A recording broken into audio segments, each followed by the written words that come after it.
All right. We'll play with a little bit of just some fun stuff. So what's going on, everybody? Just a little impromptu live stream to get a little bit of fun. Nothing serious, nothing crazy going on. Just wanted to hang out and chill and do some 3D printing and stuff, and have a little bit of fun. But anybody got a question or anything, I'll be glad to answer it. Just having a good time. What's up, J Rod? How you doing, buddy? Yeah, so let's go ahead and bring up my little 3D printer on stage. So yeah, man. Good afternoon to you too. So yeah, I'm just chilling.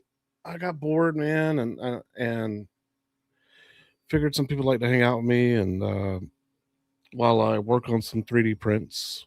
Steve Nix, how's it going, buddy? So yeah, so let me show y'all some of the stuff that I figured out. So right, same. So I've been getting into this 3D printing hobby, and it's cool to create 3D prints for your arcade cabinets and the Wonderland pinball and stuff like that. But I love artwork, and I love like decorative stuff too. So I found this thing where you can 3D print your own artwork. It's called HueForge. Hey Ted, doing good, man. I'm feeling much better, dude. I feel much better, sound much better. Thank you, dude. Thank you. So yeah, what I'm getting into, I'm making artwork, display pieces. And what's cool about it is that it's when it comes to creating your own artwork and not necessarily using other people's artwork, but creating your own, is the fact that it creates personality, shows off your personality, shows off your artistic ability, your you know shows off it explains your mind, right? So anyway, I found this thing called HueForge, and basically it takes a 2D image, and basically you take your 3D printer and it packs packs God, what is it called? It's plastic, right? So it melts a bunch of plastic and creates artwork, right? So when I did my first one, blew my effing mind. That I was just like, whoa, I can do this. So check this out. Excuse me. Bam.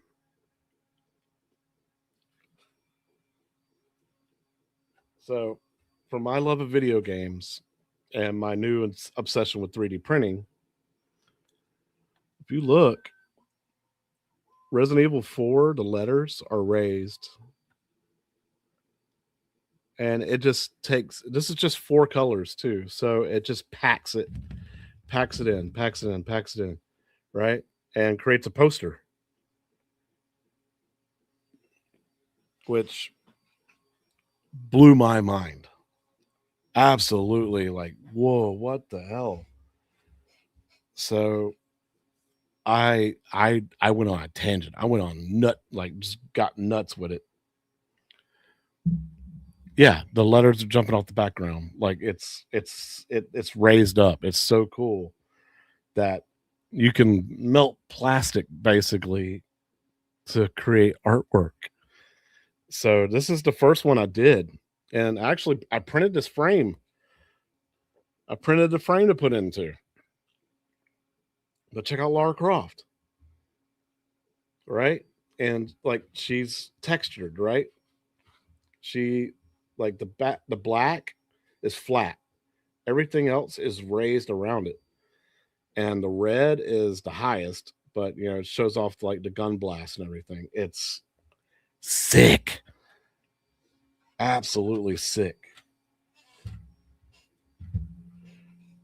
And then if MG was here, MG would appreciate this. I know P-Dubs would appreciate this. My Arc Raider buddies. Bam, that guy. Right? So like I can 3D print frames to put these in and everything. And I was just gonna line them up on my wall around my 3D printer to like give it like just artistic. Yeah, it's like a relief map. Exactly. It's one of like textures, right? So those three are other people's artworks that I was able to download and just go ahead and just start doing, right? Just go ahead and just hit print, download and print. Well, what becomes awesome is like when you're able to create your own, right? So I went into a photo editor. Well, first of all, I'll be honest with you. I used a little bit of AI to create the image, like the cartoonish image. So, one of my favorite games is Gears of War. Growing up, not growing up, but being a teenager, young guy, I played the hell out of the Gears of War series. One of my favorite series. The whole reason I bought an Xbox in the first place and became an Xbox fanboy. But what's up, Joe Cade? But I was obsessed with Gears of War. And I was looking on some of these websites, and I was like, "There's no Gears of War art whatsoever. Like nobody's doing anything." And plus, I was like, "I need to figure out how to do this software. I need to figure out how to create my own artwork." So I had a little AI, a little help me out just a little bit to get me into the right direction. But let me show y'all. And it's printing right now. That's what's printing. This is what I'm about to show you. So boom. This is a Marcus Phoenix picture that I'm doing. And look, it's going to take 3 hours to print. I think it's already been printing for like 30 minutes. But it starts off here. I'll go full screen with this. It starts off by building the base layer. So like it's all black, right? And then it starts adding depth, like starts building up valleys. And then it starts adding color on top of that. And the final image is going to be this. And like, dude. So this is one I actually created myself. I am super excited about it when it gets done. Like I said, that's what's printing on the printer right now. Oh, wow, the time changed. It said 3 hours. Oh, there it goes. It fixed itself. It's 3 hours. But yeah. No, it is 4 hours. Okay, total 4 hours. I'm looking at tool change. No, it's not really a 3D printing channel, Michael, but I was just showing the guys like the stuff that I was able to create with the printer. I'm able to create like badass artwork, dude. Oh, so Prince Vinny, right? This is one of my favorites now. This thing's sick. But so Prince Vinny, funny thing. The printer that I'm using right now, how do I add that back? There it is. Well, we'll remove that. Okay. So this printer that I'm using right now, Anycubic Cobra X, $299 right now. It's $300.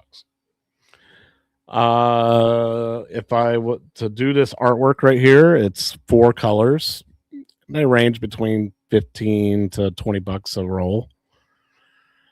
The roll will last you forever. Like I still have my initial rolls from, I don't know, a month now. I've had this printer for about a month now. And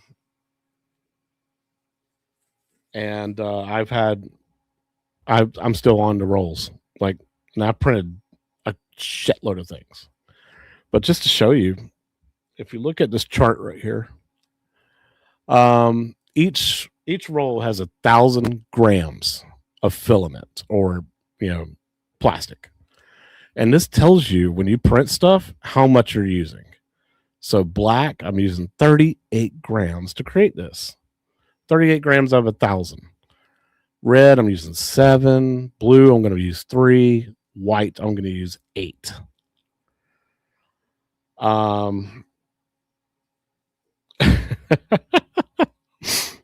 I do too, Mike. But we're going to change that, man. So I'm using a total of 57 grams out of 4,000. If you think about it, it's 4 rolls.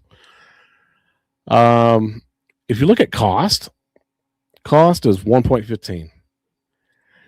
That is basically $1.15. It's going to cost me $1.15 basically to print that image. So if, let's say, each roll costs $20, right? That's $80. If you buy a bundle, you get them on sale for like $50, honestly, but it's not that expensive. I'm going high. But so $300 plus the $80, $380 is to get you in. You could probably print I've printed a crap load of stuff, and I still haven't run out of filament. Not even close to running out of filament. To make matters worse, like, I don't have another camera, but I went nuts. I bought like 30 more rolls because Amazon recently had a Amazon haul. So I got like 30 rolls for like $9 a roll.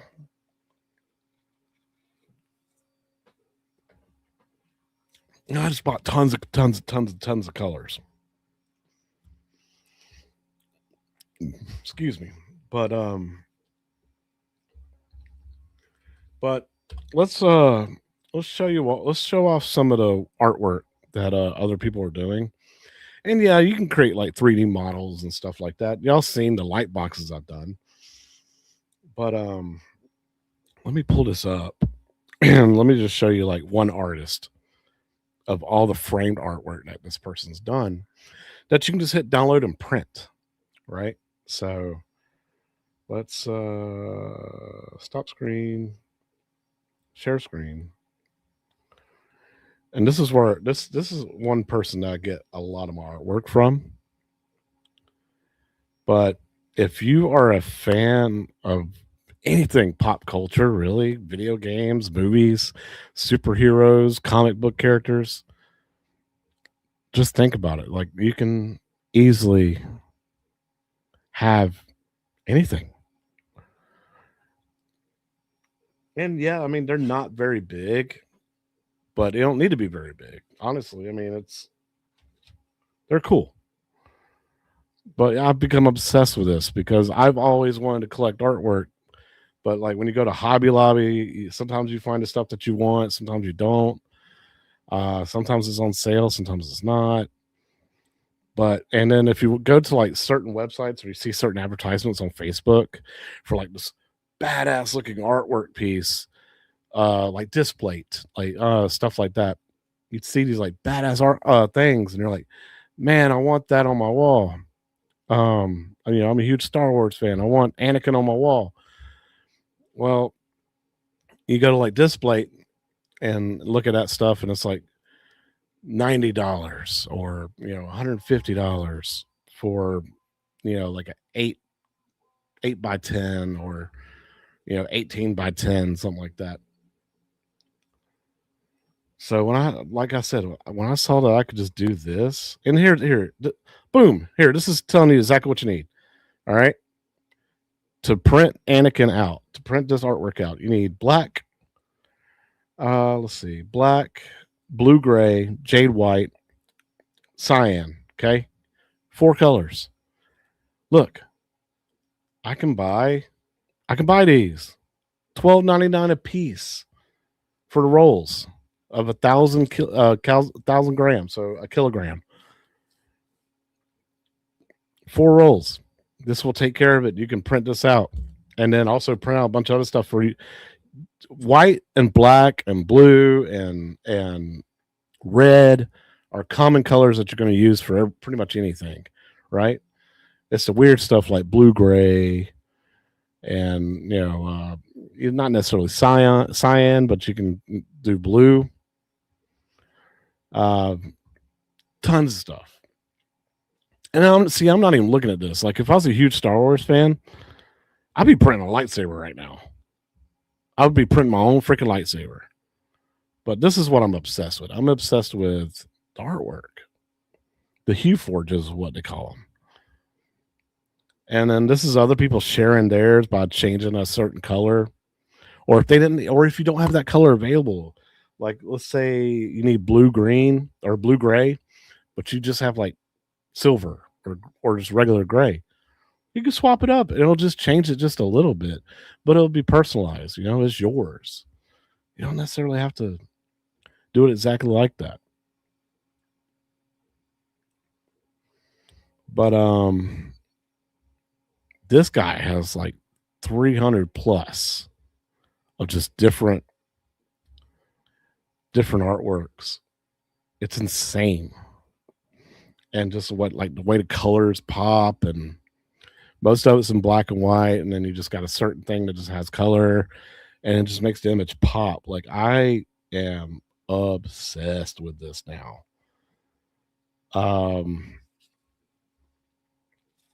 But I've always been like obsessed with artwork. But like, it's just like, you got an arcade room, you got a game room.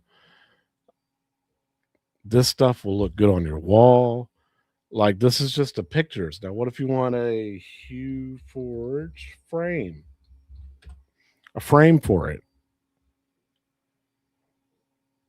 Boom. This person right here has different sizes for anything that you need.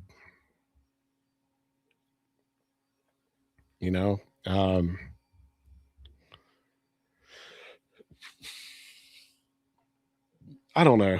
I just wanted to share a lot of this stuff because I was just that's cool. Millennium Falcon fans, like, that's dope. That I can do that with a 3D printer.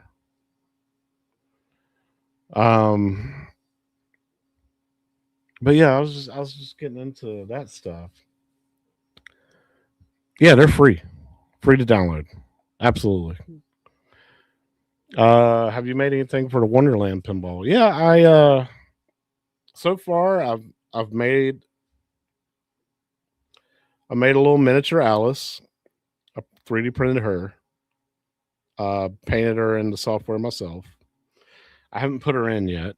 Because I don't know if I want to make her a little bit bigger or if I want to see about doing a little bit more detail.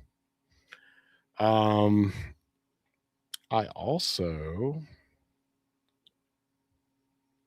let's see if I can find it. I've been a busy boy. Here, I'll tell you what. Let's go to the website. What's it called? Tripo.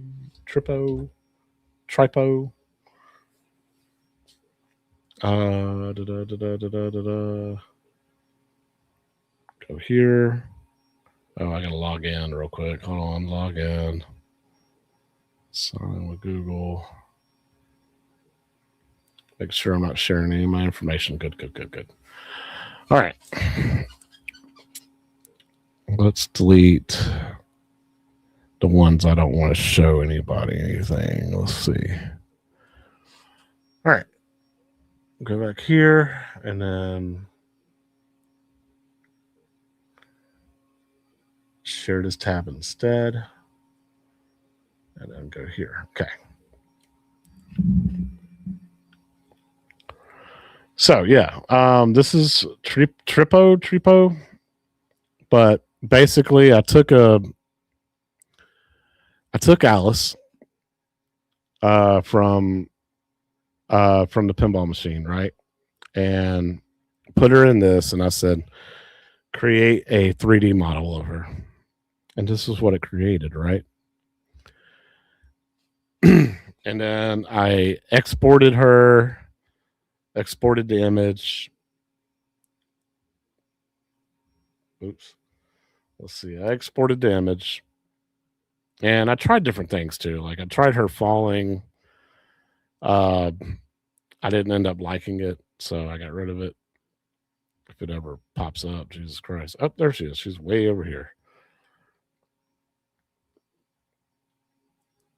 Oh my God. But yeah, I tried that. Didn't really like it. Didn't like how it came out. So I tried it again with just standard image that you get from Wonderland Pinball.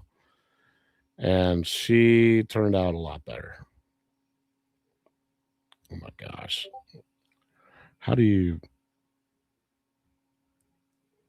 angle this person? Jesus. Okay.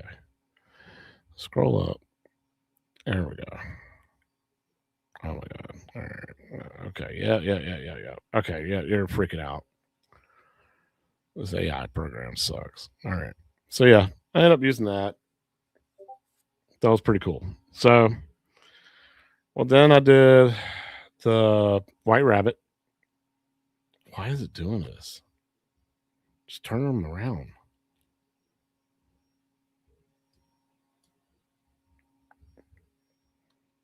Oh yeah, I forgot. I never put his arm back together. I was taking his arm off so I can adjust some stuff, and I'd never put it back. But obviously, this is way too much detail, way too much colors. I would have to dumb it down in order for me to be able to 3D print it. Plus, the top of his ears got cut off. But yeah, I would have to. I gotta touch his arm back for it to look right. But like I said, I was trying to do some changes to update it. Mad Hatter looks good from this angle, and then when you turn him around, his hat got messed up, whatever that was supposed to be. Other than that, I'm happy with him. Problem is, too many colors. Gonna have to dumb him down too. And I was kind of, I was looking at one of these guys on the Wonderland Pinball Facebook group. He resin printed his own Tweedledee and Tweedledum, and they're not the same artwork as the story. He's charging over $100 for them just to put them inside your pinball machine. Thought it was ridiculous. So I created my own, but I used the art style from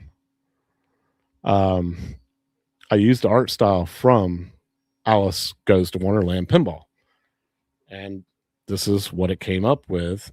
And actually, to me, these look fantastic. Correct me if I'm wrong if you disagree, but I thought these look really good. So the fact of the matter is, you got to export them, put them into a program, and then try to minimize the amount of colors you're using so that you can go from this to this. Yeah, so that goes to, oh my God. Are you going to let me go full screen or no? No, just not going to let me. Now you let me go full screen. Thank you. So you go from that to this. It is hard to cram so much detail into this little object. And not everything gets transferred over correctly. So, yeah. But it's a process. It's a long ass process. That one guy just like created his own Tweedledee and Tweedledum. Fine, dude, congratulations. I wasn't gonna pay.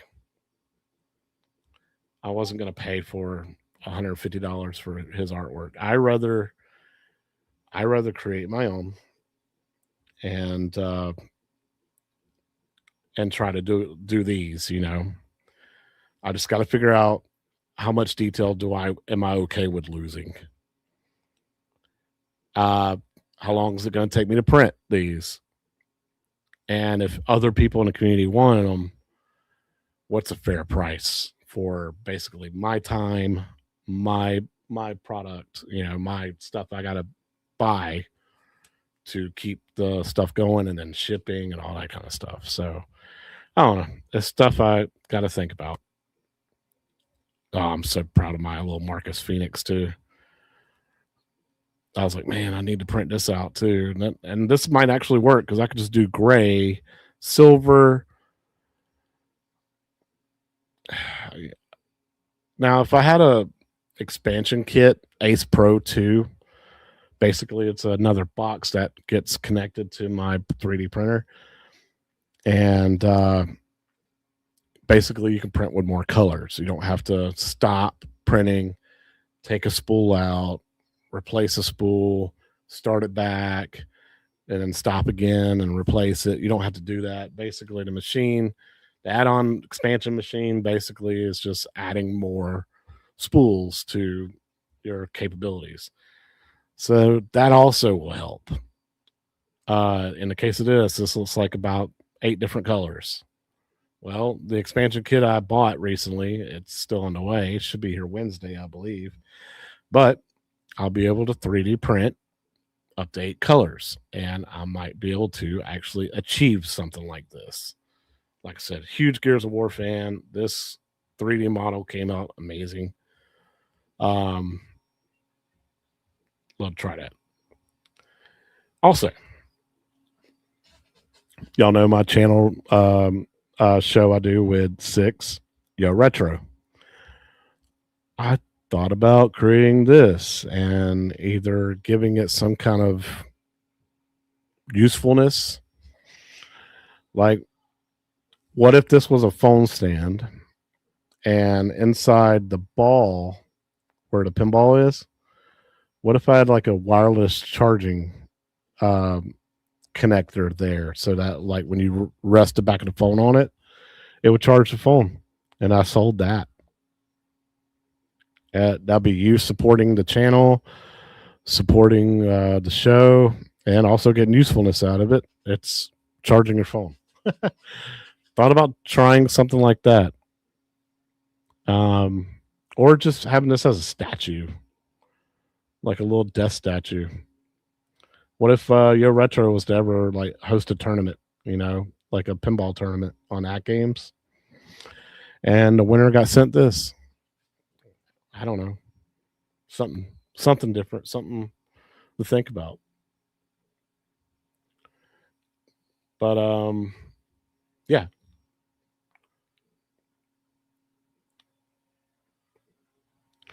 So yeah, the Alice statue. So this particular one,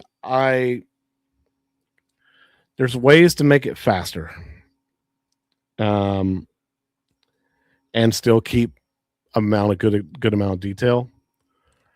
Sadly, though, this took me 12 hours to print because of, like I said, the amount of detail that you cram into this little figurine,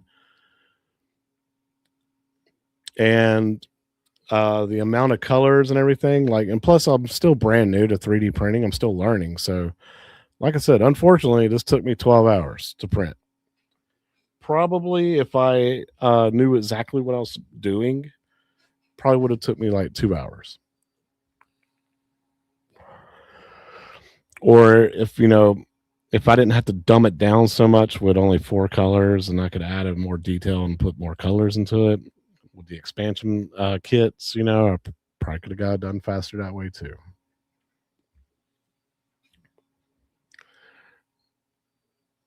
Yeah, like some things take long, like a super, super long time.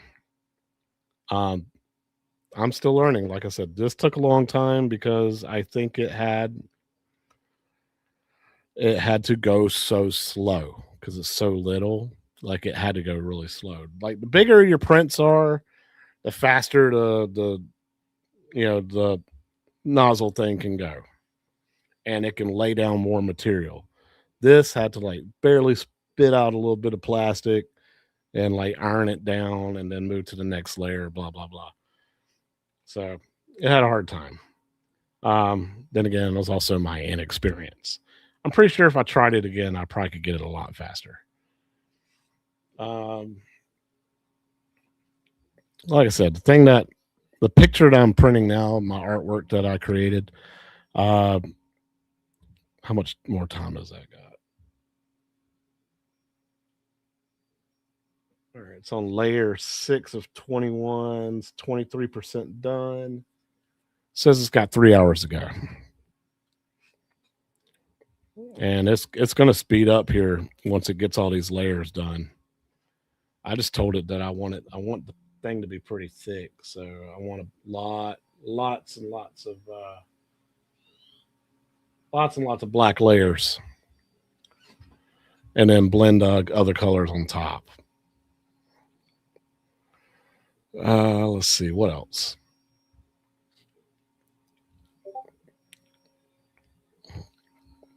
Yeah, half a day for that Alice. It was crazy. This took 3 hours, 3.5 hours. This took 2.5 hours.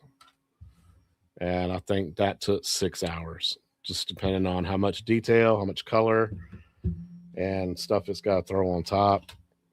I printed my best friend that I work with. I printed him a 8-inch Gengar from Pokemon.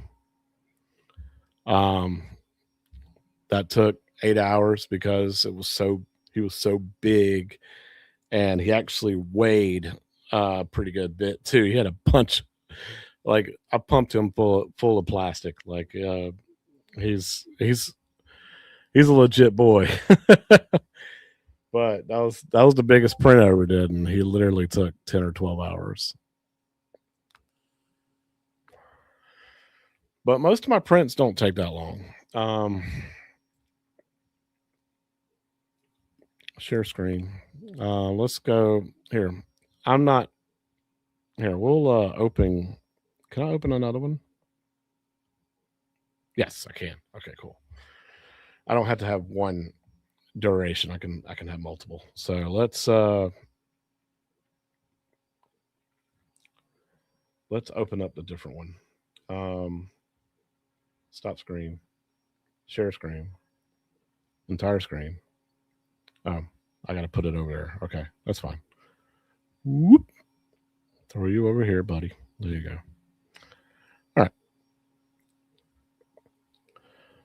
What's up, Glare Fart?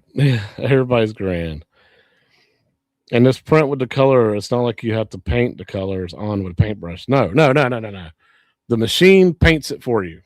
That's the whole purpose of having a multicolor printer. It paints it for you. That's another reason why it takes a little bit too. But all right, so this is my software. If I was to open my projects real quick, downloads. Yeah, so this is all the stuff I'm thinking about printing. So check out this Mario, right?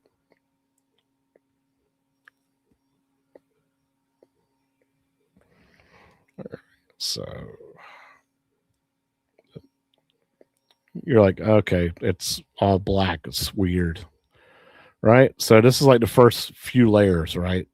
It just etches plastic on top of plastic on top of plastic and raises it up, texturizes it, right? All right, and then this is the 5 colors. Well, technically it's 4. I have another color on my rack that's not in this print. But when I hit slice plate,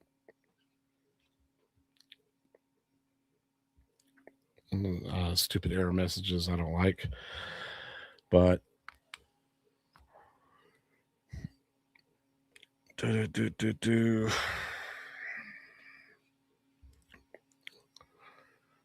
got a bunch of windows open too, so this takes a little bit longer. But what it's doing is, by all these numbers on the screen over here on the side, it's configuring all these to work with quality, strength, speed, all these numbers, right, that it automatically plugged in. It's configuring how fast, how much detail, where to put everything, how thick to make everything into this piece right here. And that's what it's doing. So it's configuring all that. It's creating its line of code for the printer to follow. And now this is what your final product will end up looking like. Now, hold on. You see all those white dots? That's just where the printer stops and starts. Stops, starts. It's called seams. Let me uncheck that so they go away, because you will not see those lines. But with black, white, blue, and red, it creates this wall art. Hey, Mad Ben Han. Feeling great, man. I'm feeling fantastic. All right. This print right here is going to take 4 hours and 58 minutes. Now, I can speed that up by going to speed and typing in, say, 50, 100. Number of slow layers, 1's fine. I can layer speed, like walls and stuff like that. I can actually increase. Those are just slow suggestions, right? Millimeters per second. Everything's good there. Everything's good there. And everything's good there. Okay. So what? It was 4 hours and 58 minutes. All right. I went from 30 millimeters per second on the first layer to 50. From 50 on the first layer infill millimeters per second, I went to 100. And then these were pretty low too, but I jumped them up significantly to 200. Okay. So it was 4 hours and 58 minutes. Let's slice the plate again. Now it's going to reconfigure its path process, how to do everything. Give it a second.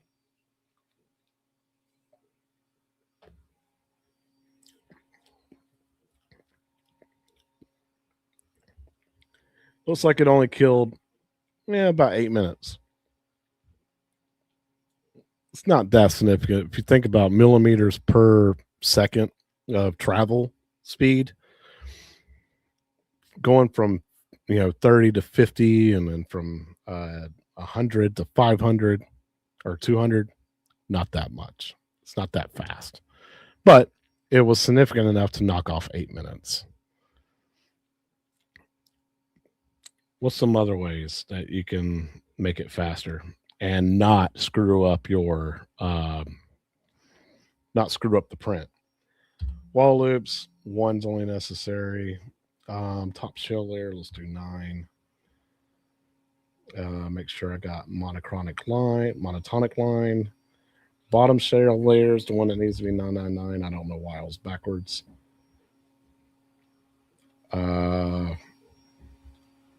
Make sure both of these are on monochronic line. And that's good. 100% density, that's good. Go back to quality. Let me double check my wall generator, Arcanine. Everything's good there. I'm still learning this, guys. Like, there is a bunch of stuff that you don't have to mess with, but if you learn from watching other people do it, or watch other content creators or 3D printer artists do, I've learned so much. There's one more thing I need to look for, and it's called arc. Arc fitting. There you are. Bam. Turn that on because I don't have it on by default.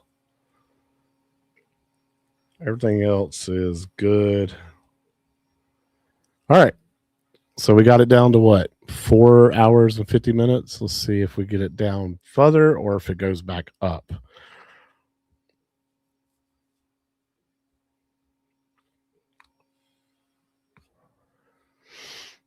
Just to check.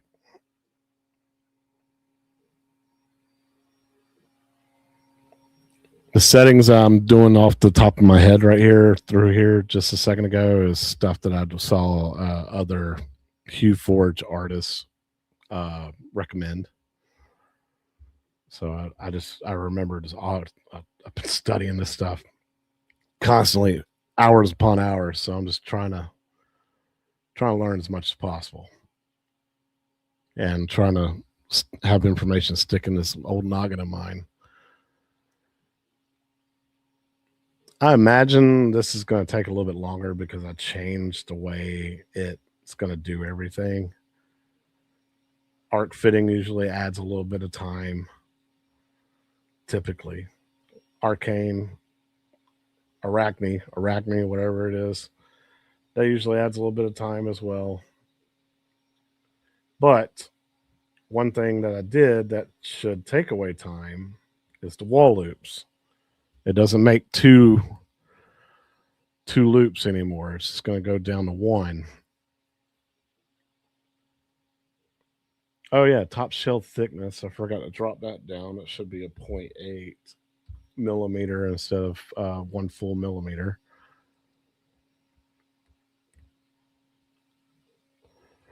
No difference whatsoever. Nix. Honestly, you will not see a difference. Once it gets done processing and we look over the image, because it's going to show you what your final image should look like. Nah, you won't see any difference. And saving 8 minutes is saving 8 minutes. What's significant is when you go from like 6 hours down to 4 hours. Now that's a win, and then actually not sacrifice any detail whatsoever.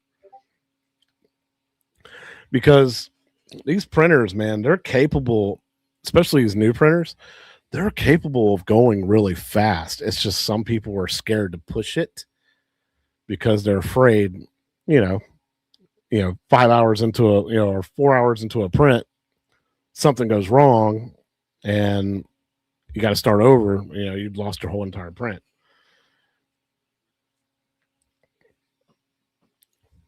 So yeah, this is taking a minute.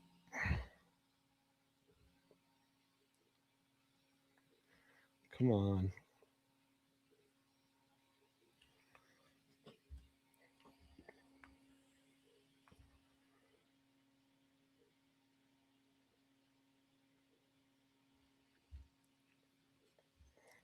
I did change a lot of stuff, so it's probably just going to have to start the whole damn thing over. But again, man, this is so satisfying to me. I don't know why. Like, this is therapeutic as hell. Let's see how you're doing. Looking good. Everything's looking sharp.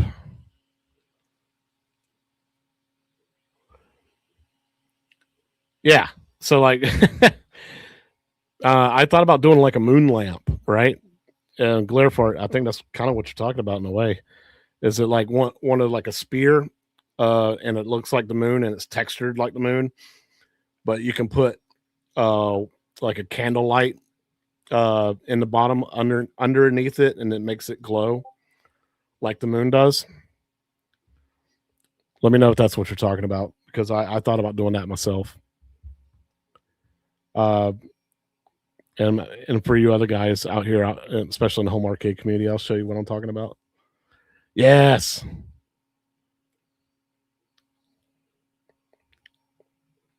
Yeah, it's insane. Some of these G codes, like the thing that's doing right now, where it says doing this code.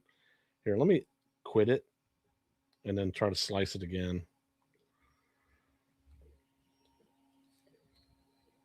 Oh, there it is. I'll wait. I gave it too much to do. All right, let's get that off screen.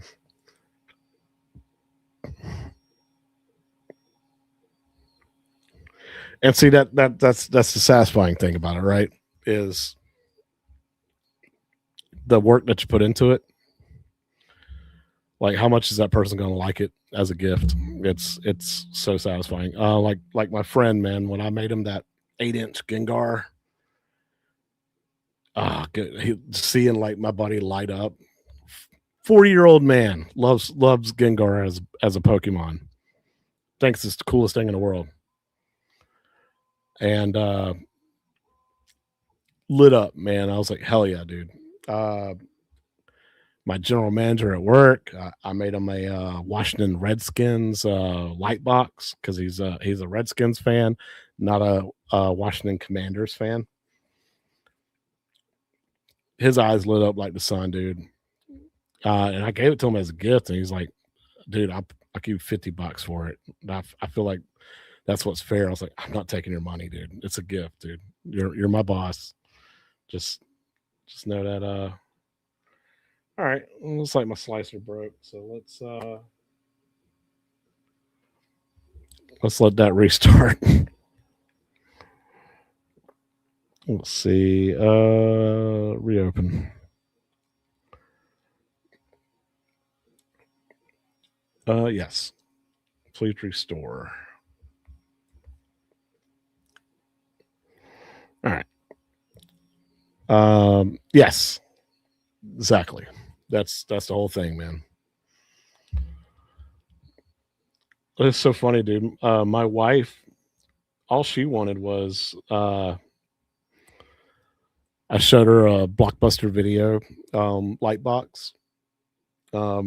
It's just the company logo, but it lights up and it looks like the sign that was on the outside of the store, right? That's all she wanted for Mother's Day. She's like, just give me that. I would love to have that and just have it as a nightlight or whatever by his bed. And plus it'll make me think of you. And I was like, all right, cool. And she took it. She put it in her office yesterday. She's super happy about it. All right, so let's see. Add back to stage. Now that I got it back, let's take a look here. I'm pretty sure all my settings got changed back. No, they did not. They are still there. I just have to re-slice it. But let me double check. 9, 9, 9, 9, 9. Good. Reticular, good. Wall loops, good. Speed. Sure.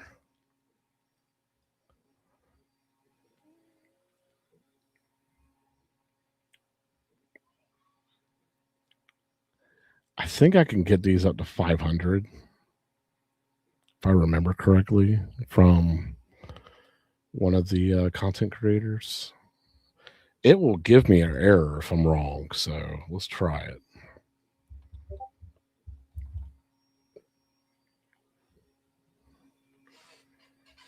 All right. Let's just try it, see what happens. See if it complains. And this stupid error message right here, it shows up a lot. It does not affect it, wasn't it?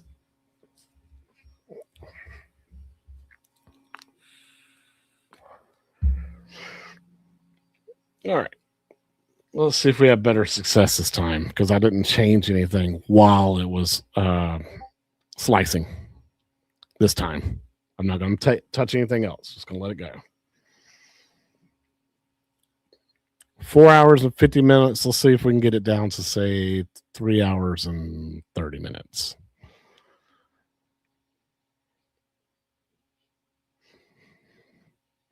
Because here in a second, what I could do is I can look at my current one I'm doing now and just copy over those settings. Because I do have those settings dialed in. I'm just trying to go off of memory right now on this one. Come on, come on. Speed it up. Speed it up, speed it up, speed it up. By the way, what layer?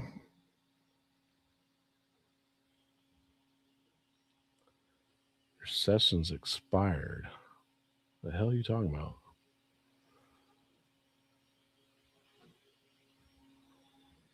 What the hell? Hold on. That's weird. All my stuff got redone over here. Huh. I got logged out and everything. All right. Here. Log in. Y'all can't see my login screen, so it don't matter. Well, let's see. Pop that in real quick. It's never done that before.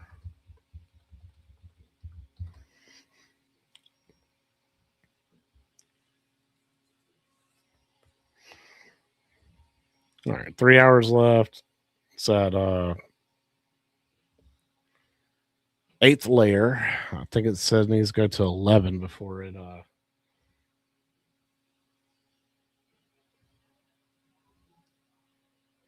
yeah, it killed my settings and everything. It's weird, man.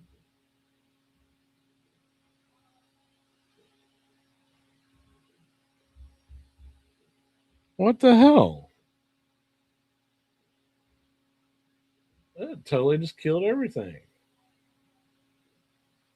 All the original settings are back. Like it took away everything. So I can't even show y'all what it looked like.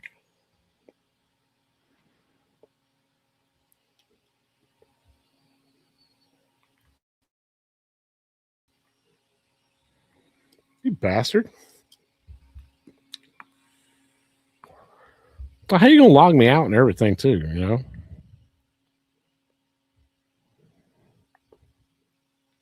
Oops. That's still stuck at 15. I went a little nuts on this one. This one might be damaged. But then again, I might just be out of memory. All right. Yeah, it's not gonna take no 5. It didn't take no 5 hours. I changed some settings on this. I have to look back earlier in stream and see what I did, but it didn't say it wasn't gonna take that long because it's already at 3 hours, and I've only been streaming for 50 minutes. Huh. But the layer level is going to be the same. So let's check that out.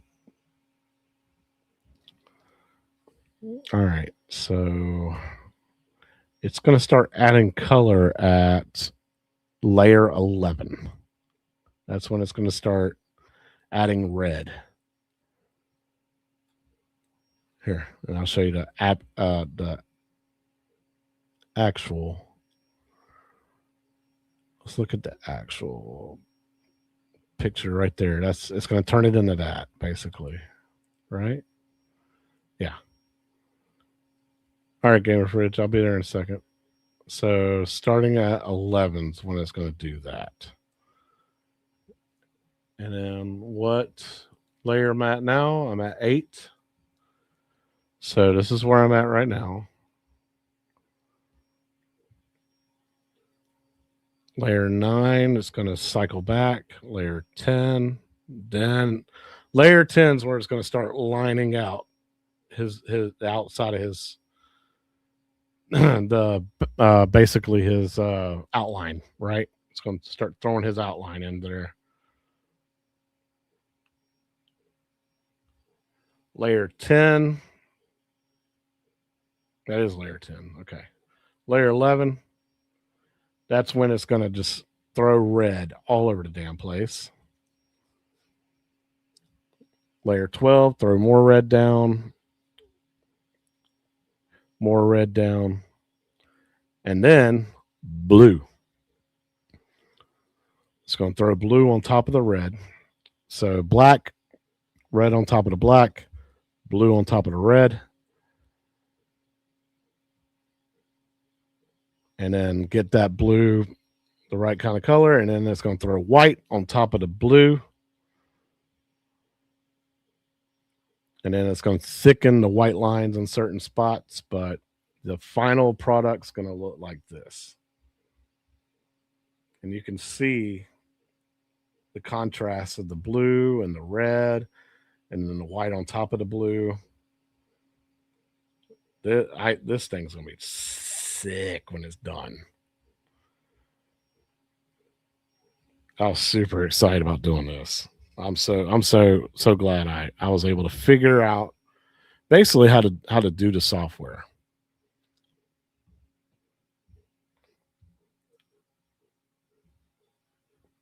All right, so that Mario one stuck, but I was just trying to show y'all anyway, so I'm not even worried about it. We're not even going to save the changes, nothing.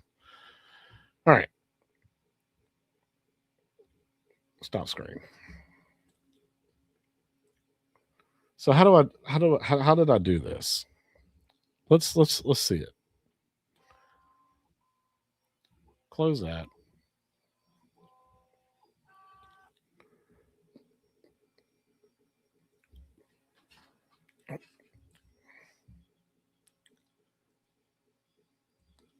All right.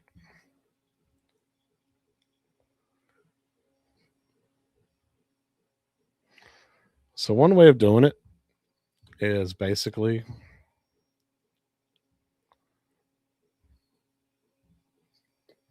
you can go into, say, Gemini, right?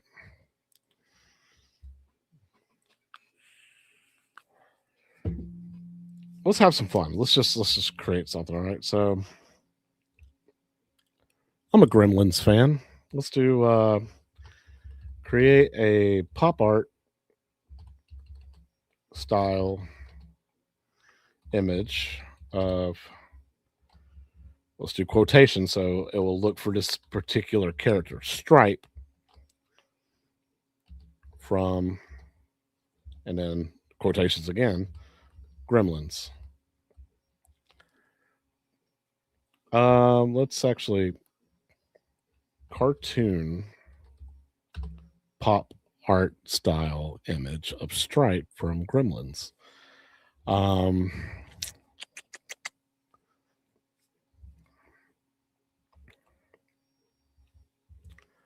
Let's do a plain background.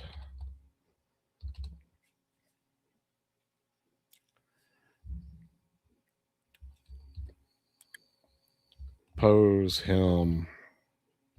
Let's do like menacing.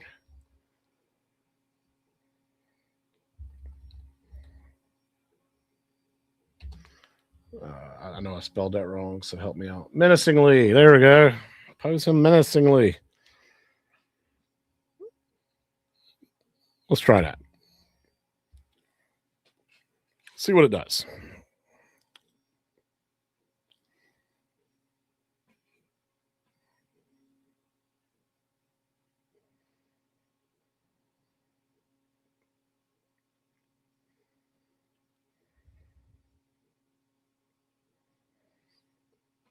This be interesting. Okay. It did it, right? So check this out. I'm going to download this image, right? Nice.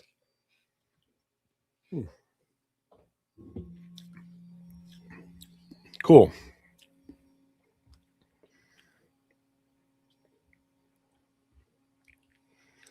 All right, by the way. Oh my God, really? You're gonna be that kind of jerk? There you go. All right, cool. Y'all still with me? All right. Stop screen. Share screen. Entire screen. Screen 2. So this is my photo editor, right? This was the original image. All right. And the one that I'm creating on the 3D printer with the red, white, and blue and black, that's the final image. But this is the starting image, right? So we're gonna do open. We're gonna do downloads, and I think that's Stripe right there. Yes, perfect. All right. So what I want to do for Stripe is I don't want all this open space, right? I just want like right by his ears.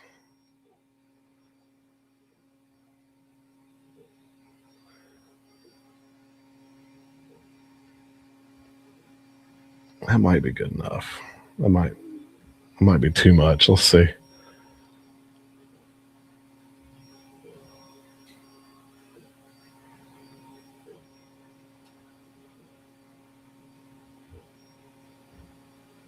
All right. All right. Image. Scale image. Ooh, I'm already there. Perfect. Let's go 2000.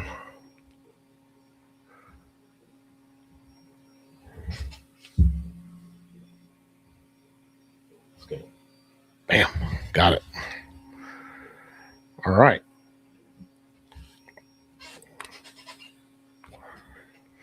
I like it. All right. So let's export it and we'll call it Stripe. Keep it as a PNG. All right. I'm going to save that. All right. And then let's go ahead and minimize that. And then let's open up my app that's called HueForge. This might take a minute to open up. Let's see. There we go. It's going to open up on my big screen. That's fine. We're going to move it over to my laptop so y'all can see it. This is that software I was talking about. Now, playing around with stuff, I've been trying different images. Woo! Okay.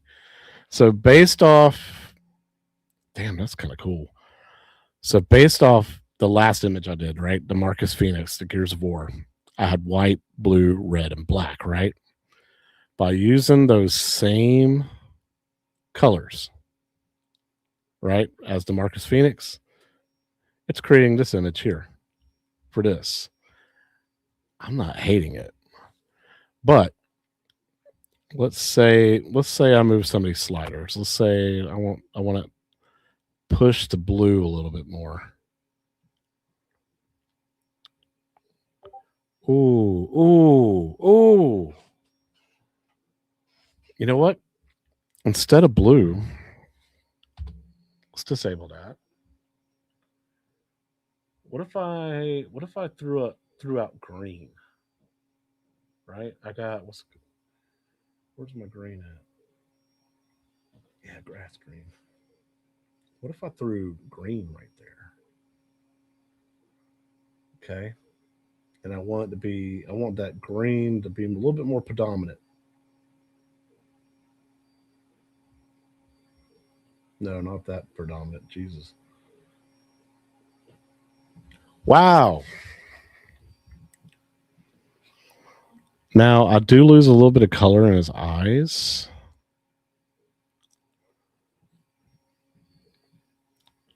But if I bring up my red a little bit,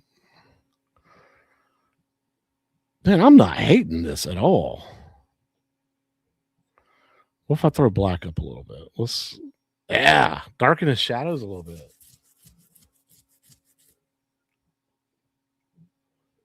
Oh, dude, shut up. Bro. Y'all, what do y'all think of this? Here, let's go full screen. What do y'all think of this? Hit me up, chat. Come on. I got 80 y'all watching. I'm kind of liking it right there.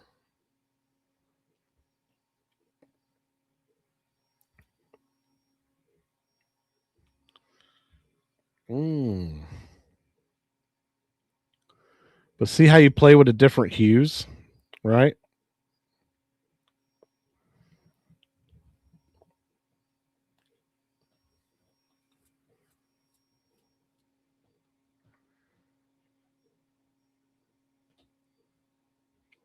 Looks like a Game Boy.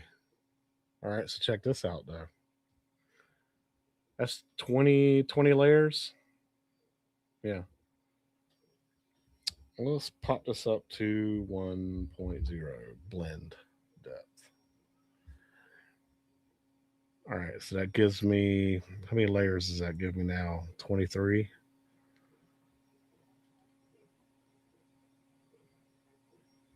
All right, let's just go white all the way up.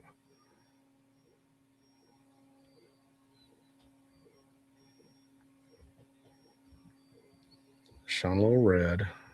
Bring the green back up, though. So I'm mixing that green and red a little bit more. All right. Black, I can probably throw up a little bit higher. Let's throw red up a little higher again. Throw black up. No, it's way too dark.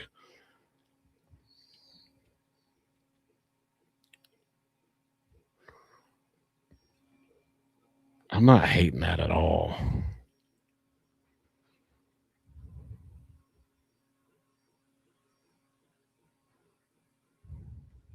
Now,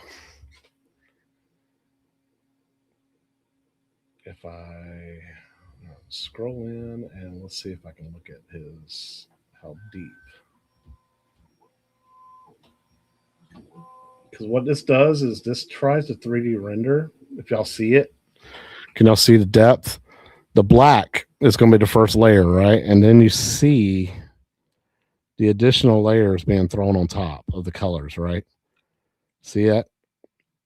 So this is basically like a rendering to show you the different depths.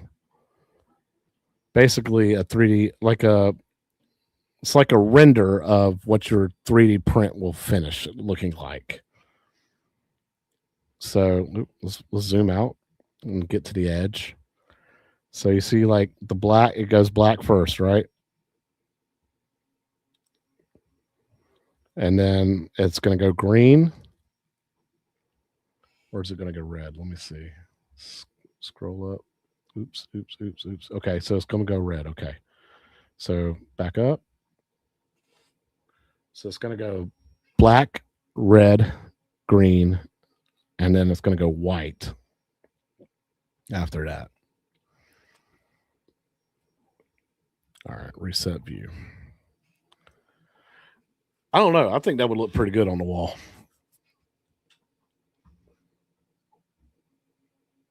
Because I didn't want to do his whole body and have too much of this background. If anything, I probably would love to get rid of the background completely or go with a black background. But again, man. So you see, like when I take the black out of it, how pronounced the red gets. If I bring the red down and the black down, let's bring the black all the way down. See, I start to lose detail though, right?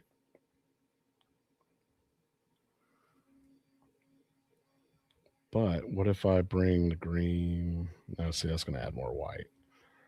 Yeah, let's not mess with it. Put it back where it was.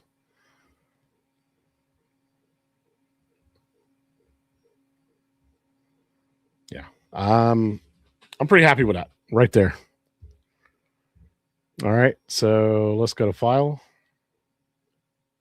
Save Project As. We'll call it Stripe. I'm gonna go to Advanced Options, export the file completely. Boom. All right.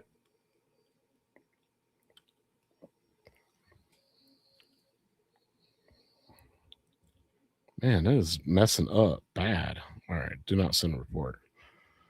I ain't worried about it. All right. Perfect. Now, what I can do now is I can go over here, go to File, Open Project.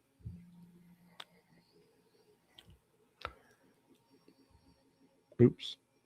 That threw me off. Okay, go to Documents, HueForge, Projects, Unfinished. Did not save it there. Why didn't it save it there?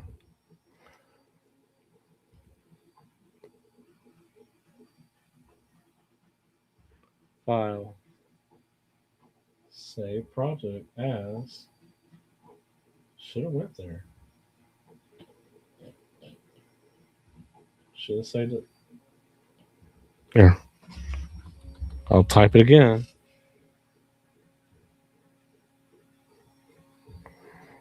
Now, there it is. Oops. I'm an idiot. I went full screen on my screen. Didn't mean to. How do you get out of this? Oh my gosh. All right, whatever. All right, Stripe. What the hell? Stripe. Oh, I did project. That's why, you dumbass. Import documents, HueForge, projects, unfinished, Stripe, bam. Okay. All right. Oh yeah, look at that. Look at that detail. All right.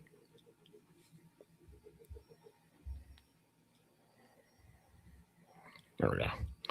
Look at that detail. All right. So that's just black, right? Just a black background. I got to add the colors. So this is how this works. Basically, I got to go into my documents, HueForge. Actually, no, I don't even have to do that. I can do it from here. All right. Where is it? Describe. There it is. So this stuff right here. None of this other stuff matters. Okay. It's already automatically put into my slicer. What matters is my colors, which is black, red, green, and white. Okay. The swap instructions is what matters. I have to tell it these things. So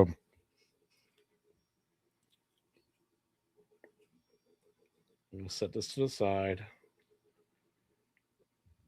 I'm going to open this up. Okay.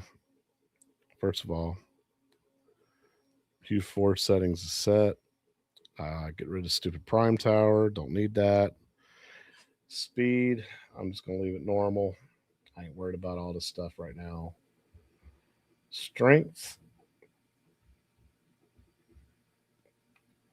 wall loop 1, 9 layers. Not 0.08, it's 0.8. Monotonic line. I keep saying monochronic, stupid. 999, just to make sure it's absolutely 100% filled. And then monotonic line. Good. All right, so the first thing I got to do is I got to change some of these colors. Actually, just delete all of them. Okay. All right, first one's fine. It's black. Second one was what? Green, right? Forgive me, I'm a little colorblind, so I gotta be careful how I do this. Red.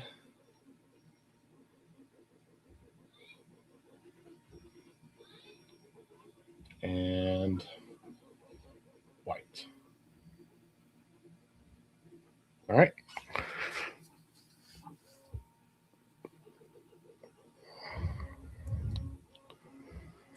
All right. So got my color set in. Okay. Now I need to slice the plate.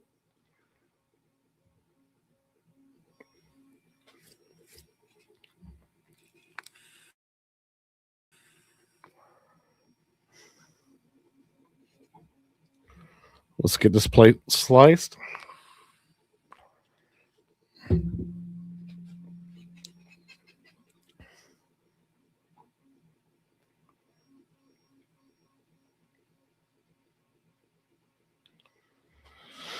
There we go. 50%, 75, 80.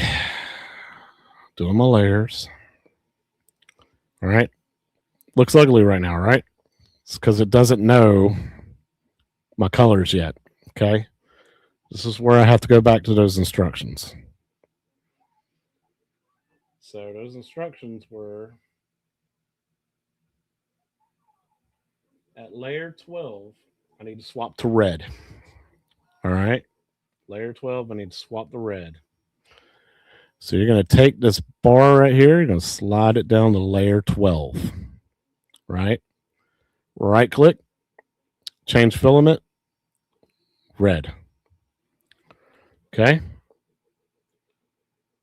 Next is at 14, swap to green, 16, swap to white. 14 and 16. Okay. So 14, swap, change filament to green. 16, swap filament to white. All right, check this out. Slice again.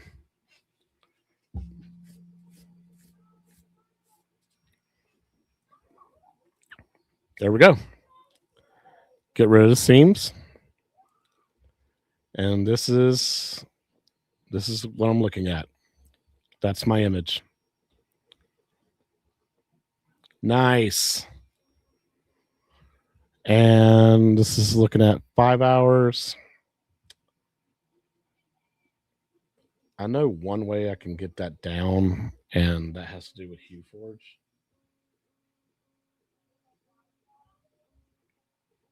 HueForge. Okay. This base thickness.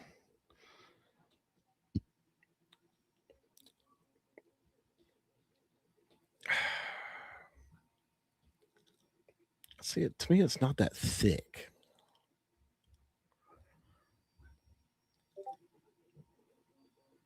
But let's say I drop that down to like 0.5.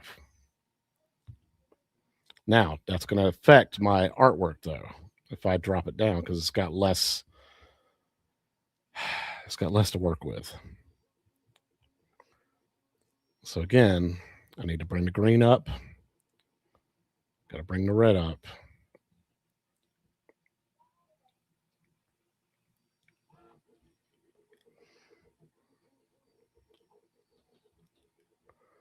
Come on, white. Whatever. It's fine. It's fine. Bring the black up. Okay, that's actually close to what we had. But yeah, a little bit more detail.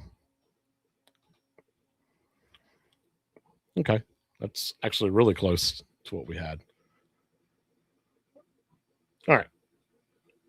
So I'm going to save project as Stripe, copy.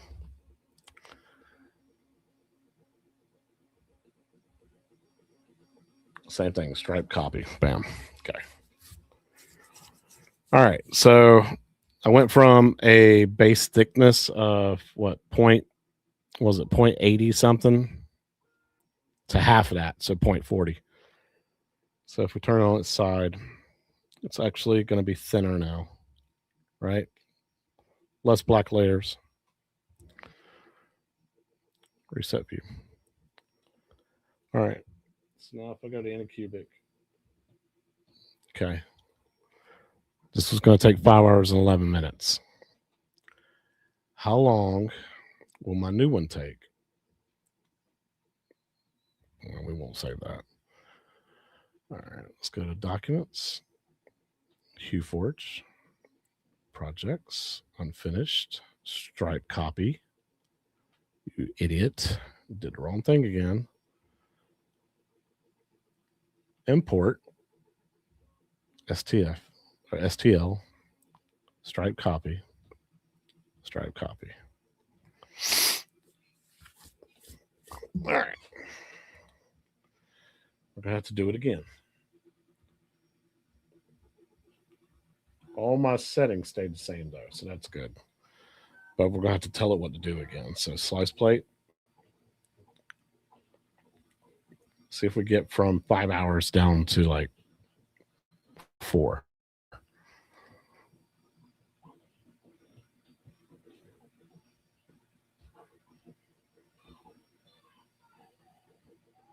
Come on, come on, come on. But this is what I do all day. I should be making YouTube videos on home arcade stuff, but I'm obsessed with this. I love doing this because I love figuring stuff out. I used to want to be a graphic artist, and yeah, I'll fix that. That's not a problem because it's going off the same stuff. Ooh, look, 10 hours. That's wrong. All right. So the new settings were, where is it?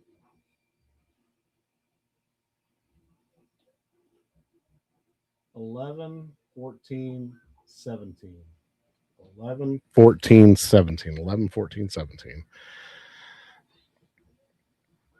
All right. So this color change here, we can delete. Delete. Delete. Okay. 11.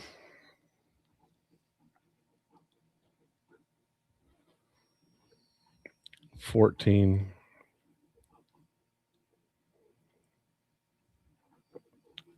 17. Okay. Slice plate.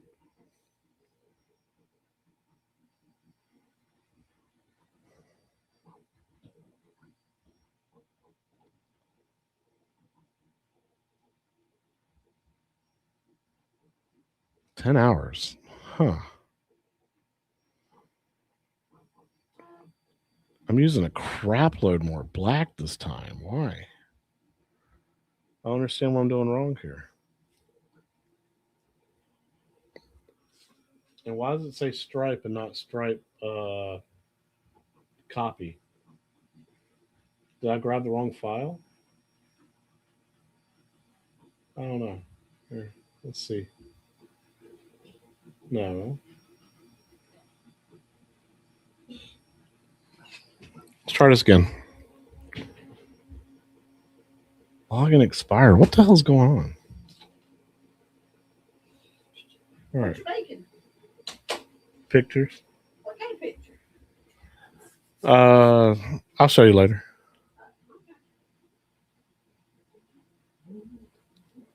Let's see. Stripe copy. It should say stripe copy at the top. There it goes. That's better. I think I just screwed a pooch on that last one. Wall loops 1. 9. Point oh, oops. 0.8.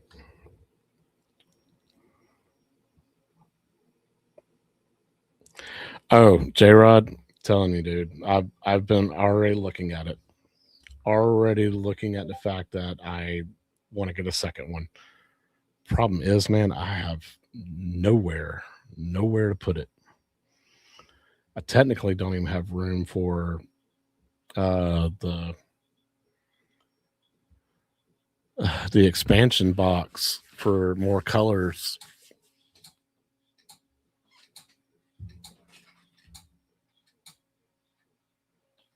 Uh-oh.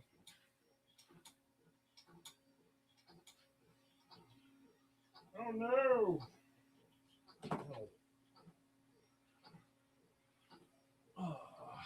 sucks.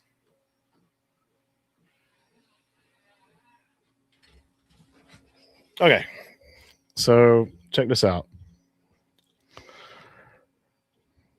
I've already run into a problem. Look at my top corners of my artwork. I'm having what's called a bed adhesion problem. My corners are getting raised up. So, which means I either didn't clean the plate right, or there was something on the plate like dust, or something got on there to the point where the corners did not get heated enough to melt to the table, or to the bed, and the corners have started to rise.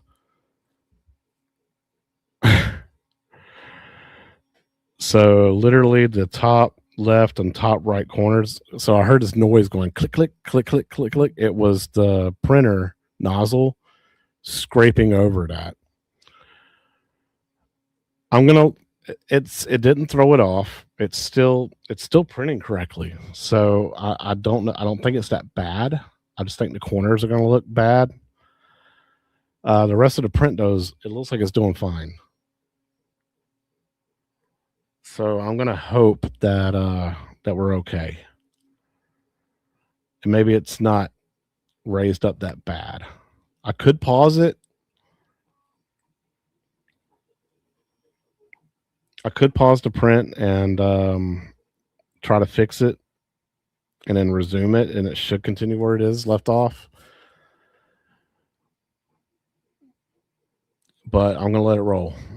I'm gonna let it roll. It's already on its last black layer. No. Printer speed has nothing to do with it. It's all adhesion. So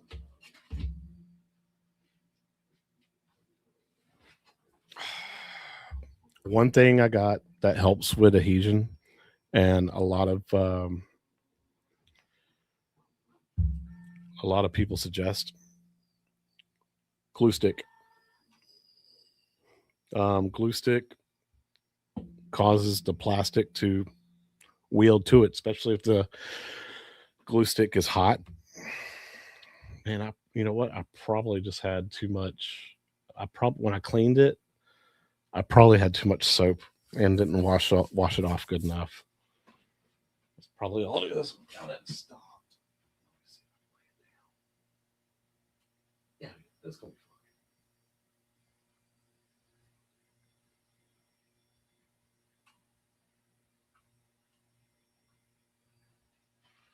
It's actually not that bad. Here, let me show y'all what I was talking about. Sorry, I had to run over there real quick while it's changing. So it's actually not that bad raised.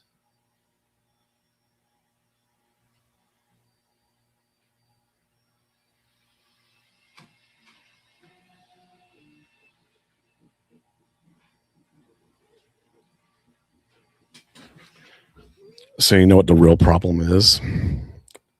That black layer, I got it way too thick. I think that's one reason why it raised up too. I'm applying too much plastic to it, and that spot, it just raised it up.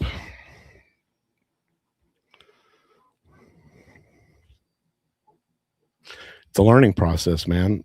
This is how you what's the video game term? Get good. This is how you get good, man. You learn from your mistakes and stuff like that.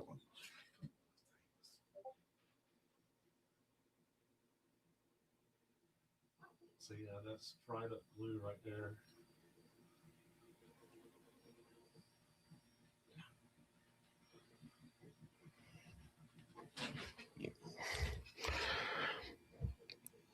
It's a learning process.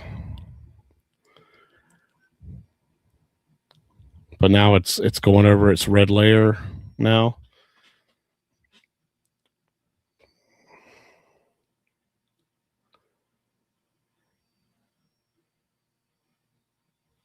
I'm just listening to see if it's grinding. If it does any kind of grinding, then I know I got to stop it and try again. Which just means I'll just have to lower the thickness of this black, lower it down. So far, no grinding though, so it seems like it's still on track the way it should be.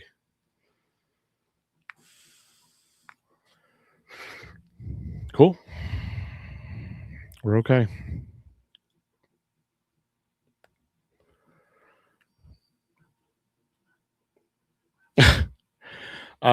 Gamer Fridge. I'm gonna skip out on doing any shows tonight. That way I'm not doing 3 days in a row of shows. Glad Michael B asked me the same thing if I would join him tonight.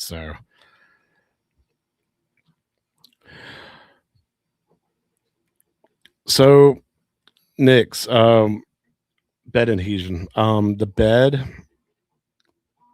bed is heated as well, and that's what keeps the plastic melted basically, and lays it down correctly and dries it up.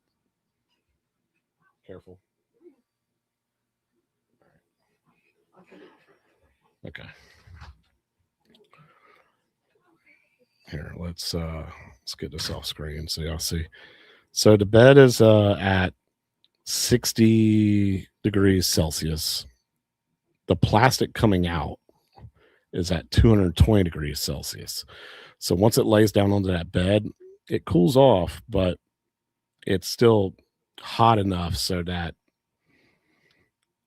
it slowly cools to the point where it adheres to the bed. But like I said, they recommend glue stick to lay it down correctly. If the bed has any of your oil from your hands, stuff from towels, from wiping it, cleaning it, or anything like that at any spot, it can cause that kind of stuff. Stuff I got to learn, and then probably making it too thick too didn't help.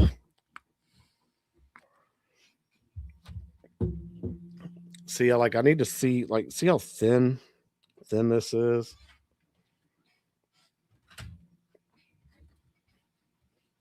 And thin this is. Oh yeah, hey Nix, I didn't know either until I got one. I was like, oh god, the bed's heated. That's cool.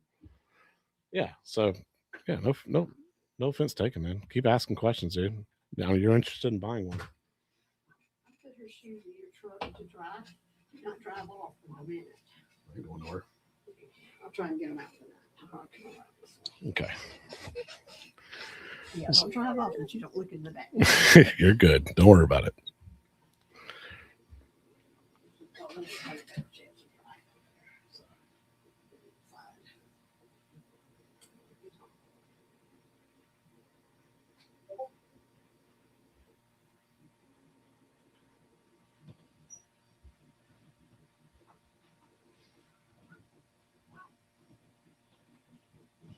Yeah.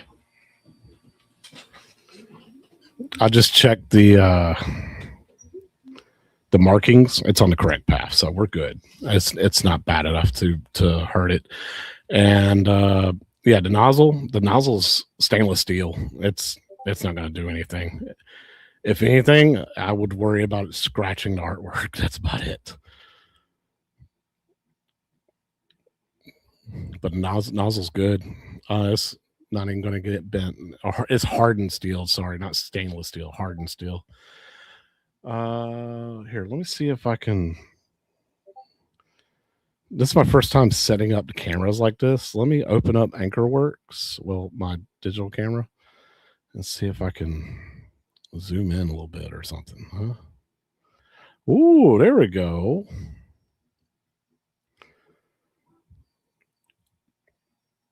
It's an 1080p is fine.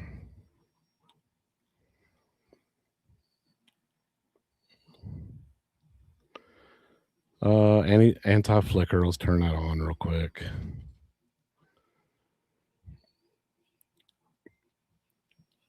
Can I zoom in any more? Yeah, I can. Okay, and set off the offset again. Here we go. That looks pretty good. What do y'all think? That help? Cool.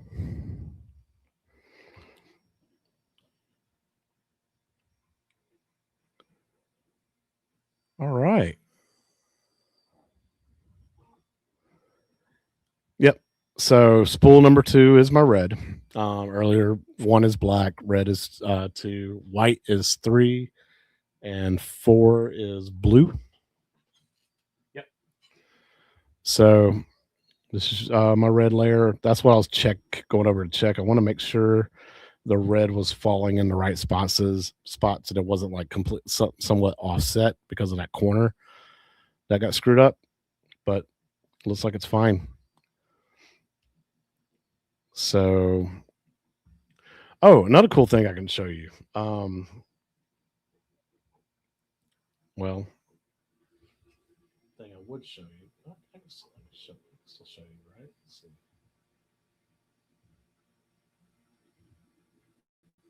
Why is it doing prime time? You're so weird, bro.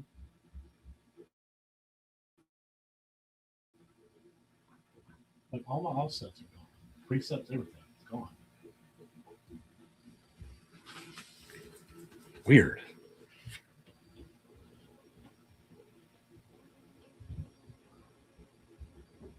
It's fine.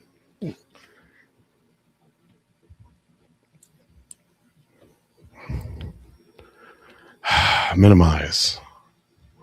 Open up. All right. Open up StreamYard. There we go. All right.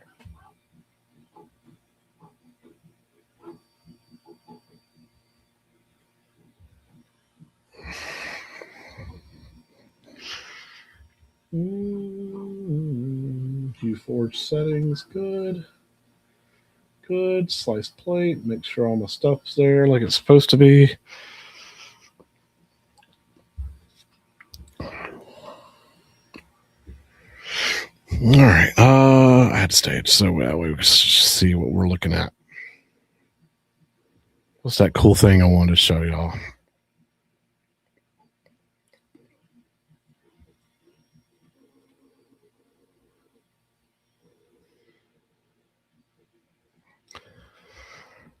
There we go. Come on. There it is. Perfect. Now it's going. I just had to restart the program, period. Oh, I lost all my viewers. That sucks.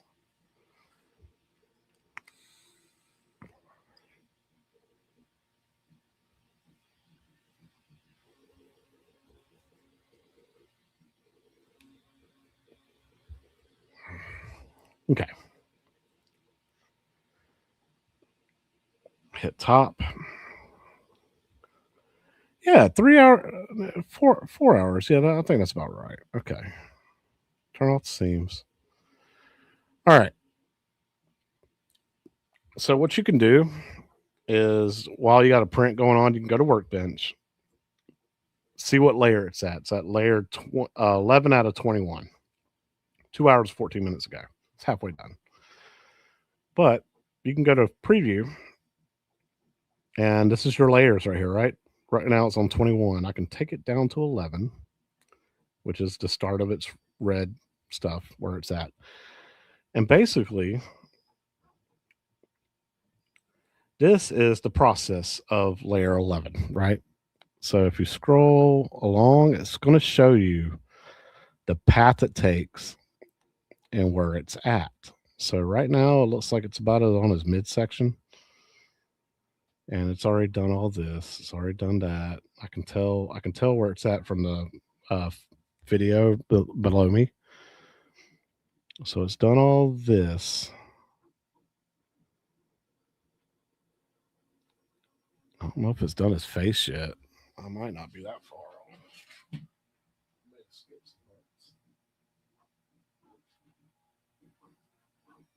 Oh, yes, it has too. Interesting. So it's about right. Yeah, it's about right here now. Sorry, y'all can't see. Here we go. So the needle, the nozzle, it's about right here right now. But yeah, you can use your mouse wheel to scroll up, and you can watch, like, basically see the process of where it's at right now, and follow along. And this, like I said, this is called G code right here. This is the code that it writes, and that this is the system follows this, and it tells you exactly what process it's at. But yeah, this is about where it's at right now. And it's going 200 millimeters per second right now. And then sometimes they'll jump up to 210. But yeah, it's about where it is. And you can fast scroll a little bit, but this is the process it goes through. It follows it to a T. It's so cool. But eventually it gets to the point where it just colors in all this detail. And then it's just going to color in the background all the way. And then it's going to move on to layer 12. And layer 12,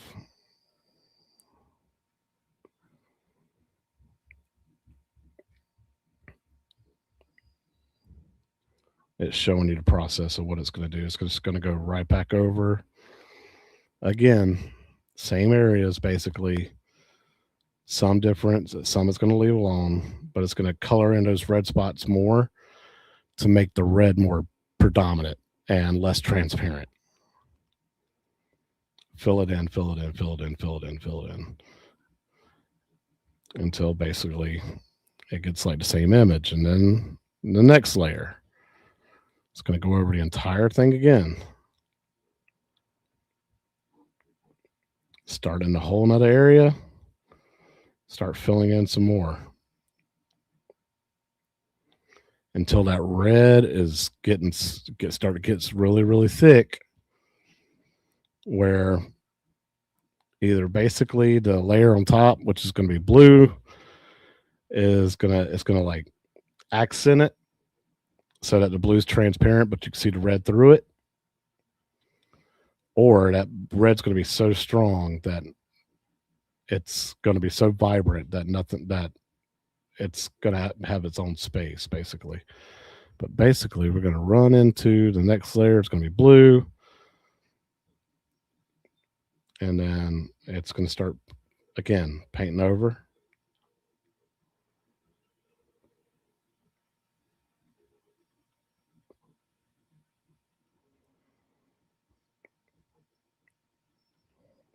And then where it didn't paint over, red's going to come through. Where the red didn't paint over, black's going to come through. All right. And then it does what? 2 layers of blue. Yep. 2 layers of blue. And then it switches to white. Again, white goes over some parts of the red, some parts of the blue, some parts of the black. Which, man, I probably should have just done white and black. Look at that. That's cool. That actually doesn't look bad at all. And then just starts going over white, white, white, white, white, until it fills it all the way in. Oops, I hate that top.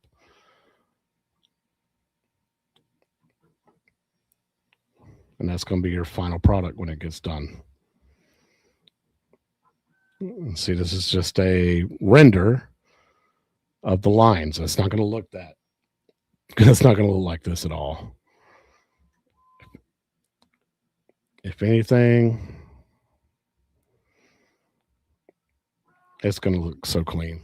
It's going to look so good. And like I said, it's going to be raised up like these. And like I said, you can't see those lines like that at all. They don't exist. So good. So awesome. Again, hopefully y'all can see why I'm obsessed with it. But I am really excited. Really excited once I can get this guy going.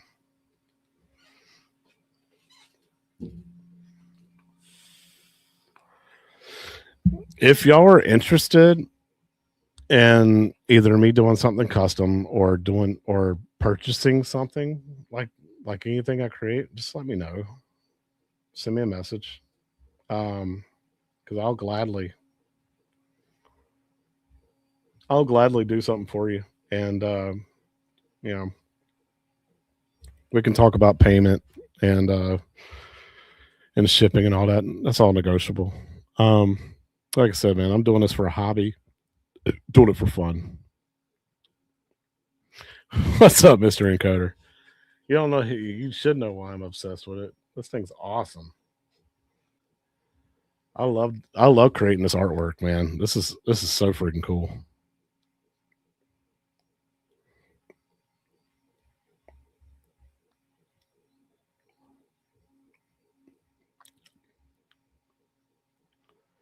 Let's see how that red's looking now. Look at that.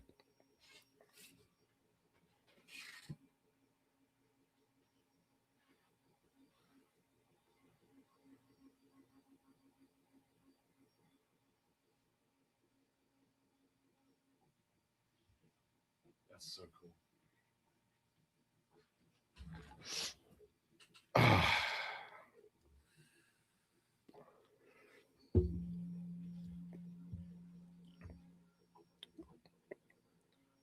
It's therapeutic as hell. Does it look better with the light off or the light on?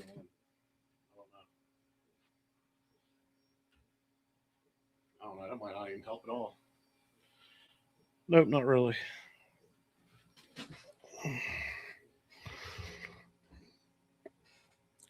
Doesn't help at all.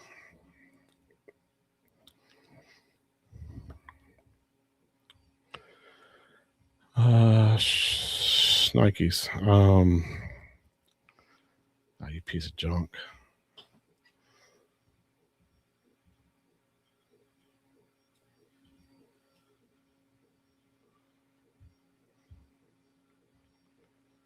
Oh yeah. Let's see. Let's see if it oops. Let's see what happens when it gets to that corner. See if y'all hear the clack clack.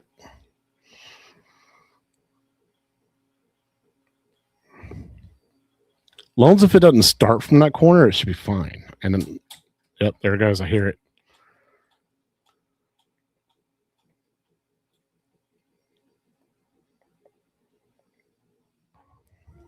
You know what?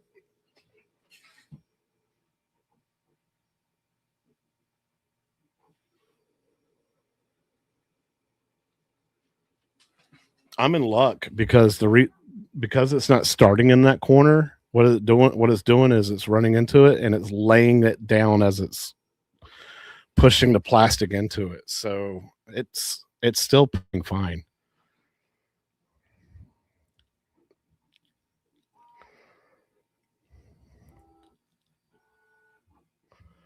Okay. All right. So what layer is it at now? All right. It's on layer 12. So now it's going over the same spots again.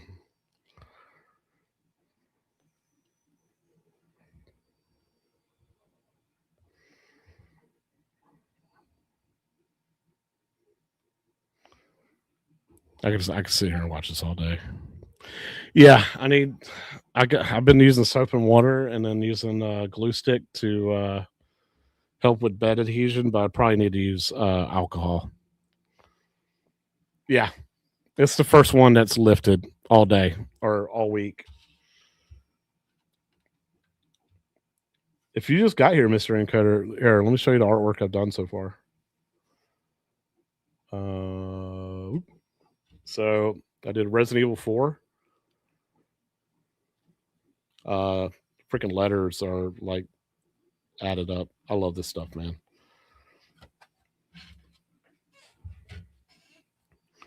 Did one for Arc Raiders.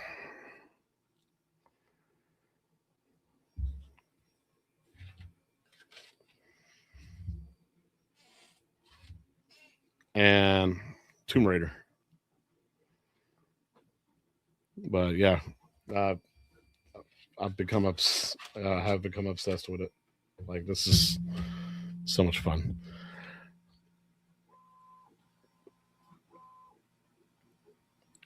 Oh yeah. How many printers do you have? You have what, 4? Is that right? I know you have more than one. Hell, you got 2 kids, right? So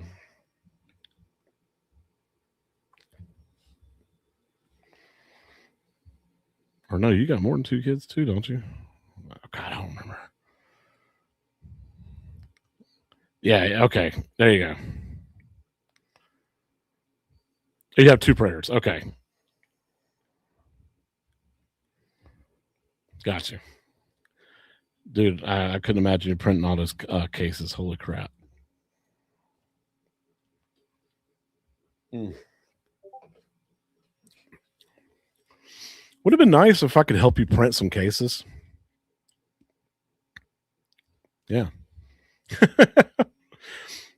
Just print you like 20 of them and then send them to you.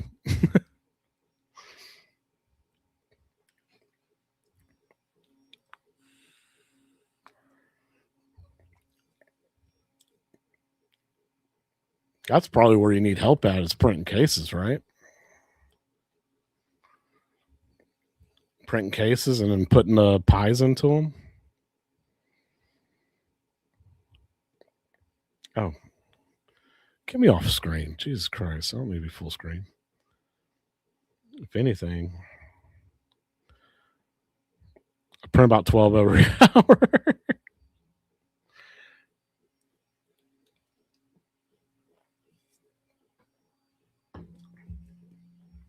It's about how much I would do.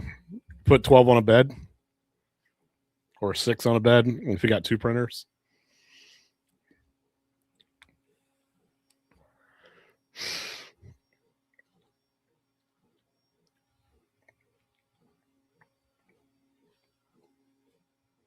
Oh yeah. See, it's hitting that corner. It's not doing as much as it's not screwing up as much. So it's laying it down. That's okay if it's raised up. I can bend them back once it gets fully done printing. Plus, those corners will be covered up by the frame once I get the frame printed up.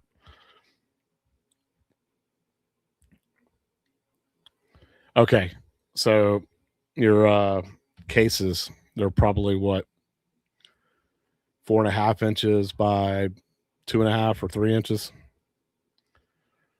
Dude, this HueForge stuff is crazy. I'm a stickler for artwork though, man. Like, I love art, and I'm the kind of guy that will go to Hobby Lobby and look at all the different like printed frames and stuff that they got and buy them. Not anymore. This is where it's at. I can have the stuff I want, and like, I always wanted to buy like disc plates, those aluminum picture frame, those aluminum pictures and stuff.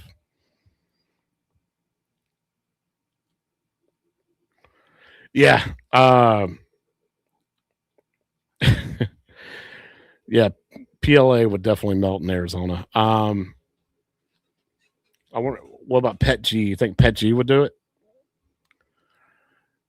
Ah, dude. See, now I need a UV printer. Those are expensive though, right? Let me look it up. UV printer. Yeah. Oh God. Holy shit.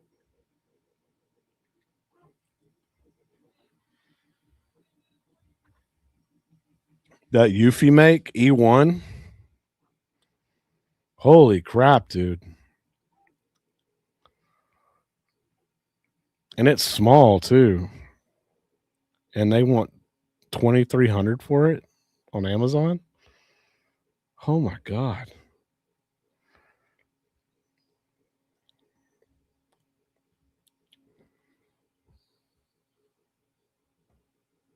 6,000. Oh my god.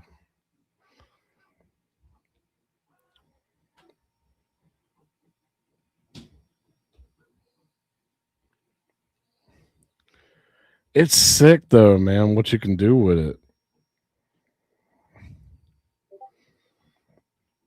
I would turn around and make money for sure though. But yeah, I've always wanted like disc plates and stuff like that and like buy them. But they charge an arm and a leg for them, man. Like $90 for, a decent size one. So like even though these are small, you know, this this this does everything I want it to do. This is amazing.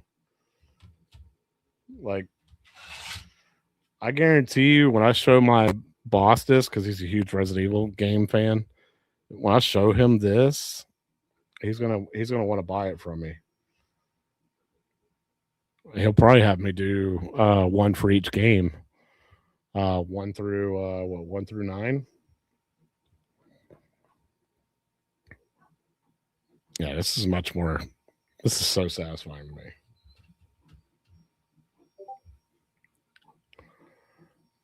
Like the artwork I'm doing now is like custom made by me. Like these other ones I just downloaded for free and printed. But the one I've got on the printer right now is a Gears of War one. I created that myself. So this is the first one that I'm like, if I can do this on my own and not download other people's works, I'm set.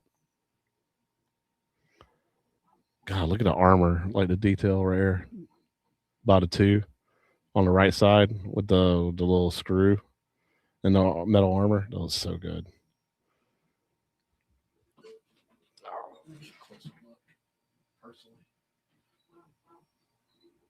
Yes.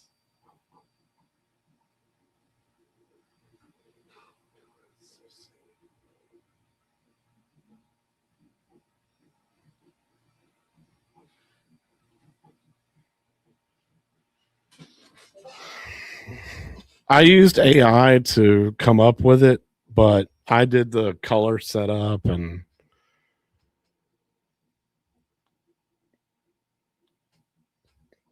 stuff like that. Like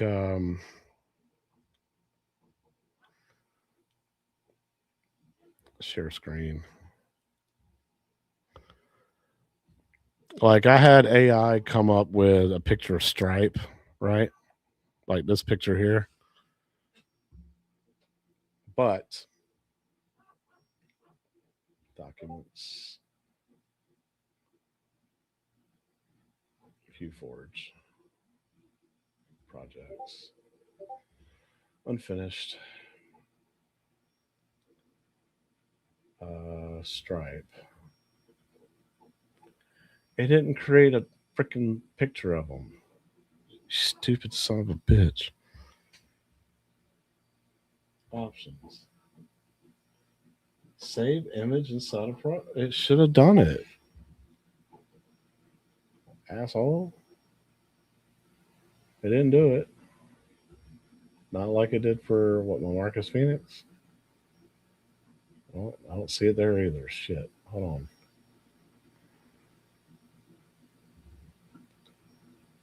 I know I said create a picture file for it.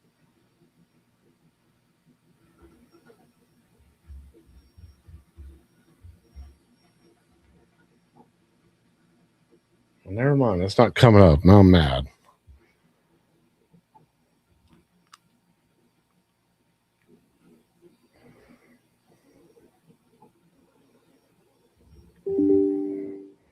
Ah, whatever. File.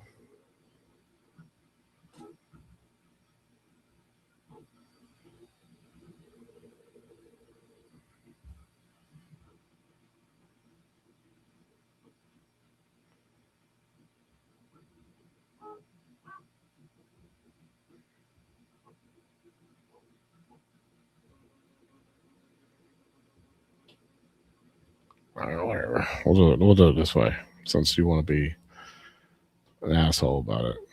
Stupid machine. But I took that picture have AI come up with a concept for me. And then I'll go into Photoshop, cut it out, and then I'll use HueForge to basically edit the photo to change the colors and give it a different like pop look to it.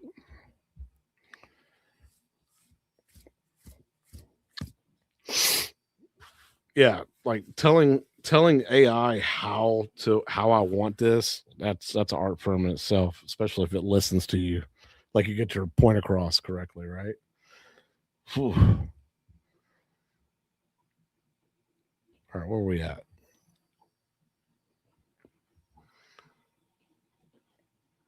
I'm ready for it to get to the blue. I want to see what the blue looks like it starts to do.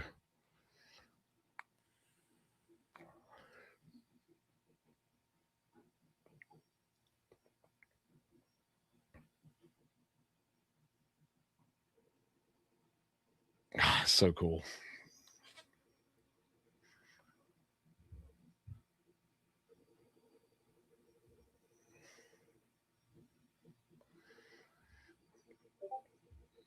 But yeah, I can't wait to start this project now. Start printing this one out. That's gonna be fun. What else? Well, that was two artworks I came up with.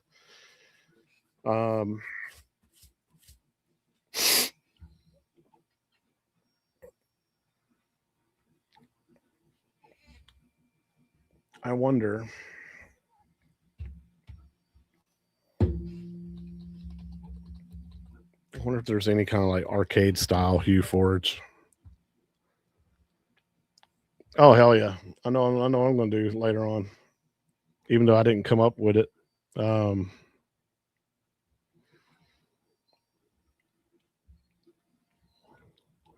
on Maker World, boom, HueForge right here. Look at this Hulk Hogan. Hell yeah! And all I need is black, red, orange, and yellow. Now I can make that badass Hulk Hogan.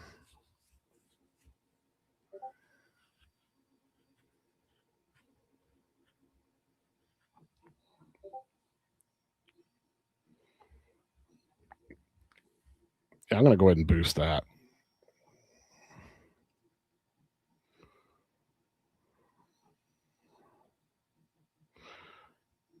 Oh.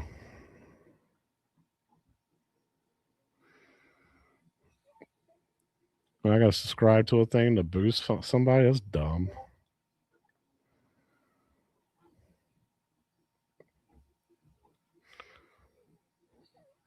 Oh, I don't have any boost tokens. Okay, that's what it is. Okay, that's fair. So I can't boost them, but I can like it. You know what? I'm gonna add that to my. I'm gonna add that to my collection. It's a Hulk Hogan light box. Ooh, brother, I like that too.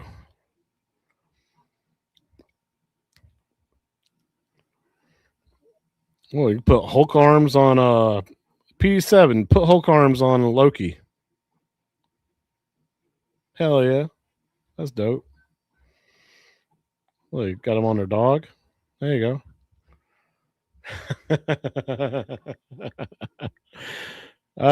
Okay. Okay. All right. That's funny.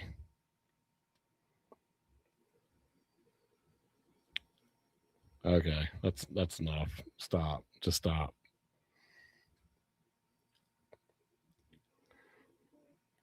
What else we got?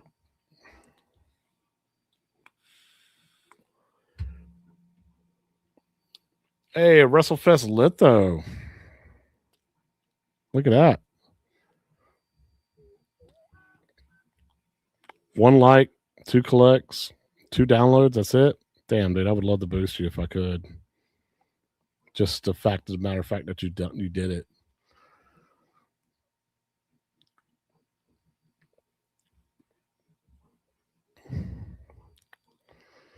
What about arcade HueForge? Okay, there's an arcade sign. Slide down. We got Toasty. Stupid. Street Fighter 2. There you go. That's appropriate. Double Dragon. That's also appropriate. Star Fox.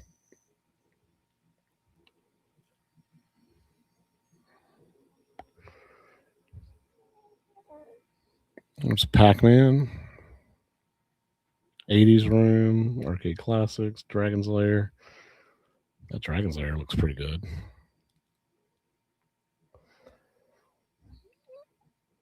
Yeah, that's pretty dope.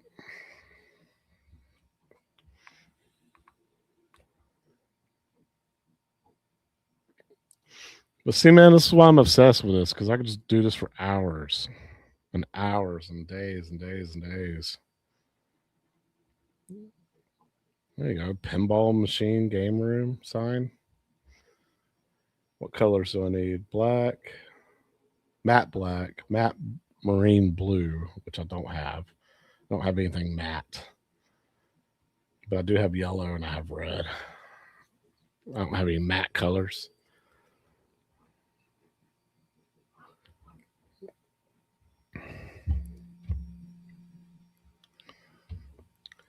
But hey, some of you guys out there in the home arcade community, did you know you could 3D print your own cabinet?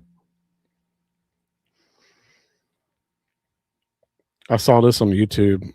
The guy that did this, yeah, Techsperts or Leap Tech, whatever. He explains it step by step how to do it.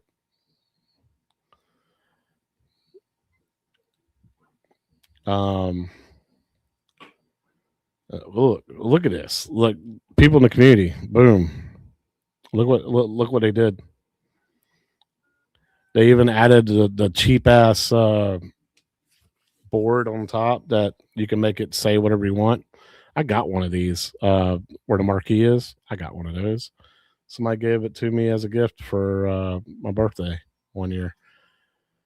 But yeah, fully 3D printed cabinet, except for the T molding, of course, and of course the light guns. But the entire cabinet's 3D printed. Like it tells you how to mount the TV and everything, or mount the monitor and everything. It's insane what these people have done.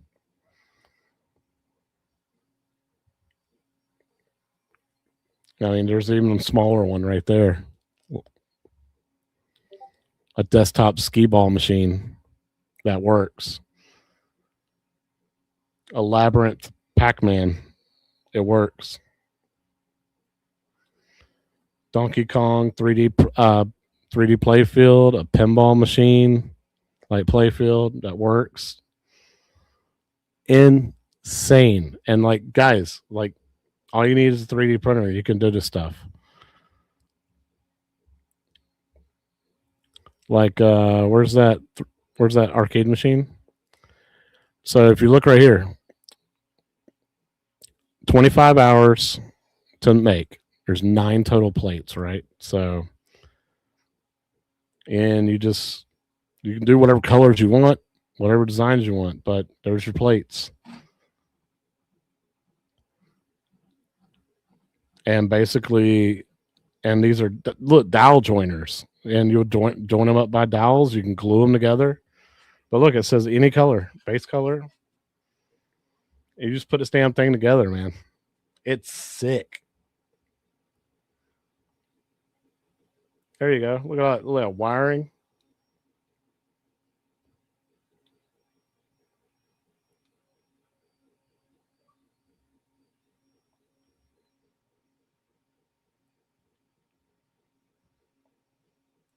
Insane what these people have been capable of designing. Oh, Fallog, just in time. So I am printing my own custom artwork that I made. Which, yes, I did use a little AI to help me with it. I've already discussed this. Oh shit! Let me look at that piece up there. That got damaged. Okay, that's not bad. I can melt that off.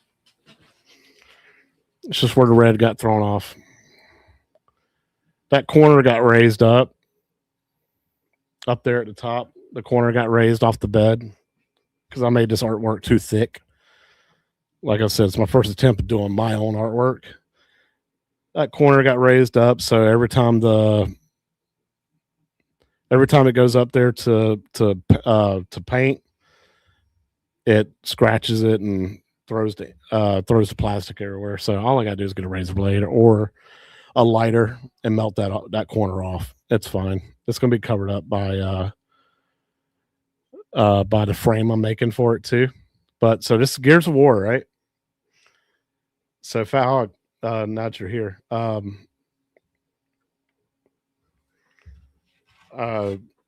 printed this.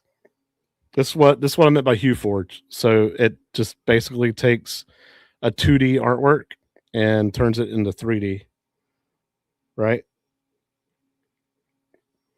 So Resident Evil 4,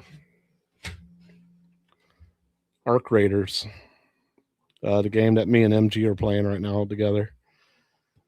And I already got this one framed because you can print 3D print frames. Tomb Raider. And see, like, it prints black, and then it prints the next color on top, and then another color on top. So, like, the black is, like, indented, and then this is all on top of it. And, of course, red is on top of everything else. But I'm going to hang these on the wall. I'm going to sell these, whatever. I found my new obsession. I found my new obsession. I'm a stickler for art junkie, and layers. So I want to say 14 layers, but they're very, very thin layers. So they're like 0.08 millimeter.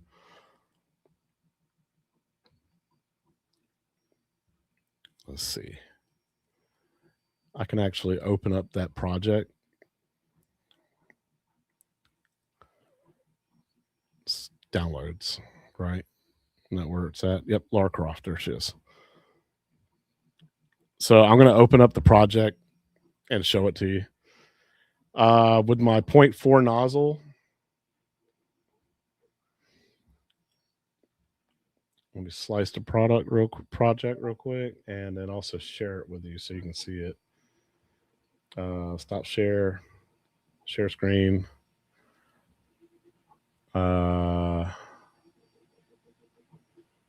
Okay, hold on. I gotta slide the slicer over here so you can see it. There you go. And share screen, entire screen, screen 2. Bam. All right. So it didn't take 6 hours. There's a lot of settings you can change to make it go faster. So like I already got a setting where it's like HueForge.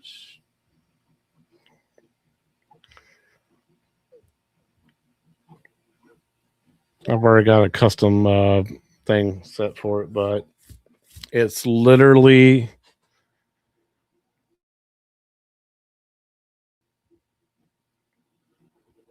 most of the stuff anyway. Most of these pictures, especially a Tomb Raider one. Come on.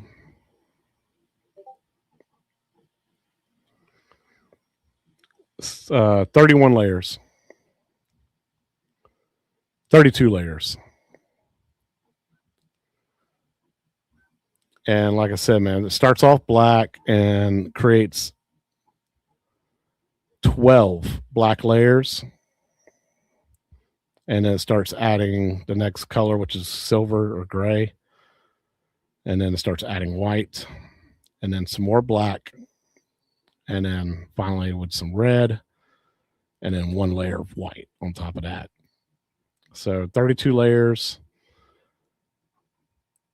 and it uses a total of 77 grams of filament. Cost is $1.54. Total printing time 6 hours 14 minutes. I think I got it faster than that by changing some other stuff, but still, like, you can see the layer lines and everything on top where they're at. And like the texture, the detail is insane. Like, it doesn't even look like that in person. It looks like that right here in person. It's so cool. And then another guy has created frames for this thing so that you just pop them in and lock it down. And it doesn't matter what size your prints are. Most of my prints have been like 200 by 200 millimeter. So what is that, like 8 inches by 8 inches? I think somewhere close to that. Man, I'm gonna hang these. I'm gonna line these up on my little wall right here by my 3D printer. But yeah, man. Okay. Hold up.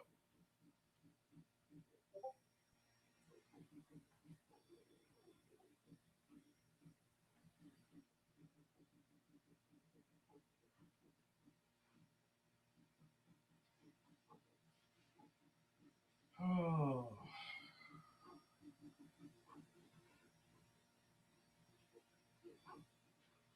Yeah, that corner's starting to fuck things up now.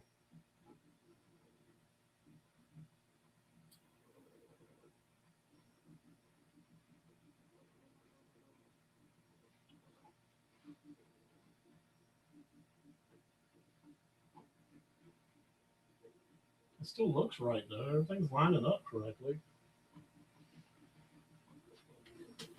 You okay? Literally, man, it was 31 layers, cost 77 grams total of 4 different color filaments.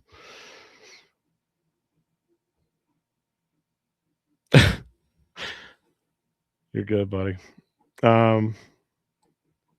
Costs $1.54 to make, like, a filament. It's sick. I just wish I really wish this corner didn't get raised up, because now it's starting to F up the rest of my artwork. But I'm gonna let it finish doing what it's doing, because it's still on track. It's not scratching anything. It's not screwing up anywhere else. It's just on that left side over there. The bed is trying to raise up off the bed because I got it too thick. I put too many layers on this. But it's a learning process. It's my first ever artwork that I created. Oh crap, I see what it's doing. Look, it's overlapping. It thinks it's shifted. Shit. I gotta stop it. I gotta stop this, unfortunately. Damn it.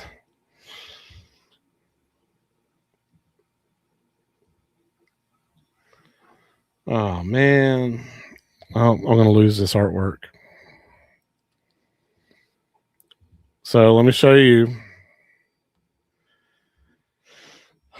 Let me show you the problems you can run into if things are not done correctly. Let's stop this. But man,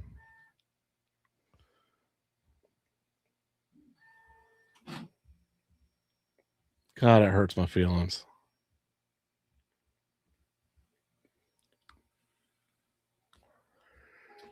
It's too late now, because you'll see what I'm talking about.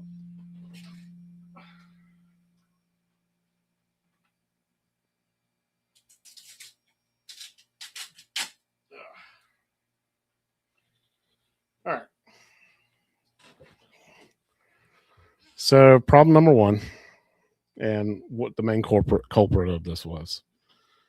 Look how fucking thick I got this damn thing, right? Compared to this, got it way too thick. Okay, so it's problem because of this corner here, and because it's bent, right? What it was doing is it was throwing it off to the point where it started.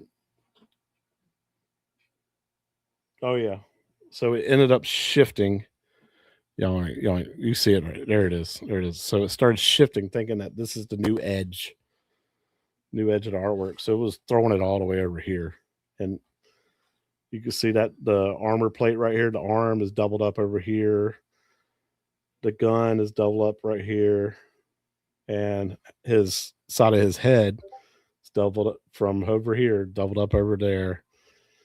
So it started off great. It started off really, really good, and then screwed up. So lesson learned. I just need to lower down the thickness, the what's called the base thickness, and get it lower. But that's part of the business. That's part of the thing that screws up. So let's see. I'm not giving up. Yep, it all shifted those last 10. Yeah, pretty much. All right, I'm gonna fix that though. So here's what's gonna happen. I'm gonna go back to HueForge. I'm gonna slide it over here so y'all can see what I'm doing.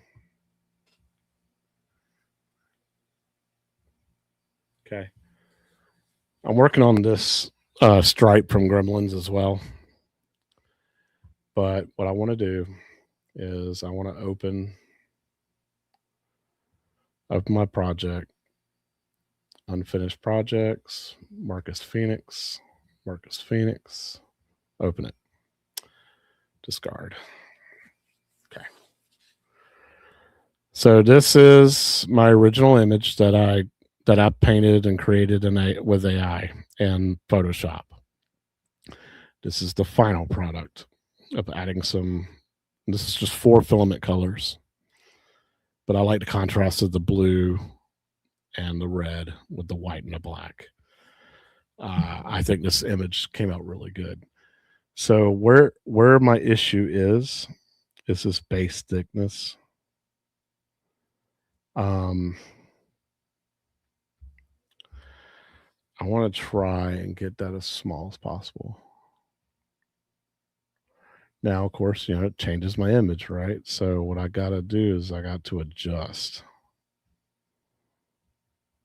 All right, so let's get some blue in there. And okay, I got to get that red on top, don't I? Yeah, let's get the red on top and then the blue. No? Yes. Okay, hold on. Let's get the black up.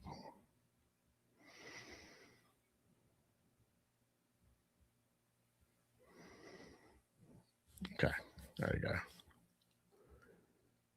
And then the blue, we'll throw about right there. Ooh, oh, I got it close.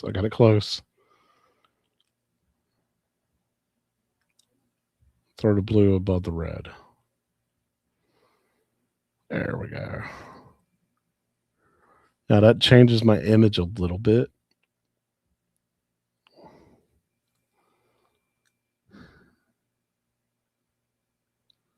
See, that's 11 layers of black, and I don't want that many. So hold on.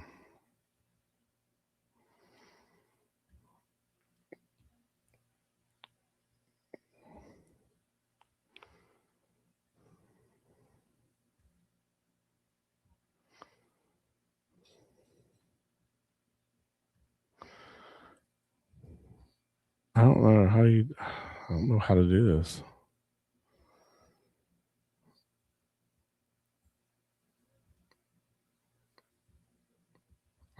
Let me get some more blending depth.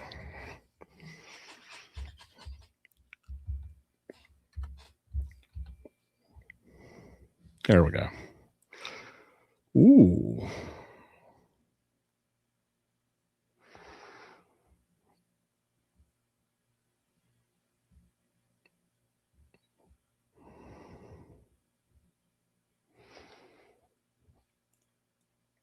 Okay, hold on. This might work.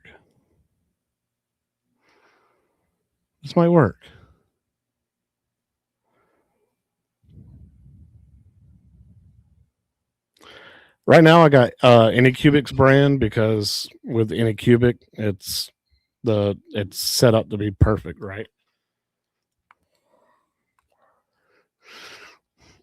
All right, what do y'all think of the color contrast here with the I might have this a little spot on. I'm trying to think, do I want to go that high or any higher? All right, so that's 15. That's 14. All three of those.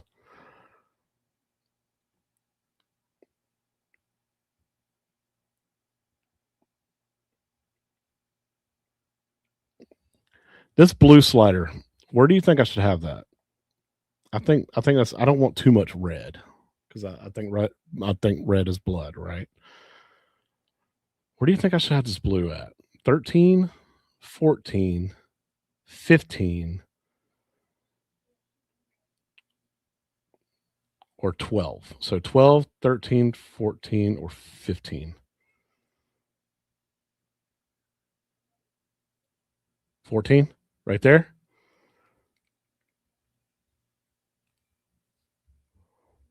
13.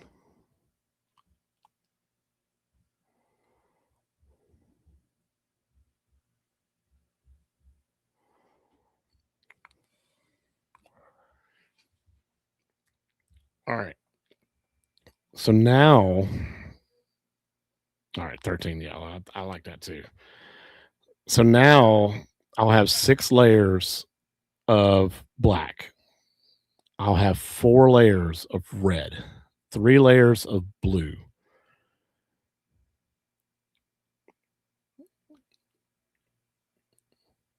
Yes. Okay. Let's go with this. First of all, let me double check. Save images inside a project file.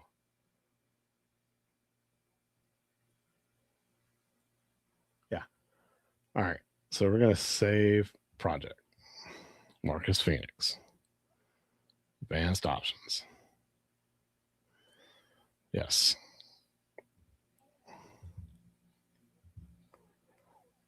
All right. Now that we've done that, Anycubic slicer next. Let's go ahead and open her up. Okay. We're going to go to File. Oops, wrong screen.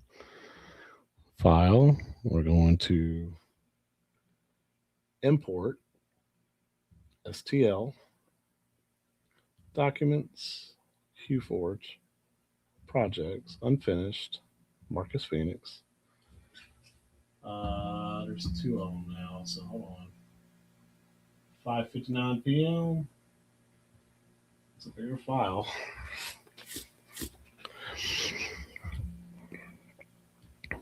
Shit. Center that. Don't need a prime tower. 1 wall loop. 9 layers. 0.08. No, 0.8. Sorry, 0.8. 999. So it makes it 100% infill.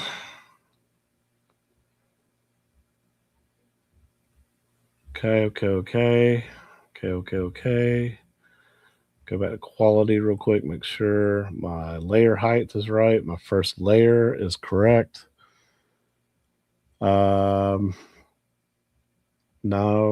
it needs to be Arachne.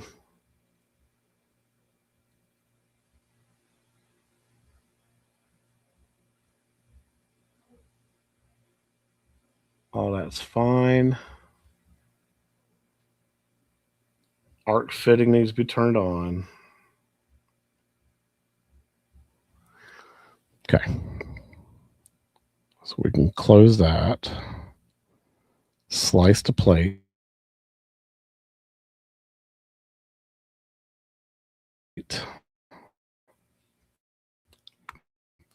Oh, crap. I need to go back to HueForge real quick. Scribe.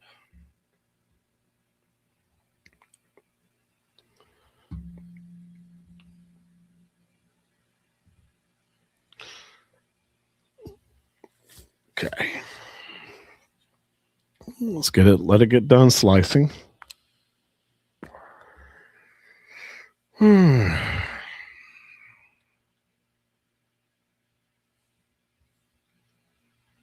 I don't have any rubbing alcohol,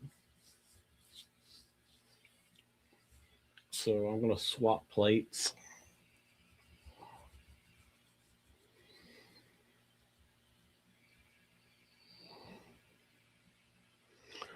Throw a little bit of glue down and see if we can get it going.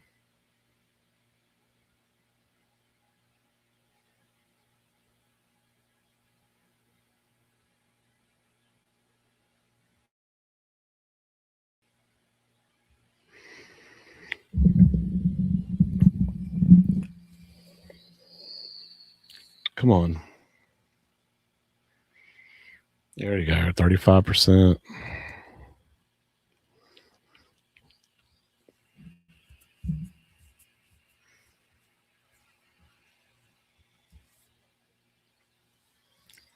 There we go. Okay. All right. So now I got to talk to it. We got to come to an agreement. All right. So at layer 6, swap to red.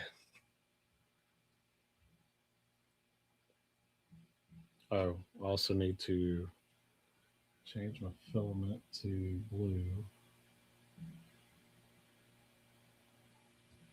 Is that blue? Yeah, that's blue because that's purple. All right. And then because I'm paranoid, check my actual filaments. Okay, layer 6. I need to swap to red. Oh crap! That changes everything, doesn't it? Oh, cool, man. Now, did you come up with that yourself? Like, I need to figure out how to do Blender and different like CAD software. I need to learn that stuff. All right, so I need to go down to layer 6, right? That's what it says. At layer 6, swap to red.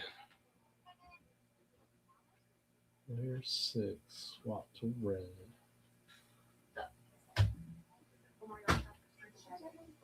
So, Brian, Hey, what you doing? I'm working. On what?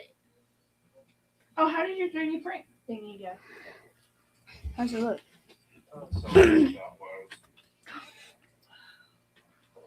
Wait, that's actually really cool looking. All right, layer 10. I need to swap to blue. Jack, be careful. All right, after layer 10, layer 13, I need to swap to white. All right. So this is going to change everything once y'all see it.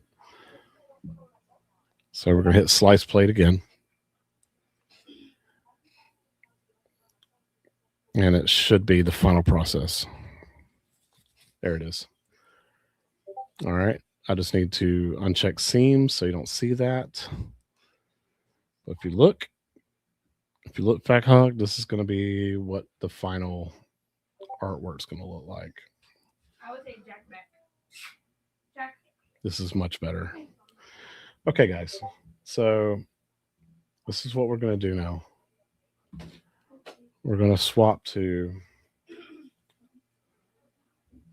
this camera here.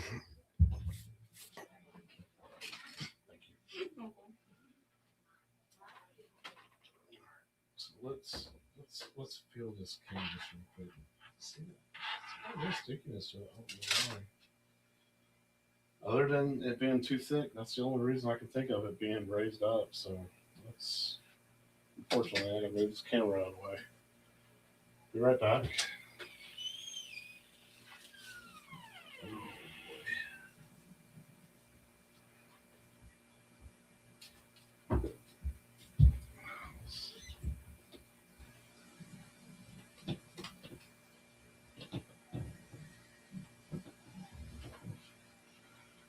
I think it got scratched somehow.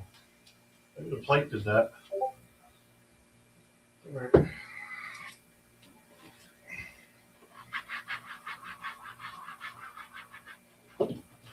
Not sure what happened, but we're gonna get this plate cleaned off real good.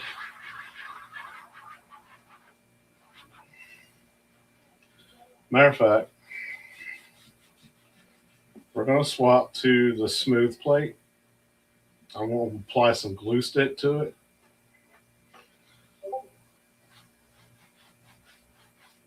I think I just need to get some rubbing alcohol for the textured side.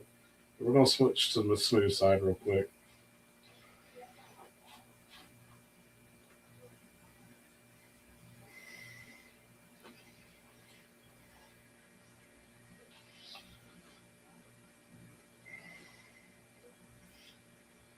All right, smooth side is just about ready to go.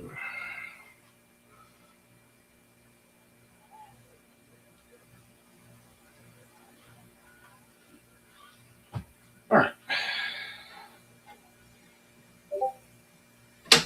smooth side's down. Raise up my gantry.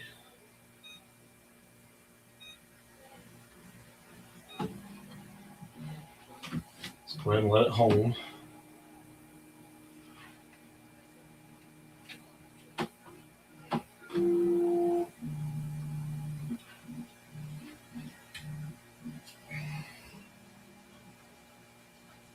Yeah, I need to buy some alcohol. I'm gonna go ahead and add that to my cart because there's like some goo right here.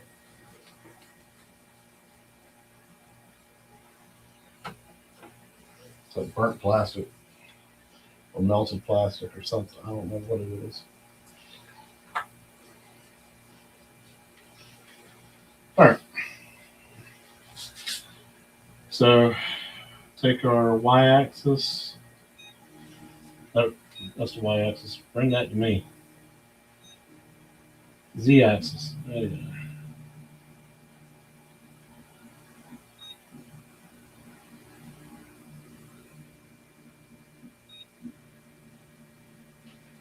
All right.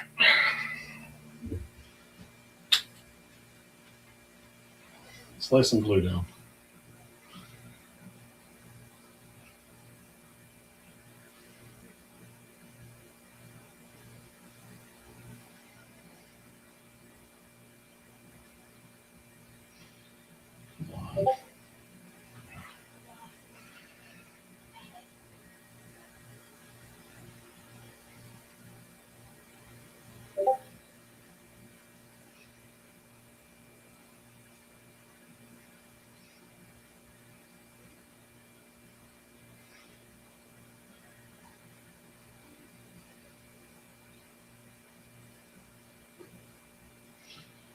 I don't need it that far out, but we'll do it anyway.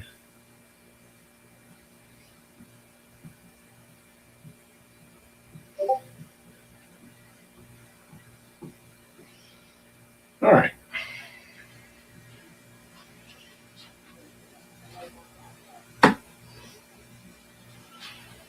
Okie dokie. Now, the colors are up. Let's go ahead and move my camera back to its homing position. Back it up just a little bit.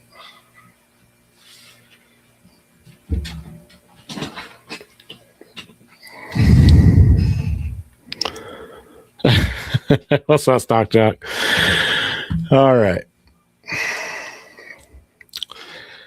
So let's go back to Anycubic.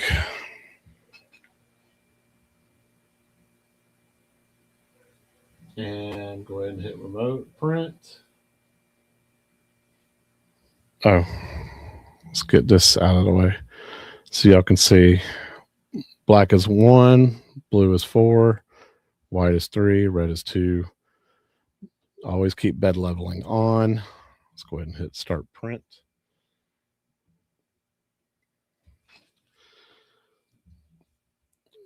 I'll probably get an error message saying it couldn't download the file. Sometimes it does that, sometimes it don't. Nope, it worked. Okay, we're good.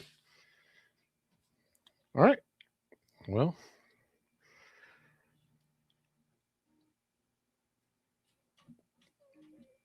we're going to try this again.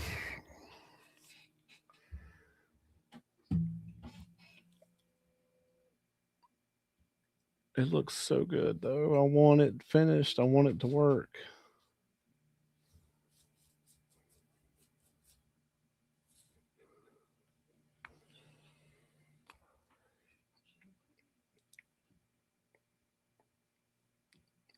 Yeah, I like that. Good choice. Good choice, Fat Hog. So that was just regular old glue stick, stock jock. For a smooth bed, it helps with bed adhesion. It also helps that I made this artwork a little bit thinner, so now it shouldn't be such a task for it to adhere. But yeah, it's just regular old glue, like Elmer's glue stick. It's branded 3D model glue stick, but you know, for like a 12 pack, it was like $4. So,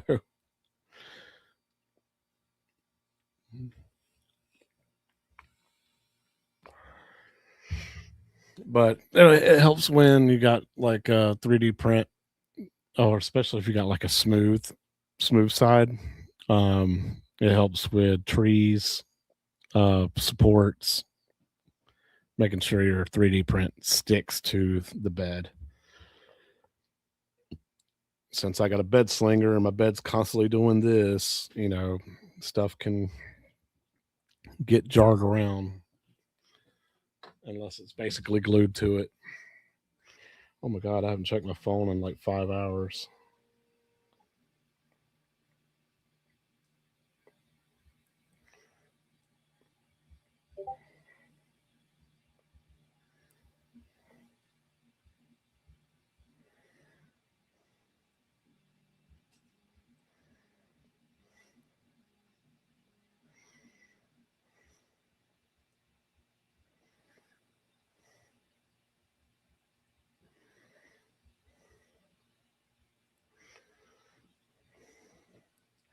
I forgot to text my wife. I'm sorry.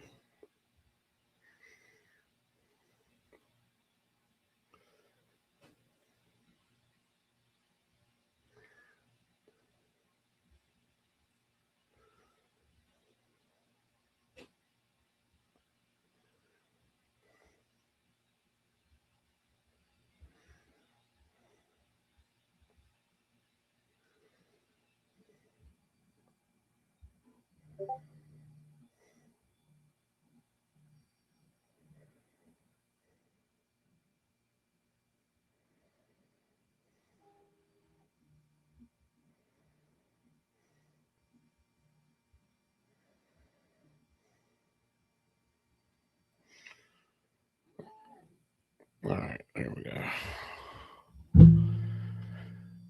Sorry, I got distracted. Needed to tell my wife hello. All right. So currently my machine is making sure the bed's level, making sure everything's good. I recommend doing this every time.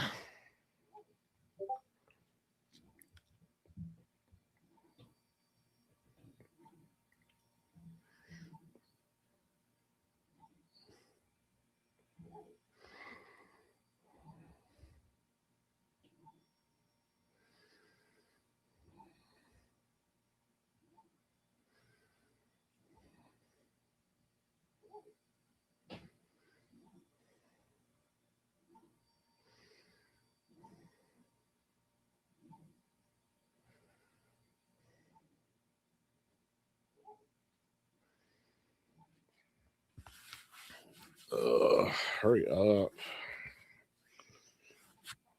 You didn't just spit filament out.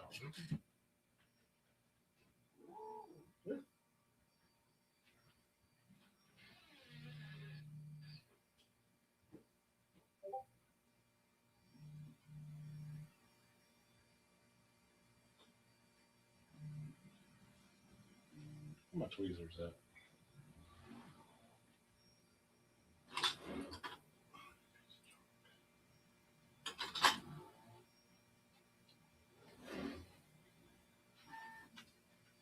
Sorry, camera.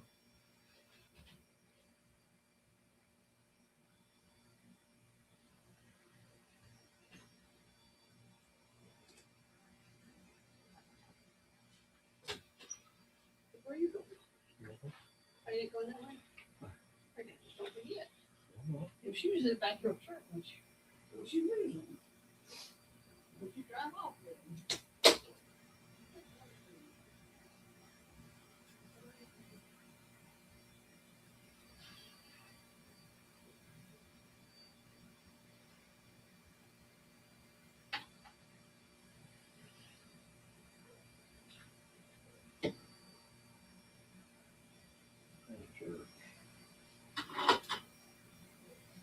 All right.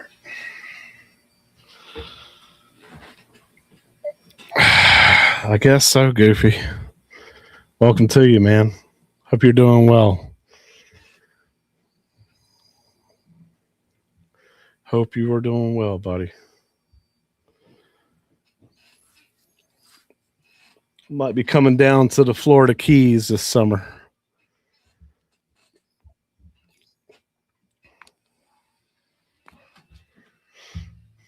All right.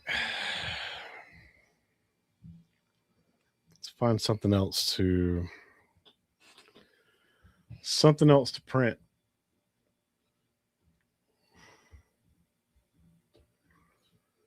Let's find something else that we want to print in the future.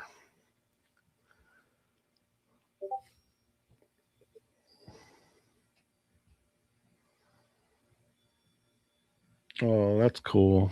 Little keychains.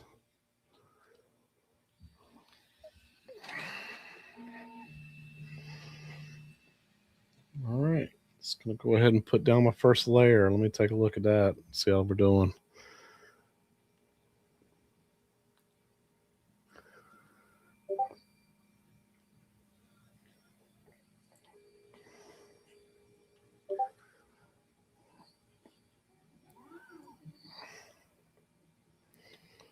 Which file? The one I'm doing now?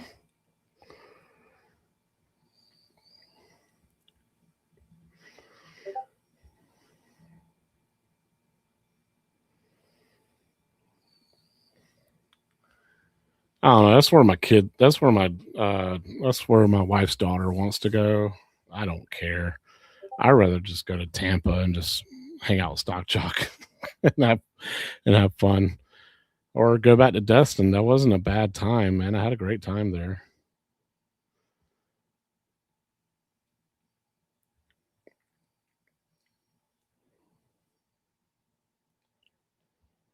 There's a Pinball FX switch, pinball machine. So much cool stuff. I would love to print this right here. But the total cost of this right here is literally like $500-600, considering you got to put a mini PC in it, have 2 screens. It's expensive to get that working. The bar top arcade though, like fully 3D printed bar top arcade, freaking sick.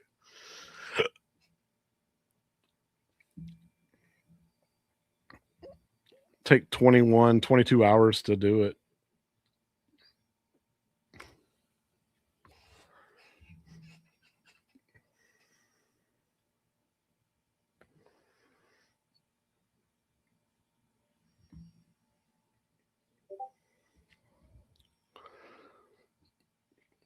Okay. Yeah, so Stock Shot, this the one that I'm doing, it's my artwork.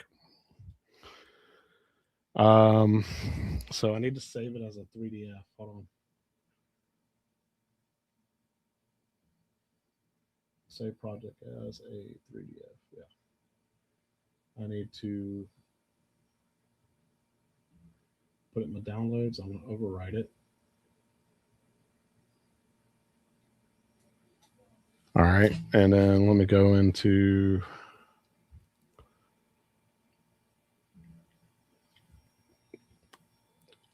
Let me go to Facebook.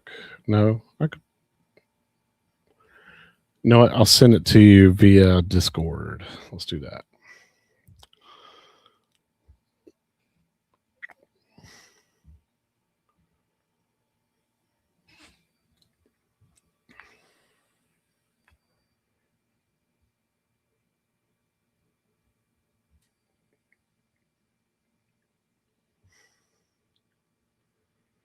God, I got a ton of messages. Direct messages. Let me go to Stat Chat. Upload a file. Downloads.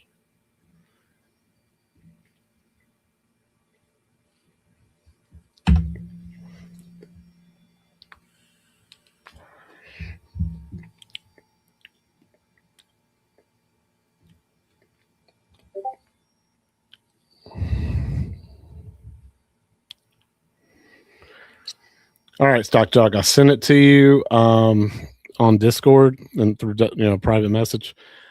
If you when you open up the file, make sure it shows 4 colors: white, black, blue, and red. Make sure the image. Make sure the image looks like this.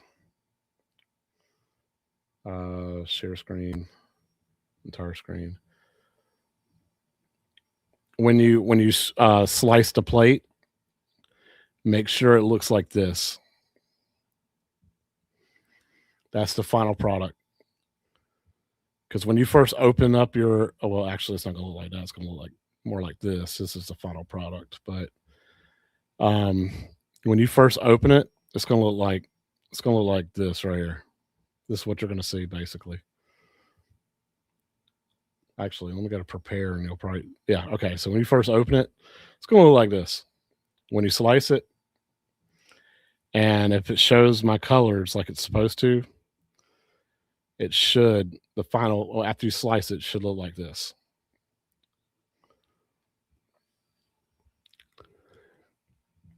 Oh yeah, I would love to go snorkeling with the kids. I think they'll have a great time.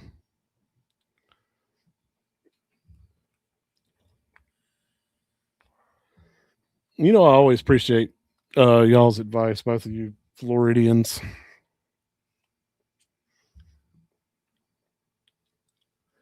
All right, let me check my 3D print. Looking good so far. Let me check that outline. I just want to make sure that first layer adhesion is correct. No doopy lines and no freaking raises. Yeah, we're looking good.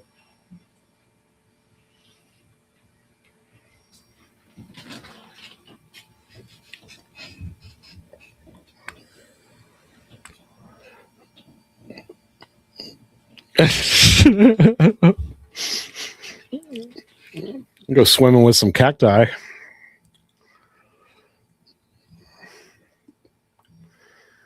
All right, stop screen, share screen. Back to HueForge or Maker World. Is this a real arcade? It is. It's playable. Raspberry Pi 3 or 4. Get a 9.7-inch LCD screen, mini speaker, 4020 fan, which I have about 6 of those sitting right here next to me. I can make my own Astro City, like tabletop, with a 9-inch screen. Shut up. That's cool. Look at Galaga with a Space Invaders logo on the back. And there's your parts. What does it require? I don't know how big it is. 9-inch screen, maybe. I don't care about that. I care about the screen. Like, how big is the screen?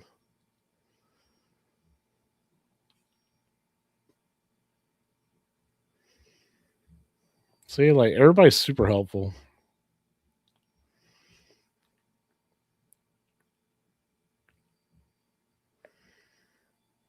That's cool.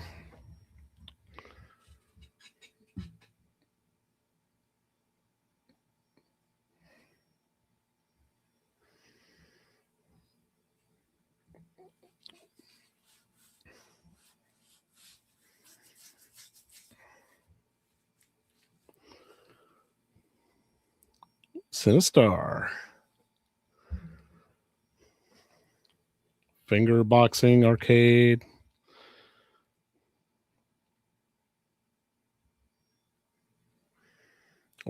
A working slot machine.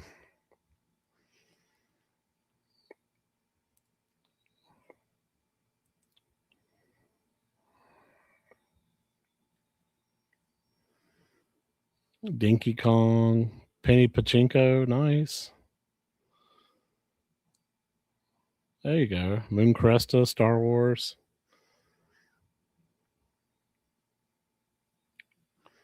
Pocket Boy. Shadowbox. A Steam Deck mini arcade. Nice. Skee Ball.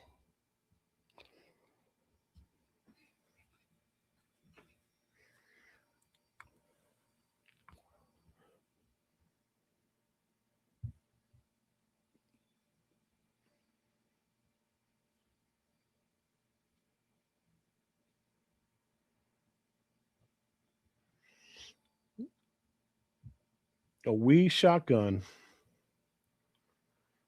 Look at that. 3D printed. Put your Wii remote in it.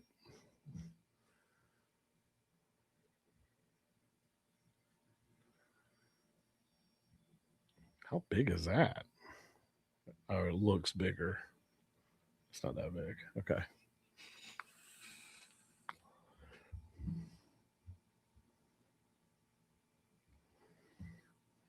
Pinball flipper keychains. Sega. Coin dispenser. Tons, millions of ideas, dude. A Galaga light box. Love to send that to Galaga guy.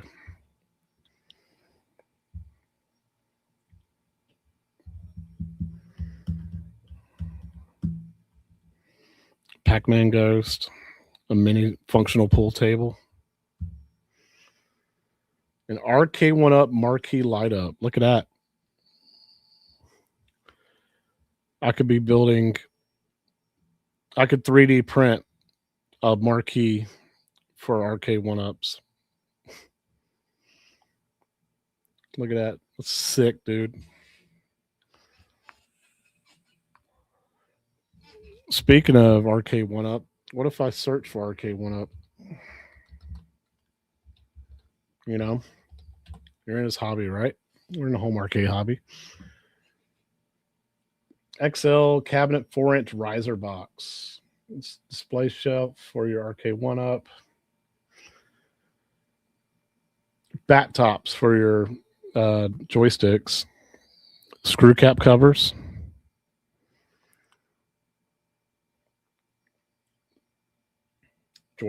Dust covers.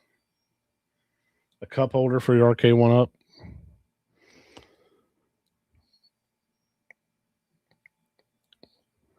Holders for your Reaper 3s for your retro shooters. HDMI controller mount. Accelerometer mount for the Arcade 1-Up pinball. Arcade 1-Up power volume plate. Custom.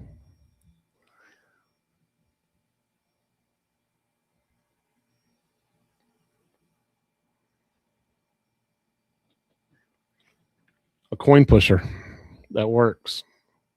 It works. Look. Oh, there it is. Look at that. It works. You don't have to buy $800 coin pusher. You can build your own.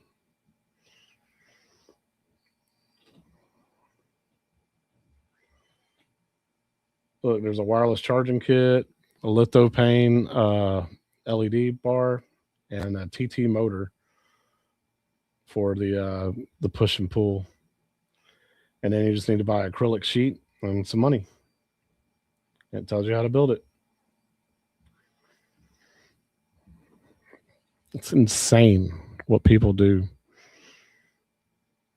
Oh, there's that flick out mini boxing or mini punching machine that you flick with your finger. I think somebody was selling those.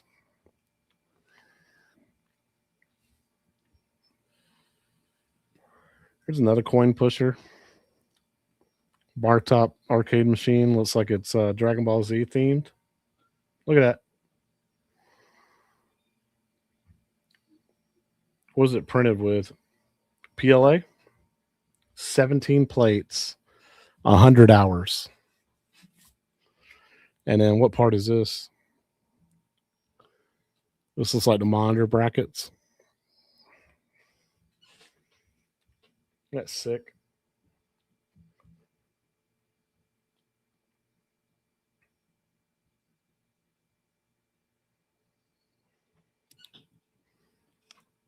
Balloon stickman fight. So cool. I saw that on TikTok.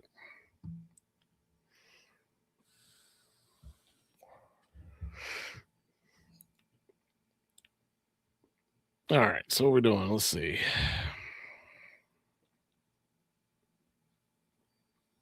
Okay, so I'm going to send you these instructions, Stock Shock, so you'll know how to fix it. Copy.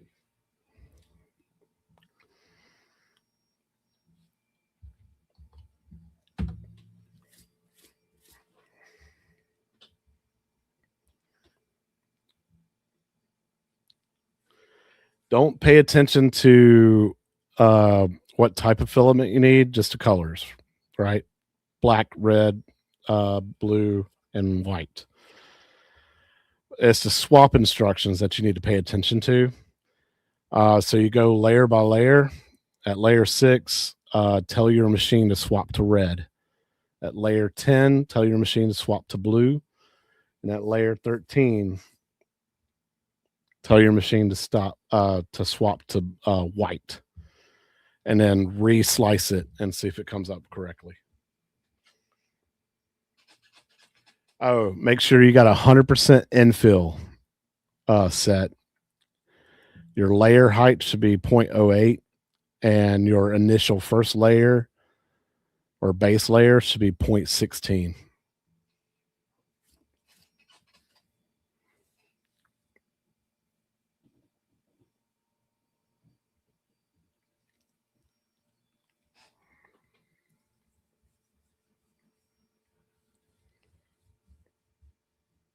Yeah.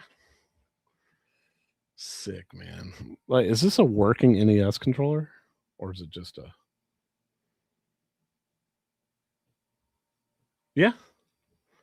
Completely print in place. The buttons actually push. Oh, it's a toy model, not a replacement for your actual controller. Okay, cool. Still.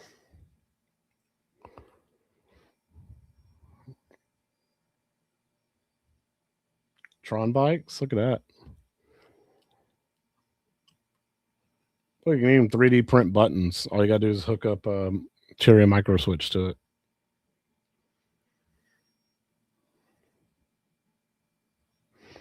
A zapper stand for your Nintendo zapper.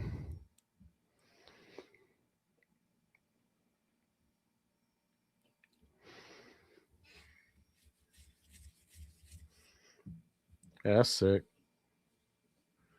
Okay. How's my 3D print going?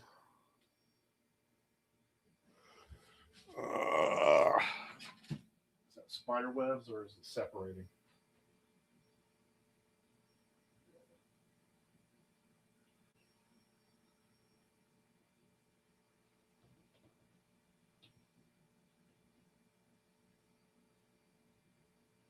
It's hard to say right now. Looks like my bed's not heating up right there. It's not heating up properly. Shit. I hadn't had this many issues. It just turns out it's like it's just this print. Maybe I should have tried the Gremlins one real quick and see if I can get that one to work.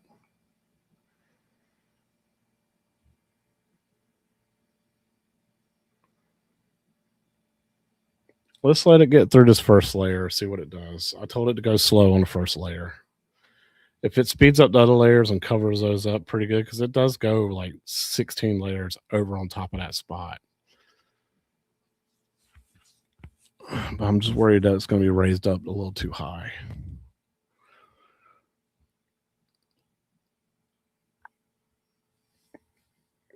We'll find out here in a second.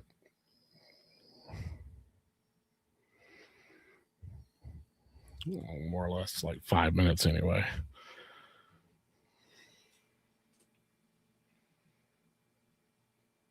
All right. So what did I say? It's what? 1 hour and 25 minutes in. It's going to swap to red. How long have I been going so far? 20 minutes. So another hour to go before it swaps to red, which is fine. It's 4 layers. My biggest concern is how's this first layer of adhesion going to go? It looks like I might be up Shit's Creek already.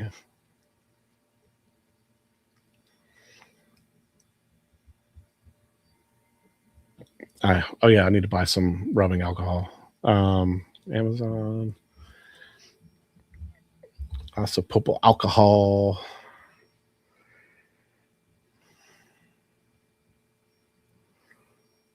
Oh yeah, let me get 6 gallons of it for $90. Fucking crazy. Sorry, language.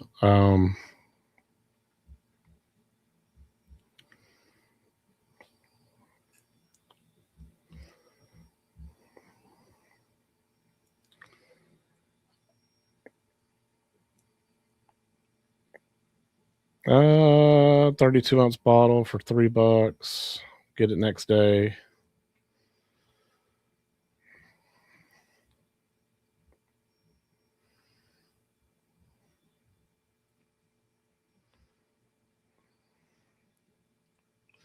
I don't need 100% alcohol. I think 70 is just fine. I can also make sure. Let's see.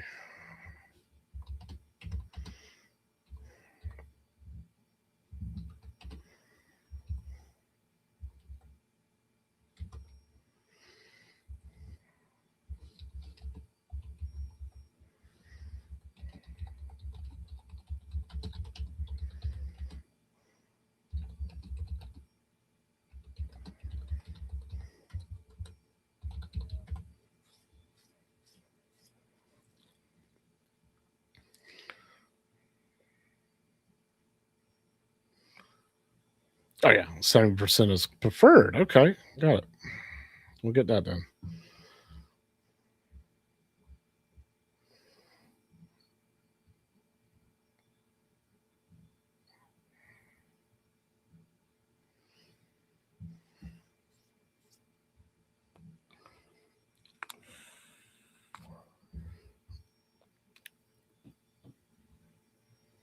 Cool. I'll be here tomorrow.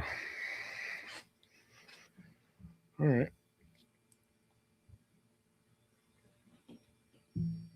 All right. Got me some rubbing alcohol on the way.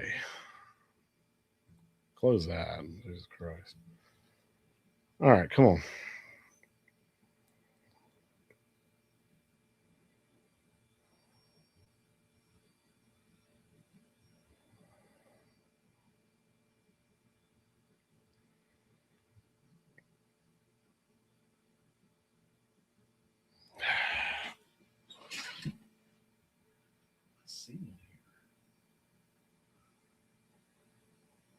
that's just web.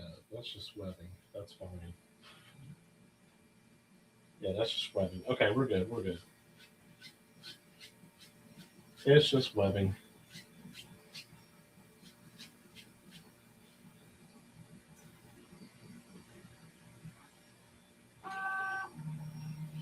We're good. I thought it was screwing up the print, but it's just webbing. That has to do with humidity. That just has to do with humidity here in Georgia, man. It's bad. So once I get my Ace Pro 2, I'll have these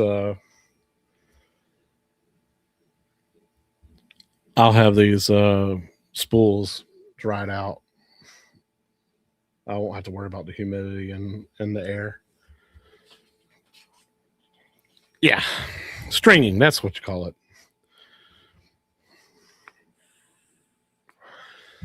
I thought it was printing layer lines like super thick. Yeah.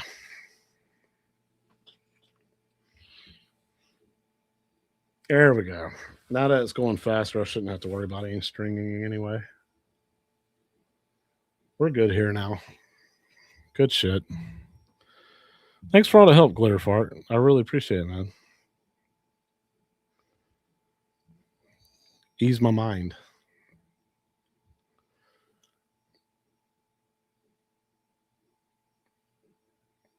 Okay, so this is layer 2. So 2 more layers after this, and it's going to swap the red. We'll be fine. So is it layer 3? Go to layer 3 real quick.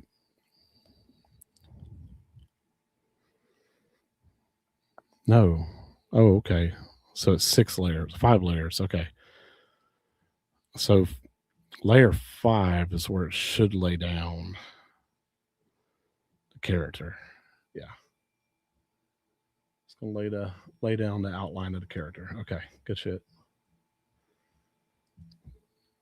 And then layer 6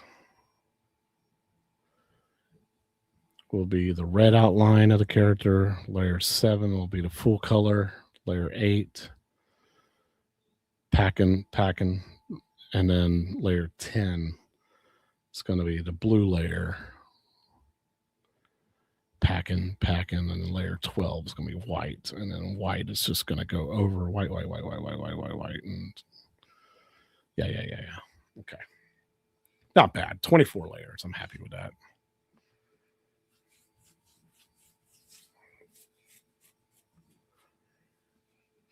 All right.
Let's see.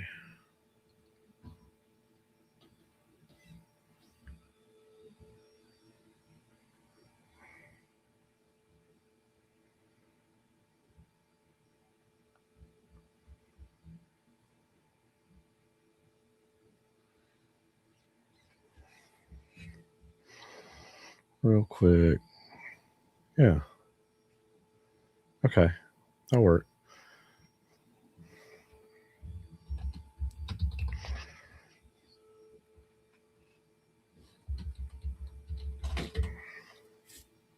What's up?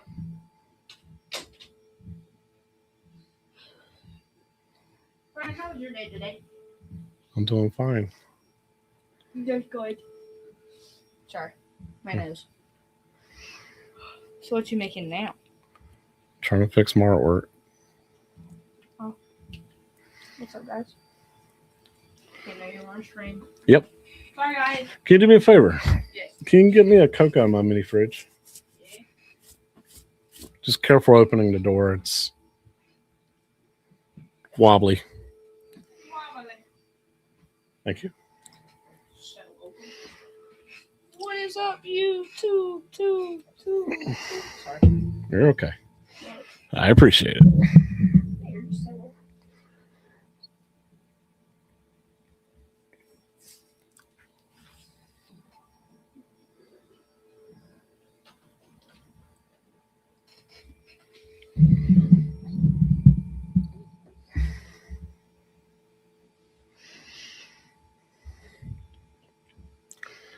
Well, y'all make sure y'all watch Michael B's show tonight. He's going to have a ton of people on. Should be a good conversation. I got invited, but I decided to pass since I was on, week before last? Or was it last week? I think it was week before last. I was like, let other people get on the show, man. So I'm starting to get that itch though for something new. So I feel like Iconic's calling my name, but I'm also waiting for see what TMNT looks like with its final playfield design.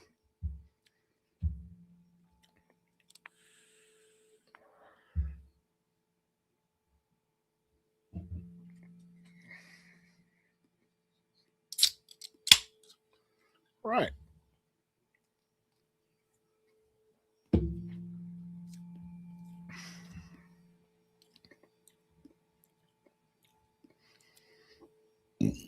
Let's see. Checking.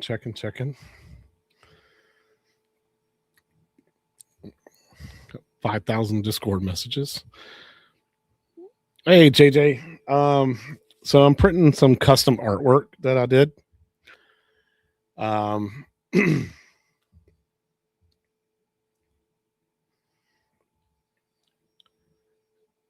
And so I found out 3D printing, you can print pictures. You know, you'll lay here. Sorry. What the hell? No. You can lay plastic on top of plastic in layers, right? And create a photo. So I'm printing custom artwork that I made because I'm a huge Gears of War fan. So the picture on the right is the picture that I put in. The picture on the left is going to be the final picture. Have you seen the Dithering demos? I don't recall. I don't think so. I got almost halfway done with this print earlier. JJ and I printed it too thick. Like I said, I'm still learning how to do this, but I printed it too thick.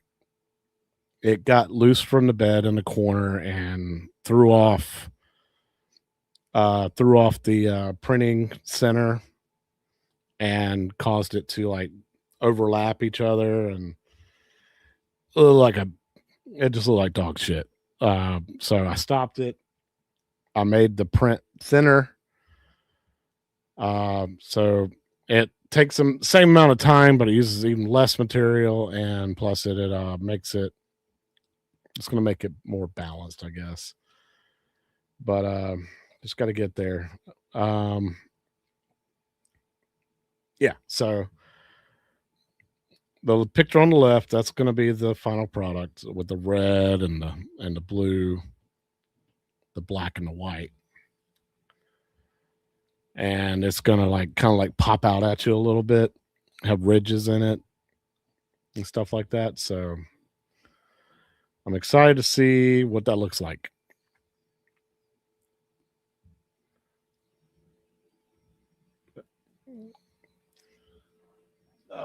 Here, JJ, I can actually show you what my they're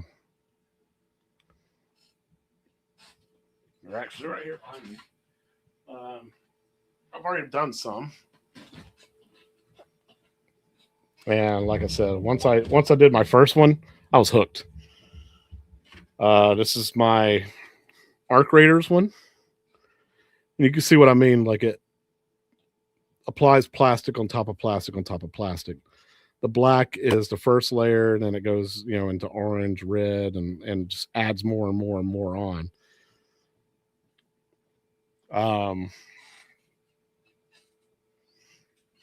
So there's that. And then I also printed Resident Evil 4, which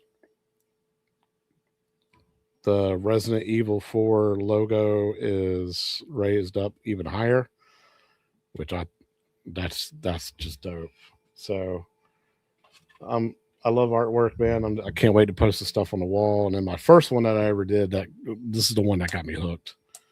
I even printed out a frame for it and put it in it. It was my Tomb Raider. And yeah, so once I found out that you could do this, I became obsessed and started doing more and more. So this is all I want to. This is all I want to do. This is all I want to print now. This is all I want to do. I can't stop. So Mandela's, yeah. It's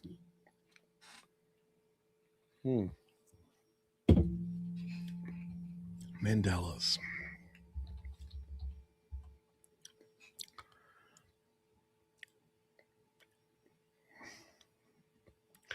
Not Nelson Mandela, you piece of. Ooh, look at that. Oh, I want to print a praying mantis. That's dope.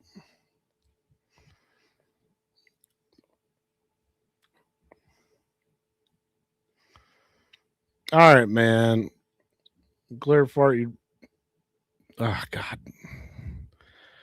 I will print one of these. Not today, but yeah, that this is happening. Good Lord, that looks cool.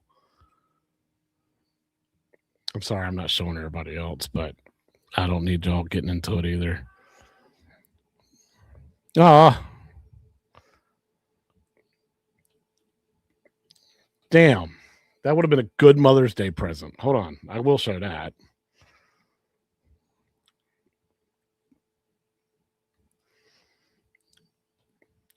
So y'all want some Mother's Day gift ideas? Look at this.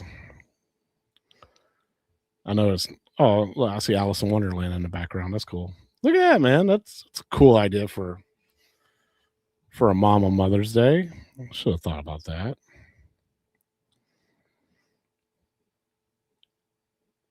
Look, there's different designs that people did. Let's see. Other people's. Hey, look at that. That's nice. Made a collage with it. Congratulations. You can do them in different colors, so that's cool. Look, this one glows in the dark. They use glow in the dark filament.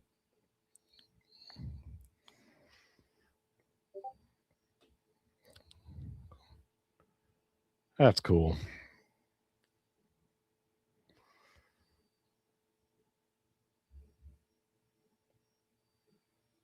What, Mandela coasters?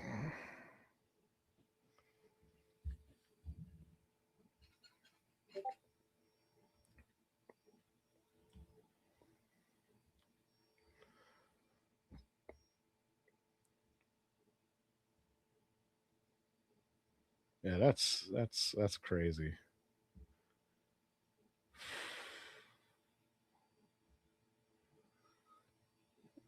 That's insane.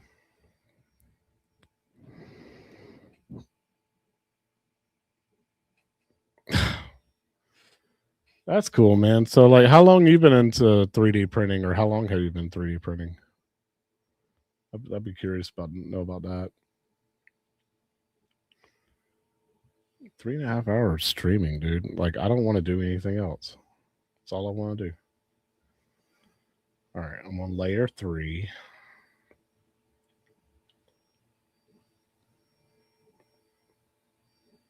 Let me look at my lines.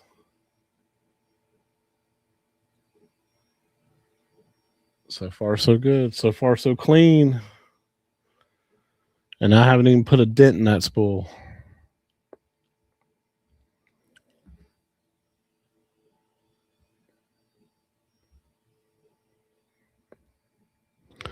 Technically, I've been in the CCs for a little over 20 years, but only been working with 3D printers I used to have been for the last week. Oh, wow.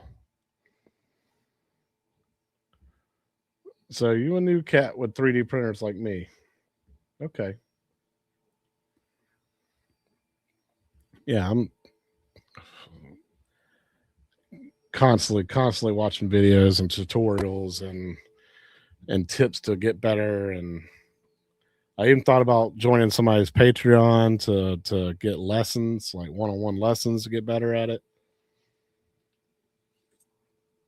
And it's not even about making money. Like, I know I can make a little bit of money doing some of this stuff. I'm just infatuated with making stuff. That's I want to learn. I want to learn CAD. I want to learn. Was it Tinker work, something like that? Um, Blender. I want to learn how to make stuff, how to build stuff, and then bring it to life. You know, print it up, and it's there. And then eventually, I would love to clean out my garage and build a little station in there and make a like a little airbrush paint studio. 6 months from now, you'll be a freaking pro. I hope so. Oh yeah, oh yeah. I saw that, but Blender's free, and some of the AutoCAD stuff is free too. Um, but yeah, everything's going to paid subscriptions instead of just buying software and owning it outright. You know, you remember when Adobe did that with a Acrobat Reader and Microsoft, of course, with Office, like $200 a year. So eat it, dude. I'm not doing that. I'd rather just pay my $6 a month for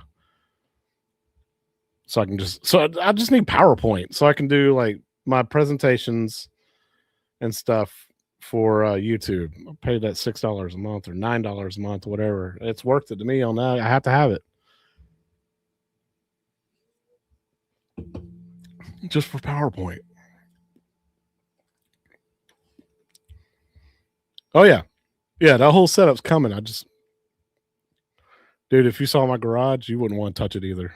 It's it's just filled with junk. And it's not even my junk. It's my brother's junk that, he's a pack rat, so he just threw it all here. I mean, hell, I could probably have a garage sale and just be like, hey, whatever's in the garage, just take it. I don't even want it. $2. There's tools in here, there's bikes in here, there's everything in here, man.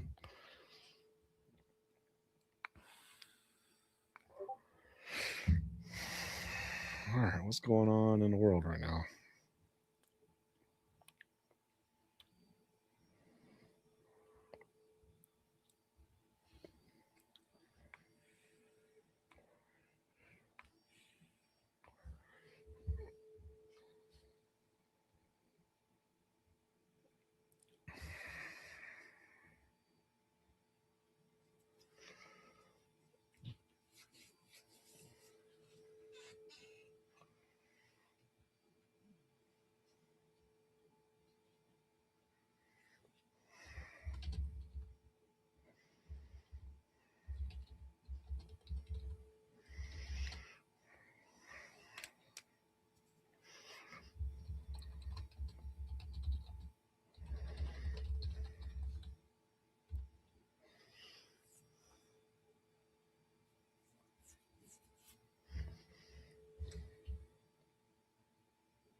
Yeah, the T2 is accounted for. It's not for sale.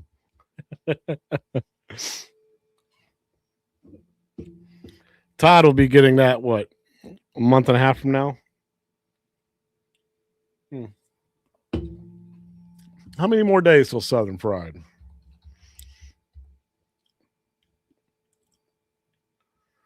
It's about to tell me right here. It's got a countdown on the website. Where are you at?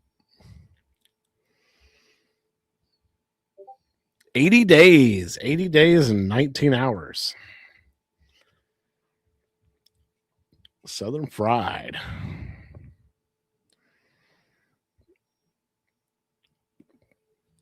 Oh yeah, so God. So where I have my printer, it's sitting on a armoire. That's like armoire, or however you say it. That weighs like 500 pounds.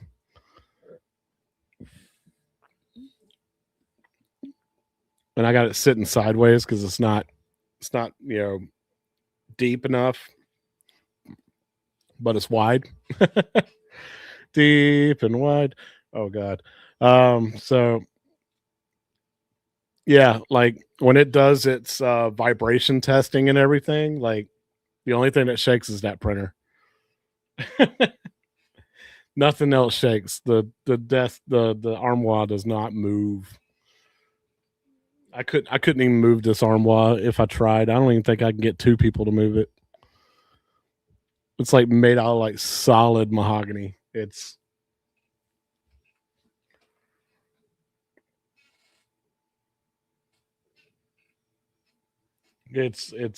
a beast.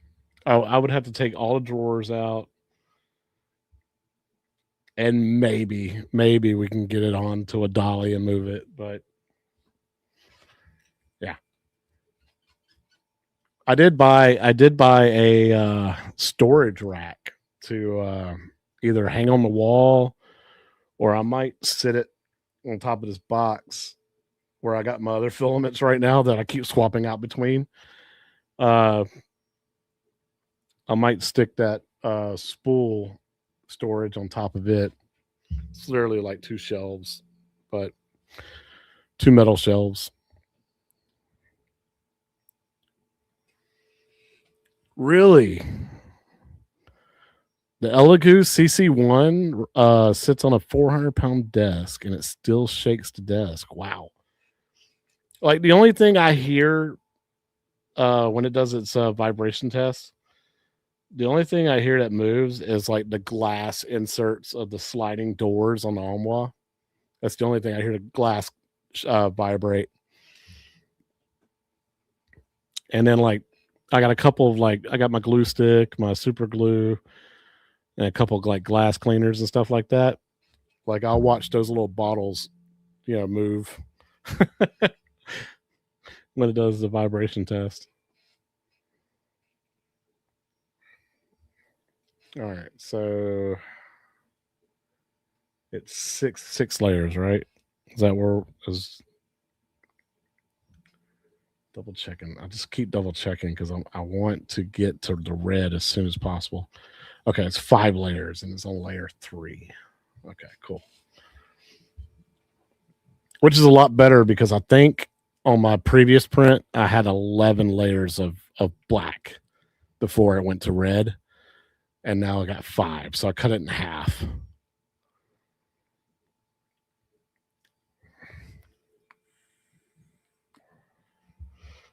Hell, I probably could have gone even thinner. Like I said, man, this is like, I feel like this was like 2 layers. You know, like this is flimsy. You know, and y'all saw my failed piece. Like I could bend it. It wasn't flimsy at all, though.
Right. So like I guess like my thing is like it's hard to understand. So Glarifier, I can show you this and maybe you'll help understand too what I'm trying to say. But like with HueForge, the app, right? So where it says base thickness down here at the bottom, I don't know if that means millimeter. I want to say yeah, because the layer height and the base layer, those are millimeters, right? So the base thickness is that original, like, it's that original black layer or whatever your bottom layer is, right? So before I had it at 0.8 and I dropped it down to what, 0.48. So like if I dropped it like say down to 0.2. Now of course that affects this, but if I did like, I don't know, let's try 2 blend depth. Right? If I did that, that gives me a little bit more options to, adjust. And I still get the same, pretty much the same outcome. Yeah. So like HueForge, like you get a lifetime license for personal use for $24. I bought it because I want to be able to make artwork like the ones I printed out. This is what they used. So boom, like that looks like that says 3, right? Yeah. So now it's telling me it will print 3 layers of black and then eight layers of red. No, I'm sorry. 3 layers of black, 5 layers of red, 4 layers of blue, and then we're looking at what? Yeah, so none of these matter. It just matters right here.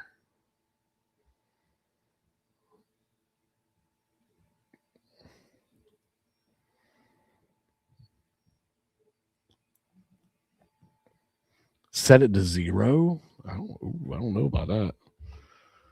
Let's see. Yeah, that makes my black go away completely. Like I gotta have black, unless I can throw it back in here. I can throw it back in here. Okay. Um.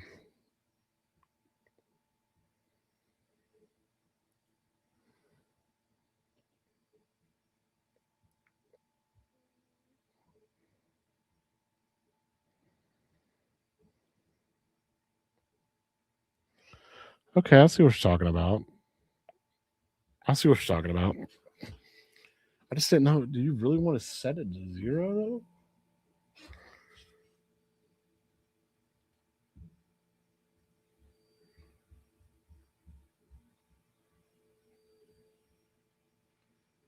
I mean, you can.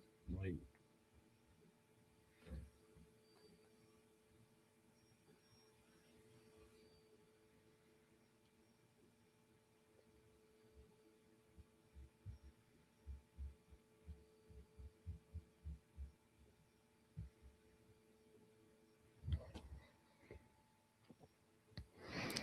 it's a lot of red though.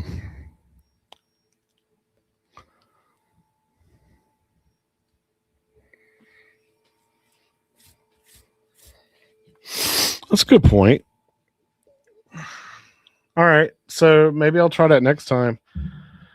Let me see if I can add a little bit more black though, because I mean, obviously want that black depth, right?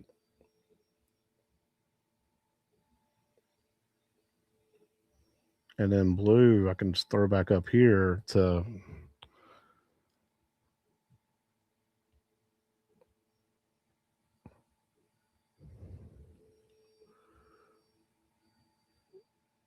So, like, technically, I'm still doing 5 layers of black, but it's thinner, right?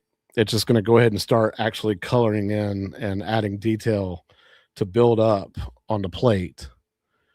So now if I turn it sideways, I can actually look and see my thickness of the plates. And let's zoom in. So if you still look, I got a crap load of white there. So that's the only issue. Like, I don't need this much.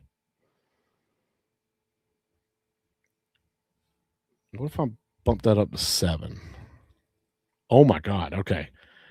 Oh, okay. I got you. So drop that down to 3. Drop it down to 2.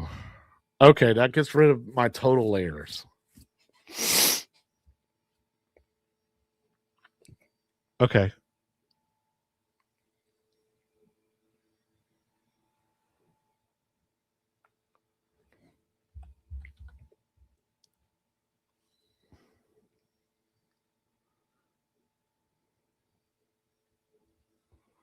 All right, reset the view real quick.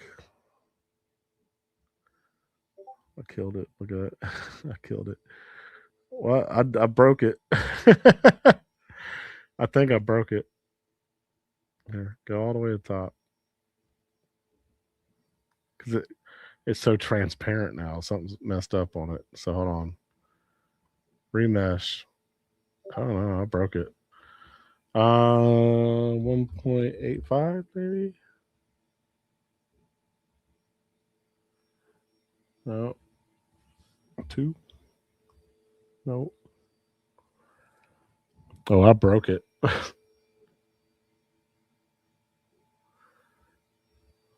Yeah, because the checker pieces mean it's transparent. Like there's no layers there whatsoever.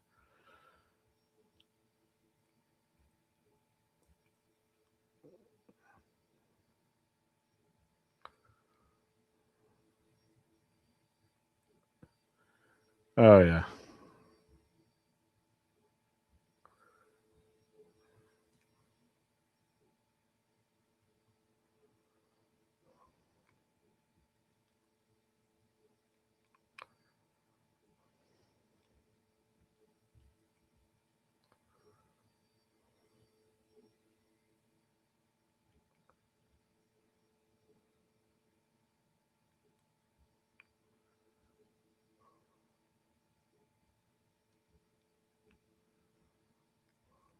Huh.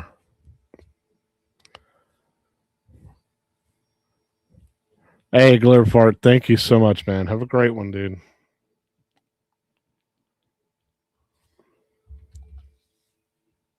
There it goes. Look at there. Boom. Now see that works, right?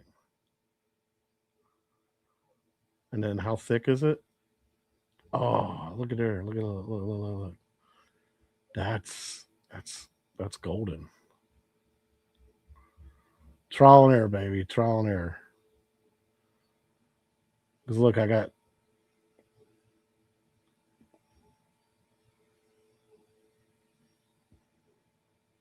Yeah, okay. Bring up the. Oh, no. Don't bring up the red. Bring up the black, maybe. No. Go down. Black, go down. Yep. Red. Go down a little bit further.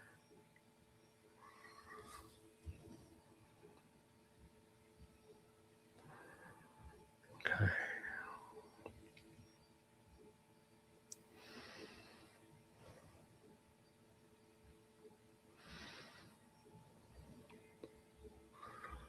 That works. Now let's check and see. Look at the detail. How thick? How thick are my lines now? Oh shit. Okay, we're good. Yeah. I don't know if that works.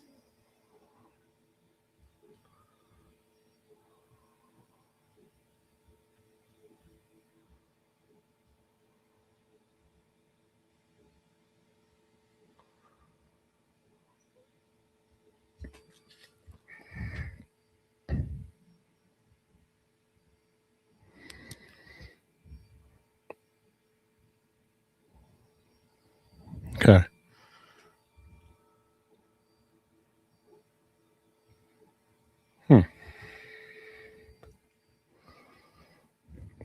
What if I made the base thickness the same as the base layer?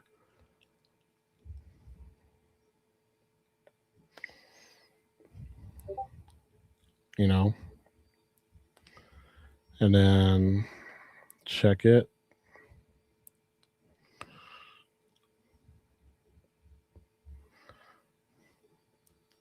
I don't know. I mean, I guess that's not too bad.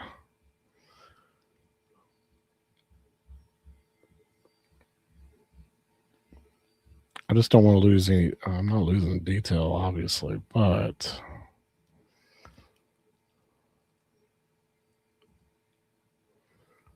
max channel color match. Ooh. Hold up. I'm sorry, guys. Let me bring this on my screen so I can see this a little bit better. Hold on. Like, that turns it kind of like a purplish red color, mixing the blue and the red.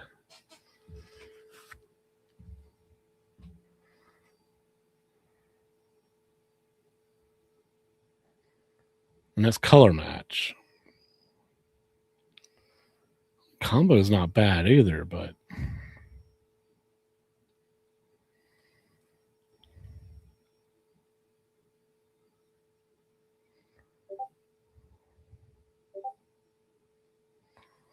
combo is pretty good. Color wear, no. Color pop, no. That color match, though, man, that makes it look like a comic book.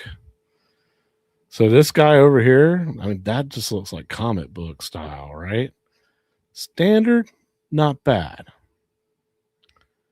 Combo, about the same. Color match, kind of looks like a comic book art.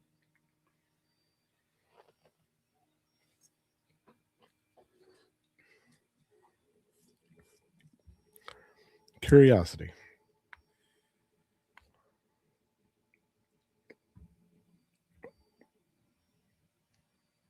And like I said, the thinness of it now looks right. Maybe.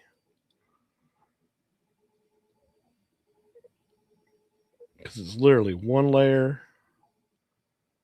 then 4 layers, 4 layers, 6 layers, 5 layers. I think that's how that works.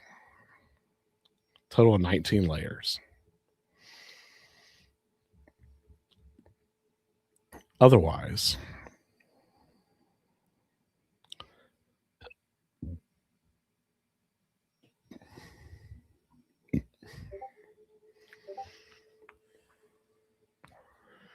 it's something to think of. And if I invert it, whatever. Okay. So now he's starting to do the outline of my character.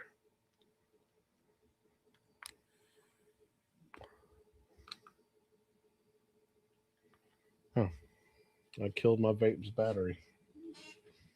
I've been puffing on it all day, not even charging it. Let's go ahead and get a charge.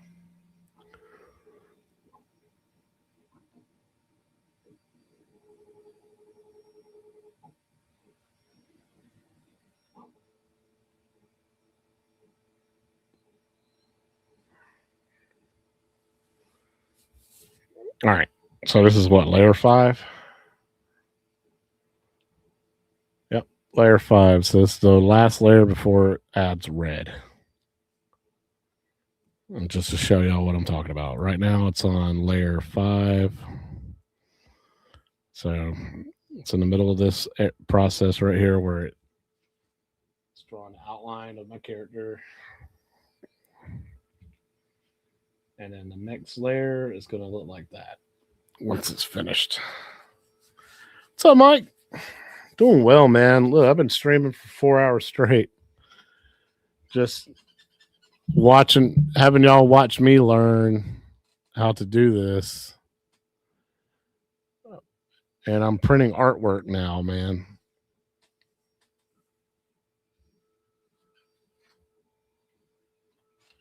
I've gone obsessed with printing artwork. So it's gonna go from again.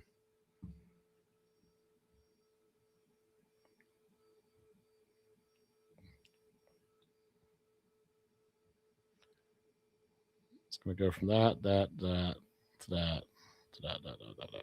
Bam.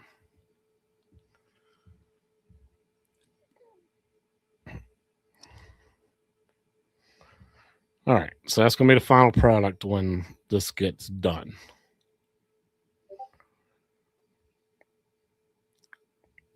So, what has inspired me to do this, Mike? And I've been showing everybody because, like I said, I've been obsessed with this. My Resident Evil 4 print, which, good lord, I see a hair attached to it. Let's get rid of that. Good lord. All right, that's fine. But yeah, it's my Resident Evil 4 print. And you see it's raised up. Turned out great, right?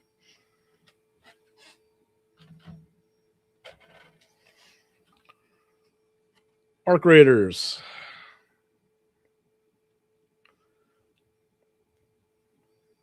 Love this stuff, man. Like I said, I printed these out because somebody else made them. And I was like, oh my God, it came out sweet. Let me try to make my own. So that's what I'm printing out now is my own artwork. And then this is the one that started it all. Once I printed this and I printed the frame, I was like, oh, yeah, I'm hooked. I'm hoping I can sell these. Like, I'm hoping I can actually do so good at these that people in the community will want to buy them, and it'll support the hobby even more. That's the goal anyway. All right, let's go back to that. Let's go full screen here. Yeah, it's coming out pretty good. Yes, one piece. The frame? Oh, the frame, yes. The frame is one piece. So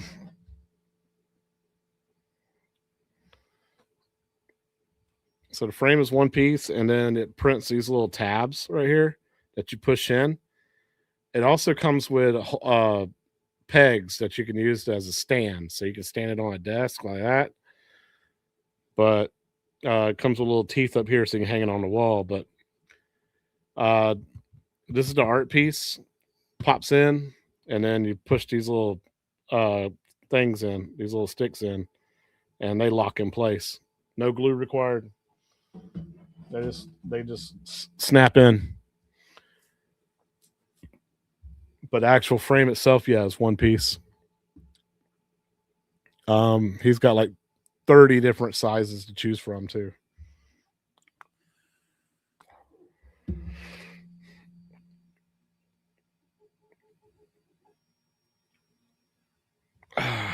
What you doing? What you doing?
Sorry, guys. Catching up on all my freaking emails. I've got a bunch of them.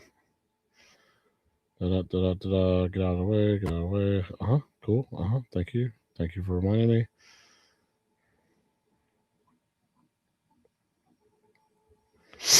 Oh, I haven't eaten all day either.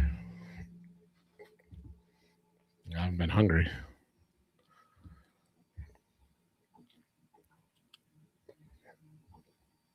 Let's see. What's up, Ray? I knew eventually you'd get your butt in here.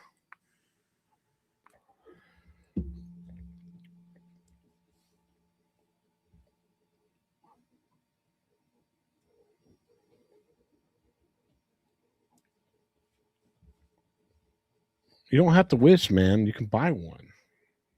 $300. That's how much mine cost.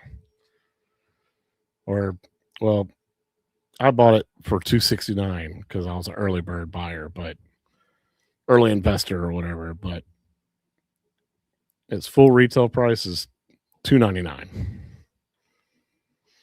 Buy you some filament, which is like $12 to $20 depending on how much you want, what colors you want. I know. I think we do too. But here's the problem with that. That man's going to need to do some research. I think he's going to get frustrated on when the printer tells him he's not going to know what to do with all the daggone numbers and metrics and everything. He's going to have a lot of stuff to figure out.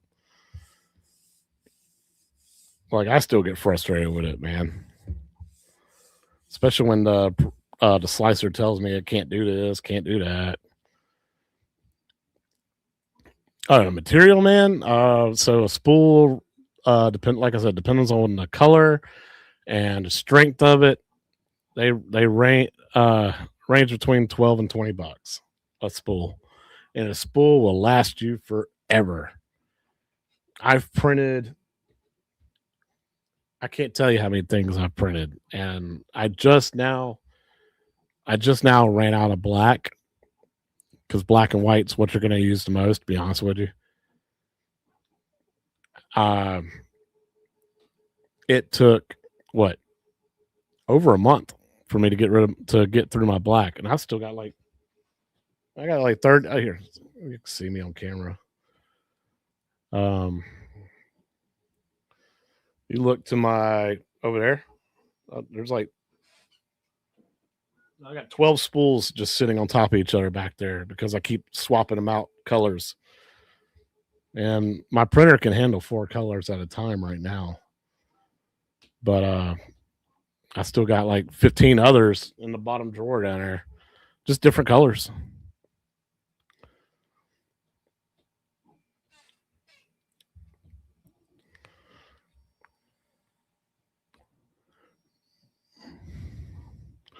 Yeah, I mean, like I used almost half a roll of purple on making my friend an 8-inch Gengar from Pokemon. Oh god, he was heavy too because he was just packed full of all the filament and stuff too. But it was a big old Gengar. That was the biggest thing I ever printed. But it took over half the roll. I was like, I'm not gonna use that purple for anything else. The only reason I bought the purple was for the Gengar, so I could make him that.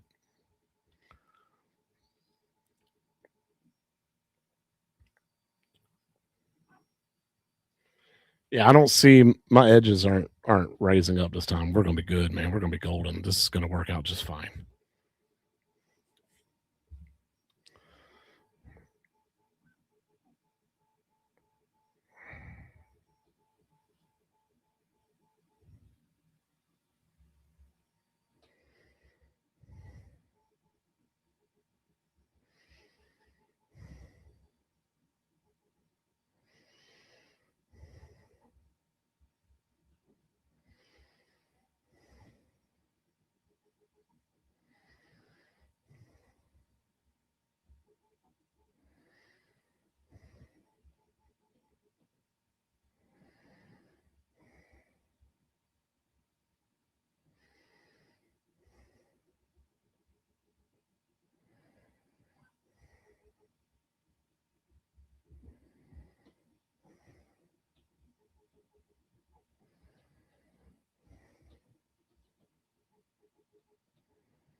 Let's see.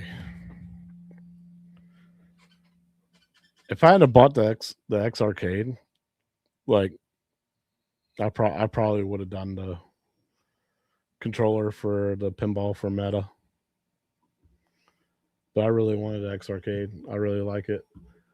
And I saw a bunch of 3D printed ideas for the X Arcade pedestal too, like adding a shelf, uh, uh, TV mount for the back of it, so that you can do the vertical screen on the back of the pedestal.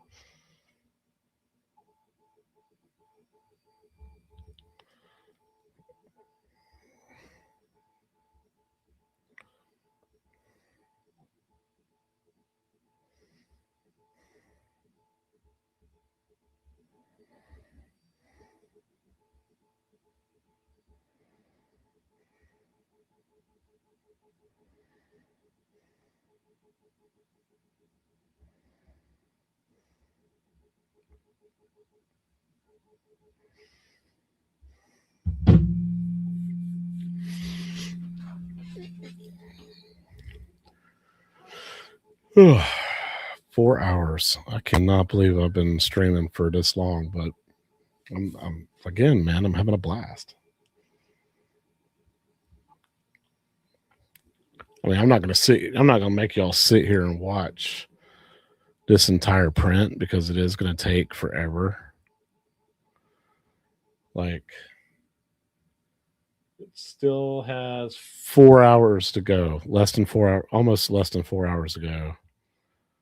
I just, like I said, I was just learning, trying to get as much as I can through this print.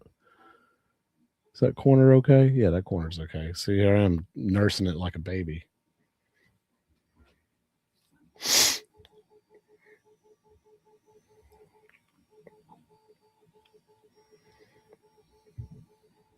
But Fat Hog, wouldn't you agree? Best like 280, 300 bucks that you ever like invested. It's satisfying. It's fun to learn. This is awesome. I just got to get good at Blender and CAD.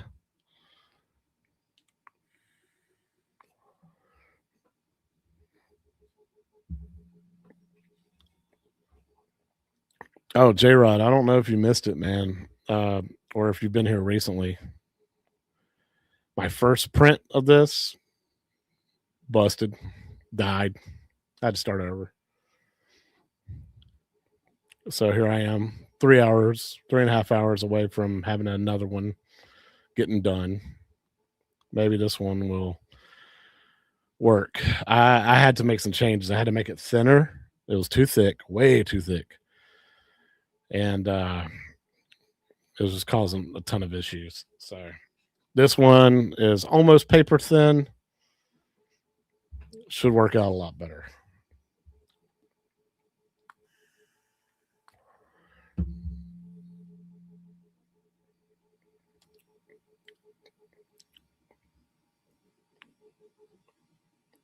Yep. And it ended up knocking it off to the point where it started ghosting. So, like, his arm pad was in the right spot, and then it was right next to it. So it was, and then it started printing off to the side, like over, like to the right or to the left of the print. So yeah, it got knocked off. It got knocked off of its path. So I had to stop it. I was like, I'm not sitting here for 3 more hours letting it do its thing. I got to fix it.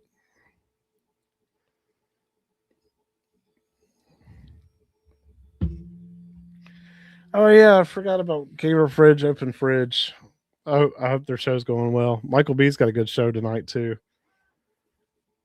I think Todd's going to be on it. James, Retro Bill, and Paul, Neo Arcade? Yeah. Michael B's got a full cast.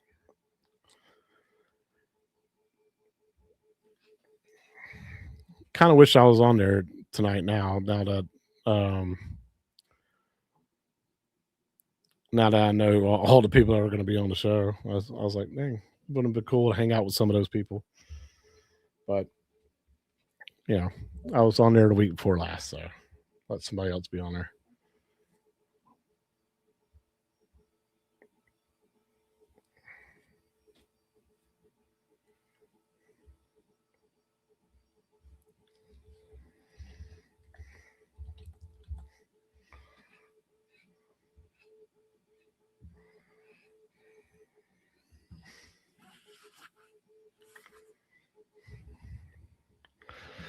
Oh, anybody in chat? Somebody tell me. I saw that Michael B posted a video, but I haven't watched it yet because I've been live streaming. Is the Double Dragon iconic up for pre-order? Or like when is it coming?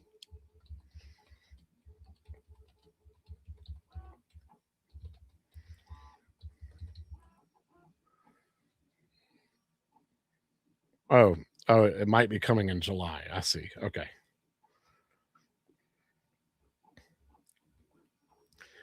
Thank you, Google, for answering that question for me.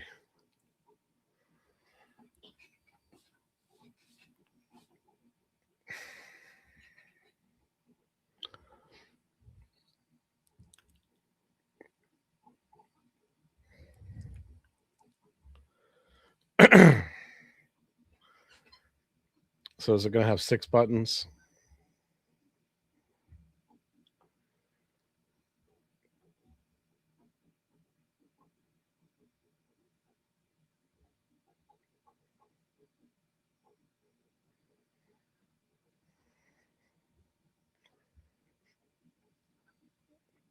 I don't know. I might be interested in getting the Double Dragon Gaiden version.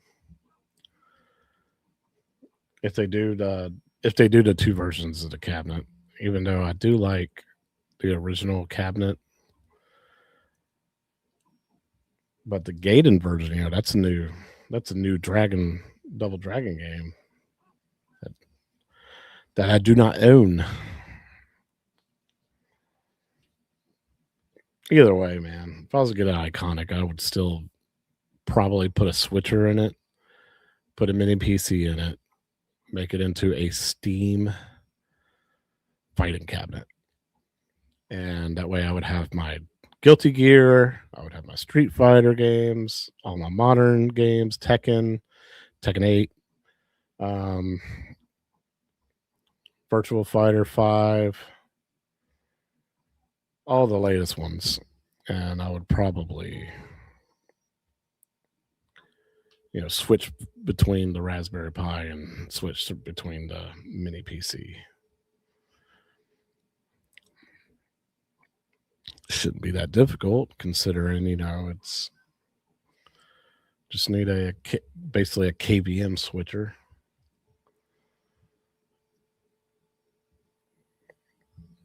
Well, hello, wifey. How are you? Mrs. Chaotic BPR has joined the chat.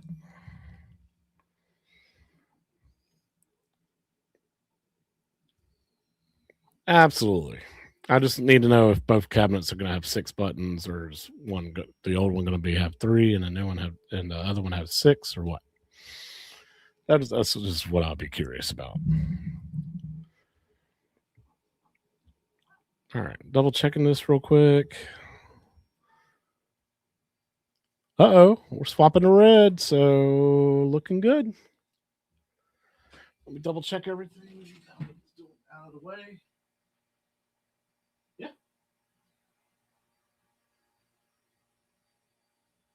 Yeah, we're good. We're golden.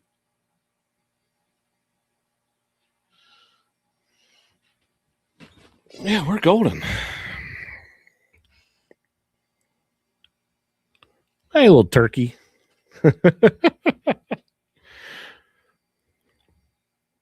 You never participated in one of my live streams before, so now you see you can do that. And see, I can go full screen. I can do whatever I want.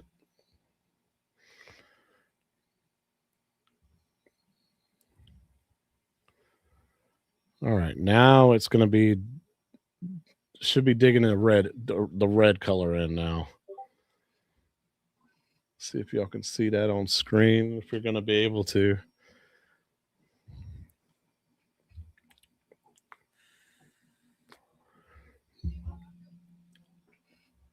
Not yet. But of course, it's in like a weird lighting area, which I can actually probably adjust that too.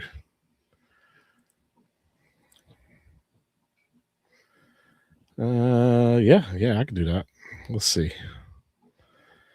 Bring up StreamYard and bring up my device settings. Let's see if I can turn brightness down. Too much. All right, sharpness. There we go. Auto white balance.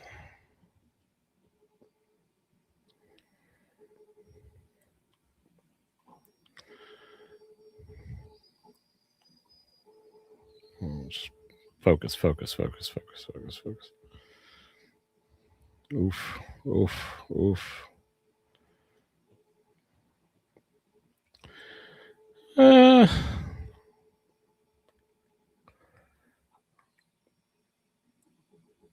Okay, I see too much AI autofocus on that. So let's see. That's close. I can't get the color right because the camera's all jumpy.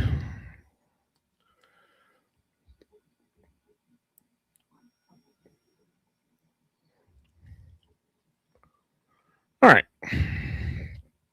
We'll just minimize that. That's fine.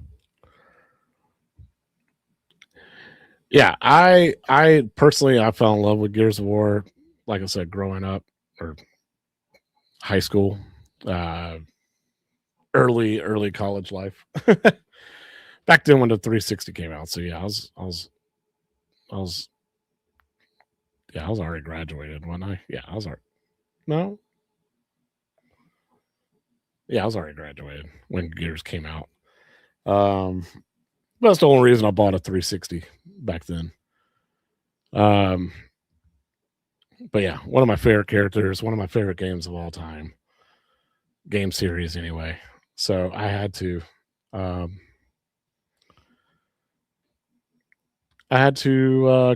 an artwork. And I want this to come out perfect because, like I said, this is my first hand created artwork. I want it to come out good. I just wish y'all could see the red. Like I said, let me turn the light on. Let's try that.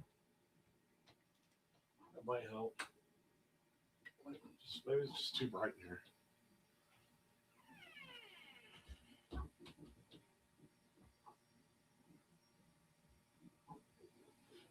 I see it laying down though. I see it laying the red down.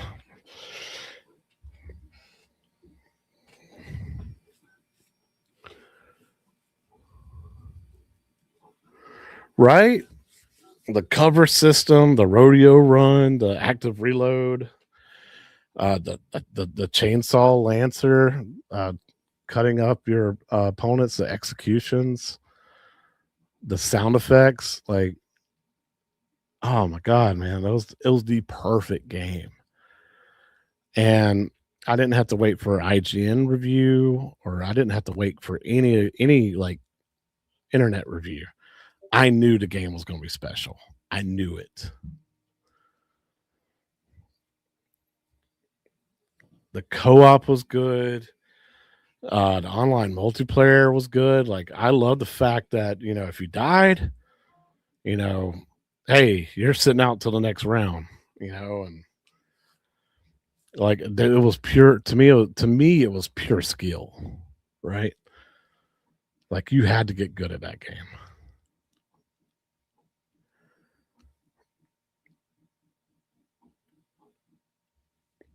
So, right, and then so many different games wanted to try and copy that afterwards, and do a piss poor job of copying it.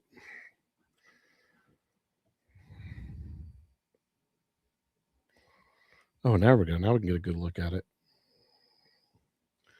I mean, you're not going to be able to see the red yet because it's laying it on so thin. But once it gets to the next layer of red, you're going to be able to really start seeing it.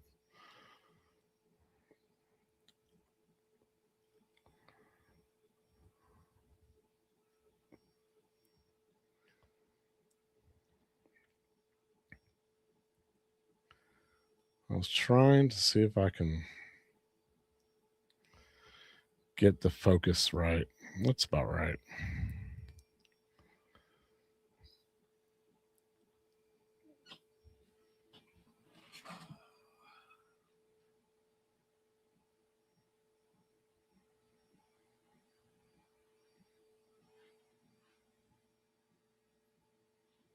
I can't see it.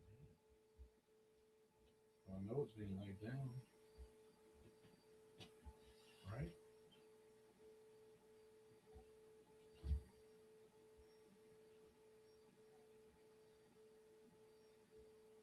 Oh, that's not cool.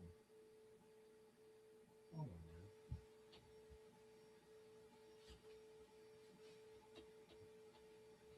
Surely it's cool.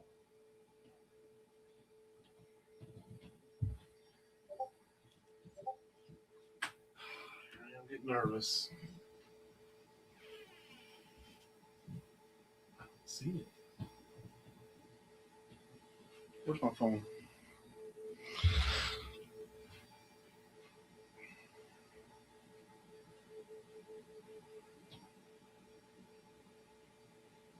It says it's on too, but I don't see it.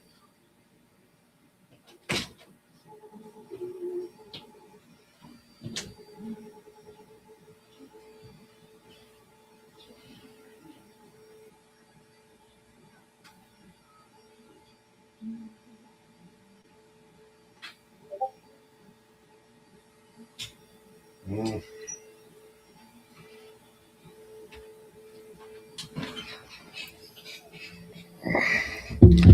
Oh, I pre-ordered day one, did the whole midnight the midnight sale. I did all of that. For 2, I did that. For 3, I did the giant collector's edition with the giant statue of Marcus Phoenix kneeling. I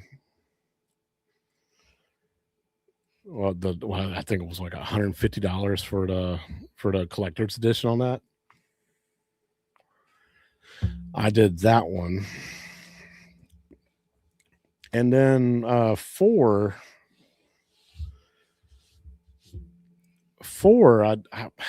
I lost interest in 4. Like I think they did like a Lancer edition of that one, and I didn't get it.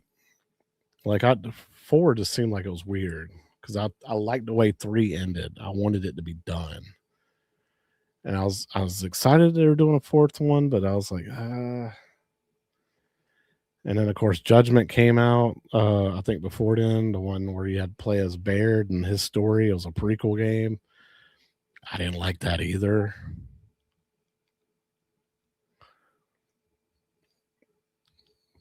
All right, I'm really nervous right now because it says it should be doing red.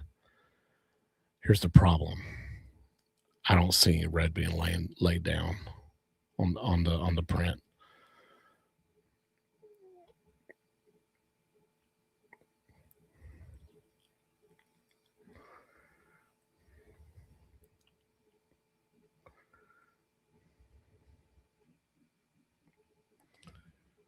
Like the red spool is not being fed.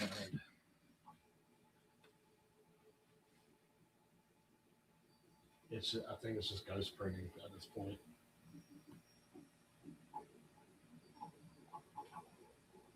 You got to be kidding me. You got to be kidding me. It's another failed print.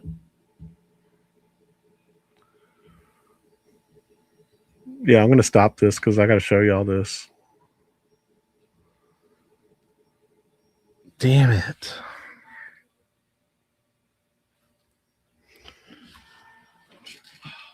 One second. Let me see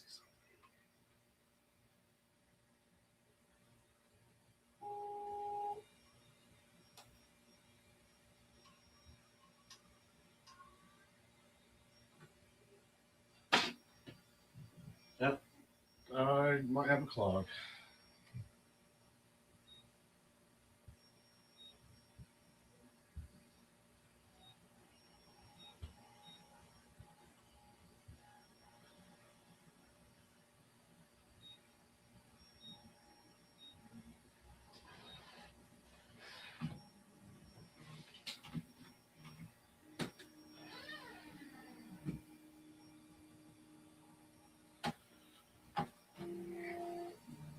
All right, so it looks like I might have either a printer clog or a broken piece of filament or something.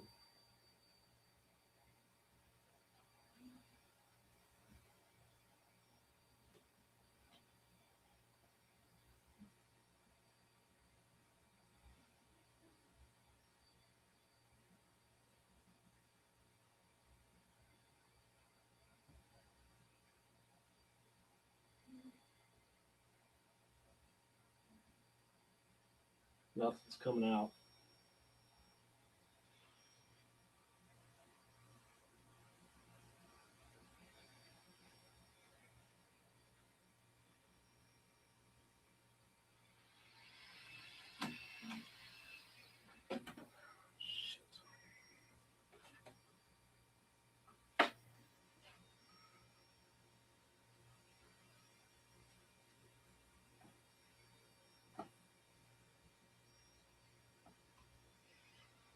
Oh, man.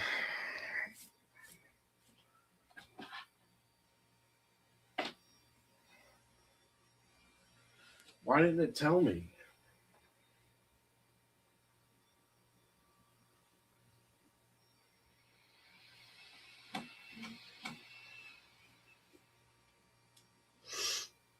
Well, filament's not loaded either.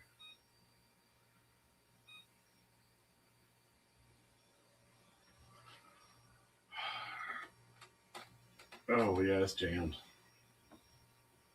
Okay.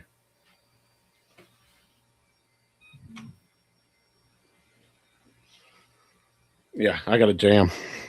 I can't even pull the filament out.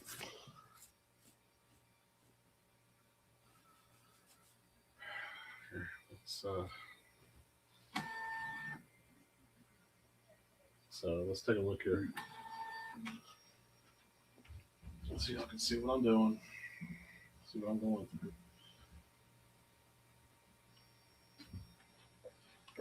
It may have, which I have more nozzles.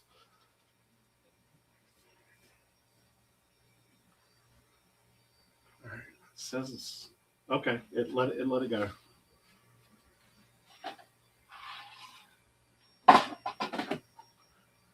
All right, it let it go. I'm gonna check. See what we're looking at.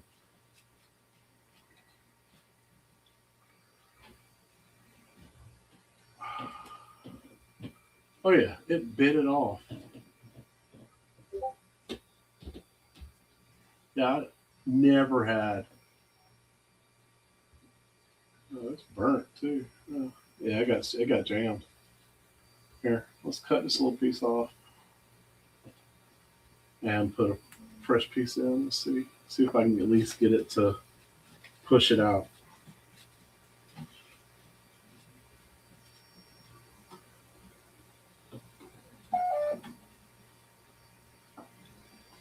Okay. All right, let's see.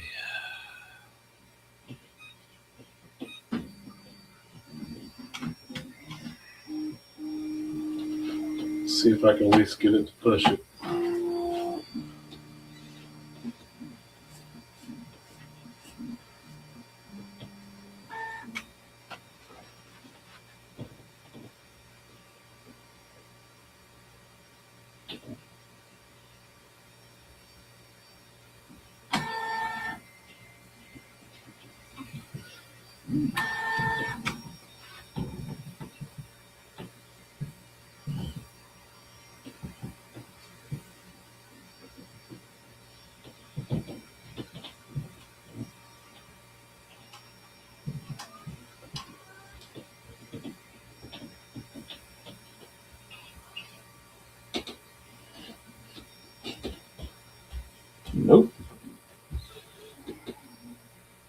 nothing coming out of that nozzle.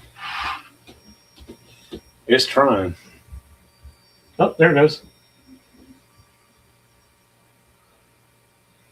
Oh yeah, I had a black piece stuck in there.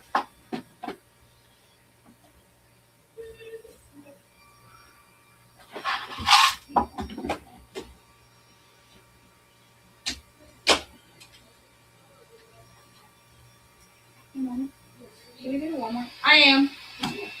Oh. All right, this piece gonna be hot.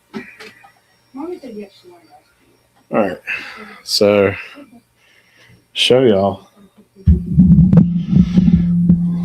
So, oh, wrong camera. Yep.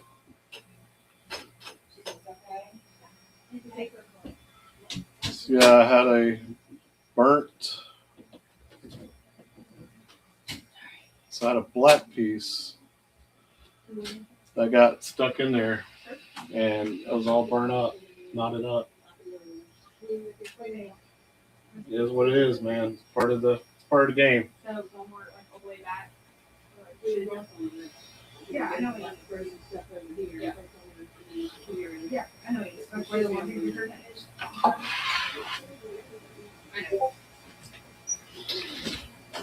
Oh yeah, I can see where. Yeah, okay.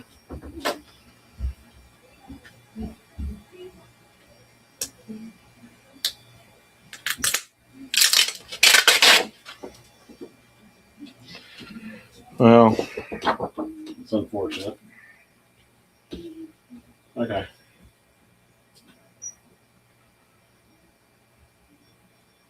All right, give me a second. Because guess what? I don't quit. We're going to try again. Like I said, I ain't going to make y'all watch the whole thing. It's retarded. Let's go ahead and home this.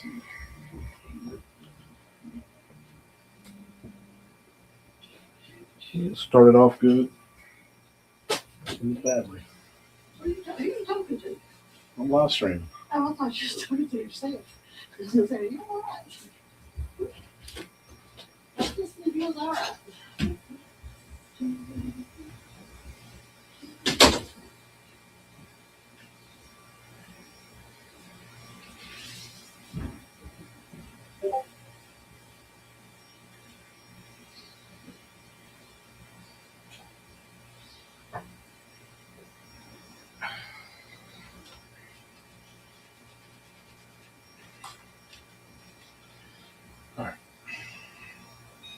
Z axis go all the way up, please.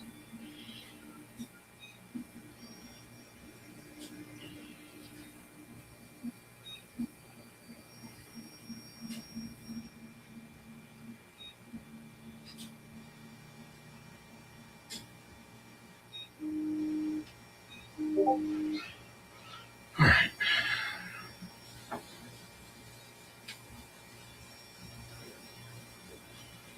So we'll go back to the hotbed real quick.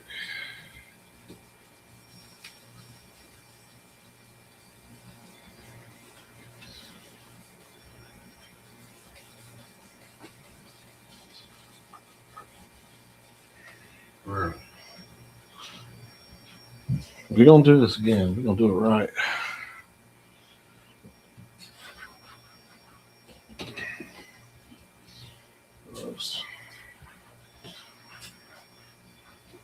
All right. Y'all bear with me. I just gotta.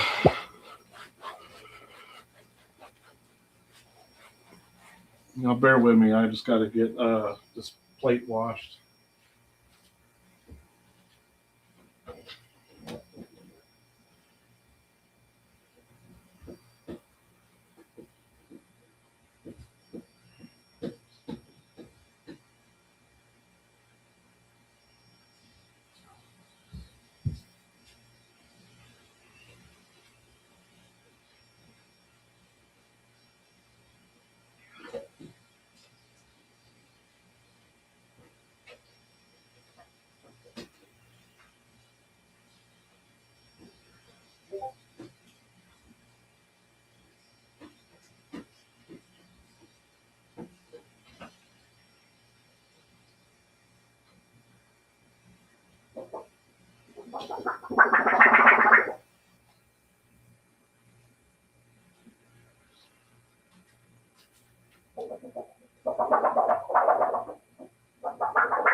Oh well. Try again. We'll try again.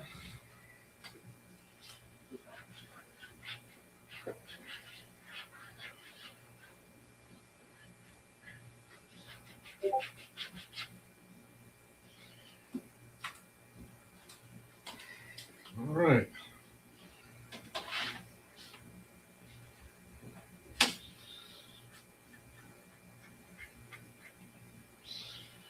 All right.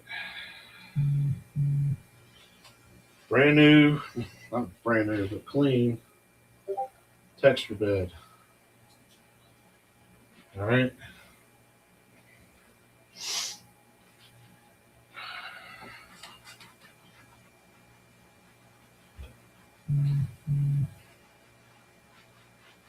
Texture bed is nice and clean. All right.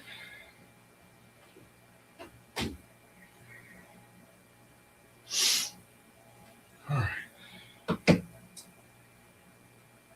Let's try this again, boy. Let's try this again, boys. Try this again.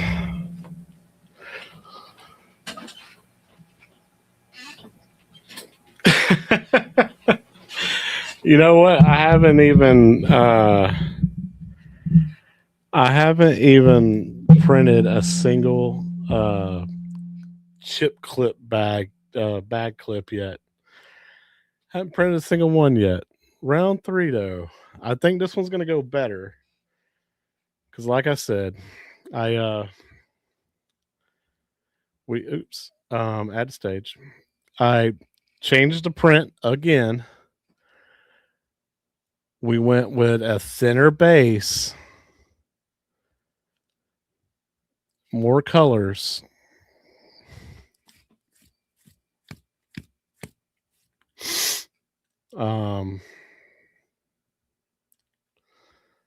See, this does not do anything.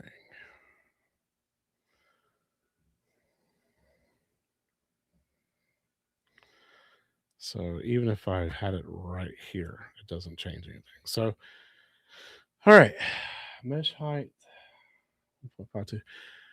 We're gonna try this. This was also suggested to me in chat. So, one person watching. Hey, that's all right. It's one person. It's better than nobody, right? All right. Export. Downloads. Let's just throw it in here. Okay.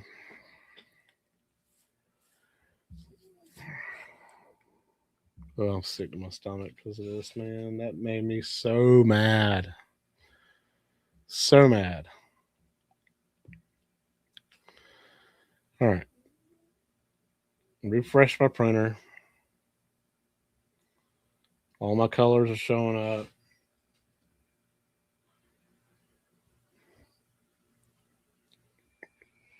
Oh, crap. I just realized. So right now I got 4 colors.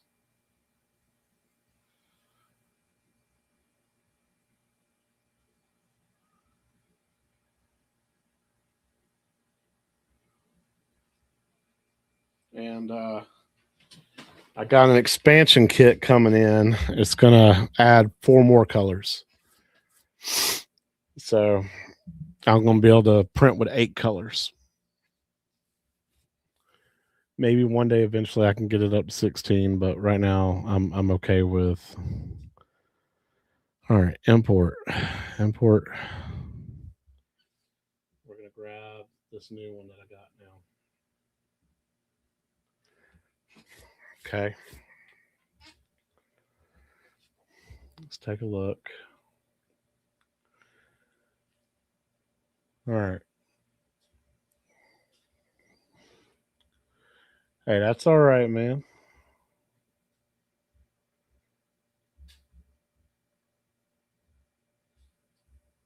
This print should go even faster now that I have it on even shorter base. I just want to make sure all of my ducks are in a row.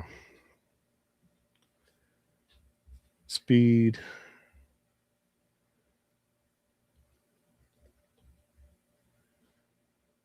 No supports. No prime tower.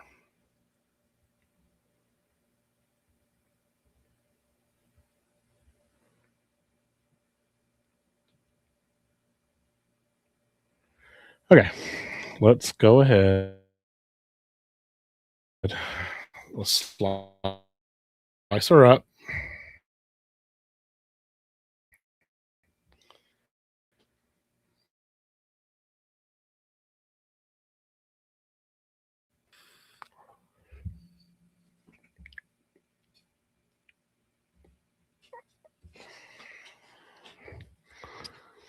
Give it some time. Like I said, it's my original artwork, so I'm going to have headaches. It's mine, my creation. Ah.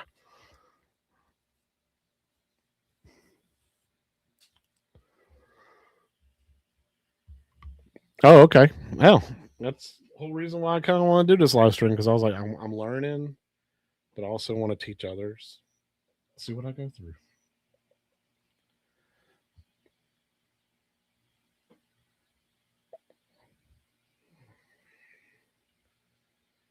All right, come on.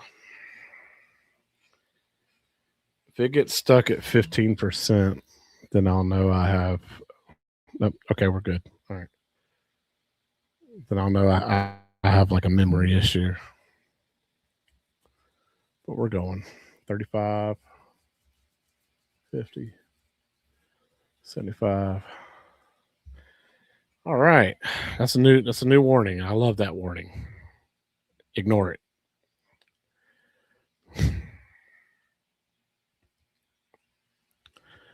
Okay.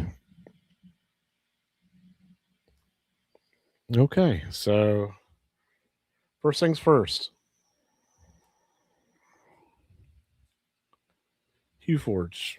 All right, my new layers are going to be 4, 8, 14, and 15. And just to bring that up, 4, 8, 14. Okay, here we go. So we're going to go back to Anycubic.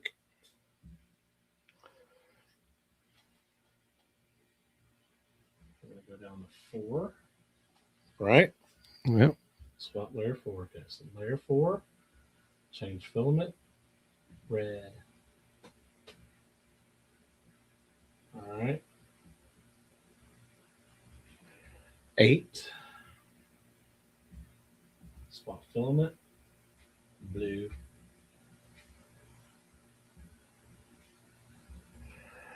And then at 14,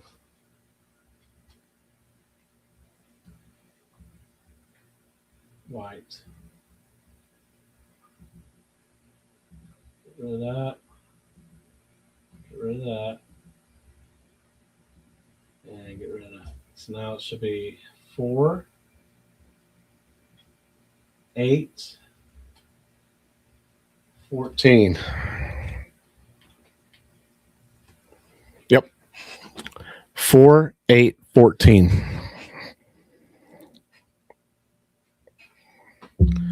Appreciate it, dude. I'll show you these other prints I did here in a second. All right. We're going to reslice.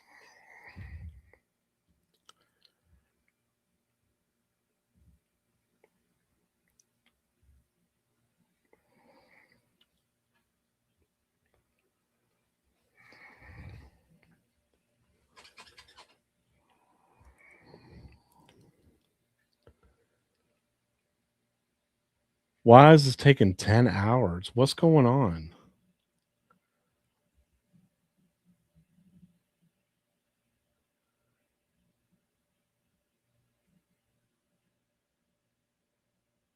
What are you talking about? What is all these errors? Too close to what? Oh.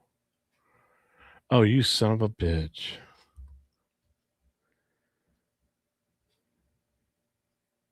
That's why.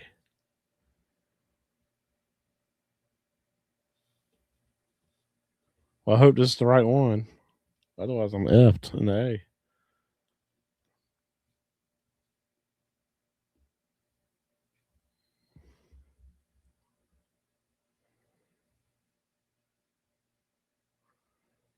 Oh, if I have to, I'll just delete the whole thing and start over.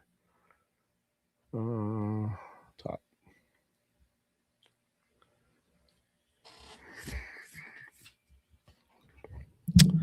We about to find out. Don't tell me I was printing one on top of the other. I was like, why the hell did it say 10 hours? It should be less time. It should be like 4 hours or 3 hours. I'm doing it in less.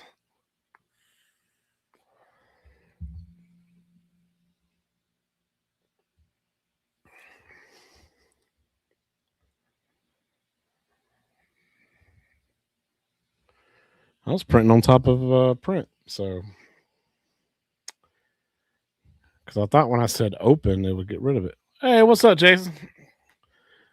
You coming in, man? I've been streaming for 5 hours, bro.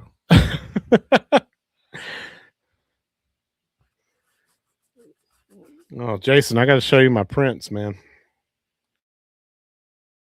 Tim, I know you're still here, right? I'm gonna show you my prints. So I figured out I can do wall art now. So it's my Arc Raiders wall art.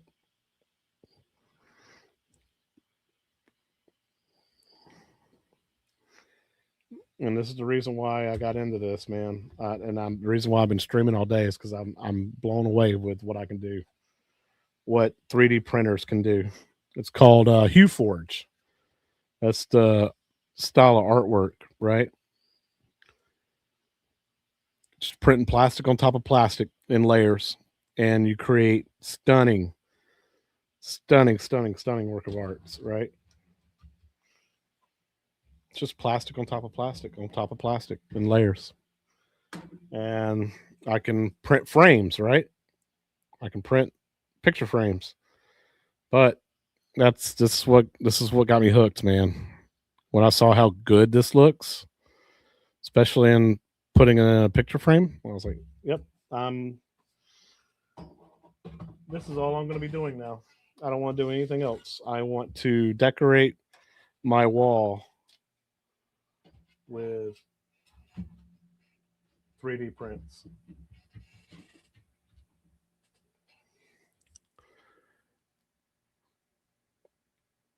I got so much filament coming out of my ass. I'm not even close to running out. Okay. Still 5 hours. But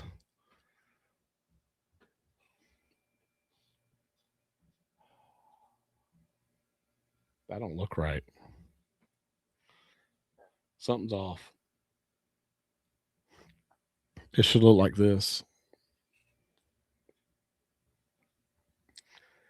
Okay. So hold on. I think I just deleted the wrong picture. That's all. Yeah, it shouldn't look like this. Okay. Let me close this out. Okay. Let me reopen it.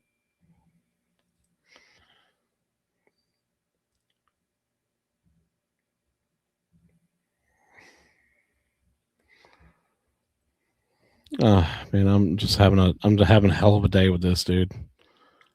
Import Marcus Phoenix front. Yeah, so the software is called HueForge. I got a lifetime license. I paid $24 for it to learn how to do it. And it comes with tutorials and everything, but they're not that clean, honestly. So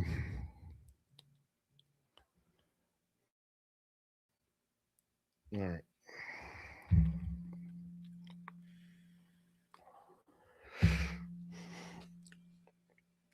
I'm still learning the software, so that I think that's why I'm having so many issues with my print coming out effed up, and other people are not. Okay, so yes, this is the new one. All right, right now it says 5 hours and 19 minutes. Perfect. I'm fine with that. Now,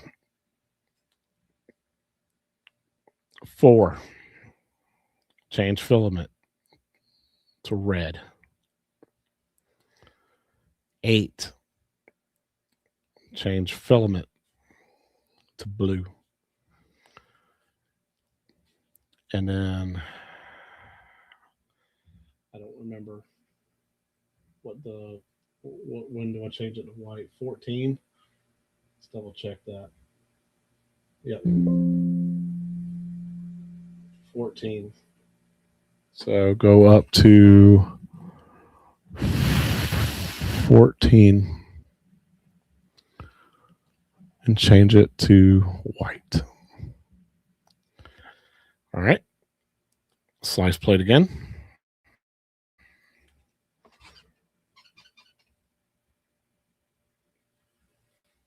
Yeah, I mean it's a forever license, and it's like a hobbyist license. So I'm not allowed to like start a commercial business and sell these or sell art, which is totally fine. All right. Conflicts of G-code paths have been found at layer 2. Please separate the conflicted objects farther. The White Tower and Marcus. Okay, I can fix that. That's White Tower. Yeah, get that out of here. Multimedia. Bye. You're the problem. And by the way, oops, top. Prepare. Pull you down just a little bit.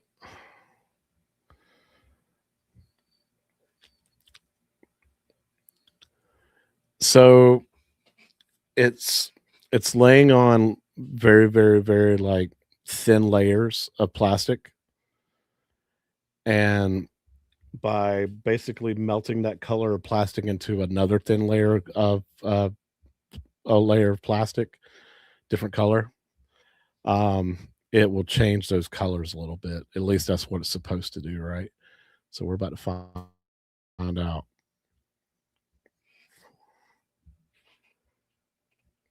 I'm getting tired of that prime tower getting activated. I don't need a prime tower. But then again, I've had 2 failed prints in a row, so. All right, turn off seams so I can see my artwork. This is what it should come out to when it's done. 5 hours and 22 minutes. Fair. Quality. Strength. 1 wall loop. I don't need 2. Just 1. And 9. Actually, gosh, everything got changed. 0.8. This should be 9. This should be 999.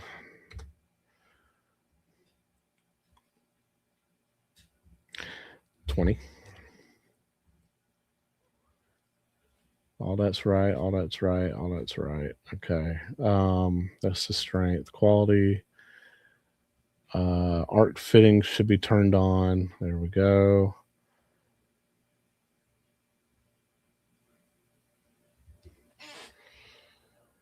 Lined is fine. Classic. Turn that to Archine.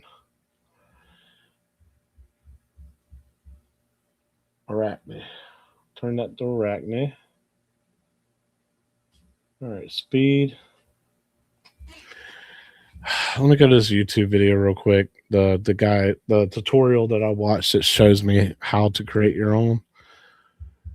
And oh, cool. There's other people that are live 3D printing too.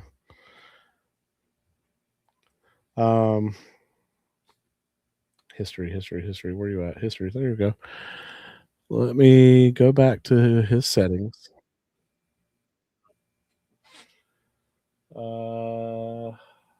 It should be under speed.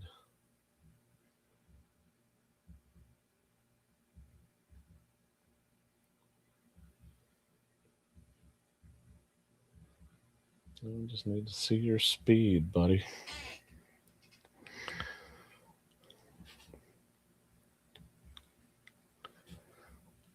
Well,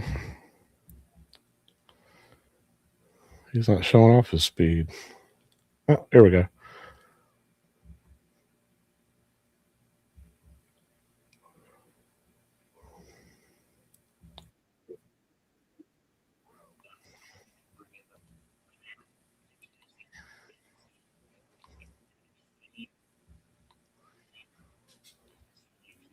Okay, here we go. All right, so let me move this over here so I can see it. Speed. So we're going to bump that up to 50. We're going to bump that up to 105. All right, number of slow layers, 1. Good. Outer wall. Instead of 60, 200. Instead of 120, 200. Okay. Sparse and fill. Instead of 100, 150. Internal, 150. Top surface, 150. All right, that should help.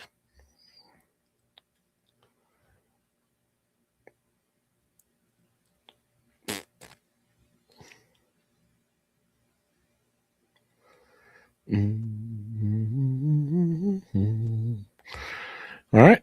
Slice my plate again. Bring it back over here so y'all can see it.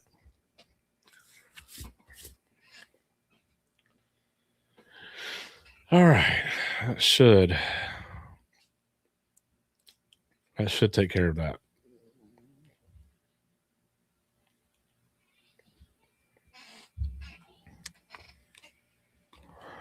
And who knows? Maybe it'll be faster now.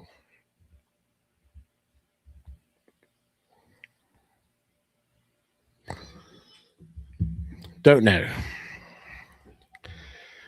I forgot to order food.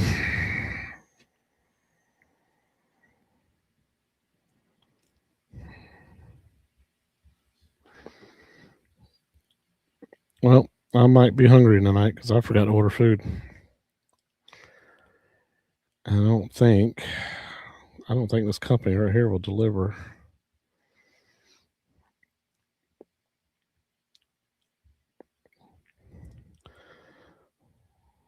Sweet fries, bread, sweet, add to cart. I might be screwed here. I'm about to find out.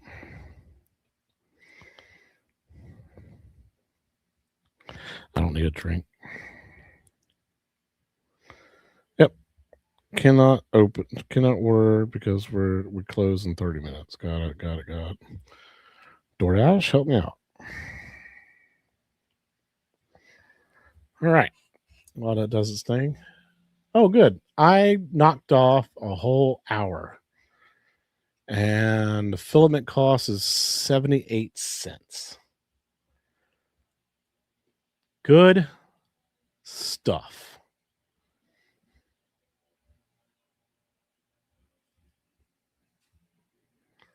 Good stuff. Let's do it. Blah, blah, blah, blah, blah, blah, blah, blah. Start print.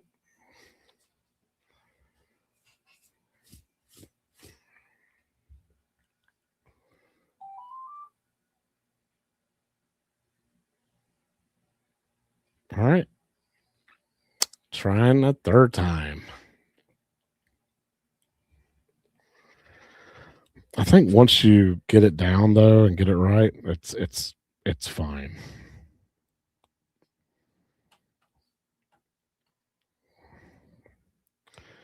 All right, who has specials? Pizza Hut. No, thank you.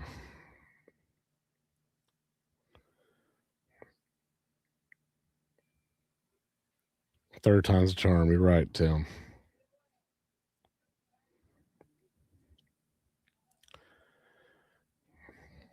Should we do wings? Yep. Yep. Yep. Yep. Ooh, you have 37 minutes left to order. Yep. Let's do it.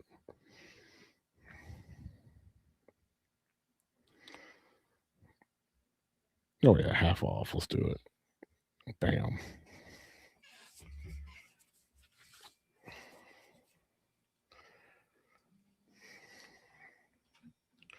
All right. Let's turn off my flashlight. Put my phone on charge.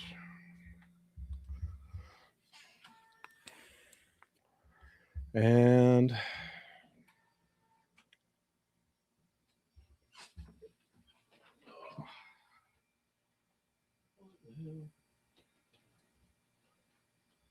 you saw that? It was pushing that red out.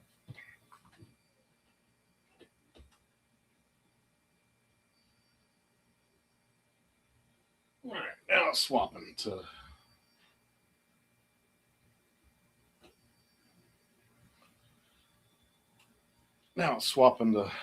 black. Hopefully black's okay. And it's not gonna be weird and screw up. Let's see if black's coming out. Yeah. The black is coming out just fine. It's about to shoot it at me.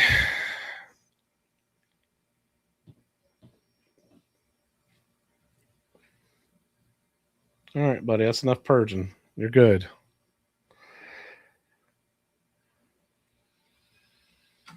Don't throw a big old chunk at me.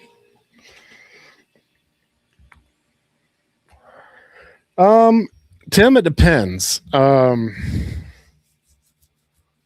This machine is pretty efficient at minimizing waste, but anytime you have a multicolor printer, you're gonna have a lot of waste unless you got like multiple print heads, like StockJock, for instance. StockJock has a Snapmaker U1.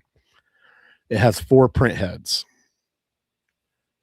So when it wants to go use a color, the mechanicalism or whatever, the mechanism goes over there, grabs that print head and starts printing with it, and then puts it back and grabs another one. All right. In my case, I got 1 print head and 4 lines. So with mine, it has to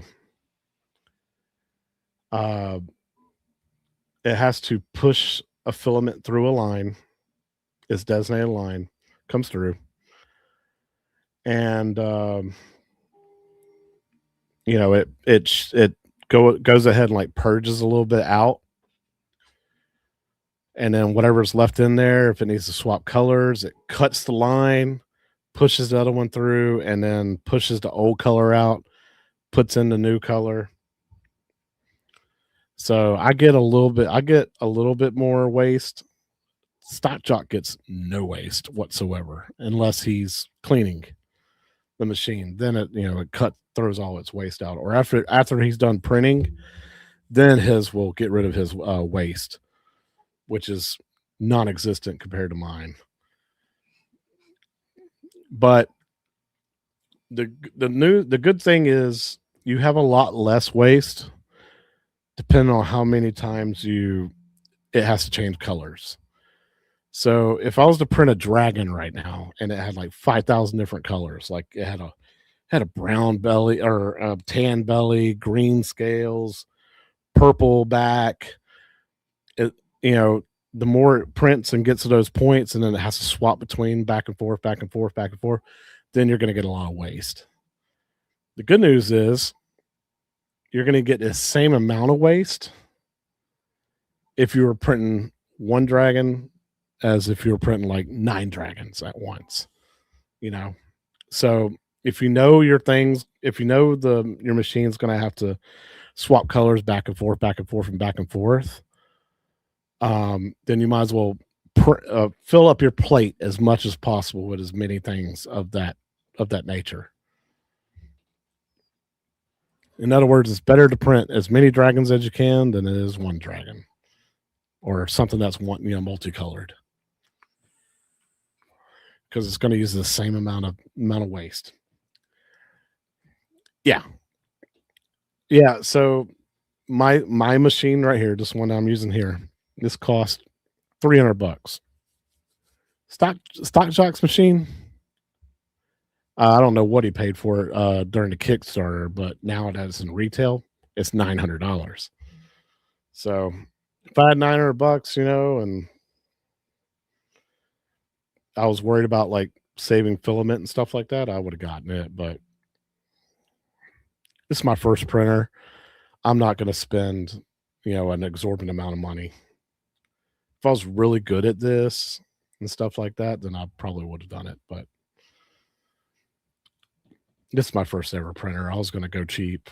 And you know what? It's been a good printer, even though it's been cheap. I mean, you've seen some of the stuff it's made. I've been super happy with it. This has been the best budget machine I think I could buy.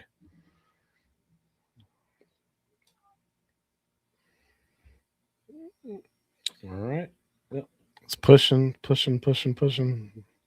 You can kind of see the shadow of the stuff coming out into the scooper. And then pushes it, bam. All right, it's going to make sure, it's going to do it again because it's going to make sure there's no other color mixed in with it. It's going to make sure it's absolutely free of any other colors.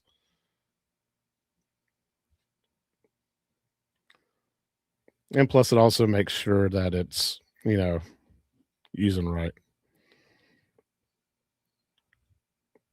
They did. You haven't seen it? It's called the, what's it called? Because I almost bought it because they brought it out.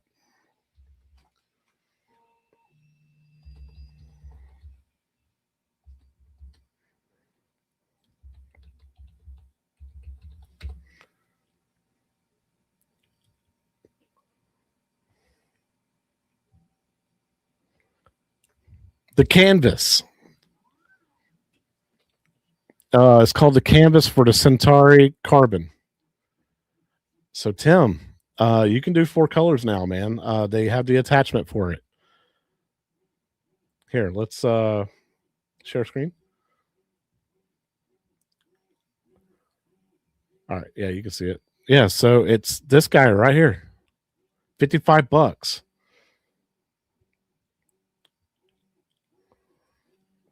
All you got to do is set it on top of your machine, wire it up,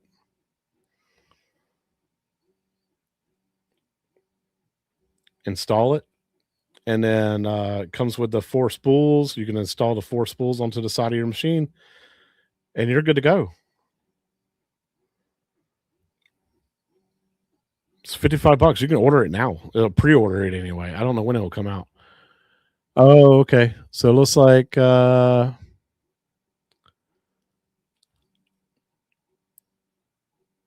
estimated shipping time from U.S. warehouse is August 25th. So you got another 2 months.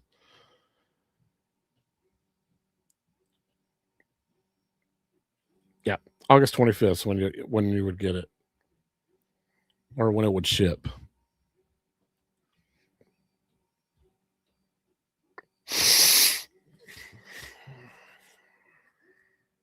So yeah, go ahead and order it, man. Get it by August, or at least September. What are you saying, Jason?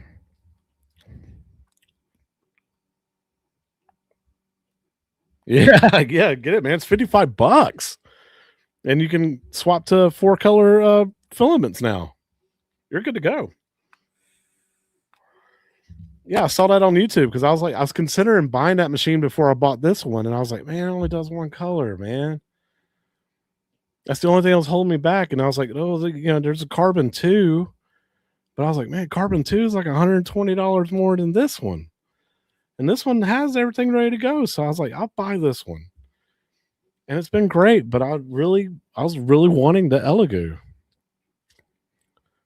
So yeah, go ahead and do your upgrade, man. Get your Elegoo.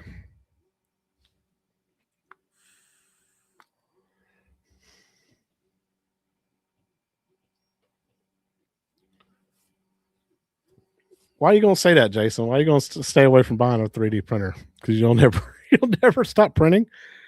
Think about what your wife can do and your kids too, man. You would end up having to buy 3 because they won't stay off of it. That's Multi-K Matt's problem right now. Everybody that lives in his house, they all want to print something.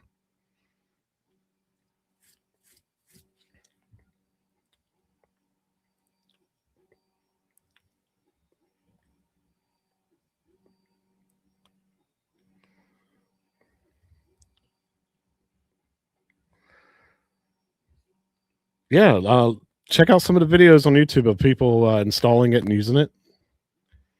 I was intrigued.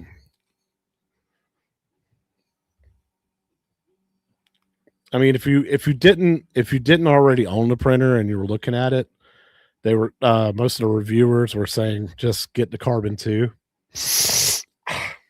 But if you already got the carbon 1 and you don't want to spend all that money to upgrade to the carbon 2, then this is it's a no-brainer to buy. And yeah.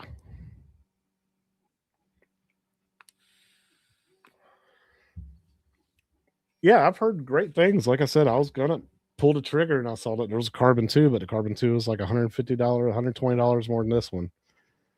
And I was like, I'm not ready to pound that kind of money out. So it was like $269 for this one at the time. I was like, oh yeah, let's get this.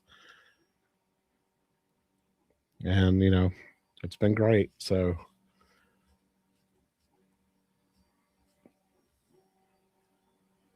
I'm hoping third time's a charm, right?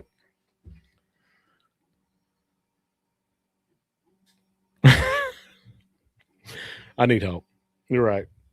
Even my wife was like, all right, babe, that's enough.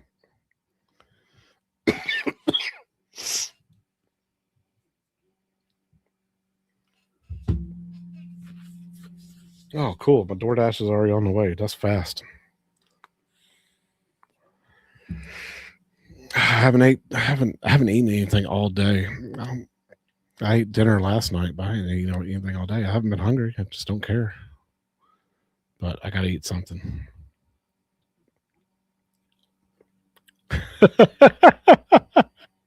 Yeah, absolutely. You're absolutely right.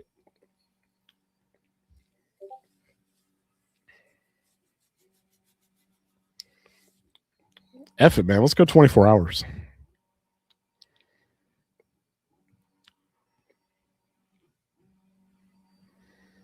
Yeah, Tim, you got your wish, man. You got the upgrade now. You got the adapter.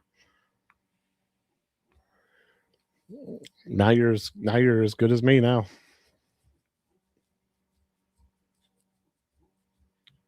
Apparently, there's a day one update for it too that automatically sees that you got it.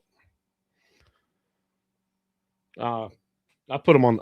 I threw them on the floor. I bent them up, threw them on the floor. I got mad.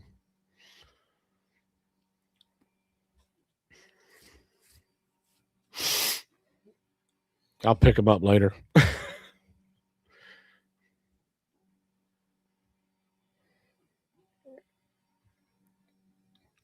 So, like in the past 48 hours, I've now had 3 different failed prints.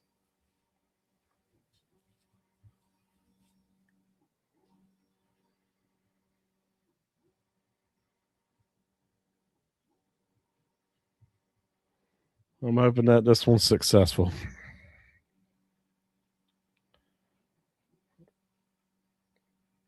Oh yeah, the AA poker chips or whatever. 3D printer anonymous 3DA. That's what I'm going to call it. The 3DA Association. 3DAA. Stock Jock can be a member. Multi K Mac can be a member. Tim York can be a member. Y'all are part of the 3DAA.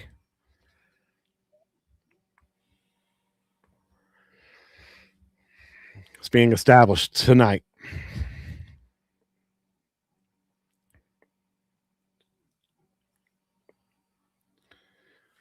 God, do you remember the old cartoons from the 90s that had like food printers and stuff?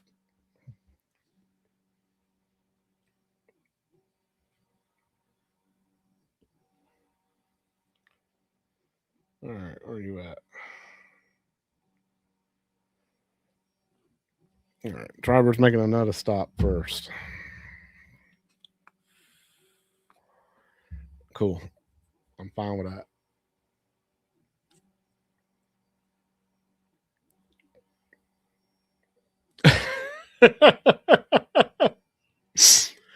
Isn't that wild?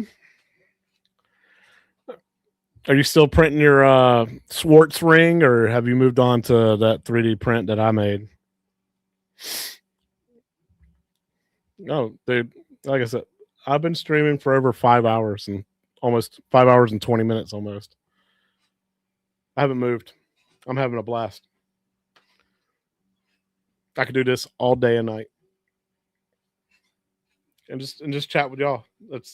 That's how like satisfying this is. I'm having a blast.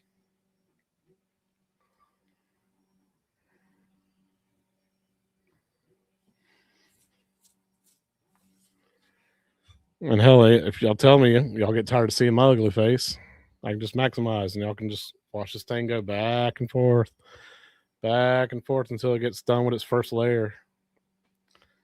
And then also, I can get up and walk over here, make sure everything's being adhered. Everything's looking adhered. Nothing's raising up. Nothing's shrinking. So far, so good. Oh yeah, you got to check out his snap maker. U1, man. That's such a badass printer.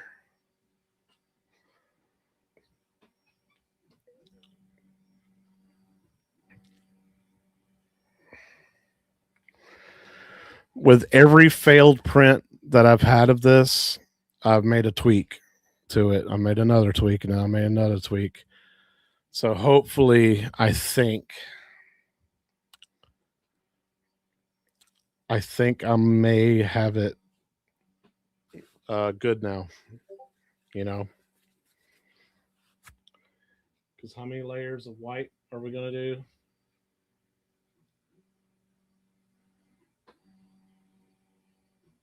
14 to 18. So cool. 4 layers, and 14 to 8 to 4. Okay. So this print that I'm doing now, it's 18 layers. And it's 4 layers of each color. So it's going to be 4 black, then it's going to go to 4 red, then 4 blue, and then 4 white. The last one I tried to do had 21 layers. And the one before that was like 37 layers. So first one had bed adhesion problems. The second one, print head got stuck. Third time's a charm. This one's gonna do right.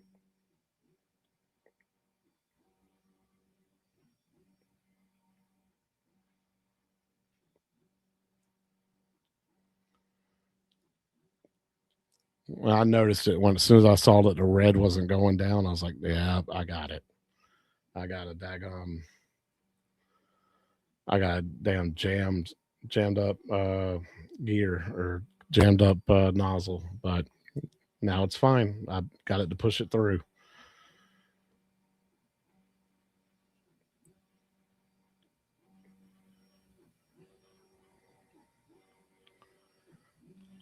Wait till I get my add-on kit for this damn thing. I'm gonna find a way to like see if I can either mount it on top or put it underneath or something. I'm sure somebody's got a file where they turn this thing into like a just a big old like riser with a machine and everything.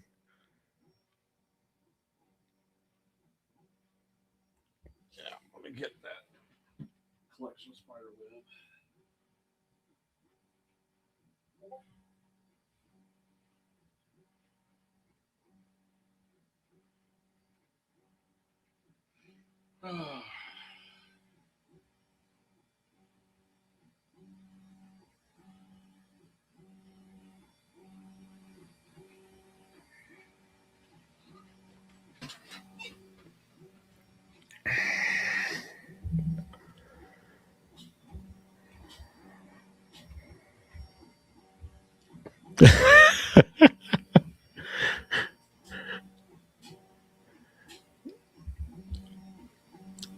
So when my wife got her Mr. Robot or whatever it was, the Roomba or whatever it was, I think it was called Doctor Robot, Mr. Robot, something. I remember it ran over my cat. Yes. You need something?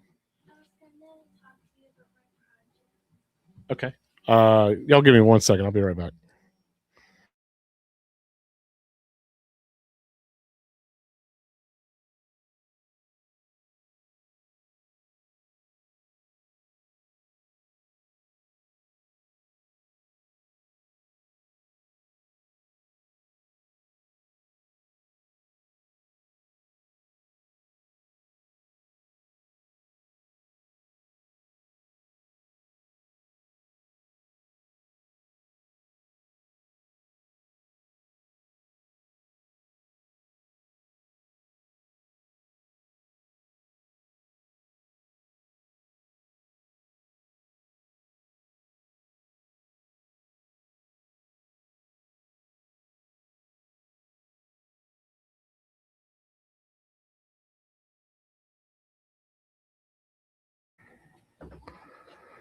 All right.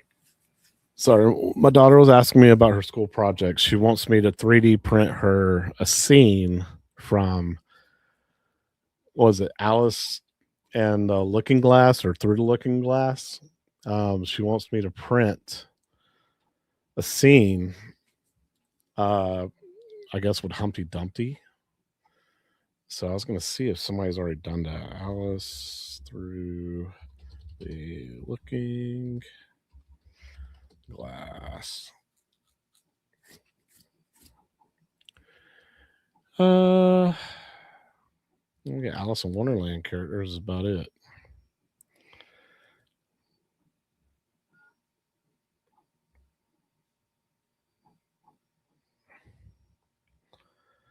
Let's see. While y'all are watching that print, I can look it up. All right.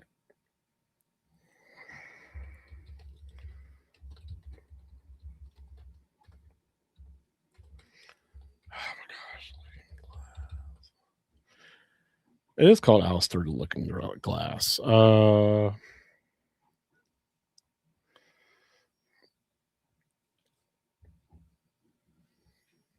Okay. Humpty Dumpty scene. You have to tell me about that.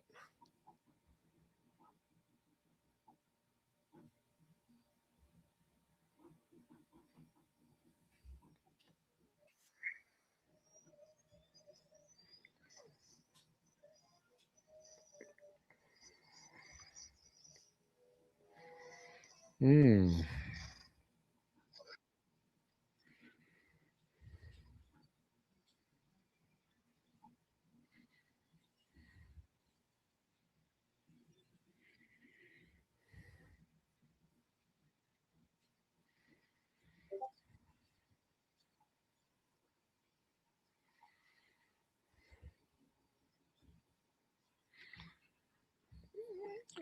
Okay.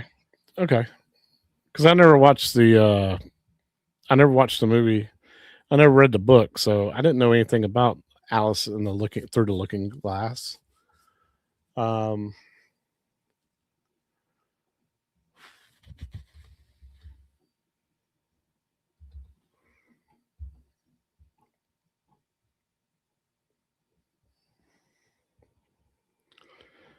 let's see. What if I type in Alice?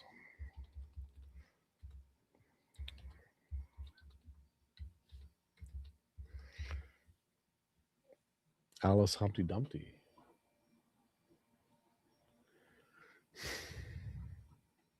Nothing.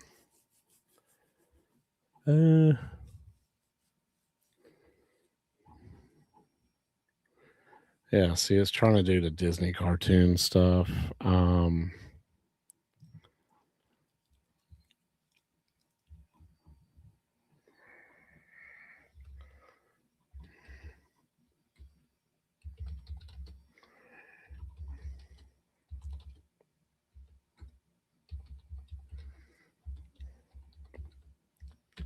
Let's try that.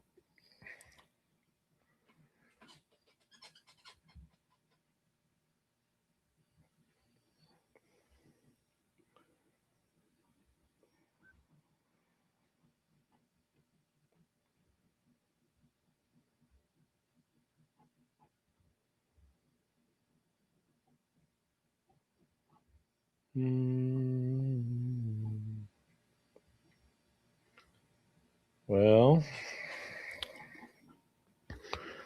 try STL Finder, see if I can find something. All right, driver's heading to you now. Okay, good.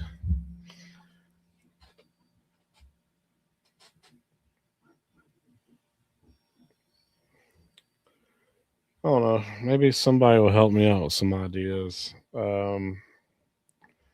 She would like for me to recreate that scene somehow from the book. Now, in the movie, she knocks him off the chessboard. So maybe I can print out a chessboard and then have him sitting on the edge of it and then just, oh, we'll figure that out.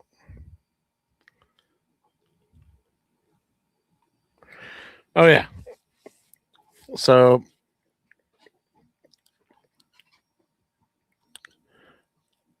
oh, yeah. Tim, let me know how the Mike B show goes. I know I'm still streaming um, through him and everything, but I don't have to worry about killing his audience. He's got a lot more interesting guests than just me. So, yeah, no hard feelings, man. Have a good one. Enjoy. Let me know what they talk about because I was supposed to be on that show, but I declined. Have a good one. And I know you got to moderate, Jason, so you ain't going to hurt my feelings if you leave me either. But hopefully, we'll get some 3D printer fans in here. Okay, let me check this out. Because this is what, the second layer now, and it's already starting to print it. I'm actually really impressed that it's already doing that.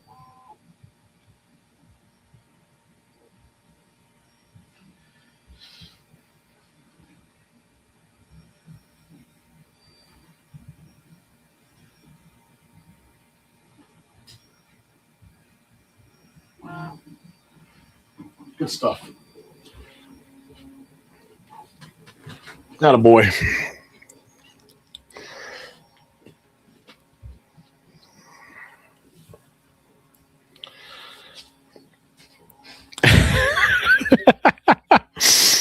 I know you do. I know you do. I just appreciate it, man. So my food should be here probably about 10 minutes, so I can put the camera on the print and I can eat, still chat with y'all and watch. Oh, I just don't know what to do about this. She wants me to 3D print her some Humpty Dumpty and Alice and all that stuff. It's gonna be tough.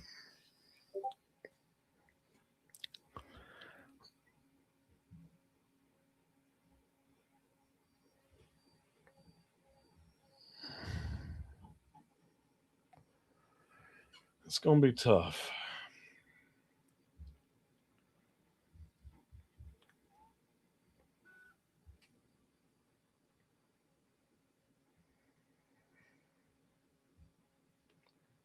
Honestly, though,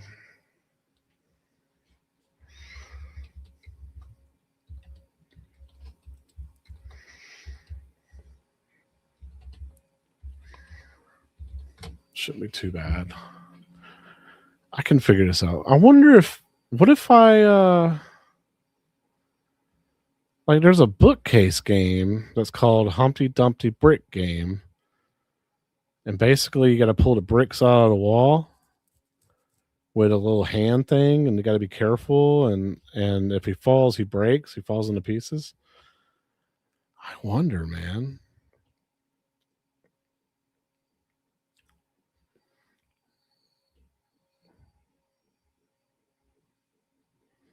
I mean, it has nothing to do with.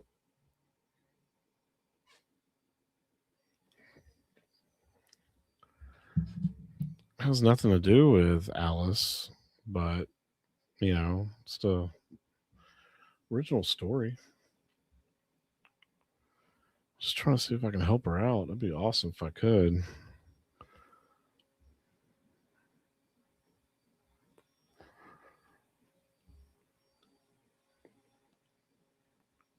Just don't know how else to do this.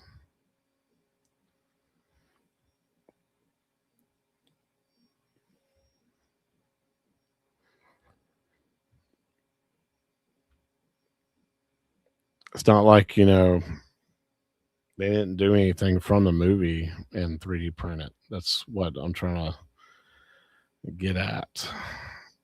So I would have to do something custom. And I only got like 6 days to figure it out. So that's a little tough. So I'm thinking maybe if I just did a brick game and then printed, 3D printed like a little tiny Alice or something like that, how would that come out? Like, would they be okay with it? Like I said, I don't want to get her in trouble. I want to help her out. But then again, I don't want her to be reliant on me to. I don't know what I'm freaking out for. She's 12 years old. They're not going to give her that much of a problem.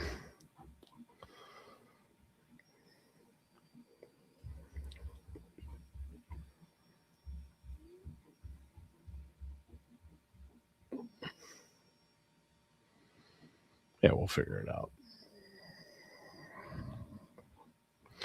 Yes, so you can grab a graphic and put it into this format. So what happens is I created a graphic, right? I'll show you the graphic that's on the right here, right here. I created this. Okay. I had to put like, so you see like there's some gray, black, red, white, and slight hints of blue. I took some colors of filament, right? And I just slid them on this bar. I had all the colors too. I had white, I had skin tone color, Caucasian, black, blue, red. I had 6 different colors on this bar, right? And I started sliding stuff around and noticed that gray was kind of looking like black, or black was starting to look kind of like gray. And I was like, okay, I can throw one of those colors away. And then I noticed that beige, or, you know, like peach skin color,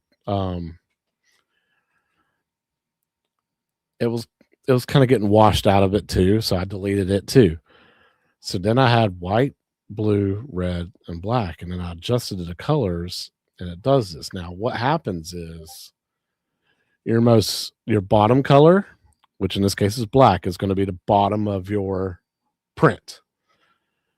The whatever's on top, at the very top, is going to be the top of your print. So when you look really close at this graphic, right, when you flip it, adjust it, you see how red's raised, blue's on top of that, white's on top of the blue, like everywhere, right? So like I bet his hat's gonna be a good, or his bandana is gonna be a good example.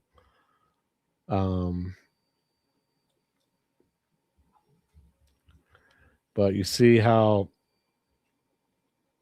black looks flat, red looks slightly raised, and then white is on top of that. But there's also a blue layer too that's on top of that. Let's look into his eyes and stuff. Where's his eyes at? Yeah, that was his nose. All right, his eyes should be a pretty good example too, because there's a lot of different layers. You see the black, and then red's on top of the black. So that's what this does. This color palette here, when you adjust it, you want to see whatever your bottom layer is with your bottom color. If I was to say invert this, see now white is my bottom and black is my top. So this is like your layers being thrown on top of each other. And depending on how many layers are in between colors, you can make stuff blend. And that's what a blend depth is. That's the way I'm understanding this anyway. But yeah, take your 2D image, throw it in here, throw some colors on here. Like I could have done odd colors if I wanted to, and and do something different, but I wanted something to make it look a little bit more realistic. So this is what I came up with. And I think this is cool. I think this looks good. I think this is going to be the final product. Hopefully, looks as good as it does. I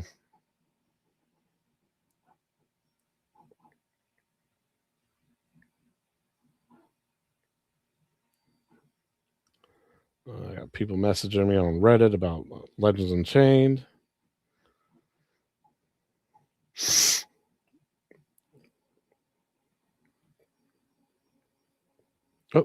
Oh, my food's about to be here. It's actually in my neighborhood, about to be on my street. So I'll probably get up here in a second, guys, and disappear for a minute and come back.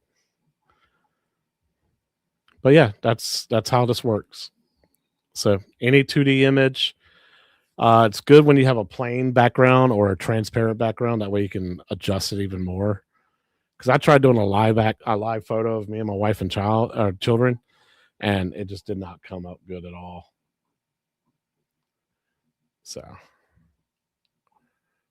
yeah, DoorDash is gonna be my friend today.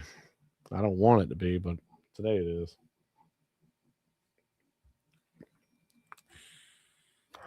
MG, I know you're lurking in chat. Good to see you, buddy. My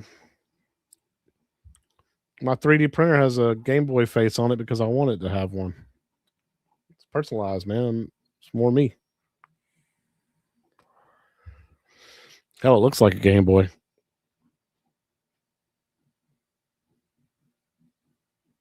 All right, my DoorDash driver's here. I'll be right back.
Food time, baby.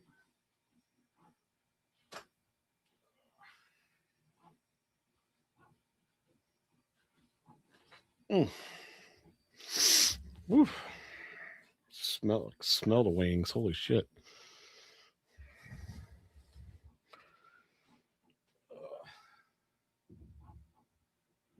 All right.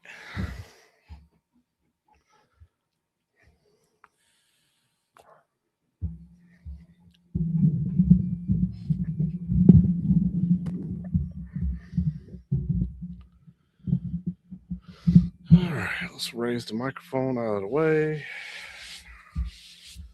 because we're gonna eat at the desk.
Boom, boom, boom, boom.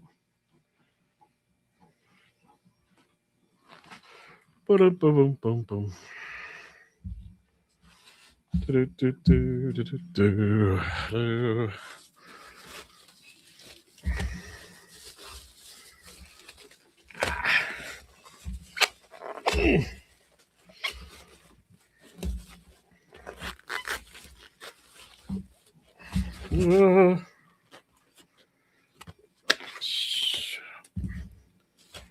Love how when you order a small fry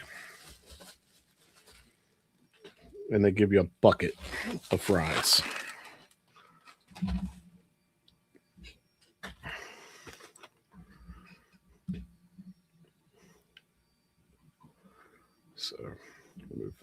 So I kid you not, I ordered a small fry, like a $2.50 order side of fries. They give me a bucket. What am I supposed to do with this damn thing? I'm gonna eat like 10 of them, but I'm full. uh,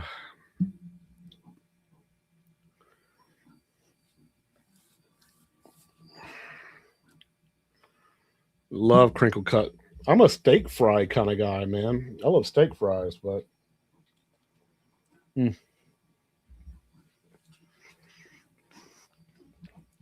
oh yeah, I gotta watch Michael B's show. Yeah, that's the one thing I can't give up, man. I can't give up Cokes and I can't give up fries.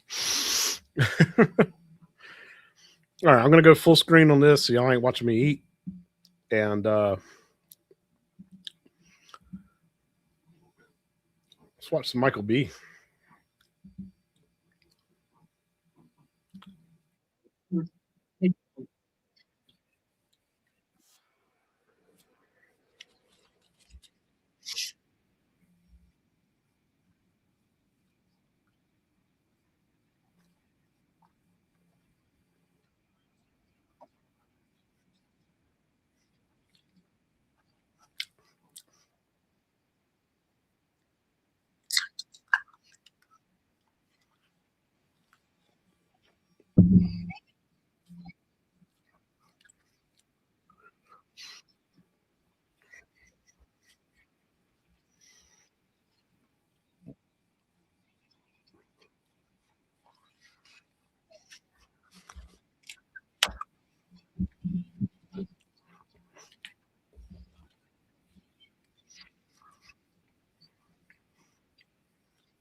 I'm really at awe with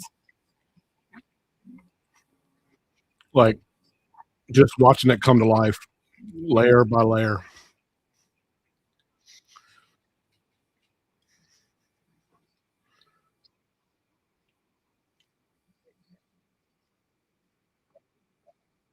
If this comes out like it should, I'll I'll, I'll be over the moon. It'll be worth all the failed prints.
Uh, Jason.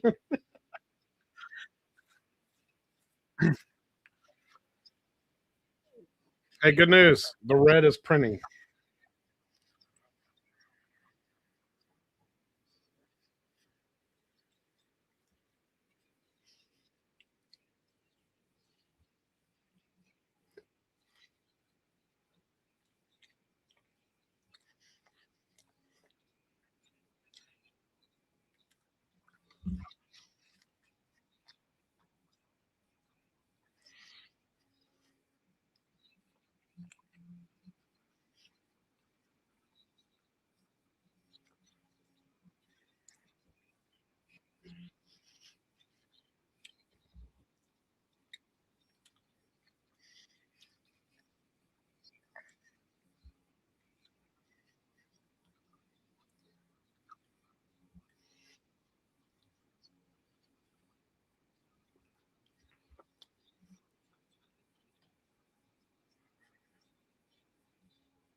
I can barely hear it, Jason. I'm sitting right next to it.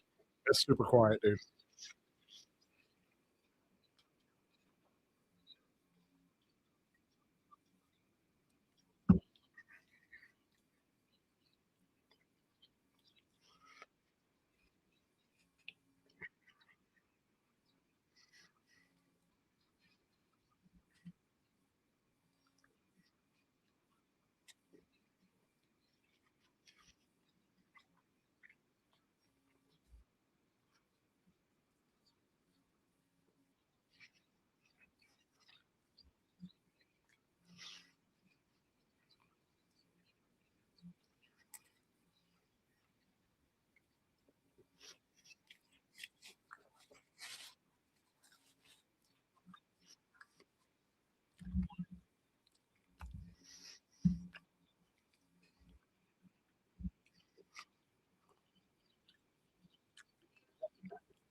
Yeah, fries are good, man.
Man, Todd, crazy.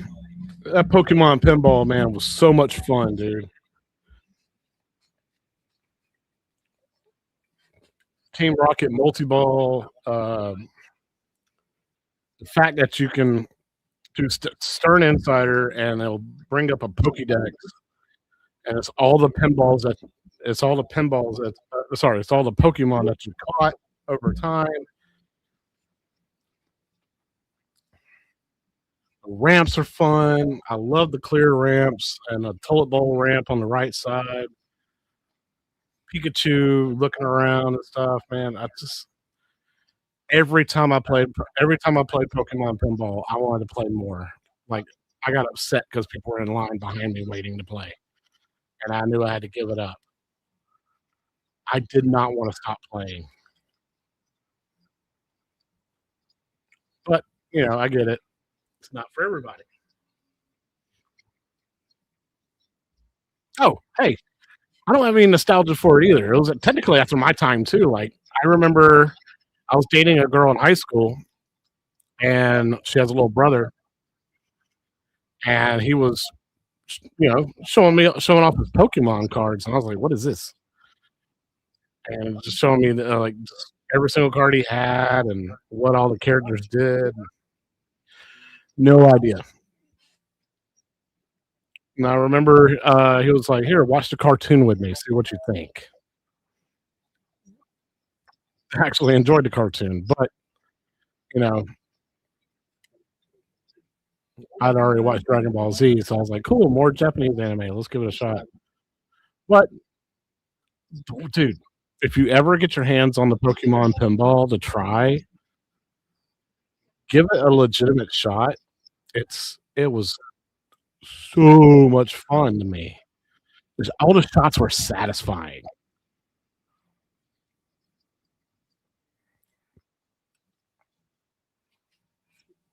Like if I had the money, I'd buy a Pokemon pinball.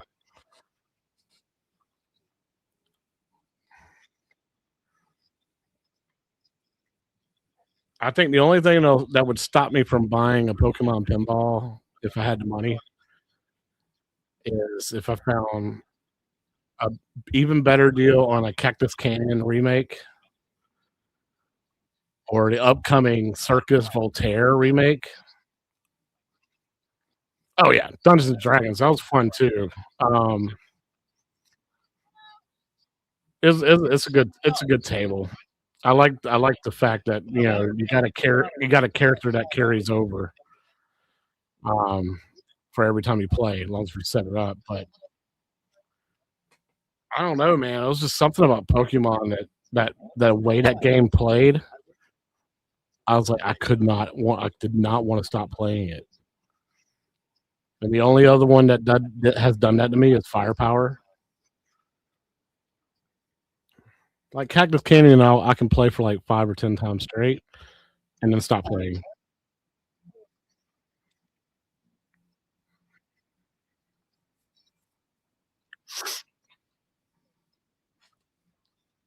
Oh, dude. So it's buy 10 wings, get 10 free, and I also bought a small fry. Dude, I can barely get through the 10 wings. I'm about to die.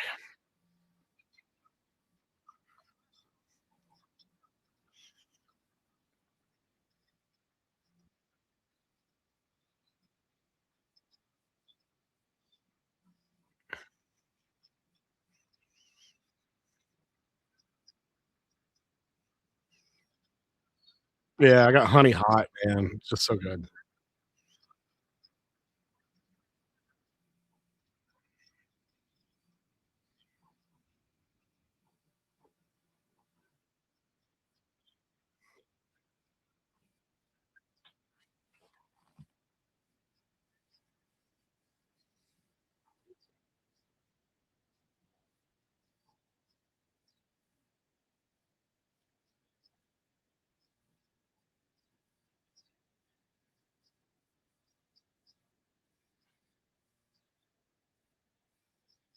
So far, so good. It's it's working.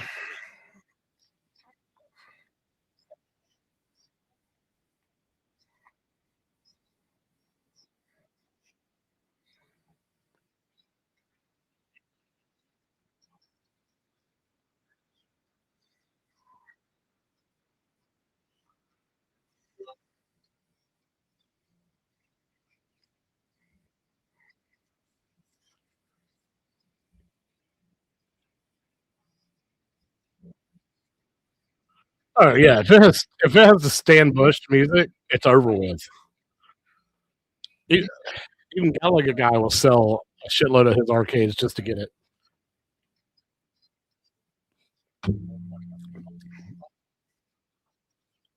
Honestly, I would sell my entire quarter arcade setup.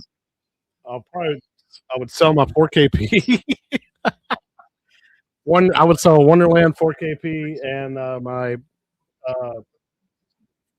my custom Big Blue, my Killer Instinct. I'll sell a testicle and sell a kidney.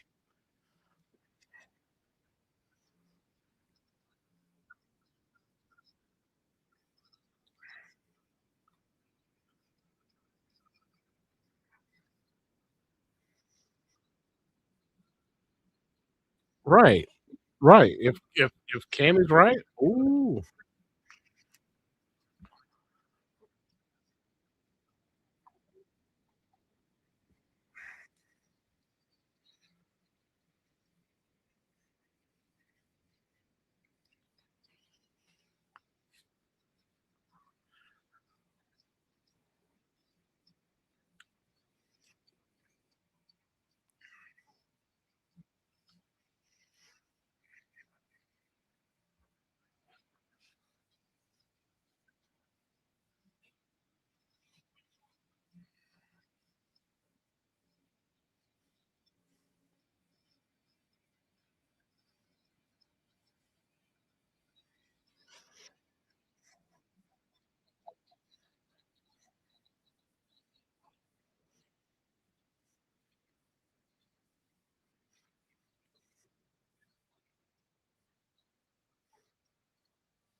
all right, James, that joke fell flat.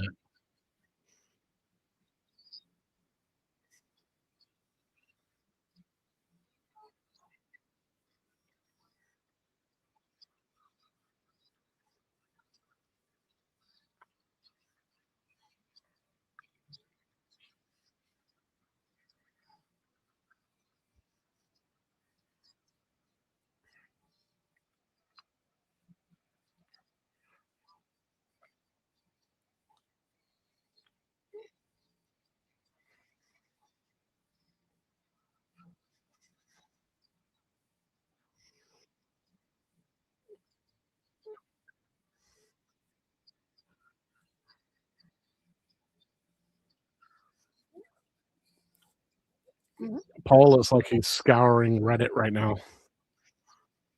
He's not even interested in this conversation.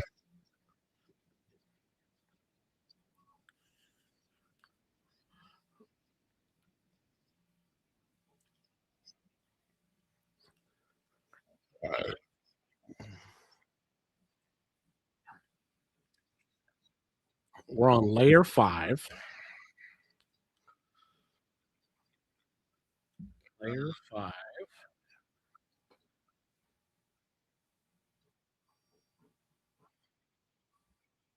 We got to get through layer 7.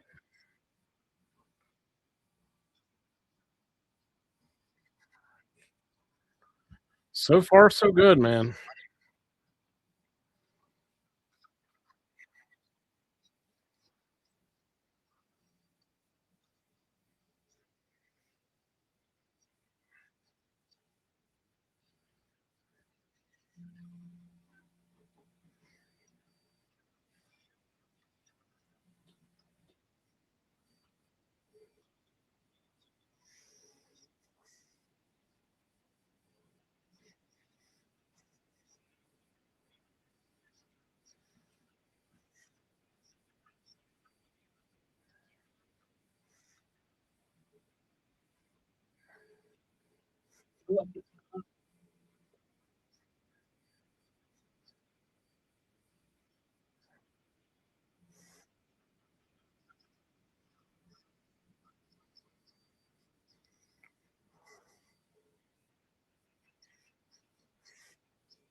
It's a bold move, Cotton.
Hey, Tim. Welcome back, man. Yeah, I'm listening. I had to eat dinner, so. But hey, so far so good, man. The Reds being put down, so far third time is charm. I'm trying not to keep my trying to keep my fingers crossed.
There he is.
Online Star Fox is cool.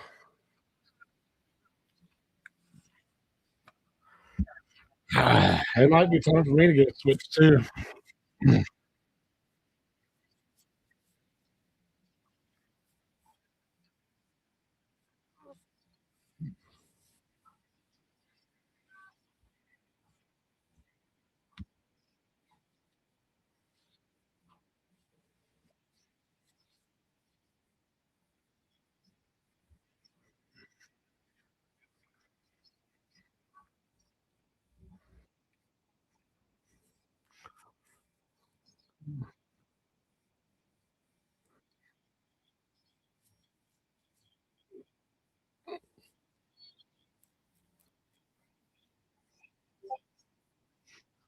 Ooh, James, that's a hot take, but I agree.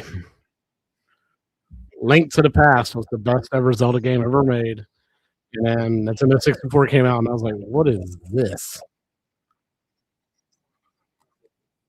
I hate this Zelda game." And then every Zelda game after that had to be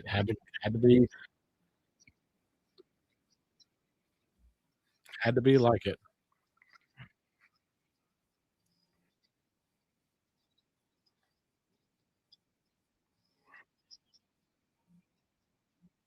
Yep.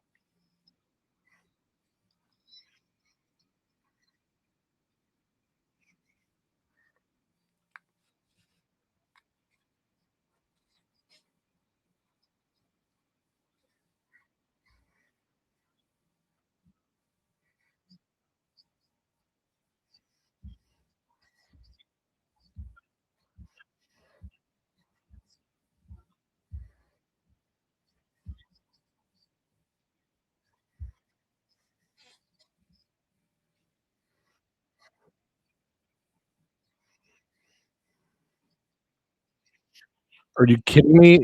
Jason hit it right on the head, dude. A retelling of the original Zelda game would have been amazing.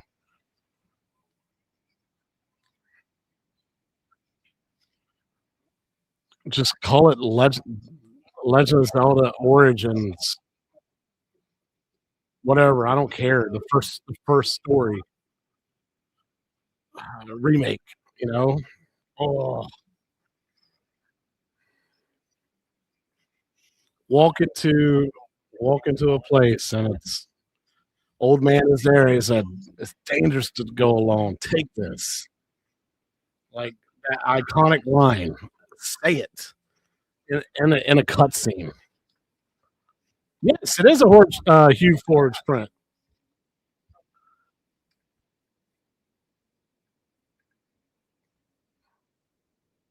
How you doing, Wealthy Life? How you doing?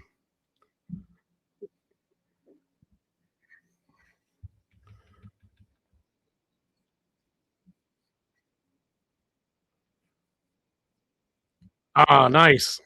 So this is my first ever like one I ever created on my own.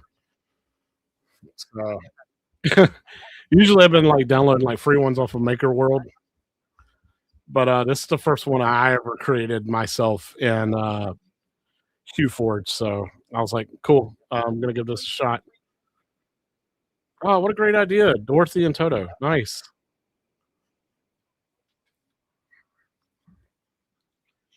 Well, I'm a huge gaming fan, so I love uh, Gears of War, Marcus Phoenix. So I decided to do that. I just decided to do that.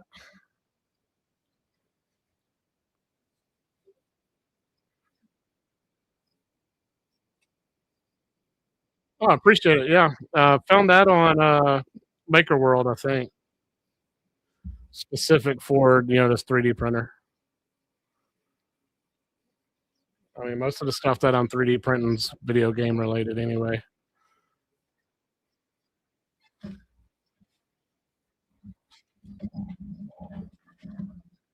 Like it's the Cobra X from Anycubic, but did Lara Croft from Tomb Raider, Arc Raiders,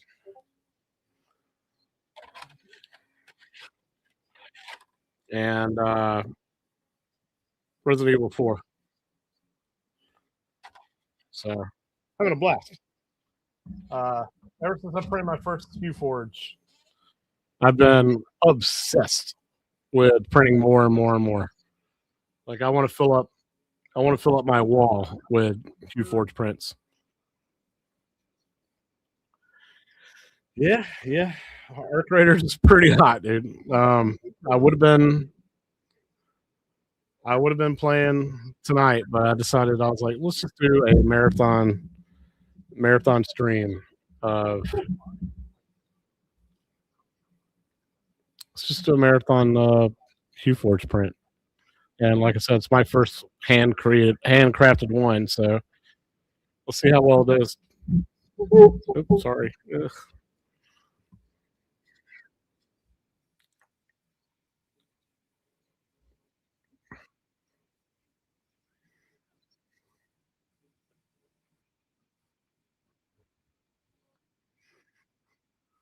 Oh, goodness gracious.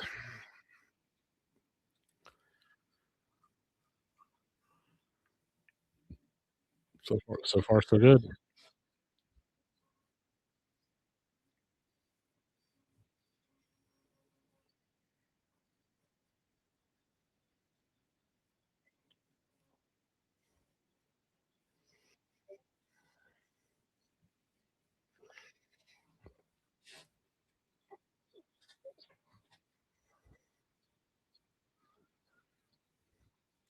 Oh, fantastic. I mean, like, look, 3D printing is now more affordable than it's ever been before. Like I said, this printer right here cost me 269 at the time. It's now 299. But and this is my first ever 3D printer. I've never 3D printed in my life. Uh, I've had this for a little over a month.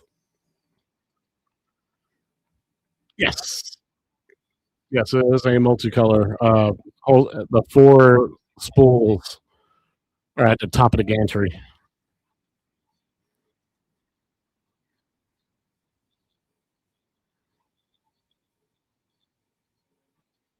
So, like the two on the screen right now means it's print head number two or spool number two, which is red.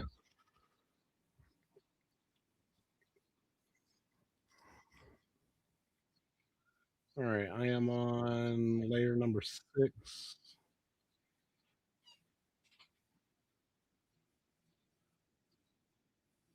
So I got one more layer of red, and then it's going to go to blue.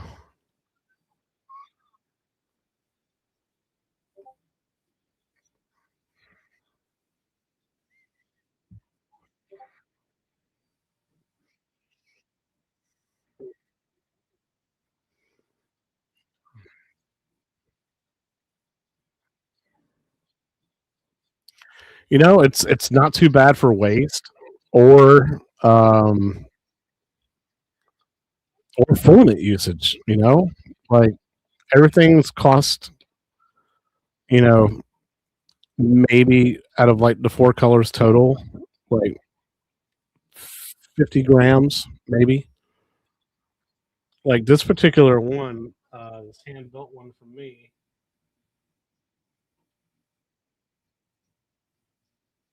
It's costing me 38.75 grams total.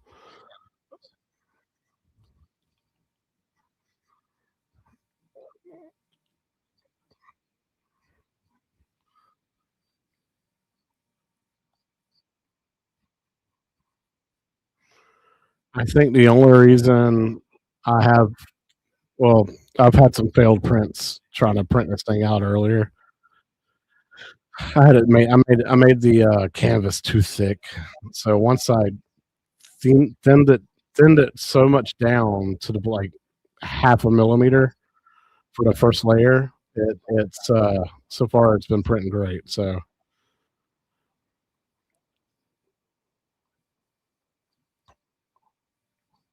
yeah, I think this particular one's going to be 3.2 millimeters once it gets all the colors packed on.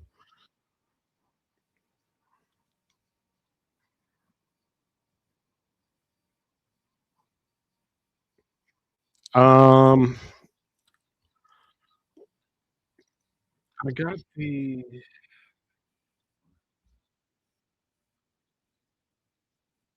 no, not strength. It's quality, right? Yeah. My layer height is 0.08, and my first layer height is 0.16. For HueForge, my base thickness is 0.16.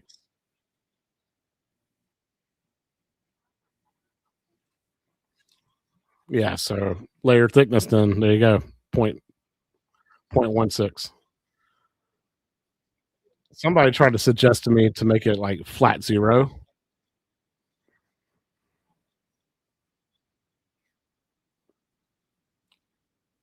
And I was like, no, I need a little bit of thickness to it, or it's gonna be so brittle that it just breaks as soon as I try to pull it off the pull it off the bed.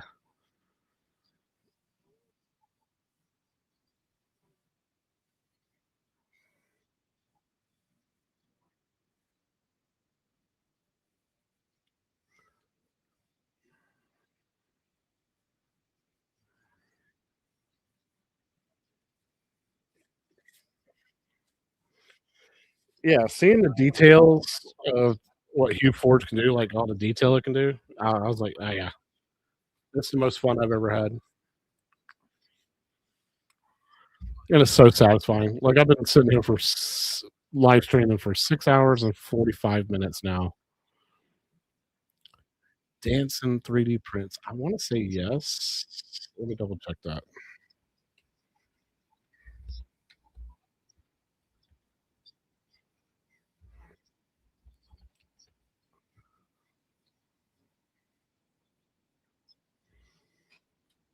Actually, no, I don't.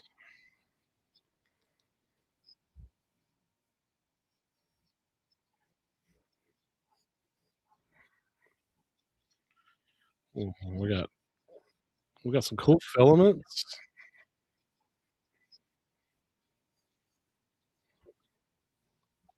They're all 15.99. Cool.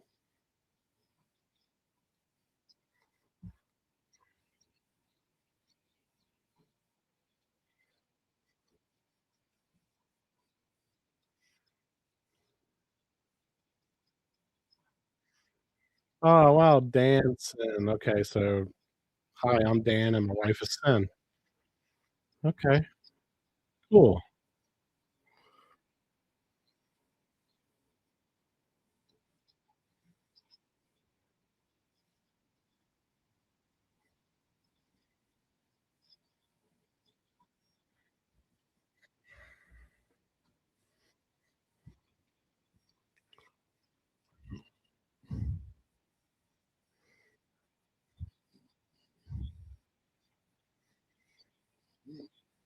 Oh, nice. I might have to pick some up. 15.99 is not bad, especially if it's like good quality stuff.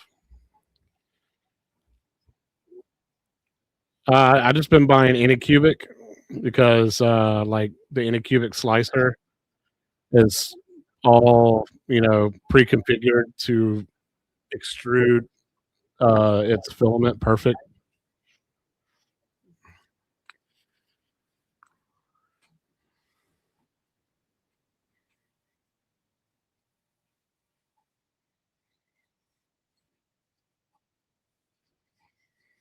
I mean, I got a couple of rolls of like Sunlu, and then some of the like tricolored stuff. I got a couple from Hobby Lobby too, because we were at Hobby Lobby one day, and I was like, oh my god, they sell 3D filament and it's colors I don't have, and it's right here in town. I don't have to wait for Amazon to ship it.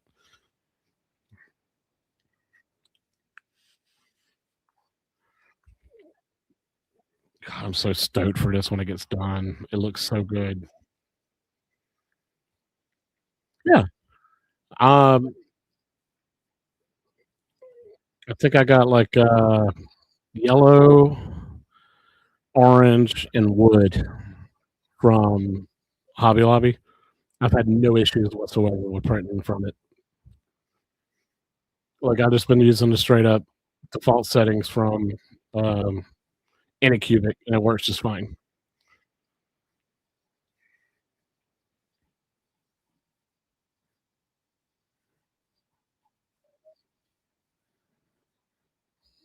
Yeah, yeah. It was on. I think it was on sale actually. Like the orange was 12.99. The wood was 16.99, and the yellow was 12.99. I think they like took 20% off or whatever.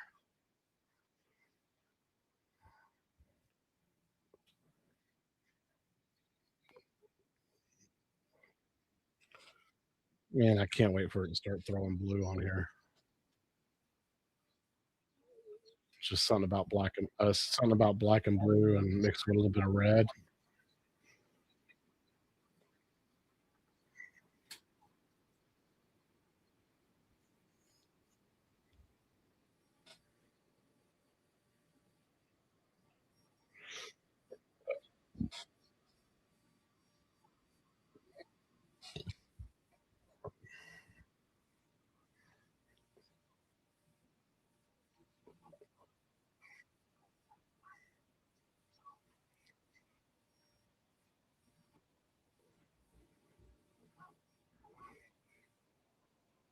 Okay, here we go. Dancing bulk PLA deals. Buy 3 spools, get 10% off. 10 spools get you 20% off. Free shipping over $80. Okay.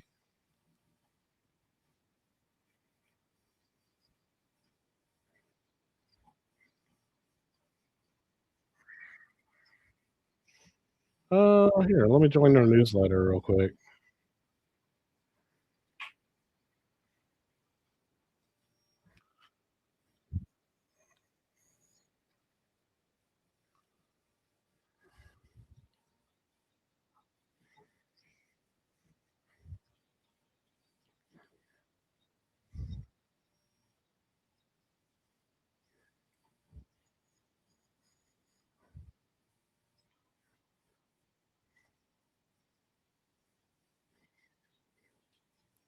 I was at Great Wolf Lodge.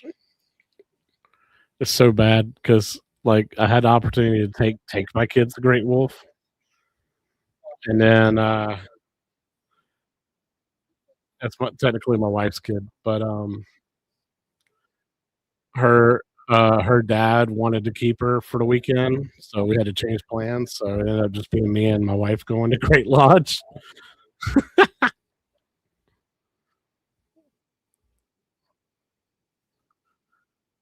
So we ended up just us two going and doing the whole like wizards wand thing, the scavenger hunt. I didn't really care for all the slides, but I just had fun swimming and then going like just hanging out at the bar, drinking.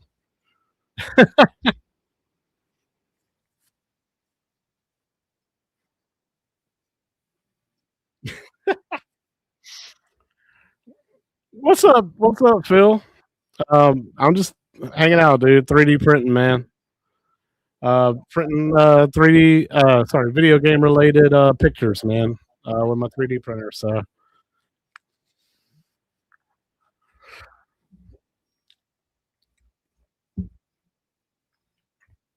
it's good to see you, buddy.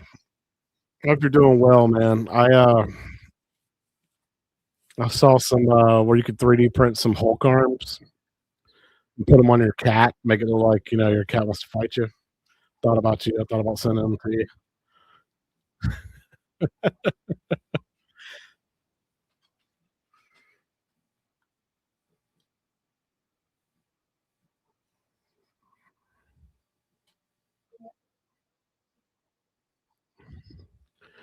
So tell me about the wall plates. Like what what wall plates do you sell? Like what do they do?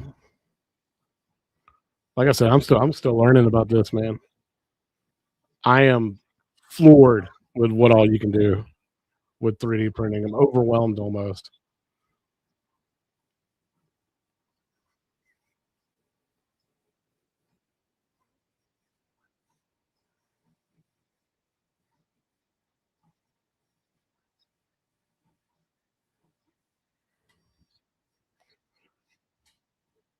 Oh, okay. So it's like decorative shelves for like the wall.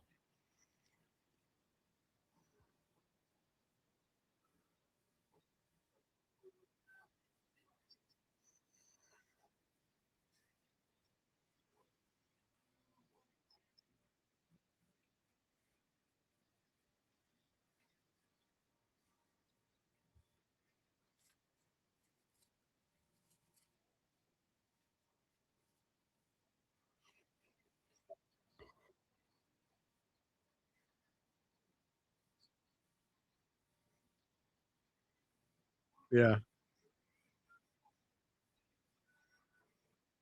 What's strange to me, like most of all,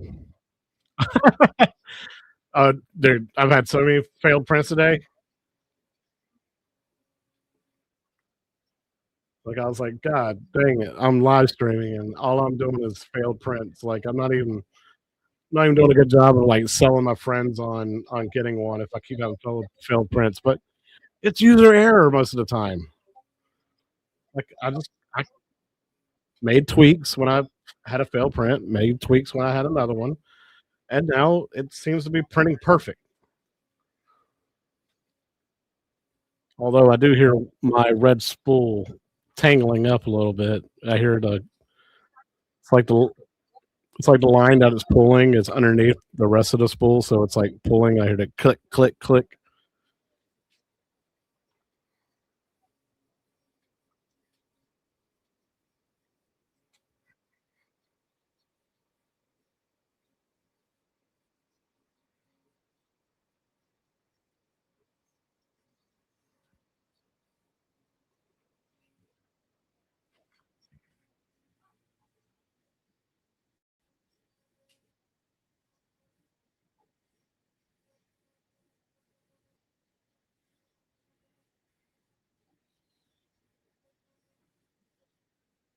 Oh yeah, that looks slicer promise.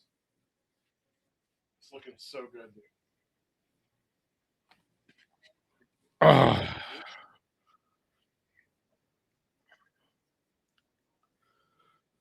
it's looking so good in person, man.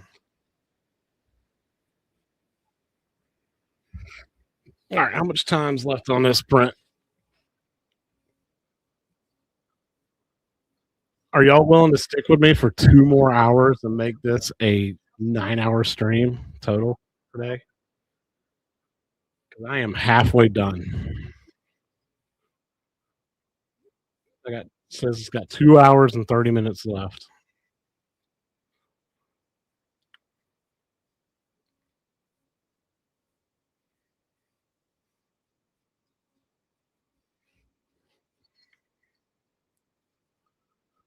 This is gonna be so cool, man, when it gets done. I'm super, super stoked.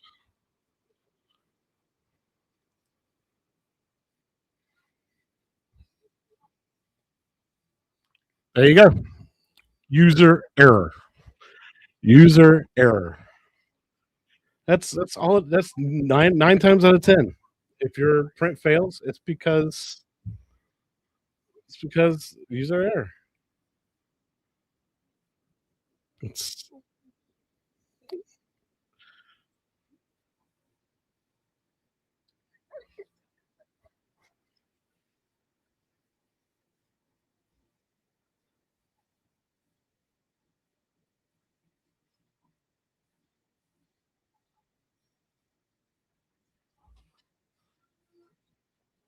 all right. We are about to be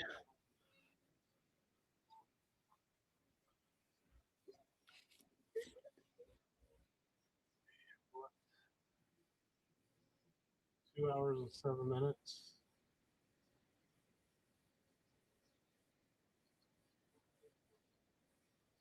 So at 2 hours and 21 minute mark. So in 8 more minutes, it's going to switch to blue. It's going to be dope.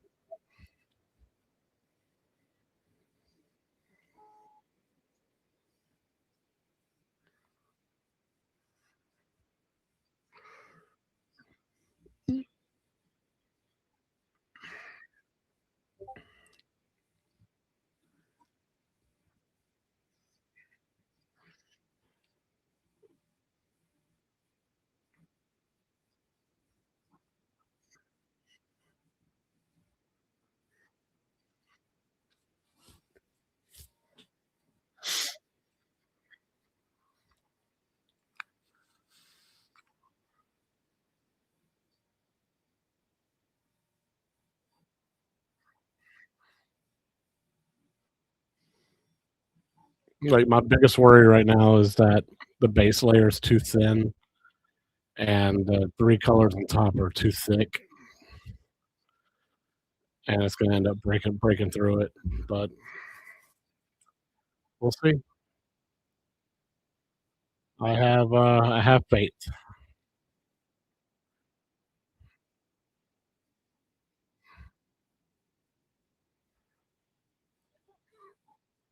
So far, my longest print's been 14 hours, and that was a 8-inch Pokemon Gengar for a coworker.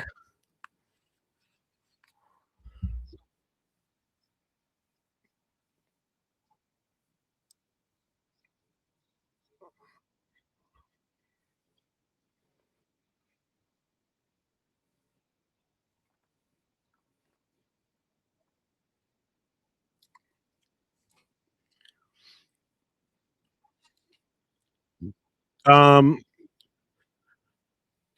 on the smooth plate, I use glue sticks. Since this is a textured plate, I'm not doing it this time.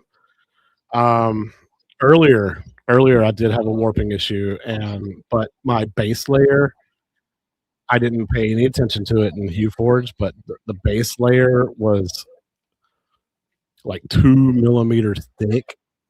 So literally, it was like 14 layers of black. And then once it got to the red, like two corners started warping up. I was like, "Yep, this is way too thick." Like it was a struggle to like even bend it in half.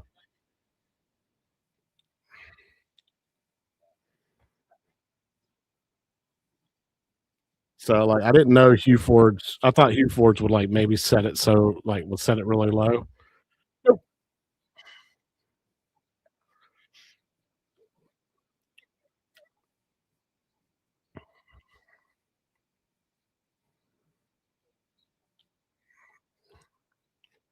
Oh yeah, I got my glue stick ready.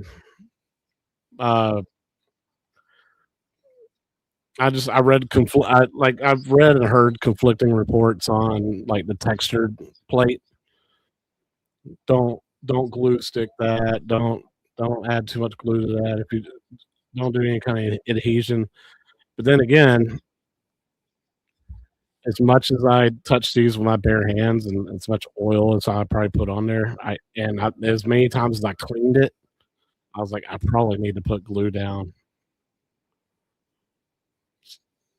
So hopefully this will be the last good one before I start really gluing again.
Yeah, yeah, that's why I'm like getting really pumped up about this right now. Because like in UForge, you can turn the picture sideways and see the thickness there, but until you like start printing it out, you don't really see it. And like I said, I got two more colors to go. I got blue and then I got white.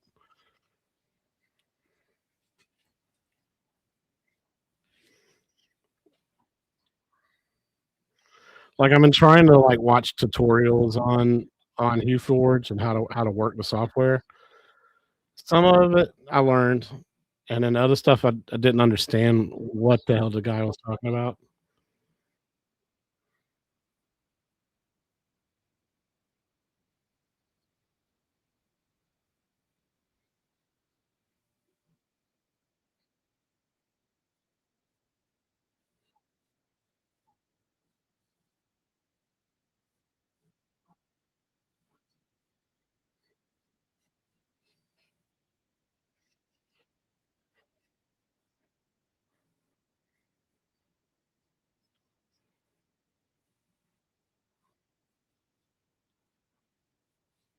Yeah, so it creates the STL file, but once you load it into the slicer, you still have to. It also gives you a text file, and the text file tells you what to tell the slicer to do.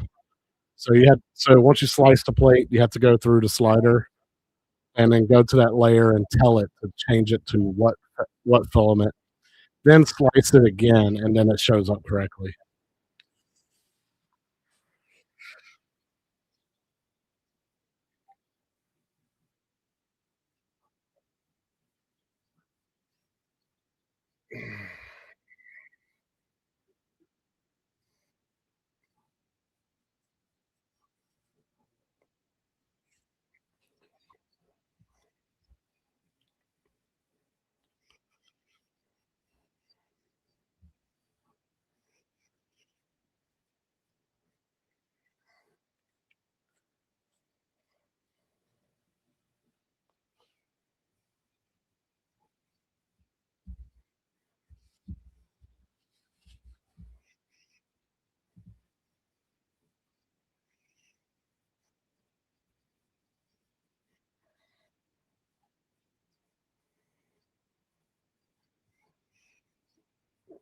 Oh my god, I'm ready for this layer to be done.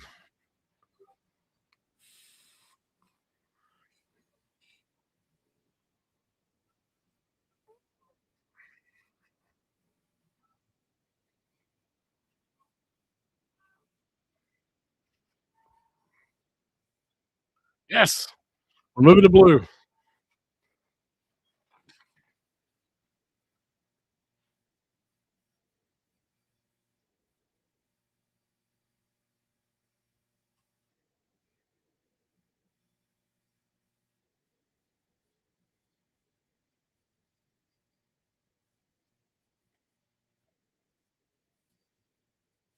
Yes, push that blue through. So no issues.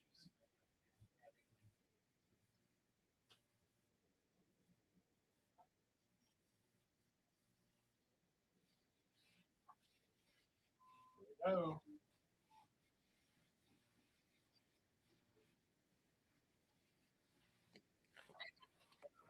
Yeah, J Rod, welcome back. Yes, it's working. The third time is a charm. Oh yeah, yeah. I played it recently at a convention. I'm not sure how you found my channel, but I appreciate it. Like, I guess you were just looking for 3 printing stuff, but um, yeah, I'm a home arcader or home arcade YouTuber, and yeah, I recently went to a retro gaming convention, and we sat up there and played tons and tons and tons of pinball. Like, I love pinball. Like, I guess you can't really tell behind me. I got a pinball machine, but I got, the home arcade edition. Uh, Alice Goes to Wonderland, which is, $1,000 pinball machine, but it's not like a $10,000 pinball machine, but um, you know, it's my gateway drug into owning a real pinball machine. So that's all I wanted. I would love to be able to buy a Stern, or like, oh my god, I love Spooky, and I love what they've done with Beetlejuice. I'd love to play that. So, but yeah, man, I played the new Star Wars several times. My buddy's thinking about buying one, and at first I didn't like it. Um, but, Star Wars don't really speak to me anyway. But the more I played it, I was like, this table is actually really enjoyable. But Pokemon table was where it was at. Holy shit. I could not stop playing Pokemon. Oh, and Jersey Jack, yeah. To this day, between Elton John and Avatar, those are my 2 favorite from Jersey Jack. And I'm really excited to see what Sonic looks like. Let me see what this looks like, man. Look at that blue.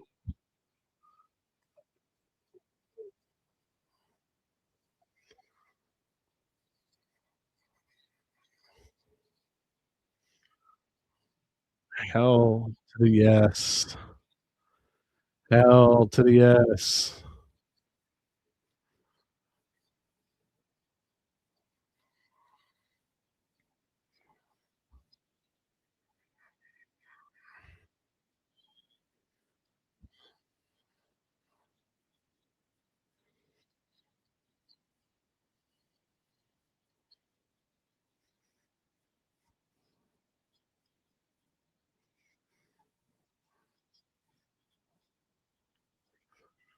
Oh man, I'm ready for this thing to start moving down.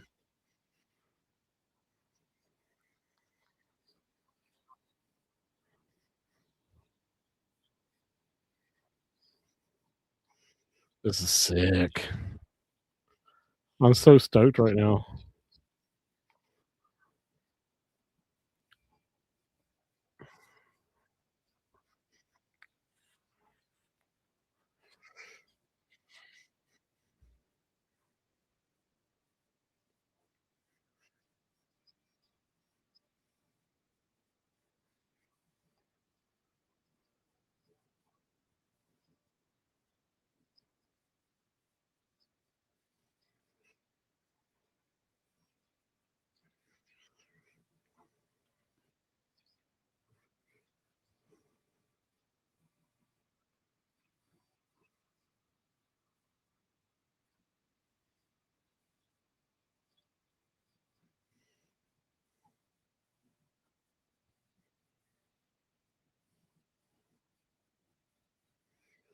I wonder if I should add some like shiny filament to it sometime. Maybe silk uh, PLA or like a metal PLA, and maybe I can get some shine to it. You know,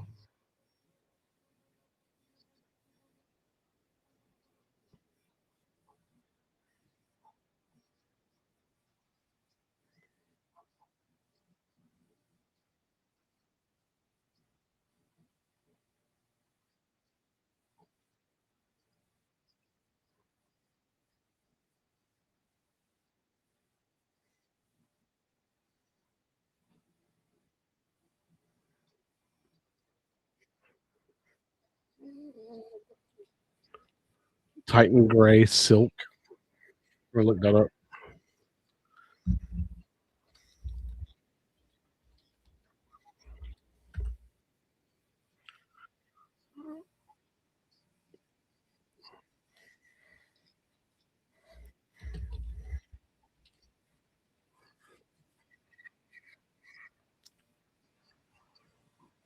Ooh,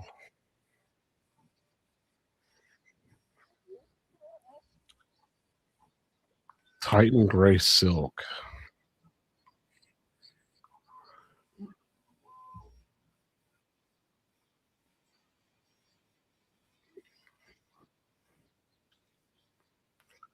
There's steel gray, Titan gray,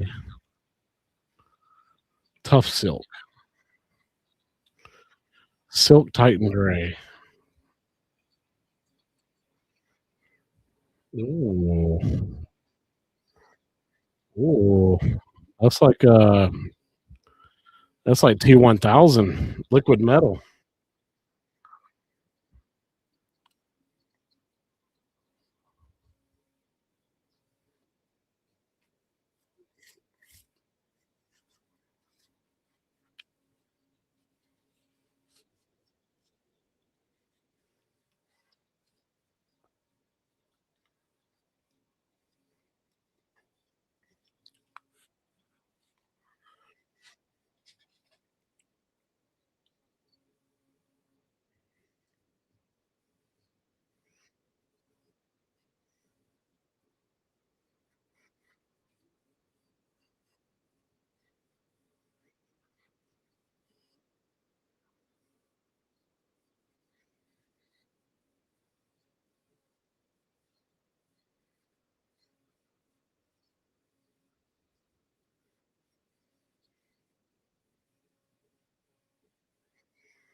Yeah, this is looking great.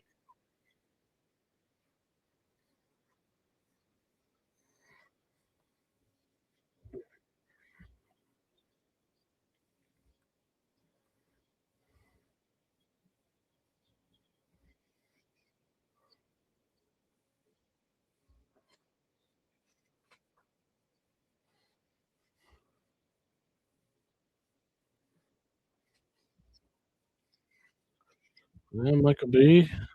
A long stream.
Hey, I've been saying that all day long, and it's the whole reason why I have not moved from this spot, and it's the reason why I haven't stopped streaming for the past 7 hours. This is therapeutic to me.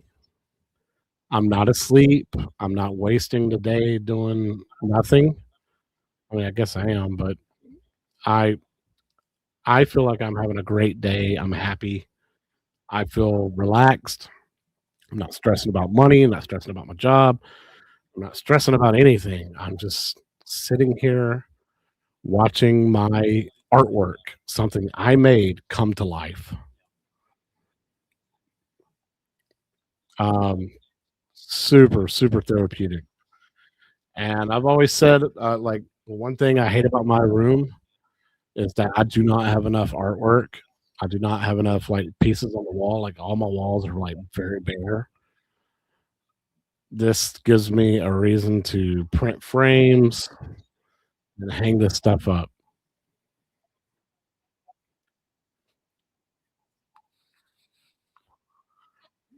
because as much as I want to go to Displate and get those aluminum art pieces of all this cool video game art and stuff like that. I'm not paying, 120, 80 to $120 for that stuff, you know, when now that I figured out that it's possible that I can print thousands of these, thousands of these, and not even worry about like getting through all of my filament. Holy crap. Like, and plus my printer is very quiet, but I can barely hear it. But it's so therapeutic. Absolutely.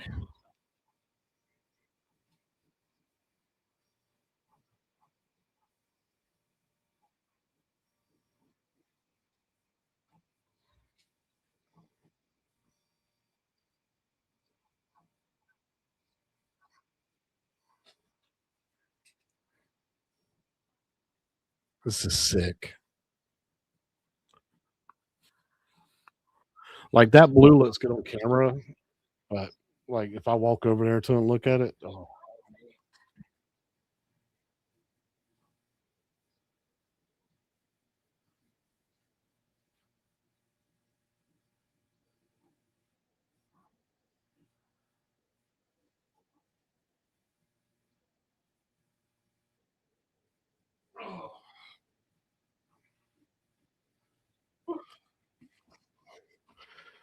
oh no, don't talk about Lego, HueForge. That's a thing too.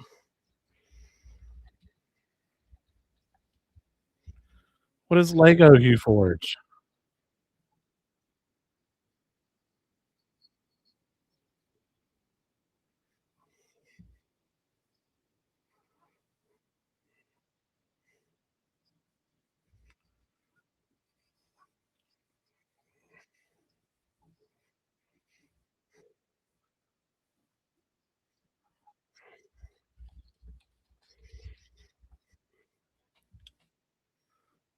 No.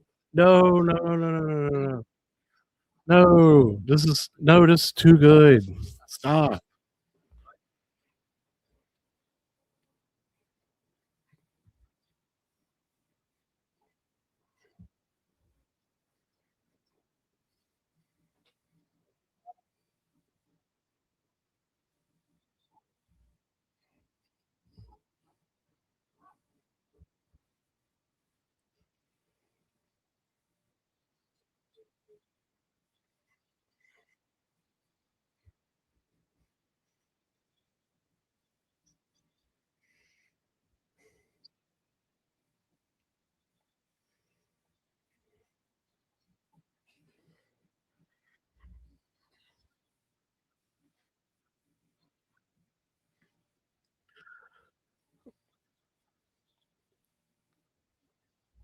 Lego miniatures and HueForge format.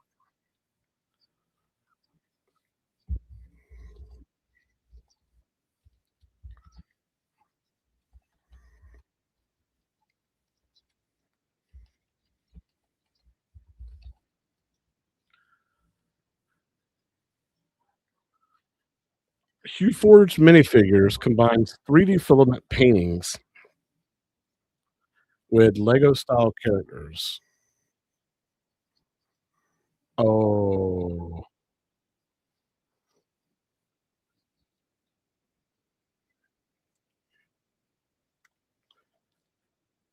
Oh, you mean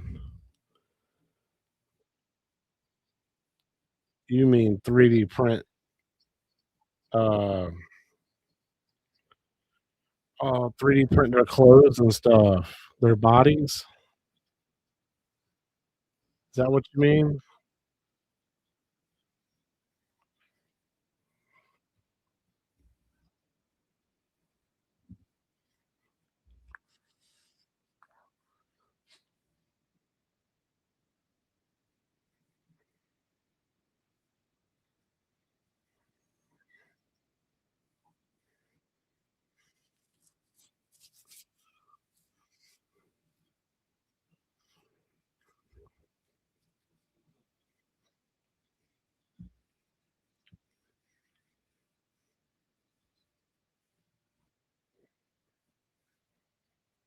Yeah, that's what I was just looking at.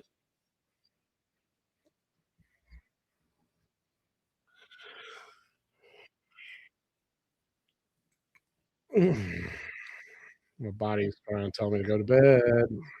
It's too early for me.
Hey, Mike, and depends on how creative you wanna be, man, and like I said, I'm a sucker for wall art, but I don't I'm a tight ass when it comes to wanting to pay for it, I found my vice.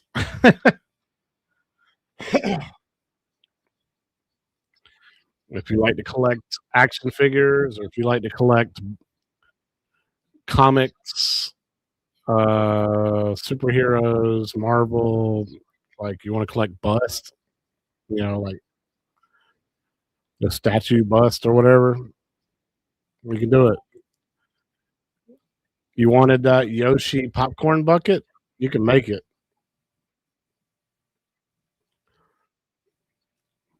You're obsessed with light boxes like I am? You can make it.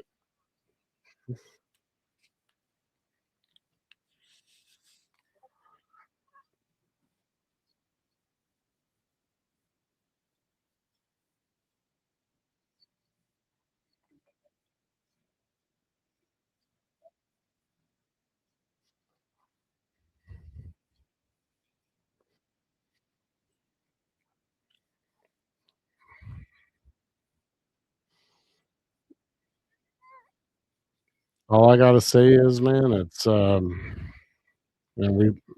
me and It's a Wealthy Life here talked about it earlier. This is therapeutic, dude.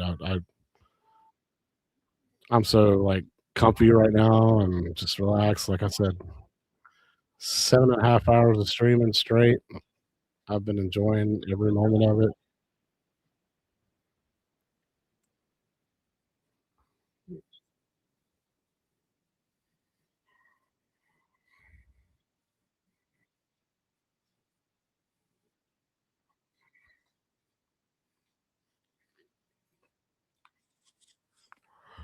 Yep, I've already pissed my wife off earlier today. She's like, "You've done nothing but just sit there and 3D print." I'm like, "Yeah, absolutely love it."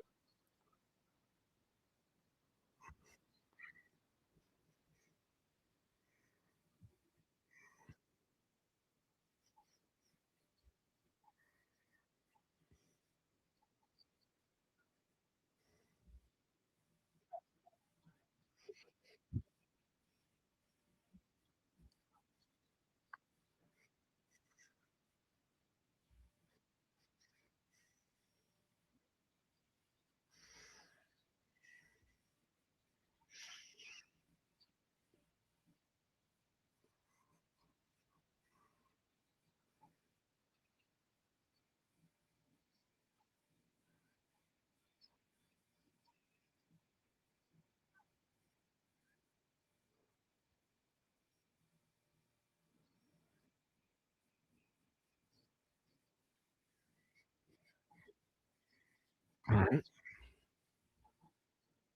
see. Layer 9.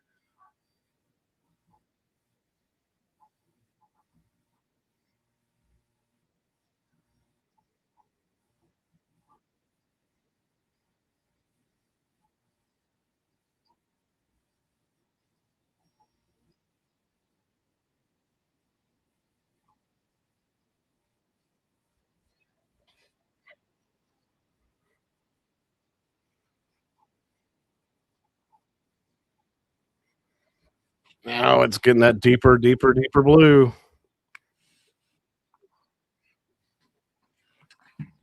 Blue's getting deeper.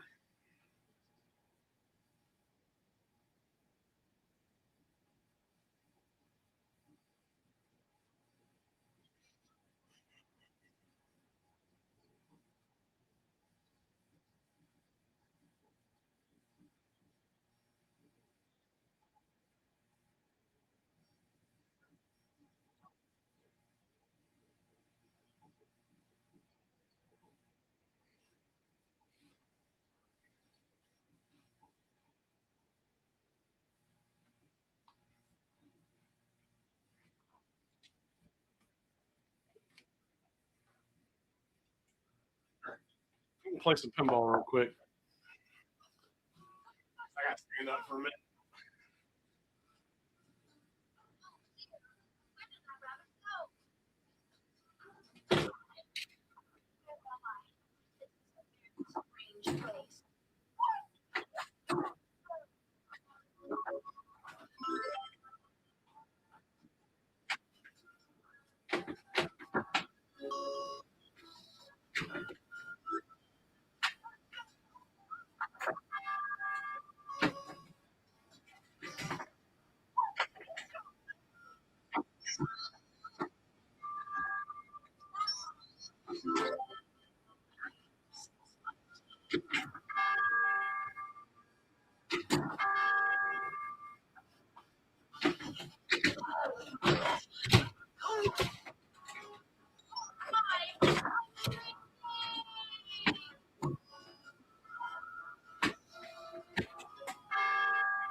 This is a very strange place. Off the ball, damn. I want to go back. Where did I want to go? Whoop. You're bad manners.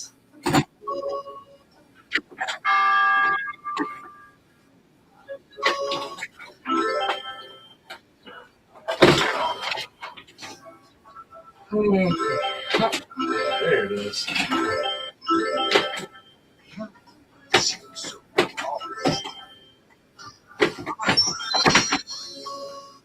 Oh, yeah, correct. You're not very helpful.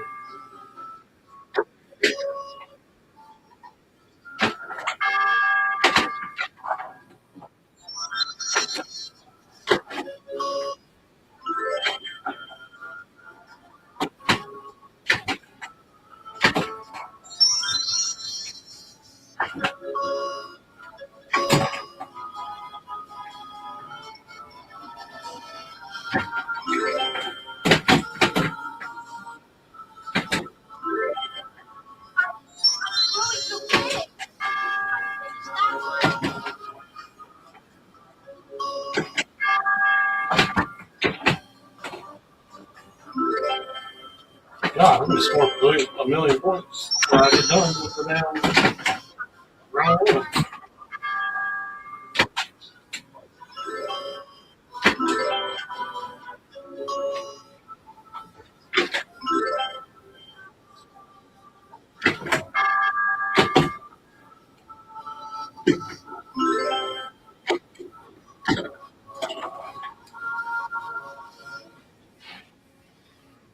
Oh my, it's a loud cat.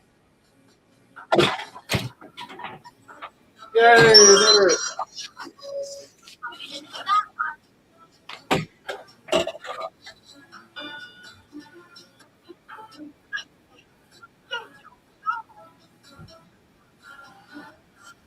Oh dear, where did that rabbit go?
as I hit a million points. As soon as I hit a million points. Game over. Whew.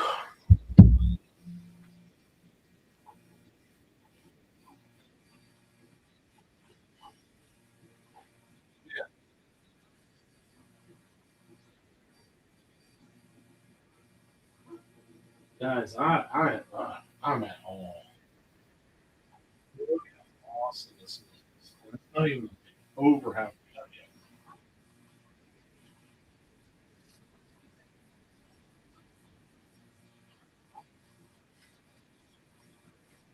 yet. I was playing some. Had to play some Wonderland, man. I had to get a good stretch. Had to stand.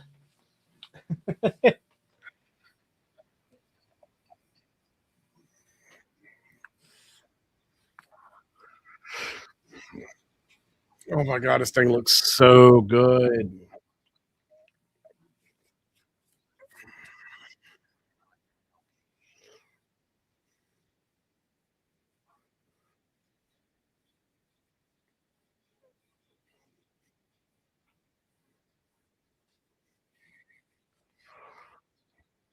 Wow.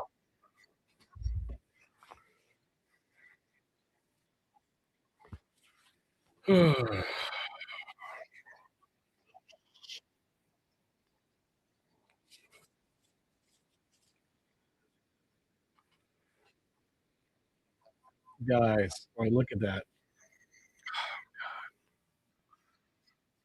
Stop like looking at it. So beautiful.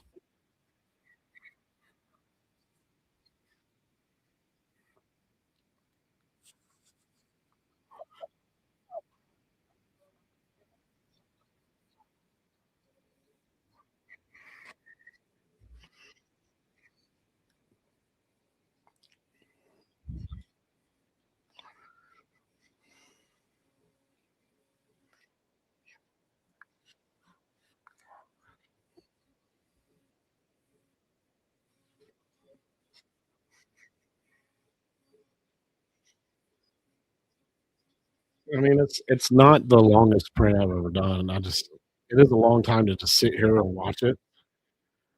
But man,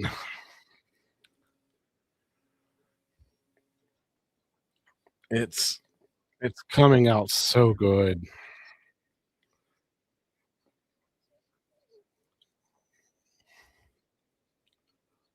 I would totally sell this for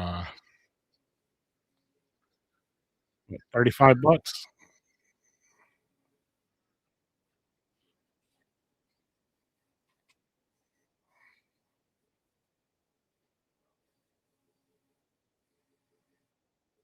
I think that's fair. $35 for this.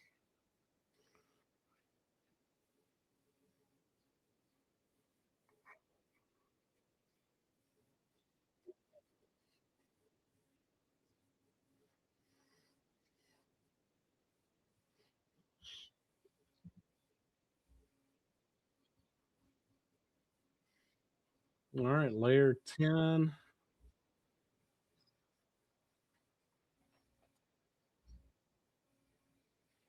So three more layers after this.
Either my internet died or Michael B's stream just died.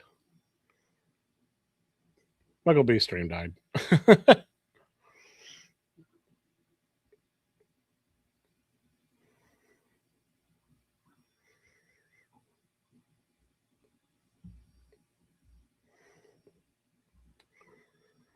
Wow.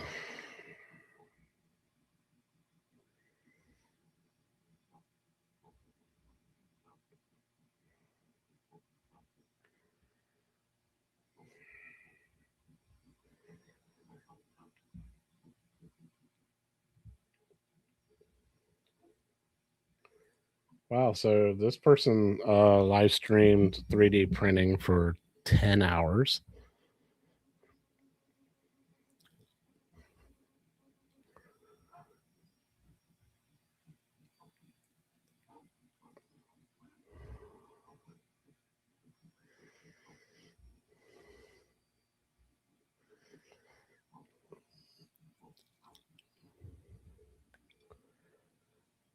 I'm just checking on.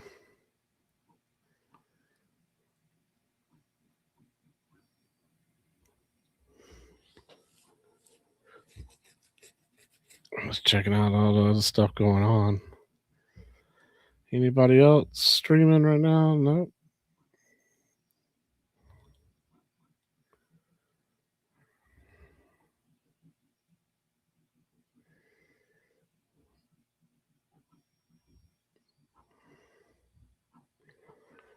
Now I gotta print my 3D print my. Oh, it's back now. Yeah, I thought Michael B shut it down after he said that. He's like, "Well, this got derailed."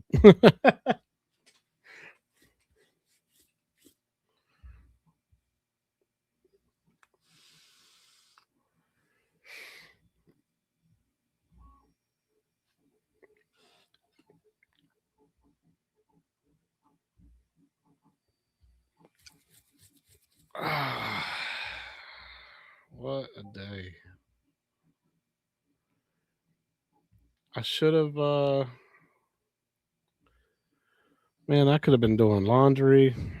I could have done all kinds of stuff, but you know what, man? I can't help it. I'm having too much fun. To me, this even if this even if this didn't print money,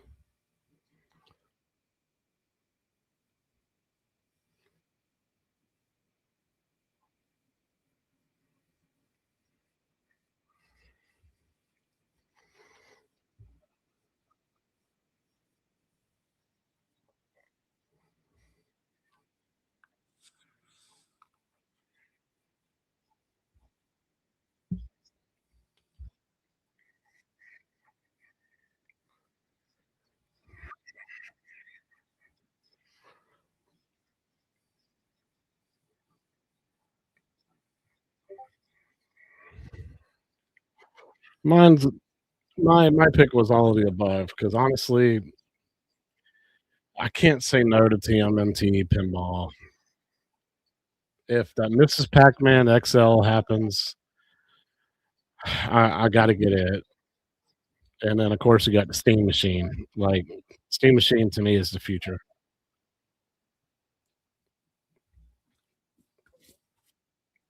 Imagine, imagine the Steam Machine being good enough to play Pinball FX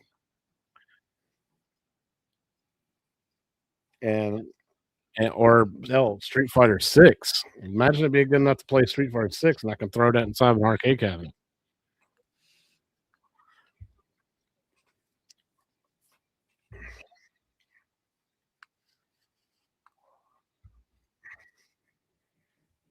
Oh, I love that I got mentioned at the last moment. Thanks, Michael B. You're the best. That was funny. I love you, Michael. You're so cool.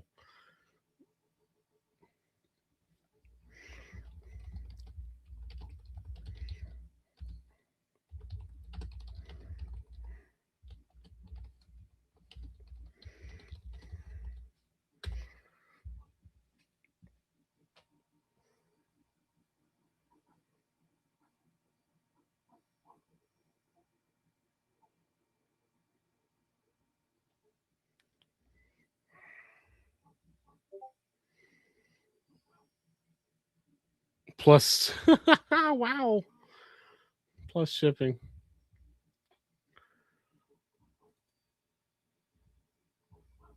Was it iconicarcade.com/buy? I'll get on the list.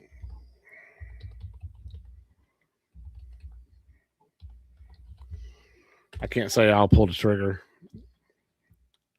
Wait, I might already be on the list. Oh no, I did not. I'm not on the list. I am now.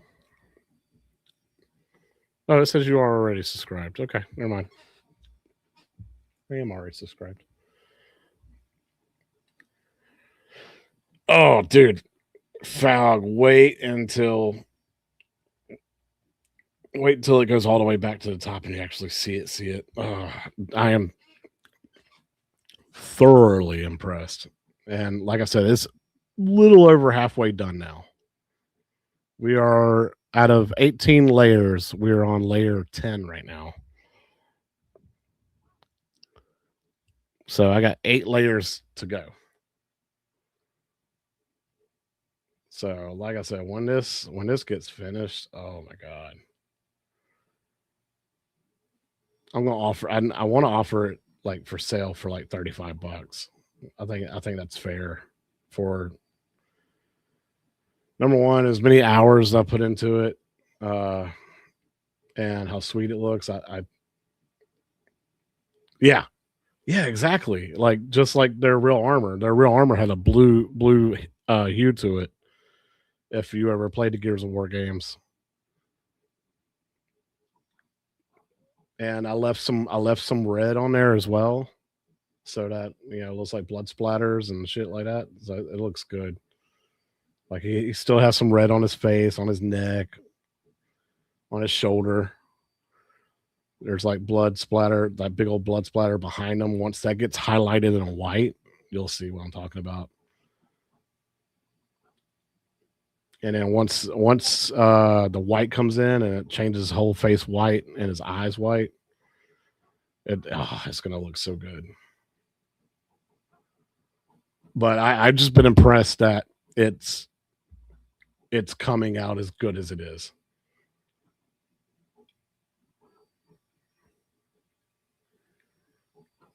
Like it's not messing up anymore. Like I think I dialed in the settings.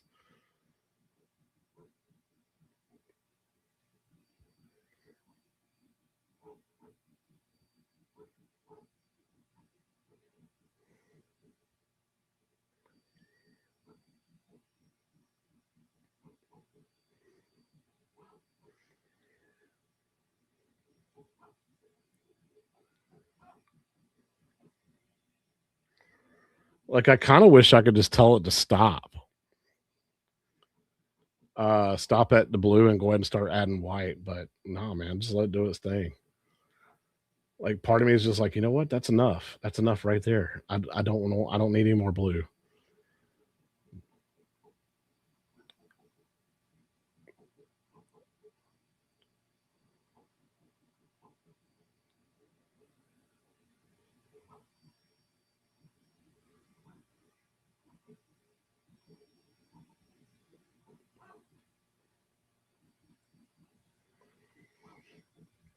God, this thing's gonna look so 3D when it gets done.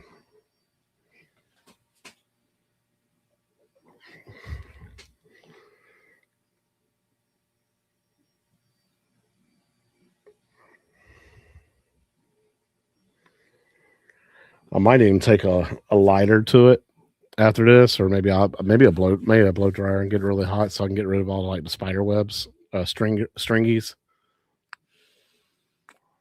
I still got to do that on my other 3 over here because there is some stringies I keep seeing popping up.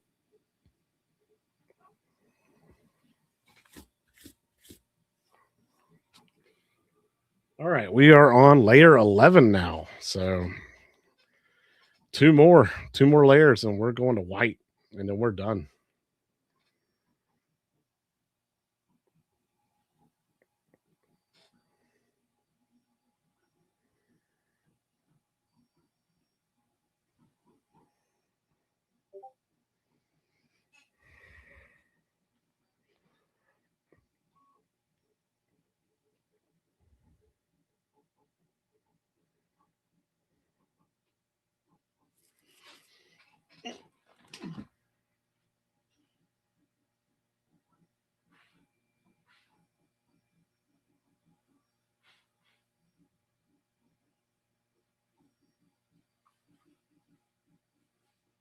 it's hard to see it over here.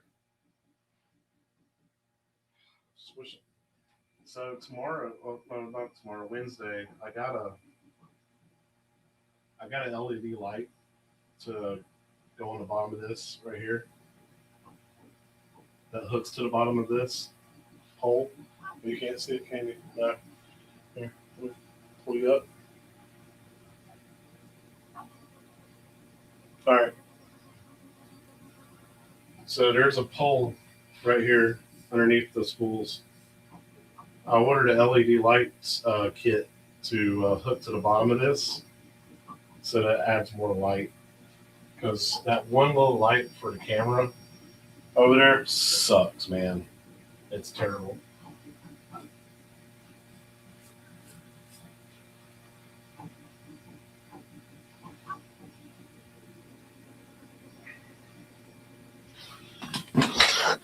I mean, the camera placing to begin with is terrible, and they make a mod kit where you can 3D print a new housing for it and move the camera.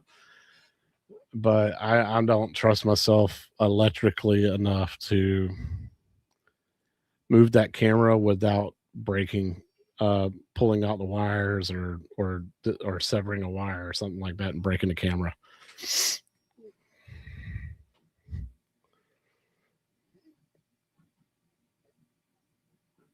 I just wish they would have had a top down view of it.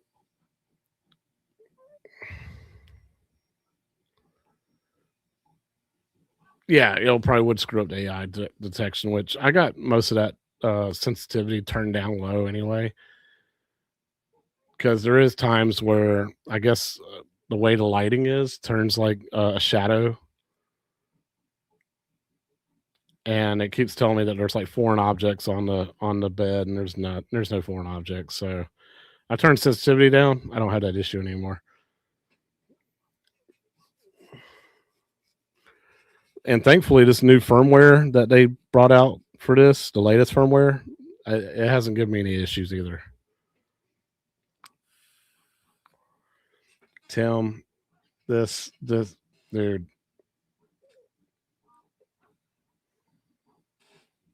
Oh.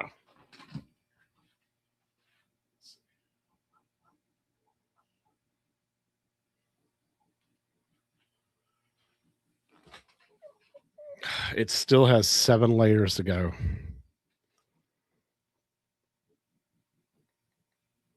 Can you believe that? 7 layers to go still. But hour and 20 minutes to go. So it looks like I'm doing a 9-hour stream, just like this other 3D printer is did earlier today. They just finished.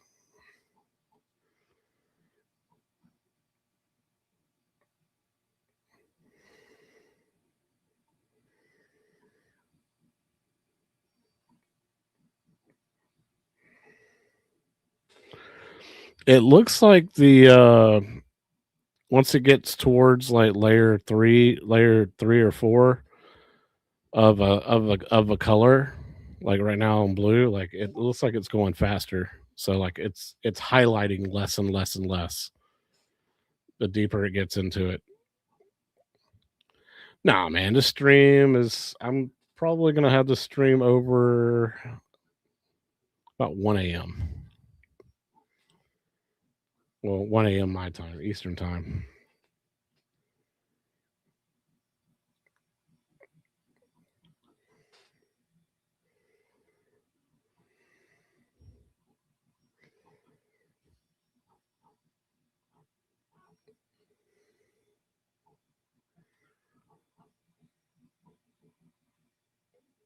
Golly, look at that detail. Oh.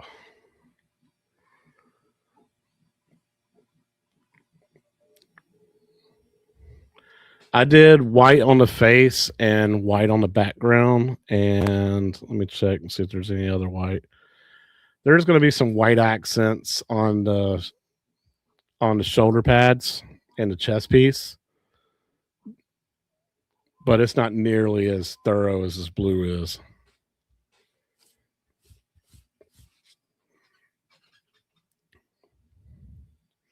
I mean, if you think about it, everywhere where it's black, it's going to stay black. Everywhere it's red, it's going to stay red, and then just about all the blues is not. It's not going to get fully covered up, but it's going to get at least one layer coverage.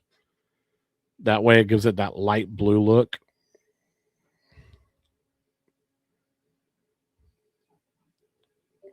It says an hour and 21 minutes left. Double check that.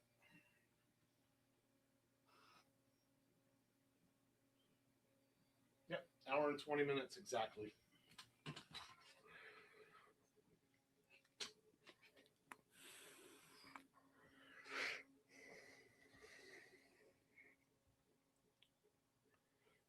Dude, that blue is starting to shine.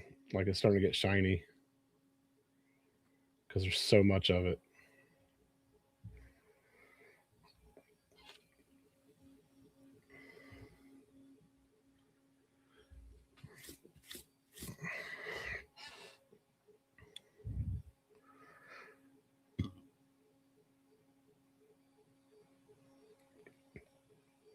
I guess I just need to figure out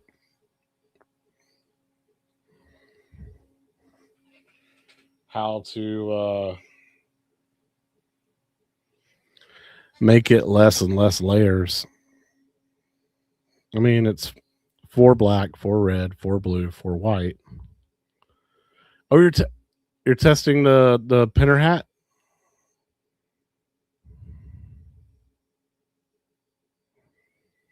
Nice, dude. So lucky.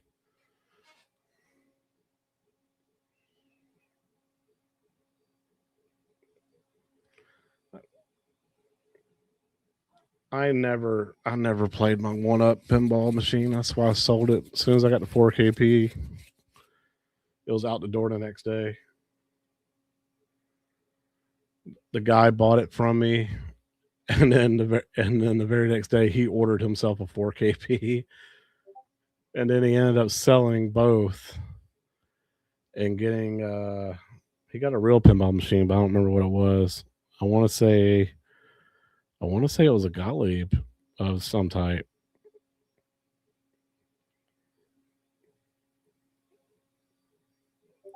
Or maybe it was no. He got the Mandalorian. That's what it was. He got a pretty good deal on a used Mandalorian. So he sold the 4KP and the RK 1-up Attack from Mars. Sold both of them.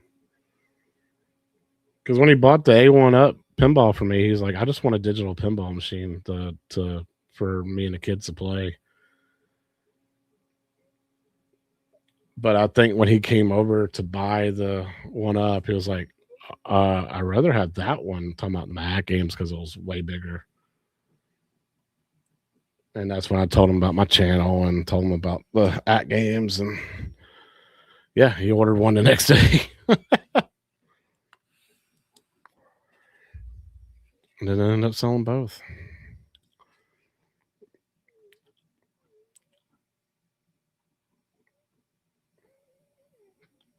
Yeah, see, if I would have updated it to a 32-inch monitor, I think I would have enjoyed it more, especially now with the Team Encoder stuff that's out now for it, coming out for it. It would have been no brainer.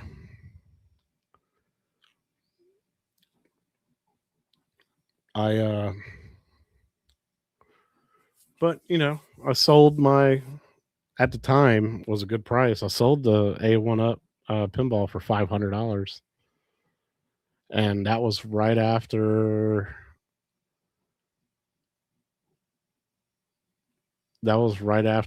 the PCB overheated and broke my screen. Like it put lines in it, like where it from where it cracked it, because it got overheated. So, and then RK 1-up said, well, we don't keep LCD screens in stock. We'll have to order you one from overseas, and it's going to cost you $240. And I found a guy on eBay who was selling his Arcade 1-Up pinball for parts. And he was selling the screen for $70 with like a $30 shipping or whatever. No brainer. I bought that. $100. She shipped it to me. I put it in, decased the PCB, and just let it hang to the bottom of the cabinet because the cord was super long anyway. And it played perfect. And I never touched it after like 2 days after getting that done. Because, I had the A1-Up pinner on there, pinner mod, soft mod. I didn't like how, like some of the menu options where you had to press a button to get back to this, and then the DMD would stop working or it would freeze. So I was just like, I'll just play stock games. I'll just play the stock games. And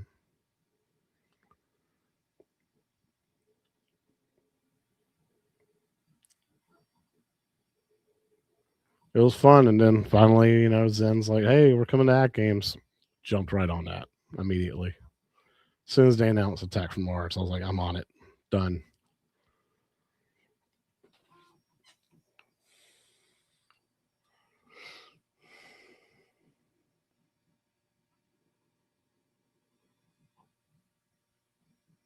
All right.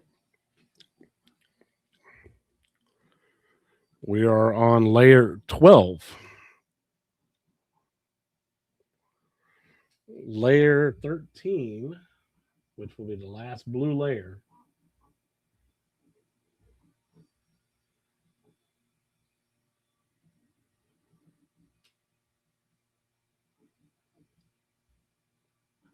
So 3 hours and 37 minutes into it. So I will have. So at the 50, either the 51-minute mark or the 49-minute mark of time left.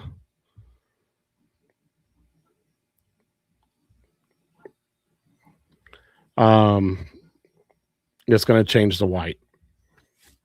So we have.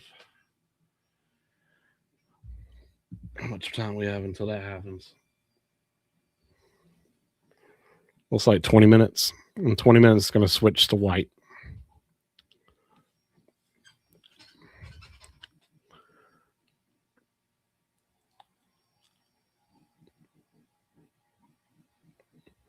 Hey, yeah. So, Harley, if you want me to do any kind of like coverage with you on that, I'll be glad to share it with you. Share it on my channel if you want me to. Like, I can do like a news coverage for you. Let me know if you want to do that. You can share some videos with me, pictures. And then, me and you can talk about it live too if you like. Although I know most of the time you'll be with just Todd, so no pressure. I'm still happy with my 4KP too. Especially now that the Zen decision has forced me to go to basically OTG. OTG it's been great. The only thing the only thing I don't like about it right now is turning on the PC, putting in my password, and then navigating to say Pinball FX.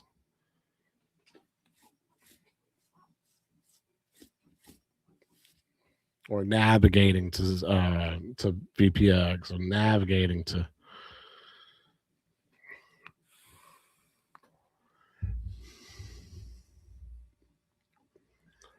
I'm ready for VPX standalone to be released to the public, so I can jump back in. Because I know there's a ton of stuff that they released on the GitHub, and Pinball Wizard's doing amazing things with Claude AI to make games run properly.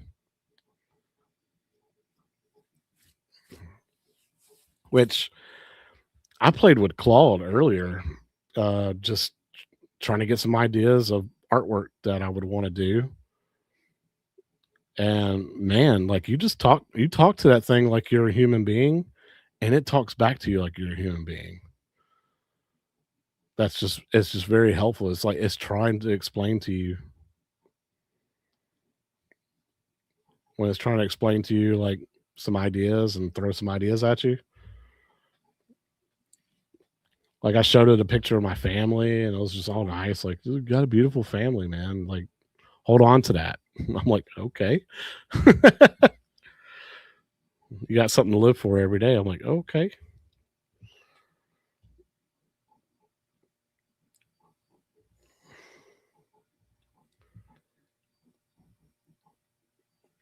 Oh,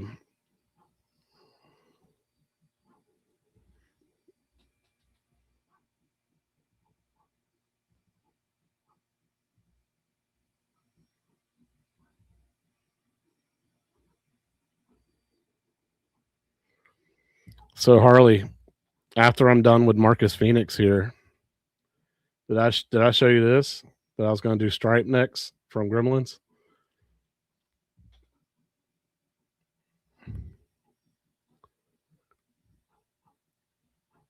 Like I'm trying to find like a good spot for it to be in, you know.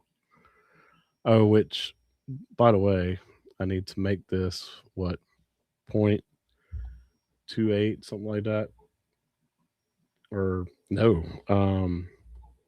16, right? And then make this like 2.5. Bring that way down. Bring this up.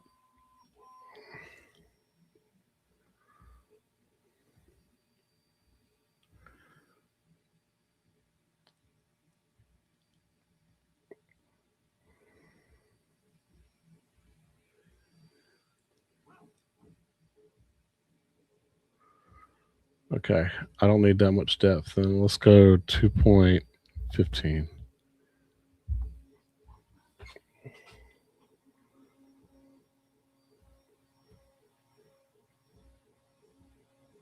Yeah, that's what I'm trying to figure out, right? Here, let me. It's so hard for me to see it on the screen. Let me move it over here real quick.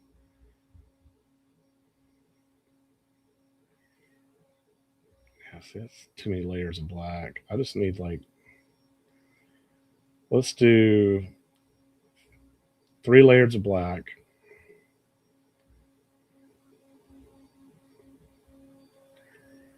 Three layers of red.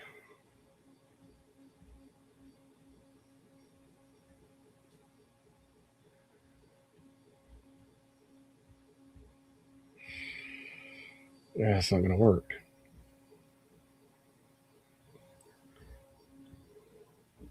It's not giving me the tint that I want, you know?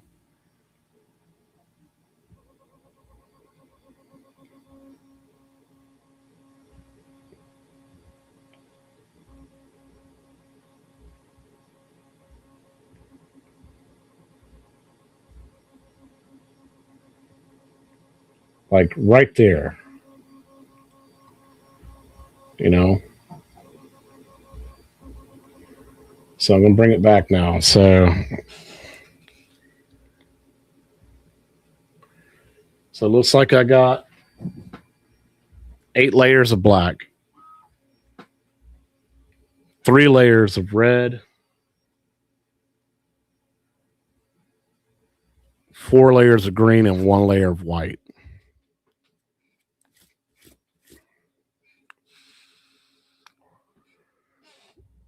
Like I think that color pops. Now, one thing I could do is I'm seeing it in the picture on the right, and I don't really use it much. What if I throw a little yellow in there?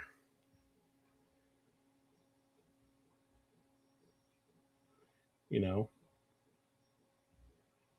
and then drop the green.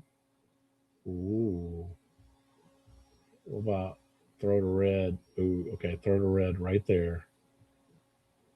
Throw the green up a little bit, maybe. See, I think that looks pretty good. And then we can get a little bit of red accent if I drop the black. But then again, I could also drop the red, bring the green down a little bit too, and then throw.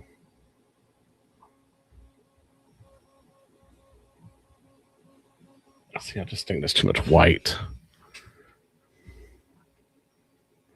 All right, hold on. Throw the white back up there. What if I throw the green back up there?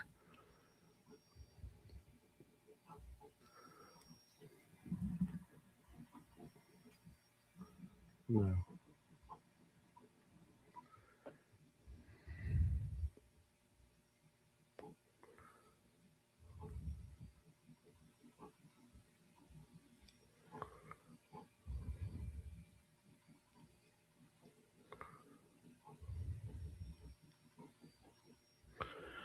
I'm trying to see which layer affects his eyes.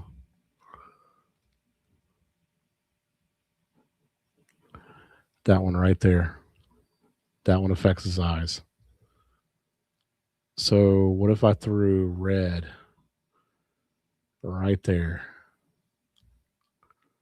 Now throw white back up there now.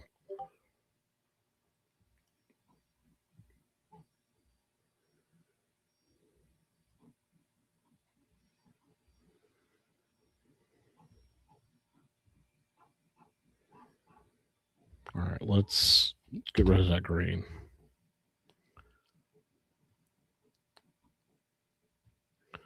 Let's throw green above the yellow. Throw the yellow down.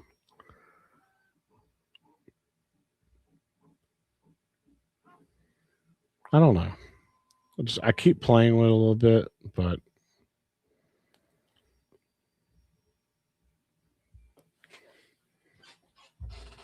and what instead of yellow, drop orange. It's drop orange instead of green.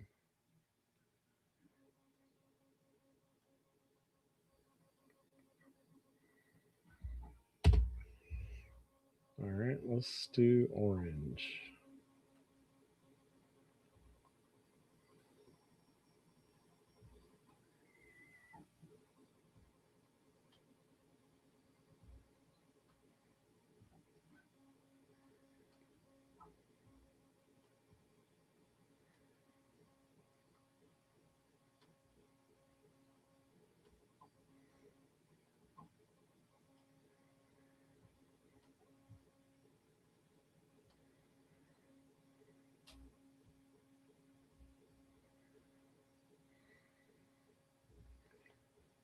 Hmm.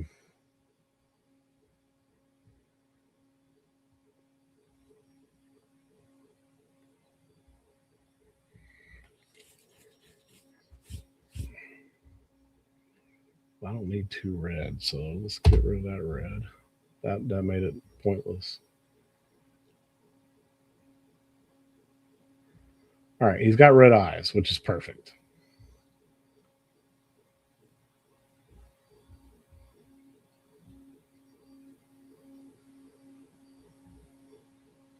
Ah, shit.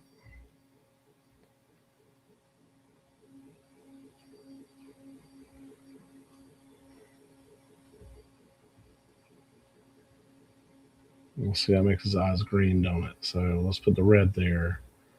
Drop the green down, but that gives him a little red accents. Let's see. What about dropping yellow and keeping orange? And then bringing orange up.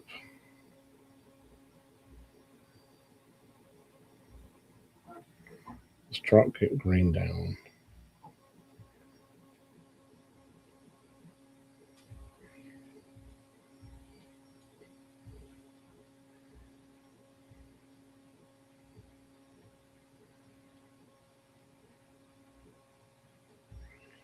See, I think green should go there, and I think red should drop.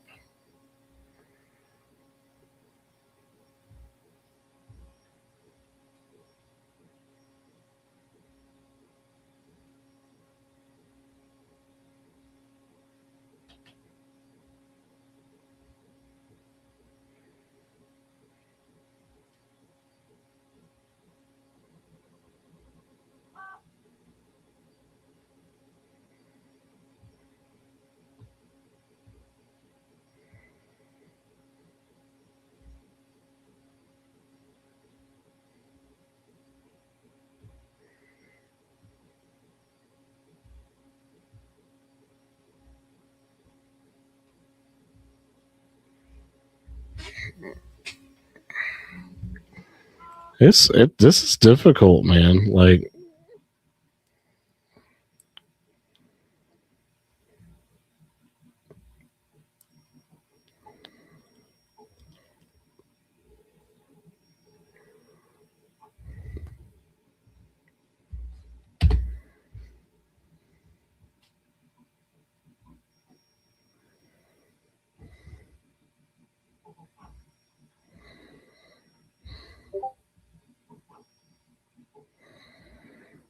all right, let's drop it more down.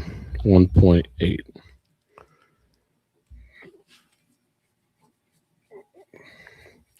You may be right. I'm a stickler for red. That's all it is. You may be right. Let's do green and orange, or green and yellow maybe. Yeah, let's do orange.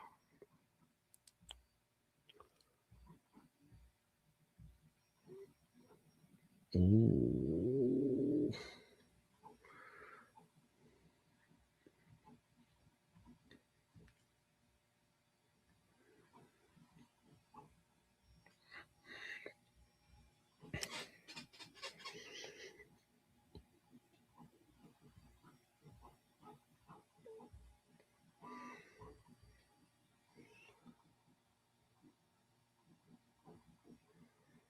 Hmm.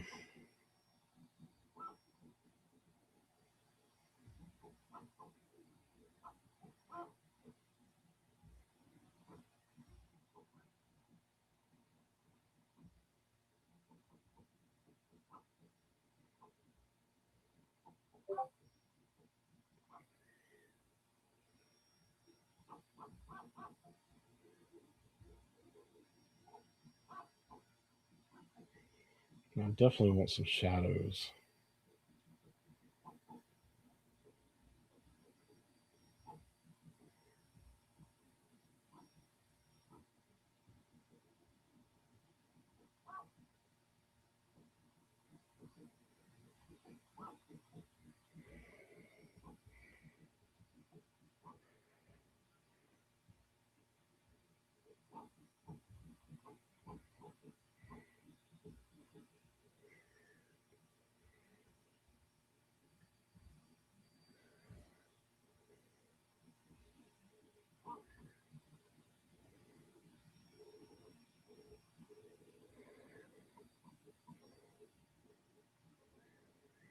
Yeah, but I'm not mad about it, you know?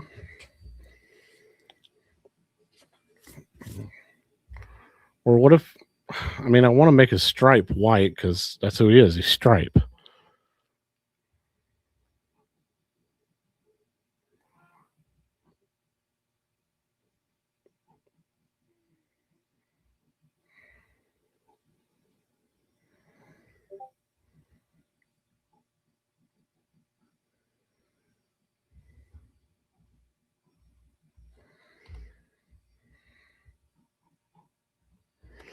What if I got rid of black?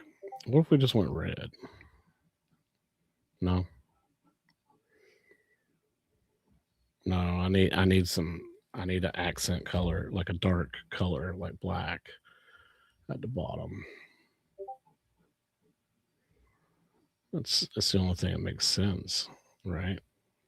Ah, shit.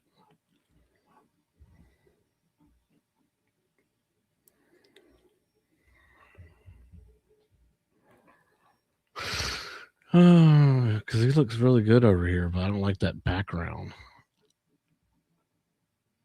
Oh wait. I'm in standard mesh mode. Let's try color match.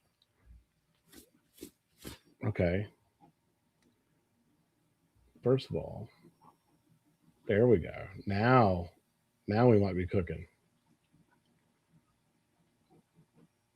Because look how green he is, right?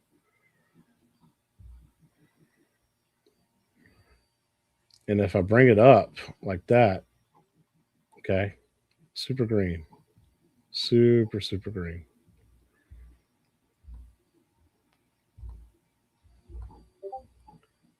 All right, let's throw red.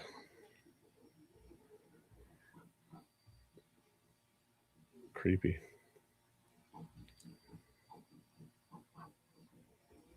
That's too dark. $24 for lifetime license.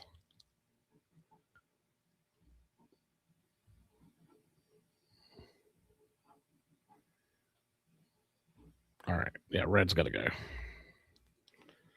Red's got to go. Let's try yellow.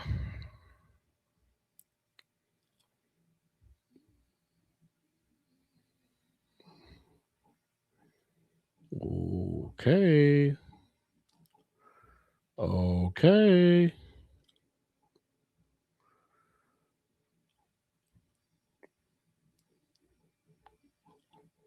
Okay. Hold on.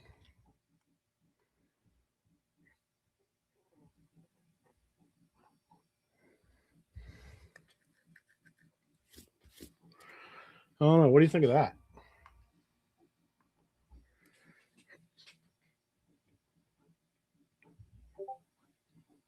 That might work.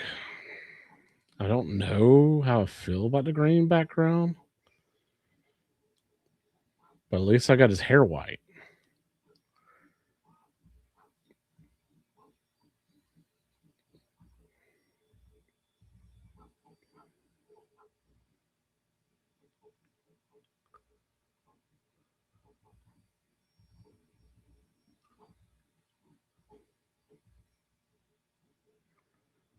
What if I did spot fix?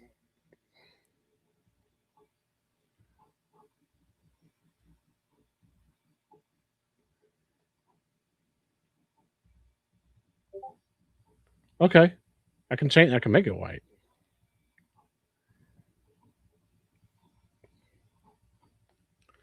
This changes it to dark, but this changes it to white.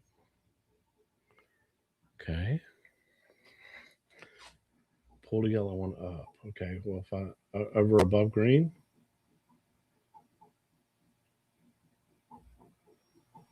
Okay.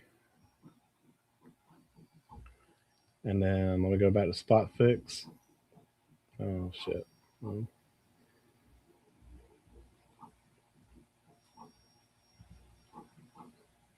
Top.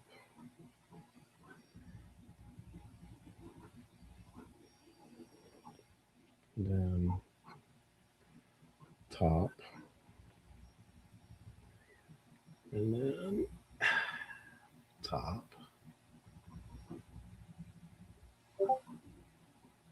There we go. And then reset view.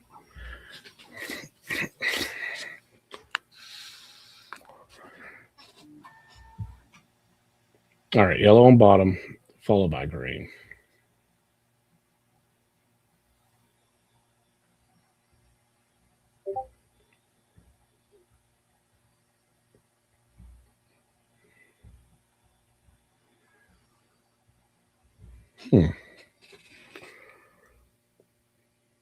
Okay, I'm not hating that. That might work. Let's see. We'll go back to spot fix. Choose his hair. Let's do top. Turn that bitch white. There we go. Now pull up green 2 notches. All right. If I do that, I have to move this up. Okay. Oh, whoa. Okay. I see what you're talking about. All right. Spot fix. I got to go here. Top. Blah, blah, blah, blah, blah, blah, blah, blah, blah. And then I got to go here. Top. Blah, blah, blah, blah, blah, blah, blah, blah, blah, blah. And then I got to go here. Top. One more up for yellow now. Okay.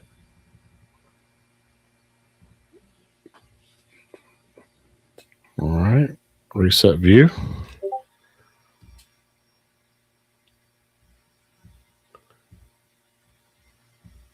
Okay, that's actually not doing anything. Yeah, it is. I see a hue. I see a huge difference.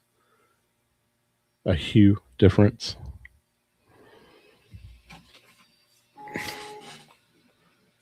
All right, we're starting to white.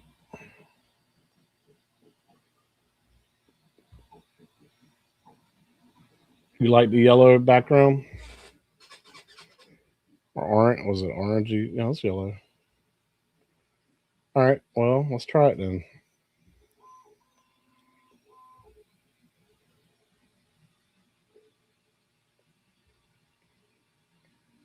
I just don't know how to make this white. Here, let's drop the green down and see if that does anything. All right, spot fix.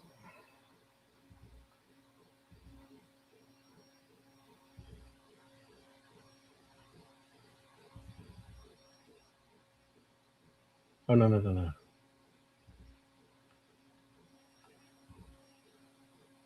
I don't remember.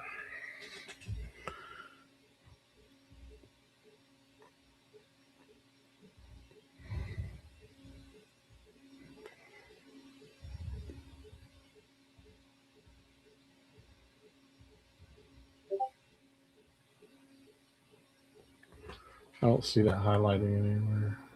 Come on. There it is. Okay. Flat. Oh, okay. It's not doing anything. Oh, oh, oh, oh, oh, oh, oh. Hey, hey, hey. Hold on. I ain't got to.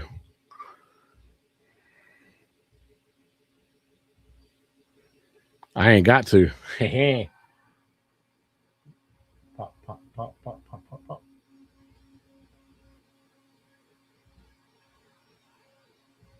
No, no, no, no, no.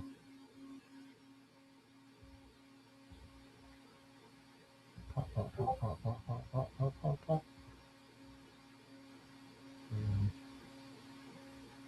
Pop, pop, pop, pop, pop, pop, pop, pop, pop. Oops.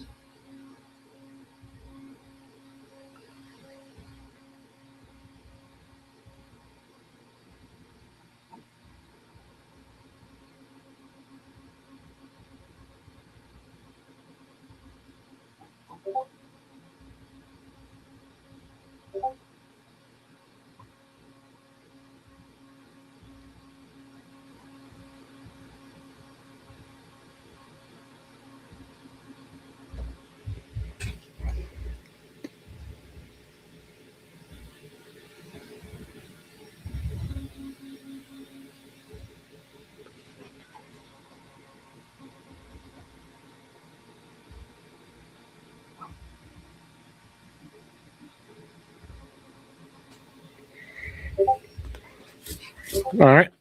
What do you think, buddy? Reset. Reset view. What do you think of that?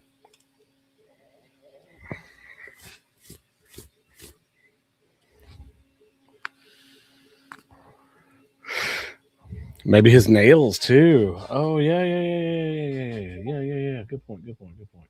All right. Let's see here.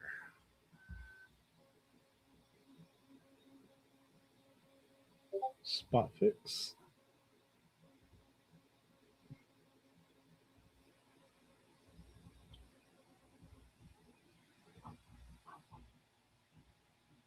Look at that.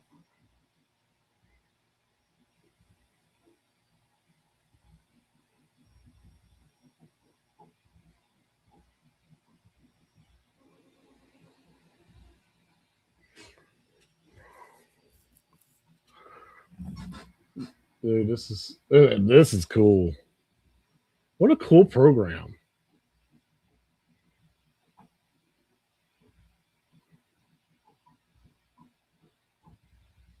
And that it allows you just to grab anything you want on the screen.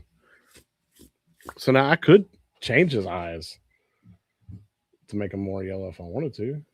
All right, yeah, that looks good.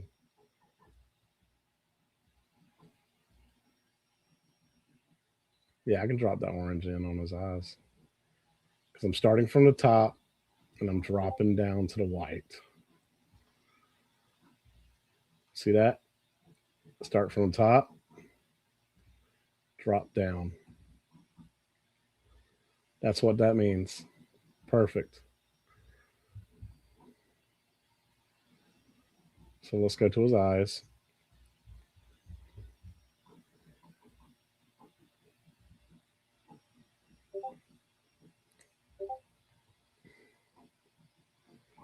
Here, let's start from the bottom. Ooh. Off that. That's not what I meant to grab. It's not letting me grab his eyes. Just wanting to do the whole thing. Yeah, it's not letting me grab his eyes.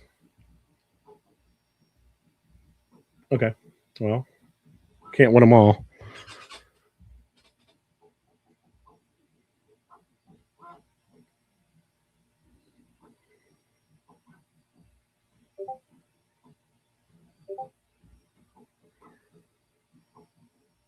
Can't win them all.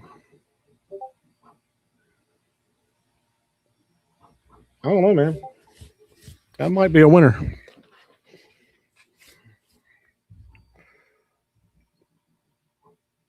That might be a winner.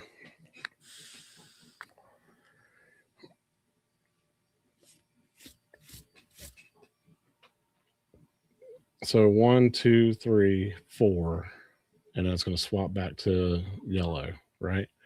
Or is that orange? Yellow and yellow. Okay, so I just used yellow twice. Okay, I'm cool with this. How's the depth? Let's see. Let's move it. Oh yeah, like literally, it's gonna go 3 layers of black, then 3 layers of yellow, 2 layers of green. Then it's gonna do 4 layers of white, and looks like 2 layers of yellow. Oops.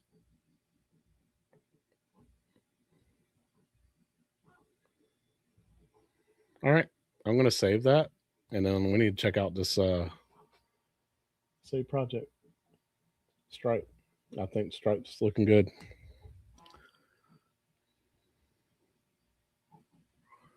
All right. 40 minutes left, guys. Let's check out this painting.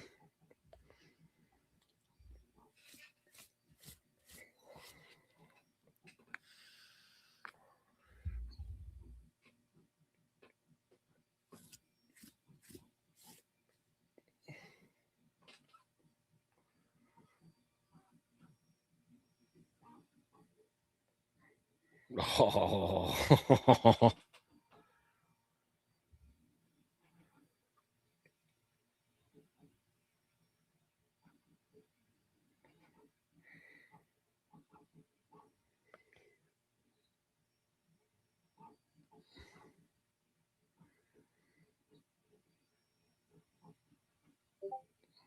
Bro.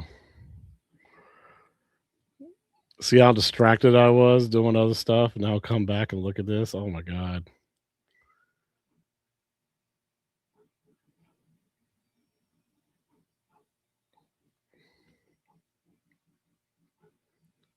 This is sick. This thing looks so sick.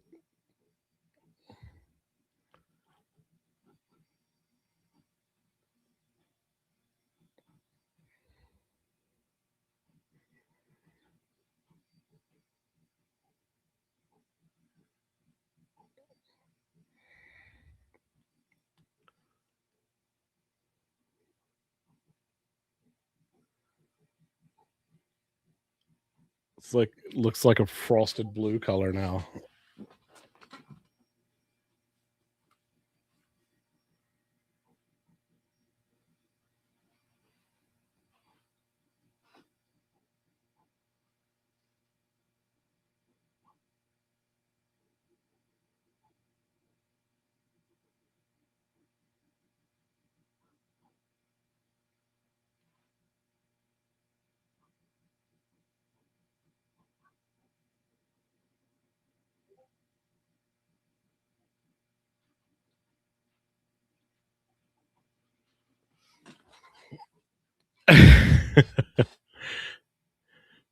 Oh my god. Oh, I am like shocked about how good this is turning out. So I don't know, man. Could you imagine? Could you imagine if I did one for like Michael B, P Dubs, Phil? Like all like I don't know. I don't know like how much they would appreciate it or not, but you know.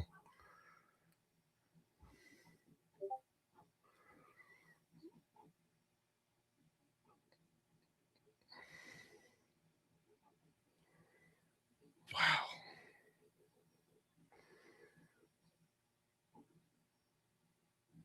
A printer that melts plastic is doing this.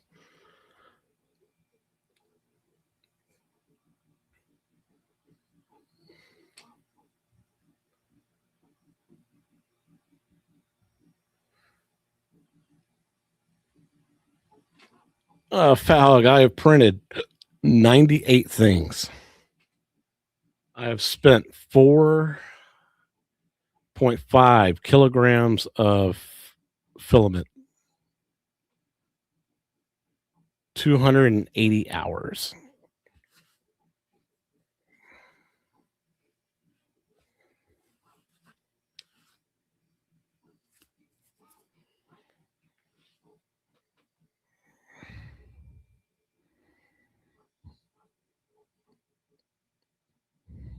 Yeah, 280. Is that good or bad? That's a lot, isn't it?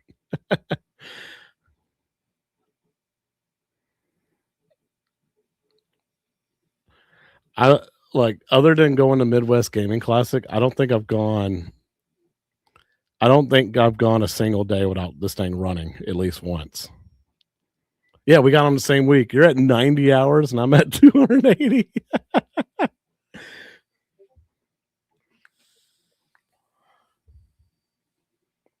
Yeah, I think I've ran this thing every single day other than the week I was at Midwest Gaming Classic.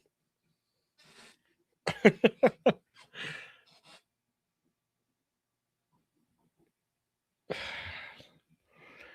don't know, man. I might ask for one for my birthday for real. But like, can I get a second printer, please? Especially if like people like start asking me to buy stuff, like to buy stuff from me.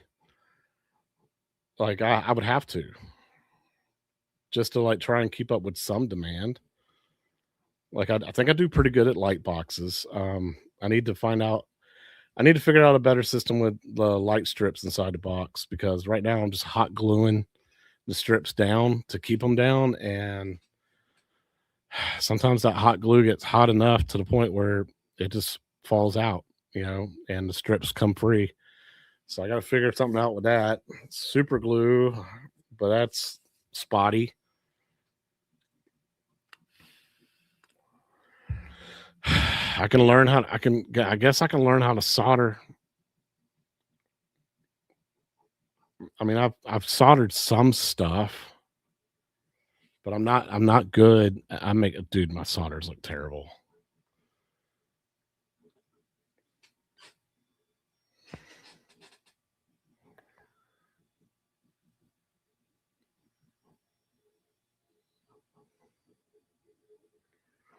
Like I don't know how white that looks to y'all, but it's when I walk up to it, it's still very much like a light blue color. So I can see why it's going to do 3 more passes on some parts because it's like a light blue color right now. Oh, got a cramp.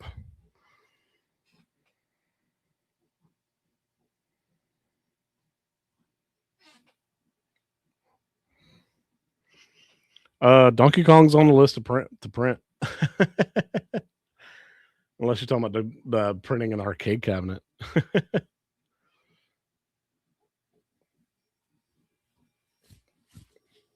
I suck at soldering. I got a soldering iron.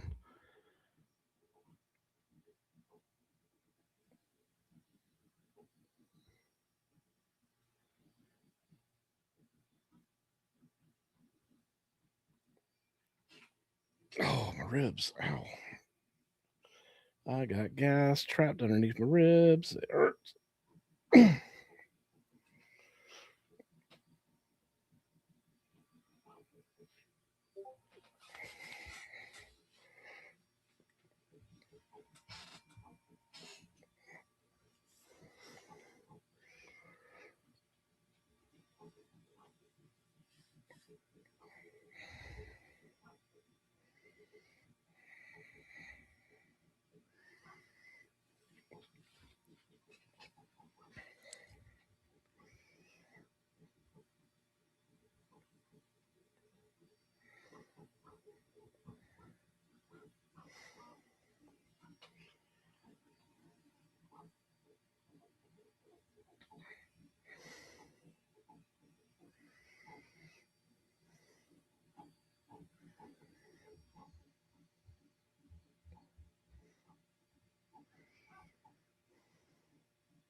Oh.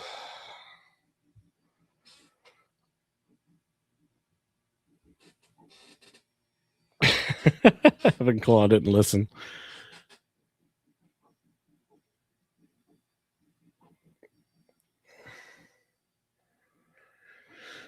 Yeah, eventually I'm going to switch to Pet G. Let me get through these 30 rolls of PLA and PLA Plus I got. Yes, I do have that Sunlu PLA Plus 2.0. I have a roll of that. It's great. At first, it was trying to be finicky about coming out of the extruder, but I guess like after it started going, it flowed fantastic.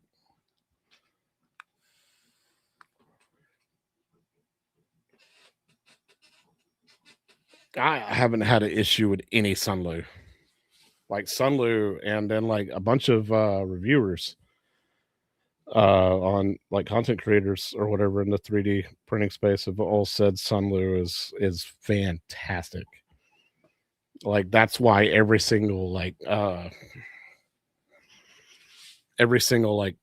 slicer software has a Sunlu profile. I don't think so. The one I don't have doesn't, because it comes in a. But I do like their spool because you have to twist it to unlock it, and that's how you pull out the starting line of the string. Like you have to twist it, pull it out, like pull it apart slightly. I don't know, like it transforms. It's weird. I got the roll in a drawer. I don't feel like getting it out right now. Oh, I got a cramp in my chest, man. Ow.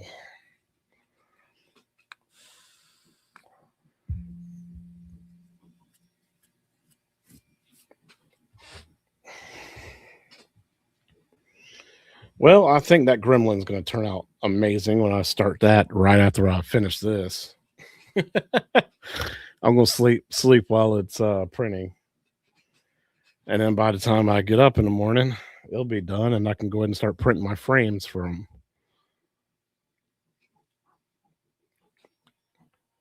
I wonder how hard it would be to set up an Etsy store.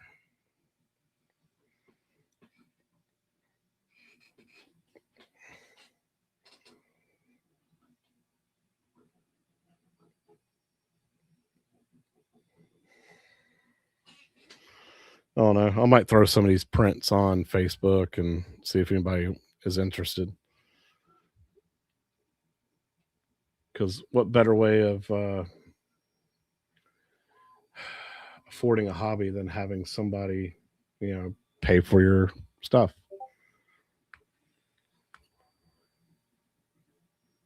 All right, here comes the next layer of white. Oh yeah. Now you see it.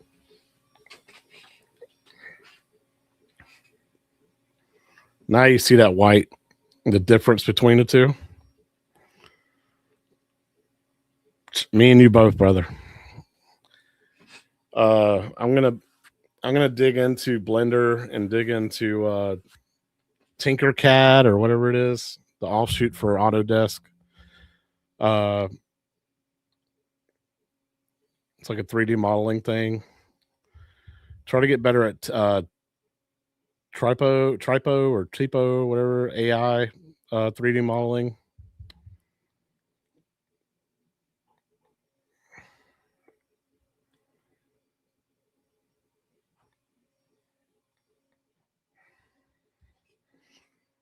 Like, part of me thinks I didn't really need the blue on this, but then again, like, I think once I look at the final product, I'll see some of the blue accents coming through, and I'm like, yep, never mind.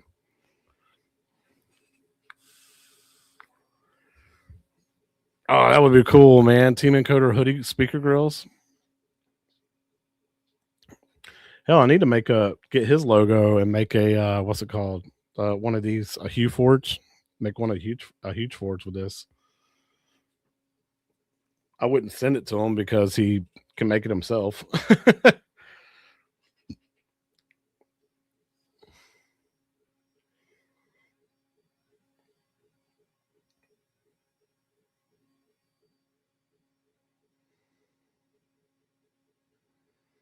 Oh my god. Dude, this thing's unreal.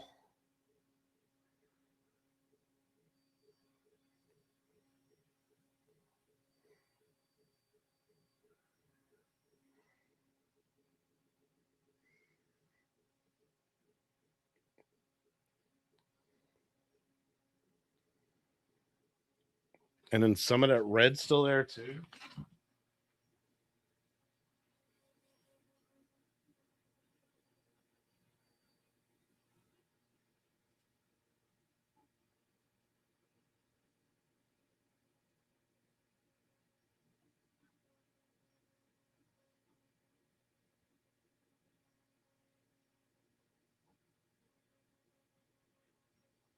Oh, here. Let me put my flashlight above it and see like how much clearer it'll be for you guys.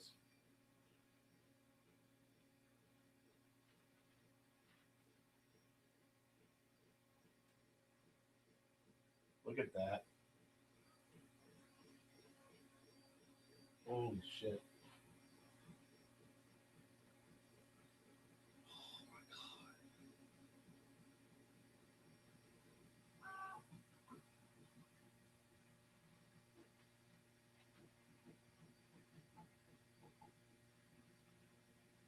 I still see a shitload of blue, so yeah, it's got some more work to do.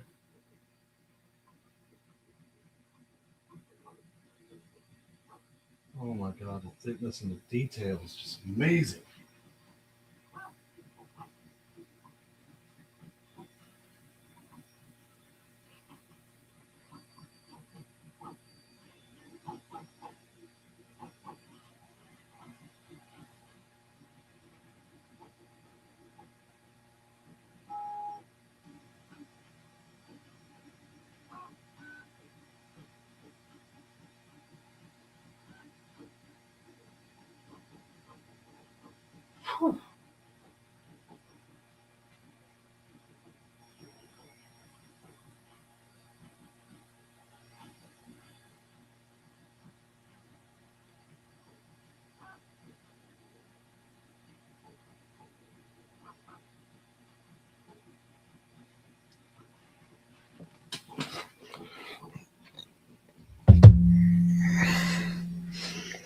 Wow.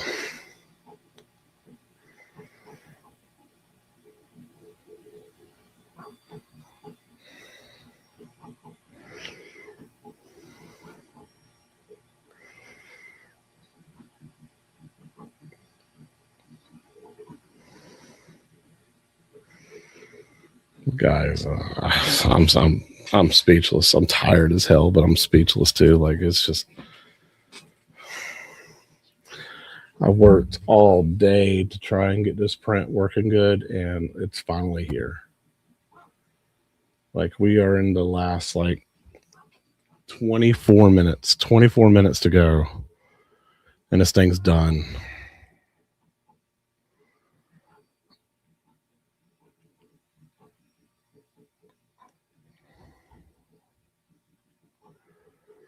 I stuck with it all the way through. And hell, most of y'all stuck with me all the way through as well. And God bless you, man. Like, seriously, thank you so much. It's fucking incredible.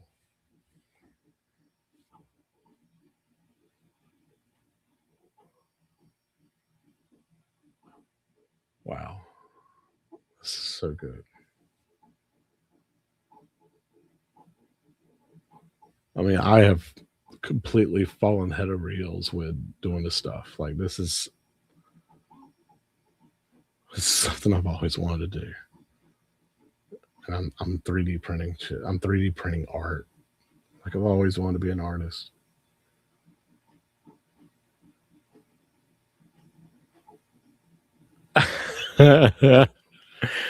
See, Tim, you're one of the reasons why I want to keep doing these live streams, man, and just chill and just chat, man, just hang out. Oh, it's just like, I don't know, watching art being made while we're having a conversation, right, and just chilling by the campfire, like we're friends, friends in person. I think that's what's the coolest thing in the world is, man. Love home arcade, love the stuff that brought us together, but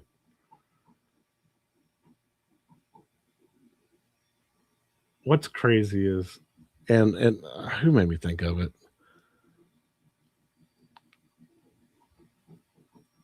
I think my wife is the one that made me think of it. She's like, like, who came up with the technology to make a computer read, or in this case, a printer read lines of code, understand the lines of code, that this is the path I need to take, this is how much I need to extrude out the nozzle at this pace, at this moment. Um, this is the path I need to take to achieve a successful print.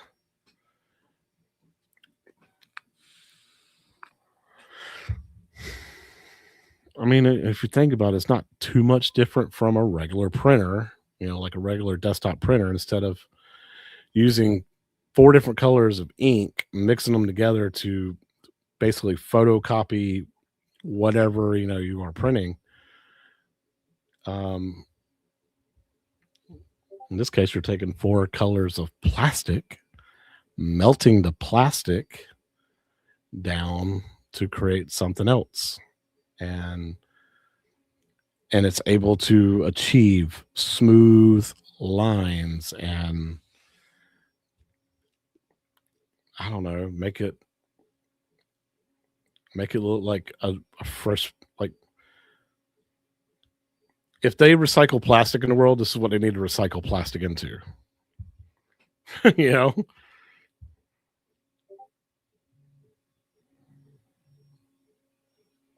Cordy boy, how you doing? It's very, I mean, I'm pretty sure. Right. Dart is doing it smoothly, right? That's what I was kind of getting into, I guess. But it's just so unreal to fact that a man, a human being, wrote code for a computer that a computer can understand, and understands its route, understands flow, strength.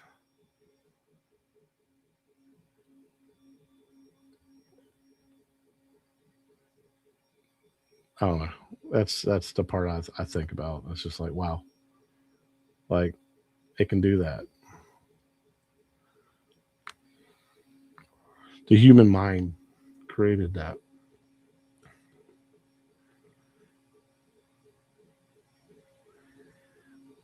Yeah. The fact that you're laying layer on top of layer and on top of layer, and in certain areas, that's what makes it art.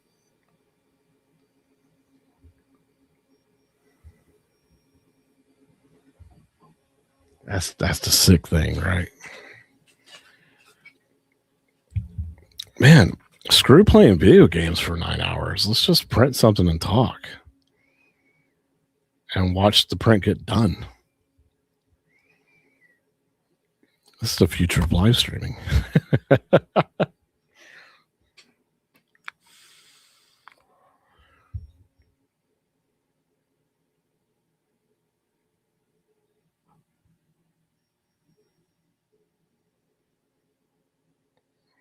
That boy.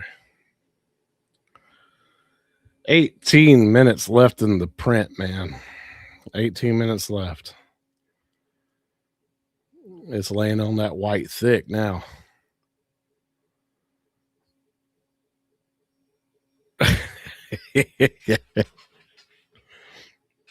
I'm loving it too, man.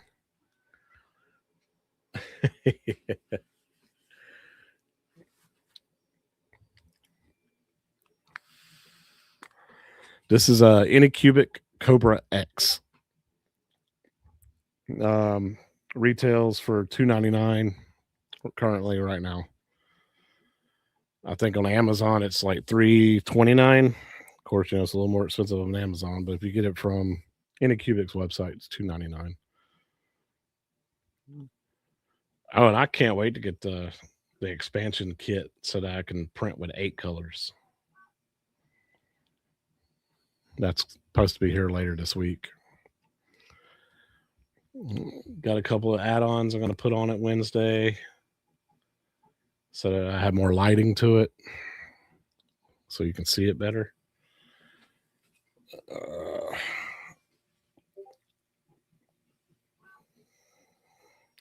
No, like I was telling Six all about it. Like his Unc, what he calls it, his uncle or whatever, his co-host on Yo Hero. He has one, and he asked me to share files with him all the time. But he's never interested in getting one for himself, I guess. But man, if it was me, like I'd be printing, I print shit all the time. Like I said, I'm 280 hours in, and I've had this for what, a month.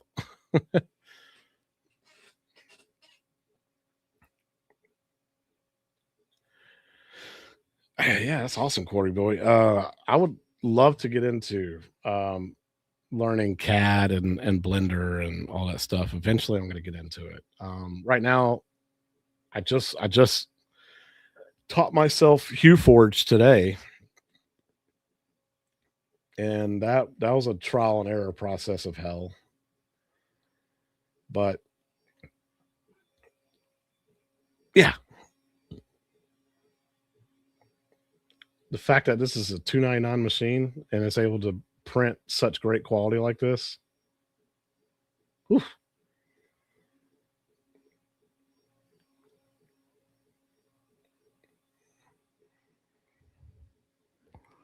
$14 minutes left.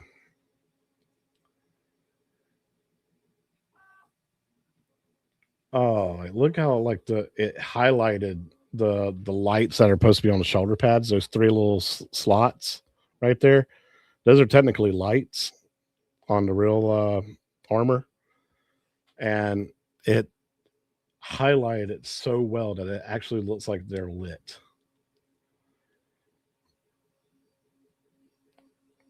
Right? I agree, Tim. I agree. Six needs to like open his mind when it comes to like, I mean, he's got his music, but like open your like artistic ability, like sell Yo Hero or make Yo Hero stuff, make stuff for Yo Hero. He can make superhero helmets. Like you can make helmets with this stuff.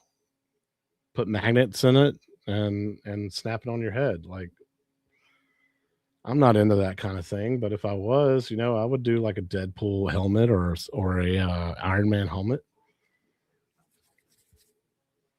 If somebody was to do a Gears of War helmet, like do the 3D files for that, I'd be willing to do that. There's a life size, like the gun he's carrying in this picture is a Lancer, the chainsaw with a chainsaw bayonet. I did buy the 3D files to make that life sized version of it, but I'm intimidated by that right now because it's literally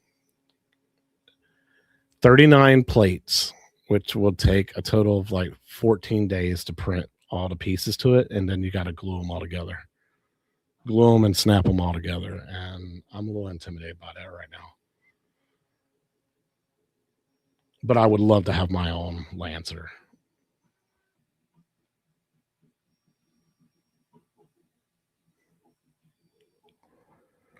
12 minutes left. We got one more layer left.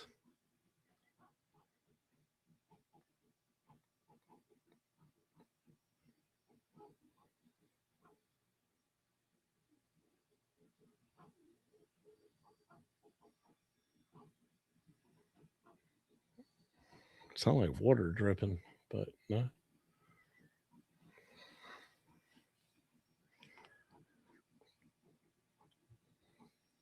Should be. He should get hyped for this.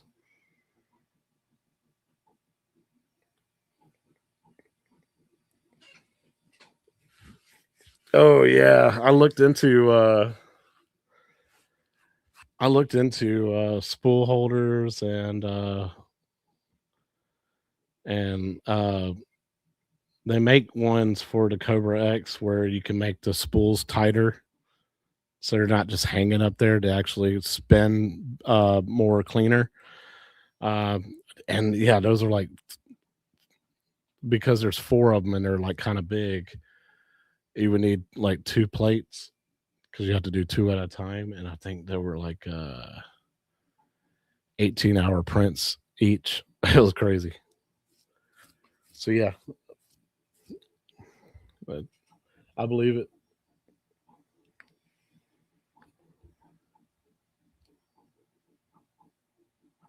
But yeah, this definitely reaffirms that I want to get a second printer and run two of them.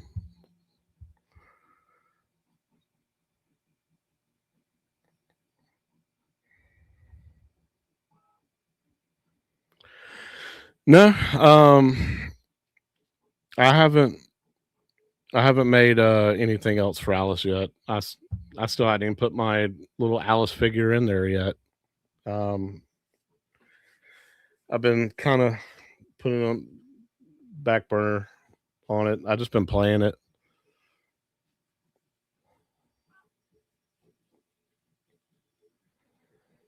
Two printers on my bingo card. What do I win? You win a Donkey Kong.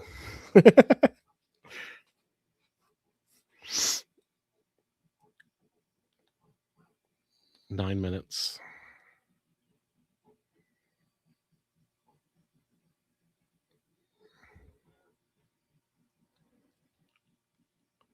Oh, I did do that. Yes, I got that guy's stuff off of eBay or whatever, where he adds the rubber on the end on the right side. That those inlane rails, I did get those. I even put the stickers on them too, which they're okay. But I can take them off if they get on my nerves. They kind of add a little color to it and everything to the bottom of the playfield, so I don't mind it. But yeah, it does play so much better because like the ball, like if your ball's draining, it's not bouncing around and slowly rolling in there. It like immediately, like if it drains, it drains, and that's already saved me moments where it's like safe was lit up and it finally got in there and it now makes it in time to where I get my ball save a lot.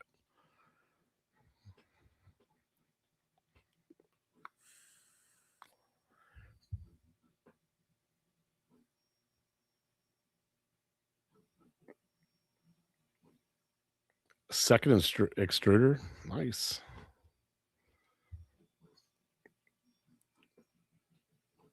All right, we're on the final layer, y'all. This is it. 8 minutes to go. We're putting on the final touches.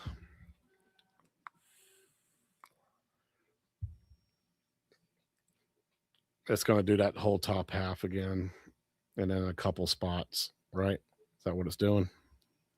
I see it's going through its outline. So it's going to, yep, go around, and then it's going to, la, la, la, la, la, la, la. Yep, here it goes.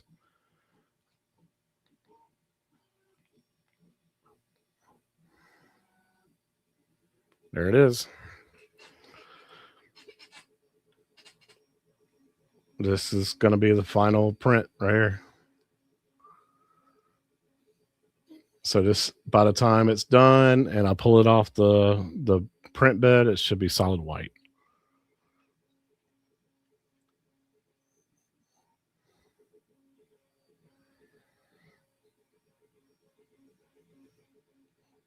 How exciting.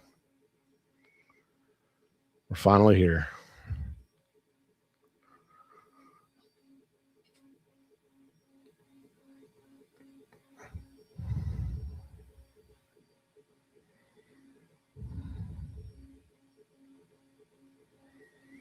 Grind out the flipper holes and glue it back down. Well, you still got a bubble on your playfield? I still got one. I'm not even messing with it anymore. Like it doesn't affect my gameplay that much anymore. If anything, when I get close to the in lanes, the ball falls into the in lane. Sometimes even perfect. Like if I miss a shot trying to go up a ramp, it'll bounce. The ball will bounce and go straight into the end lane. Let it cool before you peel it off. Yeah, it's probably a good idea. I'm going to be too excited to take it off. I need to chill out, let it cool. Especially the black layer is so thin.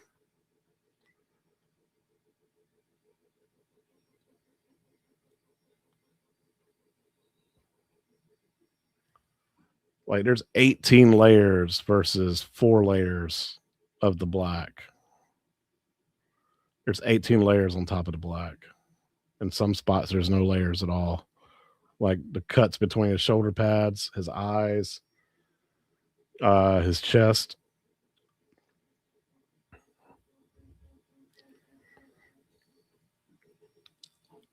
I mean, I got a small, thin poop bucket that somebody made for it.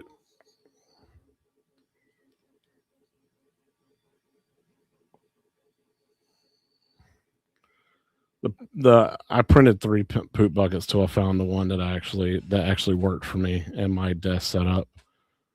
I had to get a slim poop bucket, but there is a guy who makes a riser for this, and literally the poop bucket is built into the riser. Yeah, that poop bucket's too big for my desk setup. Like it would fall off the desk that I have it on. So I had to get a slim one.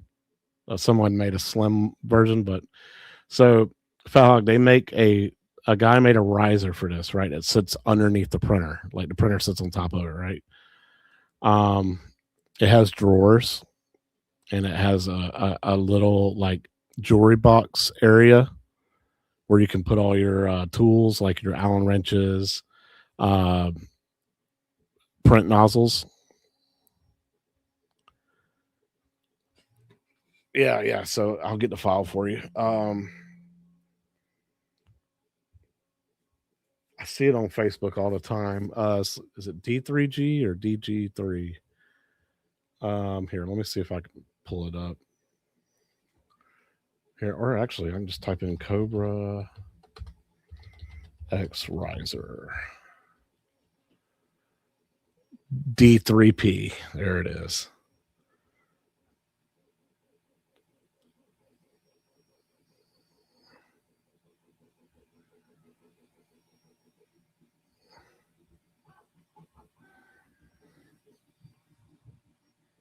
Let's see here.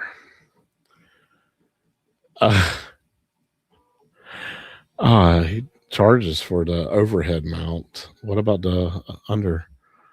Bottom riser, yeah.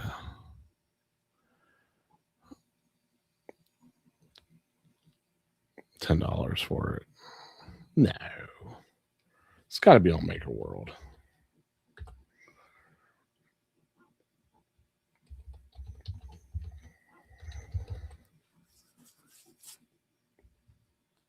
Ooh, maybe not.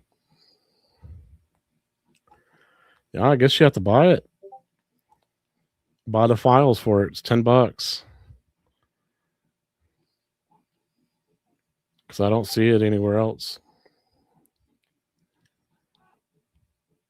I mean, it's not a bad thing. On $10, like if you see what it does, it's pretty crazy.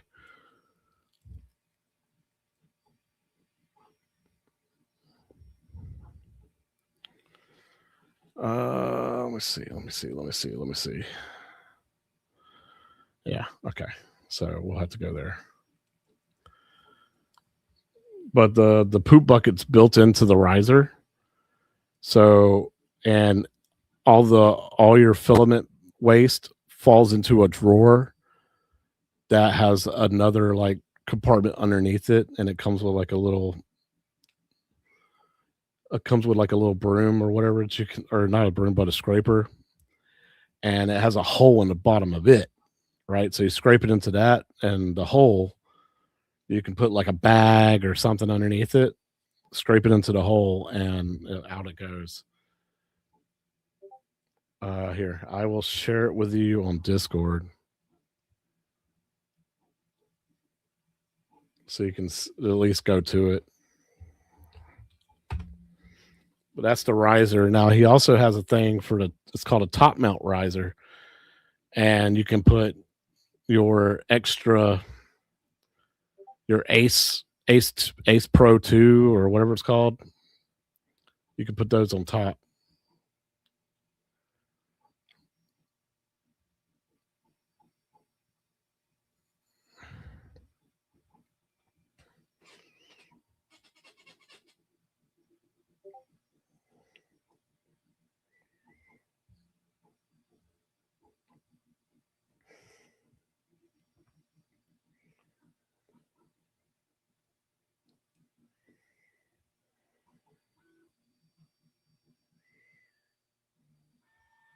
It's done.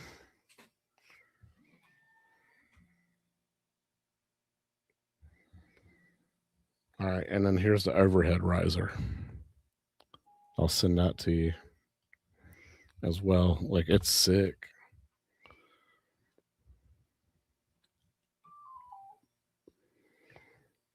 It's done. Oh my God. Finally.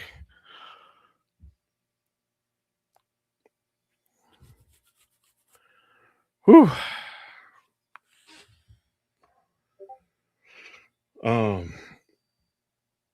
Mm.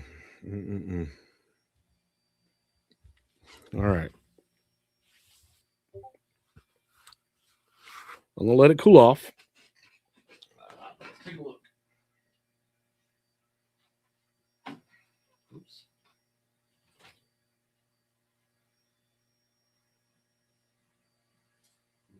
Come on, camera. Good dick. Center it, bro. Yeah.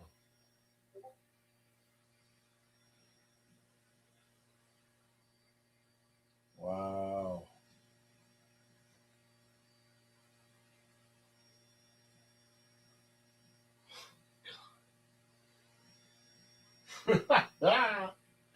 That is wild.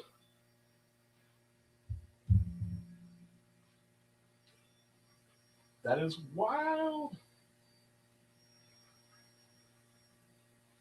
Oh my God.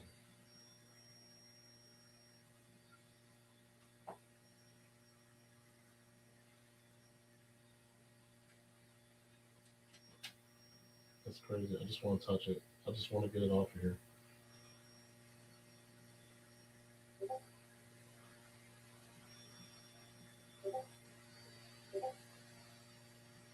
I just want to get it off of here.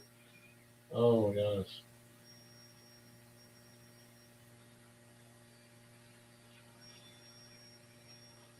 That is gorgeous. It's gorgeous. I'm like a giddy schoolgirl over here, man. Look at this. I made this. I designed this. This is mine.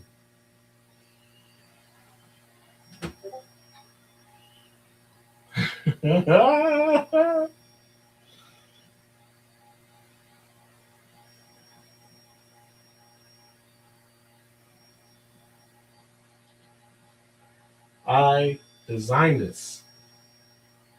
This is my rifle. This is my gun.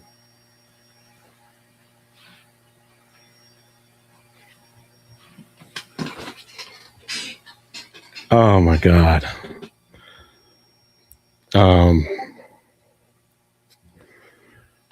Yeah, dude.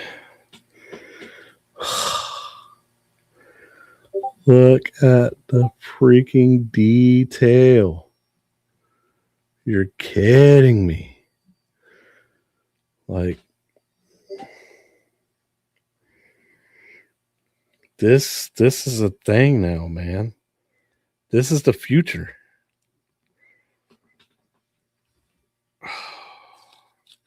Oh, it's already peeling off. Look, I didn't have to do much.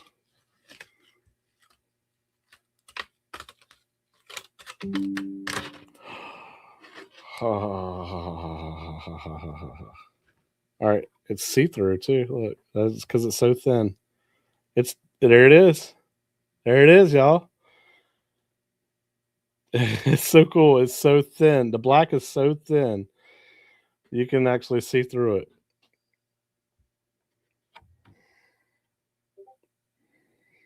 Wow.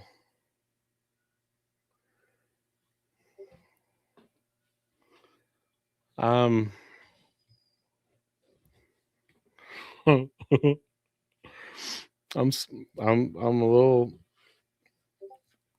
I'm a little speechless on that, man. Wow.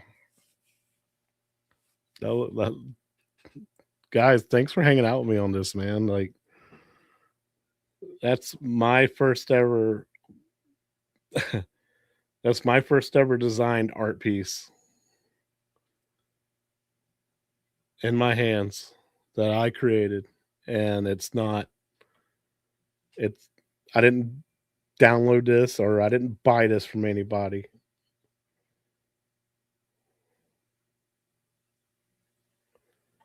Like,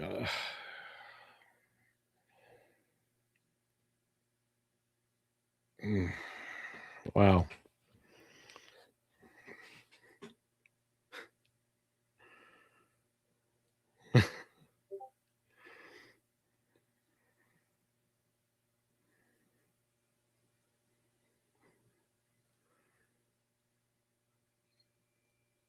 I wonder if you can backlight. Yeah, I wonder if you could backlight it because it is so thin. I mean, you can. You just can't see any colors. it's all like white and black. Wow.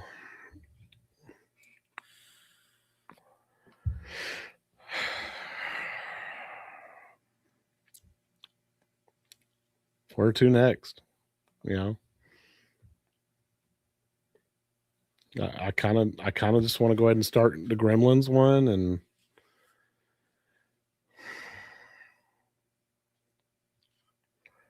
yeah, I can't stop looking at it. Like, this is mine, man. I created this. I created that. That's so sick. That's so sick. That is so freaking sick. Oh.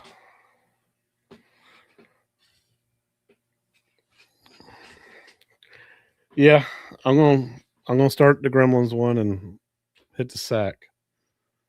When I get up in the morning, it'll be done. I'll get giddy over it too, probably a little emotional. And then I gotta print some frames for them. That'll be my most prized possessions.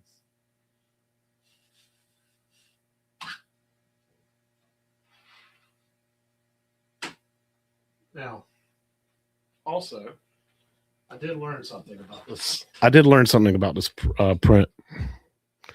No, they don't need a cooldown period. Keep going.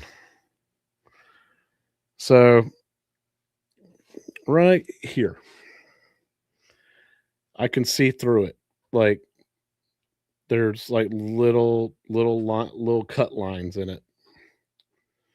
So the black part is just a little too thin. Like, see how flimsy it is trying to hold it up straight? Like, I'm afraid I'll crack it if I'm not careful. So,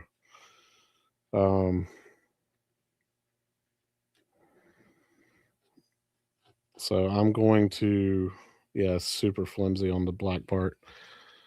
So on my Gremlins one, I kind of want to, come on, man.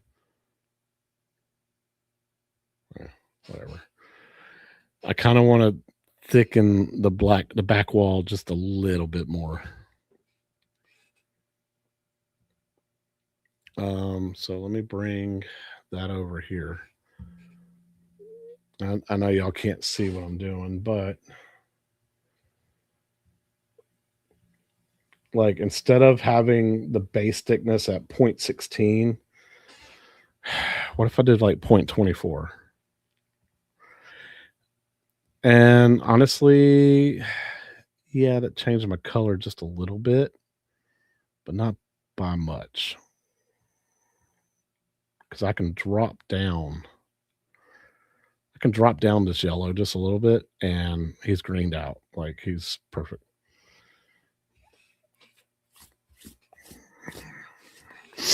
All right.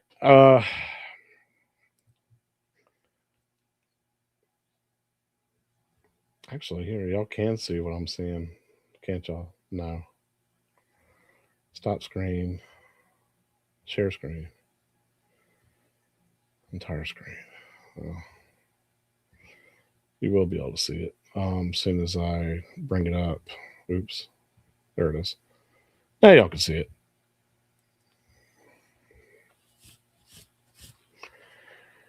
So what do I need? I need green, yellow, white, and black. I already got white and black up there, so I just need to swap out.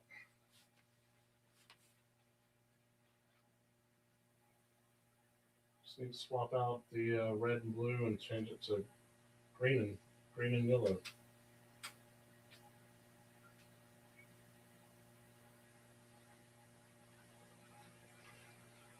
Make sure y'all can see that. Here, we'll back up the camera. How about that?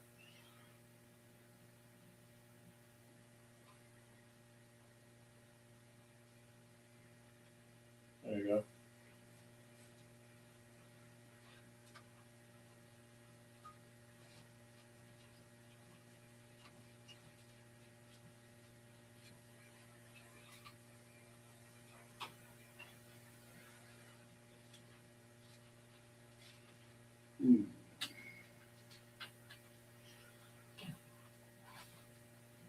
I've actually never used this green before.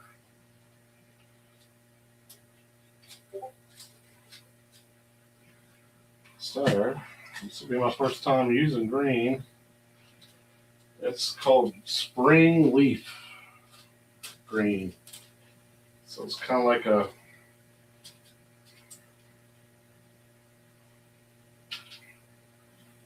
here. Let me show you a cool trick that this thing can do. When you buy certain types of filament,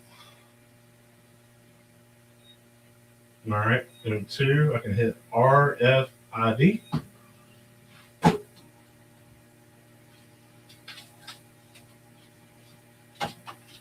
And put it right on this spot here. And it recognizes it. It says go ahead and put it in the rack, and I'll know exactly what it is. So put it in.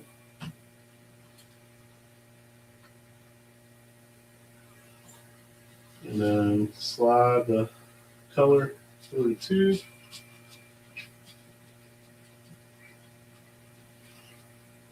And as soon as it touches the sensor inside the printhead, it's going to beep.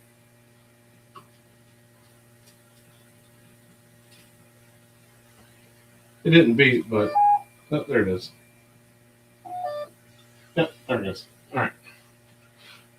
And then since I did that, slot 2 is now showing a bright green color. All right. As for the blue, let's go ahead and undo it.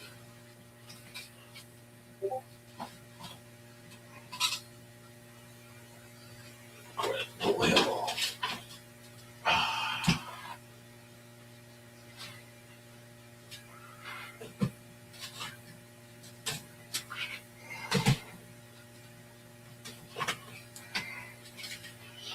Now, unfortunately for this yellow, it doesn't have a RFID, so I can't scan it because it's from Hobby Lobby. It's a Hobby Lobby filament,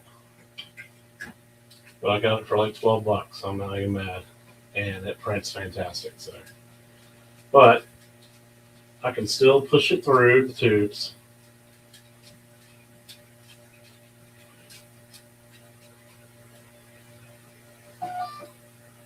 All right, made the beep to let me know that it sees it. And then all I got to do is number 4, select color, yellow. Done.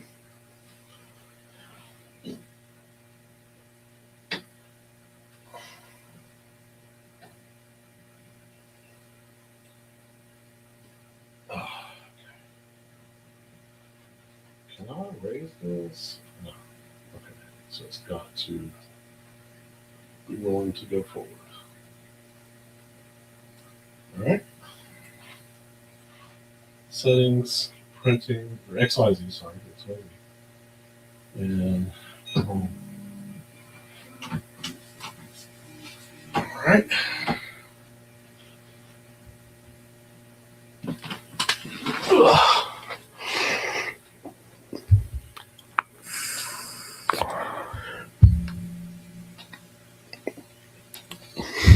Well, what I do with the bed?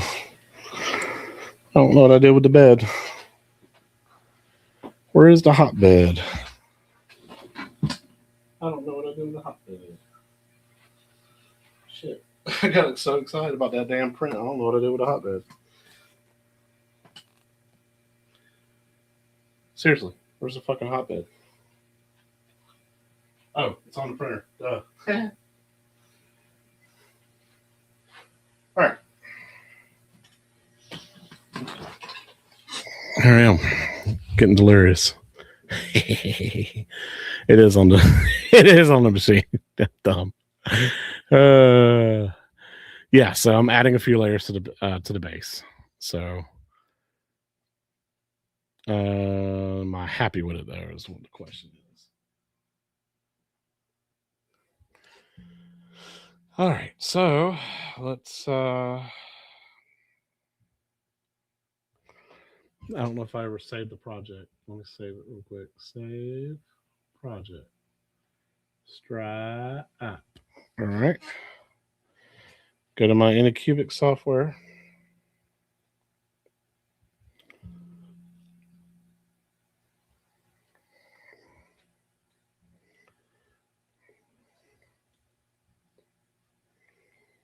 Damn it. Let's just oops. There we go. And there we go. All right, so I'm gonna hit refresh on my system, make sure all my colors are showing up: black, green, white, and yellow. Go home. Go to Go to import. Well, hold on. Prepare. Save project, by the way. Wait a minute. Where did that save at? That didn't look right. Okay, whatever. Here, we'll close. We'll close that and then reopen it.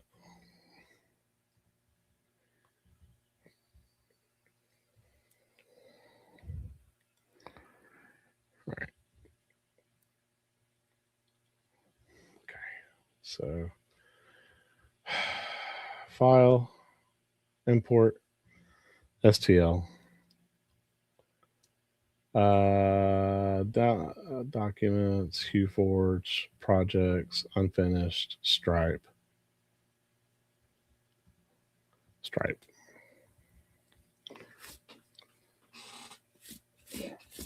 All right.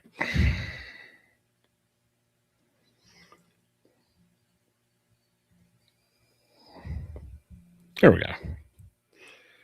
Now you can see. All right, let's take a look. Oh, yeah. Looks good. All right. So first layer height, 0.16. That's good. Good. Arc fitting. Turn that on. Arachne. Arachne.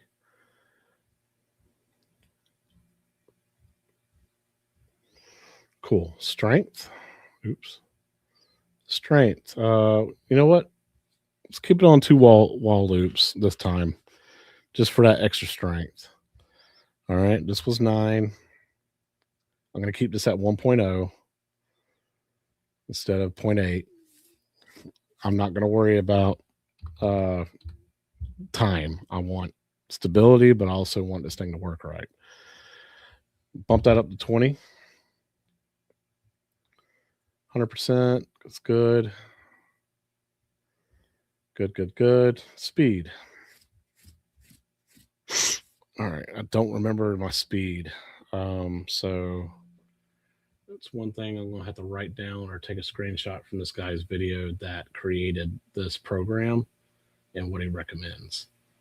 So go to history and go to slicing your first. There we go.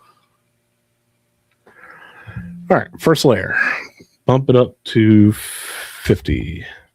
First layer, infill, 105.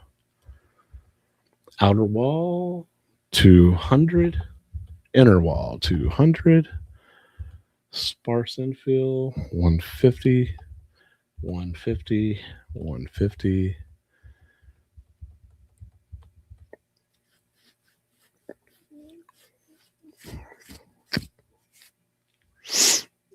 All right.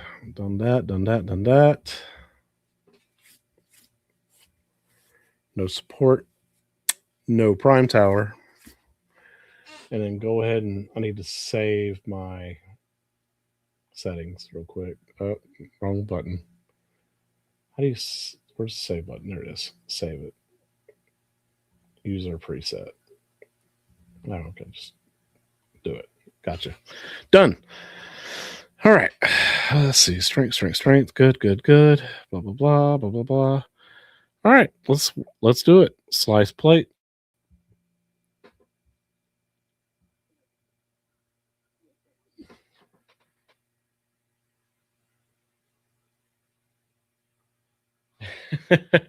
If this good night, Fat Hog, man. Thanks for hanging out with me and cheering me on and everything. And Jason, your comment's perfect, man. So if this machine dies, it was a gremlin. Gremlin did it. Oh, I forgot to change my colors over here. So, which kind of doesn't matter anyway, because I still got to import the colors from HueForge anyway.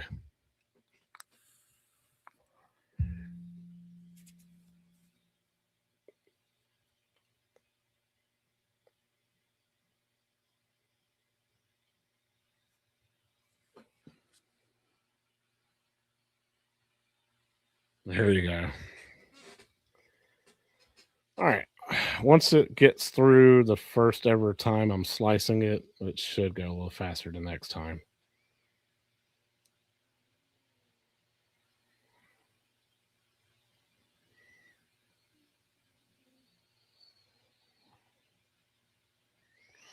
Come on. Come on, come on, come on.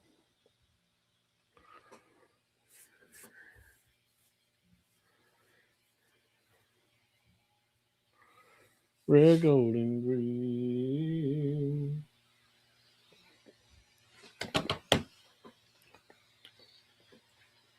So, Jason, have you tried importing all your settings and it working on the new PC? Like from a backup or whatever? Because if it works, we need to do something together.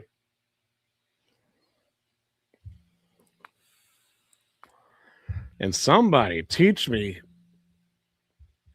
pinup popper and then helping my PC not require a password when I turn it on and automatically start pinup popper. That way I can, and then direct Pinball FX to automatically open through pinup popper when I select it, you know.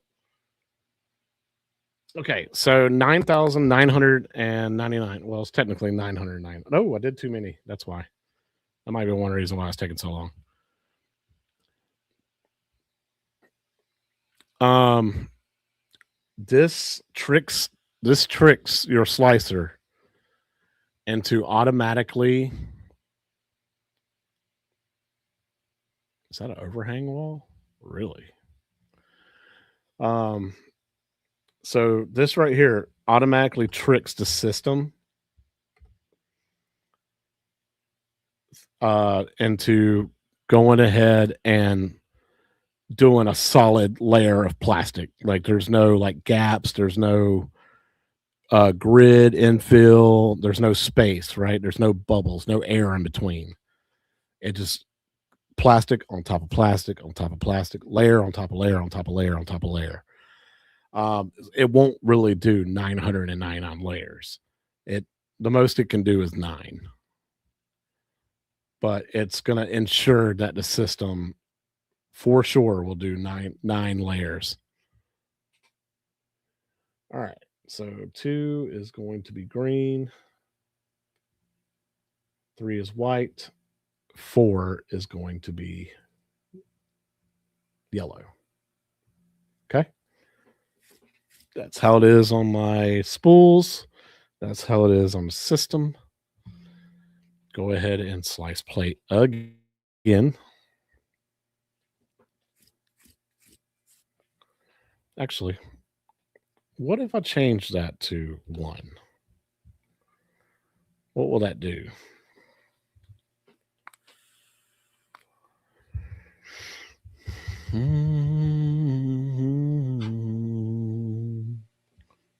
This thing is so top heavy because that white is on there so thick. And the truth is, like, the white is not even truly white. It's on top of that blue layer, on top of the red, on top of the blue. And it kind of like makes it look like an ash, like a smoke color. I'm just impressed that it actually came out the way it did. So impressed.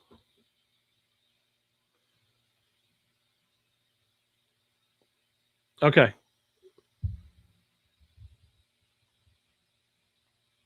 Oh, VPN Studio. I did download that. But we also need to do like the Windows side of things. So I need to like open PowerShell, or not PowerShell, but startup. Number 1, turn off the log it in password, log it into an account and all that bullshit when you first turn it on. Number 2, have it automatically open pinup popper so that I don't have to navigate by mouse and keyboard. I don't want to have to use a mouse and keyboard.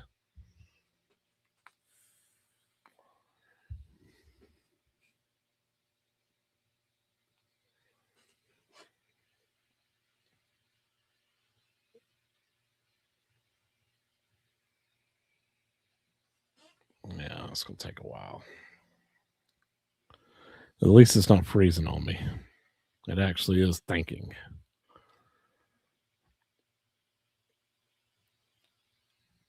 If my internet went out right now, I would be so effed. I wouldn't be able to start my print neither.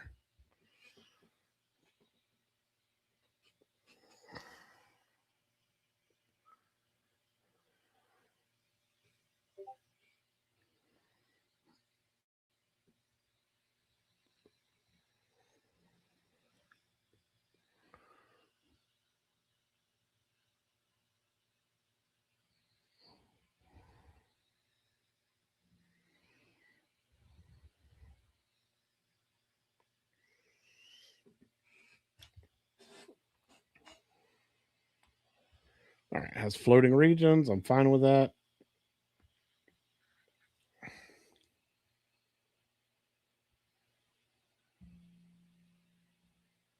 All right, filament cost. Oh, I only have the one color right now. That's why. Duh. Okay. So I need to open up HueForge. Go to describe. Bring it over here. So at layer 4, swap to yellow. So go to layer 4. Tell the machine to change filament, swap to yellow. Okay.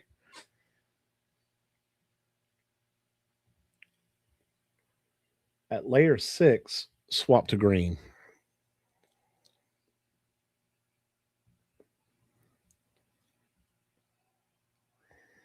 It's green. All right. At layer 8, swap to white.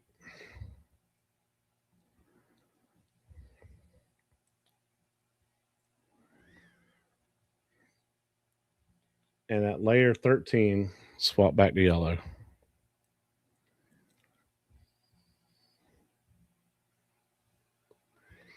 All right. Slice again.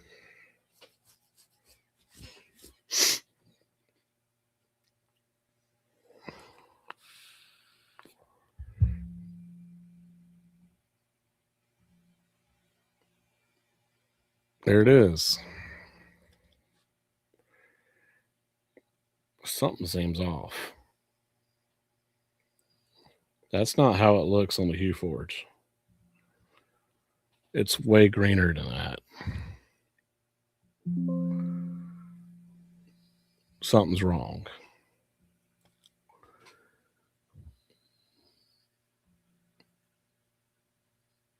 Four, 6, 8, 13.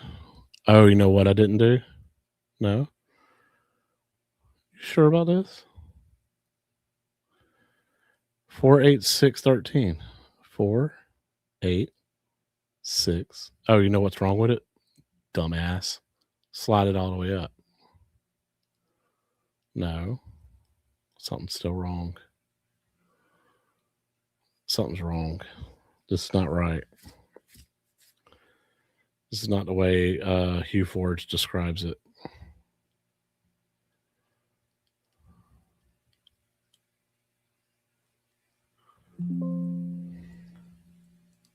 Look, this looks completely different than what that looks like. Something's wrong.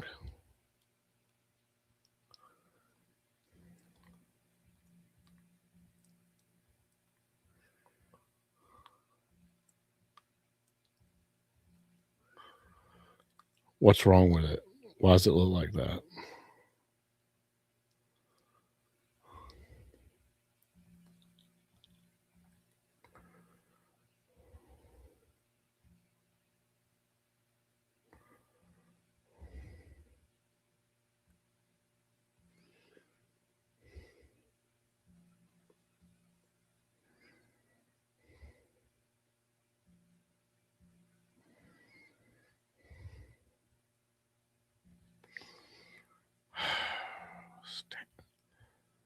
Is that what it's trying to do right there? No. It probably is, though. Color match. That's what I want. So is there something I'm missing? Preference.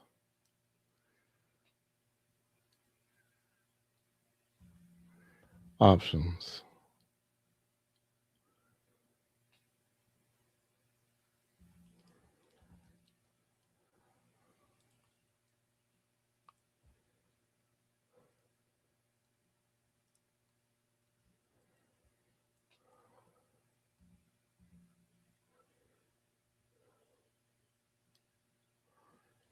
I'm missing something. What if I export STL, right? Put it in downloads.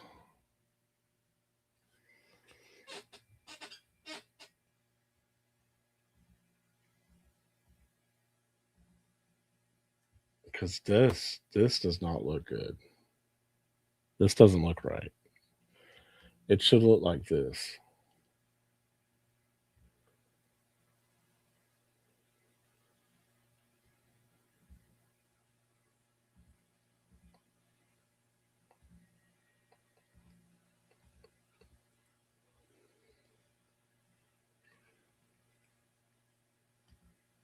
All right, let me look up something real quick.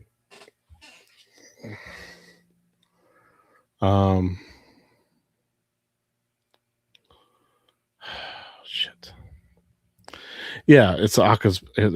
I think it has something to do with the mesh view. I'm trying to figure out how to get this off the screen. Get the shit out of here.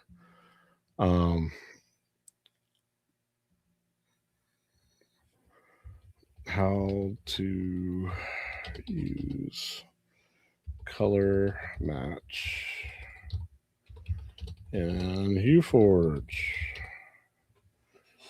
Load image, select color match. Make sure the mesh cord just to the left.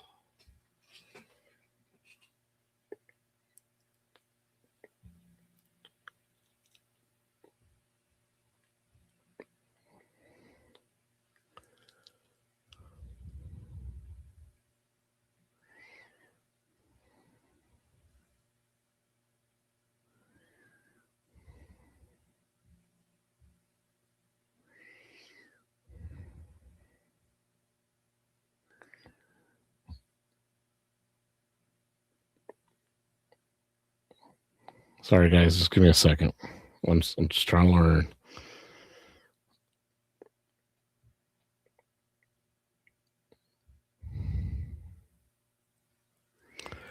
There's a green arrow at the bottom of the two cores. Green arrow. Oh.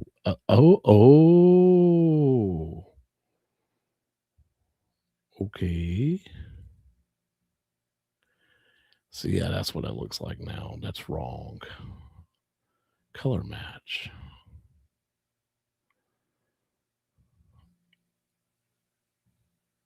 What does this do? Clears all disabled layers. Okay.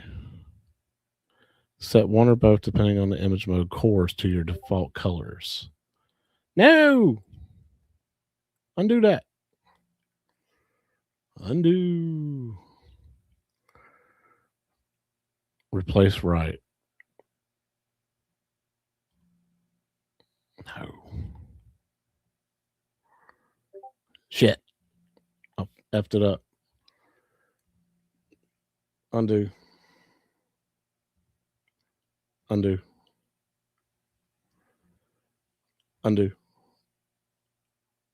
Oh, you freaking kidding me?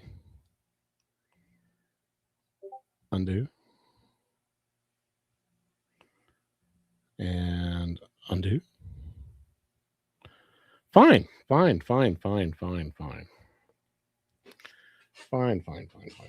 Check this out. You want to play games? We'll play games. Give me that. Just open that. What is this shit? What is this shit?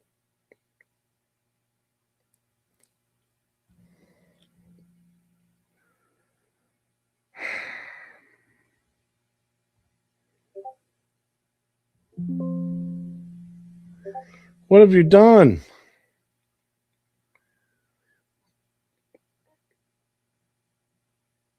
And what happened to the white?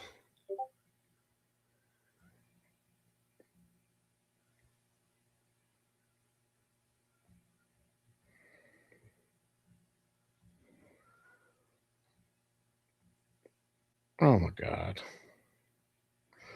All right, close. Discard. Reopen.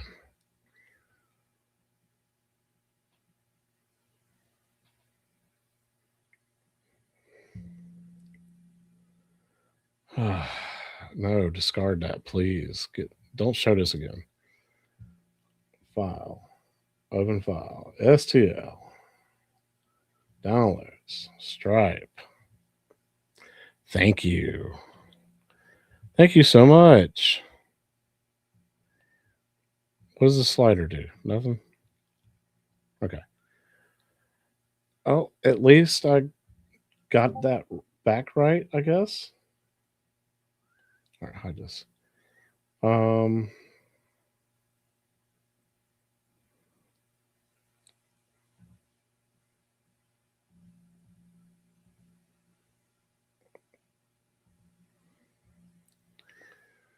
Okay. I'm going to try this again. Because now it's, for some reason, looking right. Unless, okay, even standard. Standard's looking right. Okay. Okay. This might be it.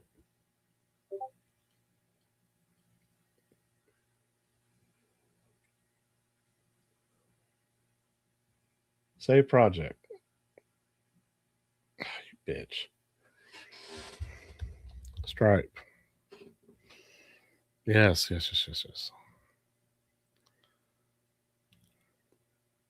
Okay. All right. Save project as. Yeah, that's fine. Okay. All right. Let's close this. Maybe I got it figured out, guys. We'll see here in a second. File. Open project.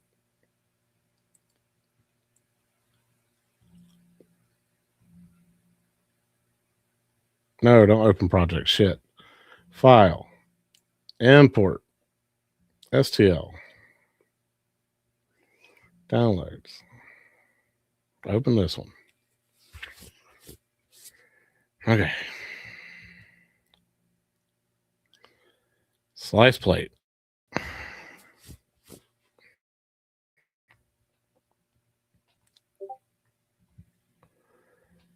All right.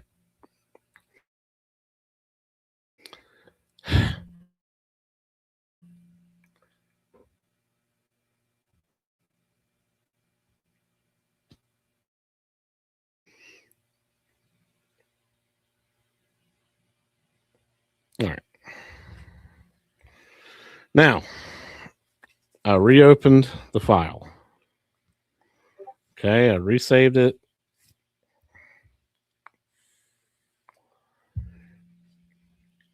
I want to make sure all my new settings are saved. Yes. Strength. Yes. 999.9. Cool. 2 wall loops. 1. Okay. There's a couple things I need to change again. That's fine.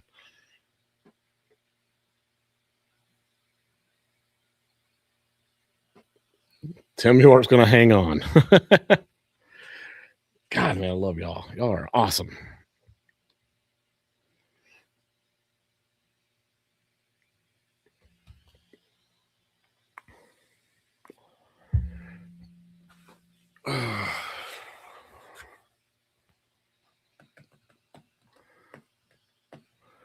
Because, look, I'm going to open back up HueForge and show y'all.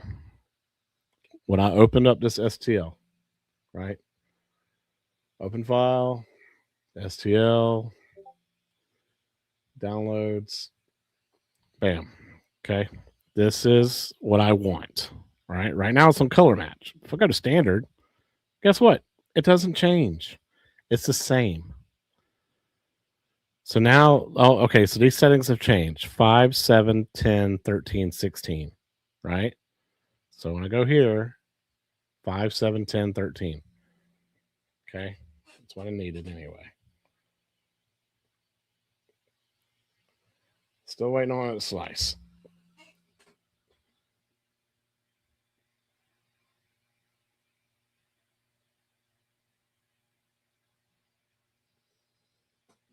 Come on.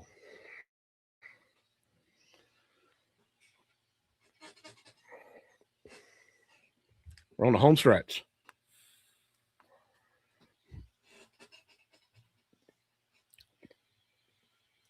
10 hours of streaming. I ain't even worried about it.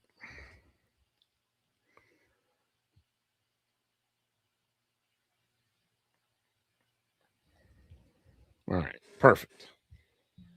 That's what I wanted to see. It's never seen the file before. So good. I get to import the colors again. All right. First things first. That's perfect. That's fine. I'm going to add a 1 here just to see what it does. All right. Got my colors, everything. 100%. I got my speed settings already changed in here, right? Yep, 50, 105. Good, good, good. Slice plate again.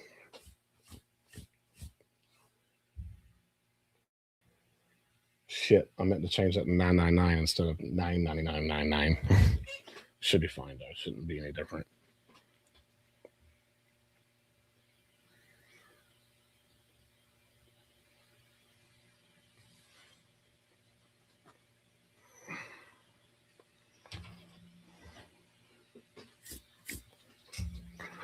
Okay, it's slicing a lot faster. Okay, good, good, good, good. Now, how much filament total? Filament 43 grams total. Okay. All right. So settings. Layer 5, swap to yellow. Layer 5, swap to yellow. Layer 7, swap to 10. Or layer 7. Sorry. Layer 7, swap to green.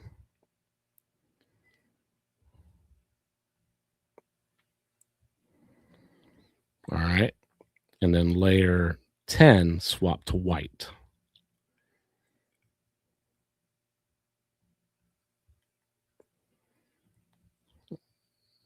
Layer 13, swap to yellow.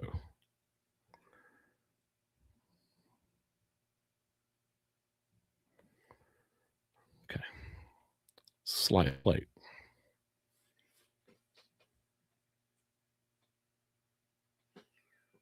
You would think, right?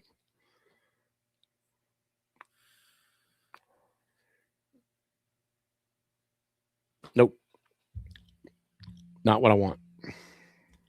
That is not what I want. That is just too much yellow. Why is it doing this? That is not what I'm seeing right here. This is what I'm seeing.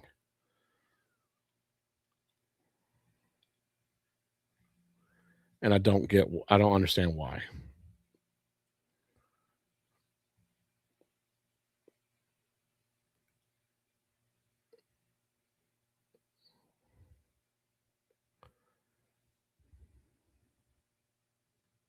Oh, like he's not changing at all. Look. Oh.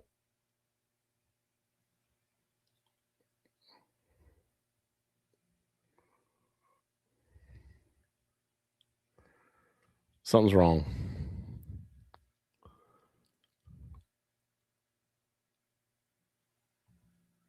Oh shit.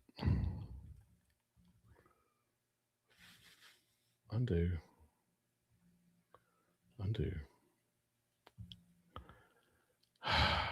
What if I disable that yellow? Like I don't understand what I'm doing wrong. I don't understand what I'm doing different.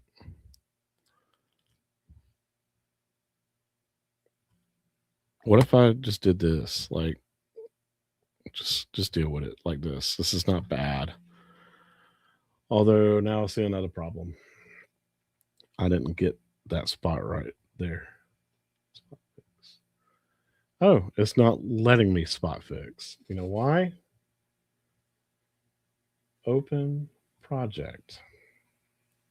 This is why. Yep, this is why I'm not seeing what I want to see. And the reason why it's not changing. Unfinished. Stripe. This is why.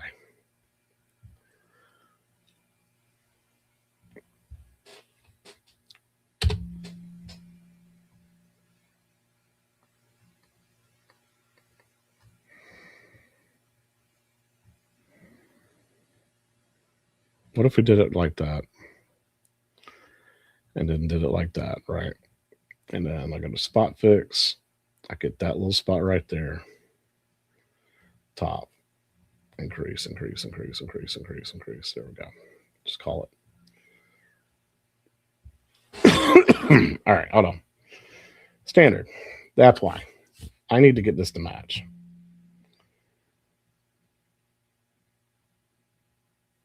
This is the problem that we're running into.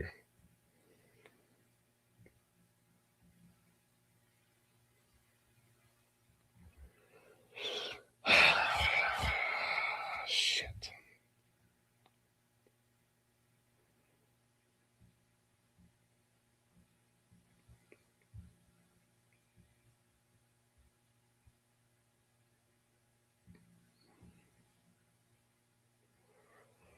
So I'm gonna have to play. I'm gonna have to play with this again, and again, and again, and again, and again, and again.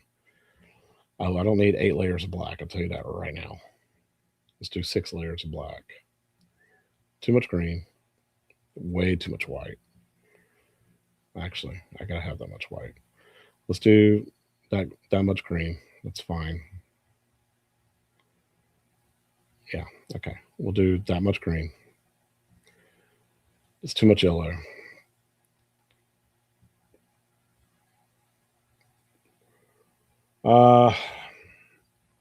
What if I added another black? No. No. No, no, no, no, no, no. I need a darker color. What about silver? No, it's too spotty.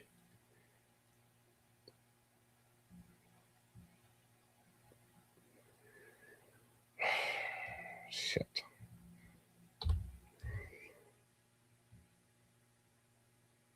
I'm gonna have to bring that. I'm gonna have to bring black up.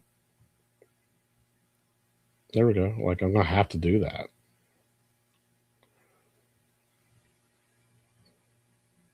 Ooh, I like the yellow eyes.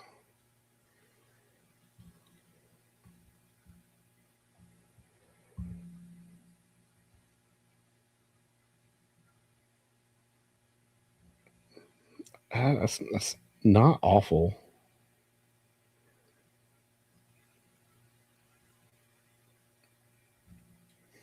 I am gonna miss this yellow background though. Hold on. Maybe.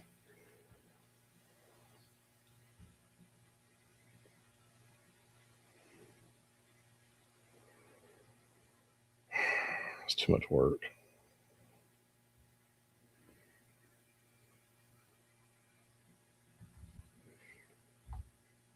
Yeah. What if I did black up here? No. God, no. What the hell was I thinking?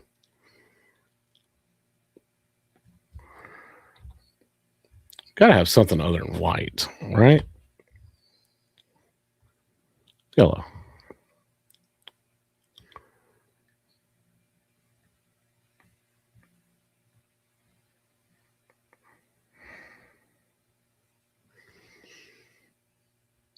And then I can maybe change that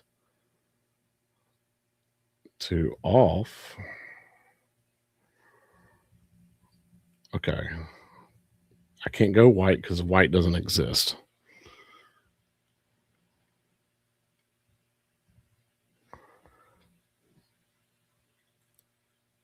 White doesn't exist, so I can't do white.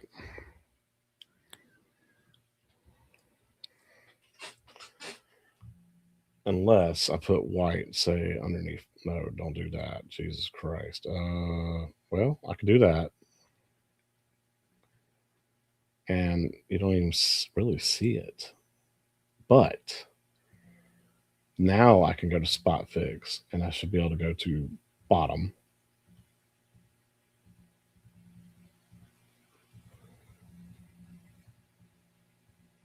All right, so that's black, black, black, black, black, black.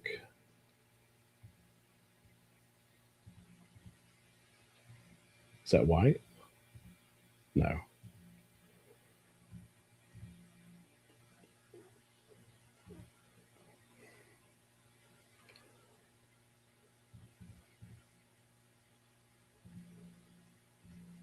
That's gray. So that's what white's doing. White's creating a gray. Okay, hold on. Then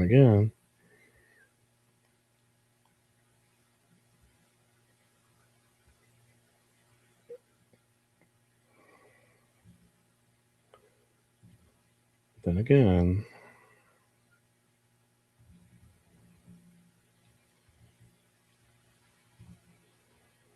no. All right, let's try it. Let's just try top.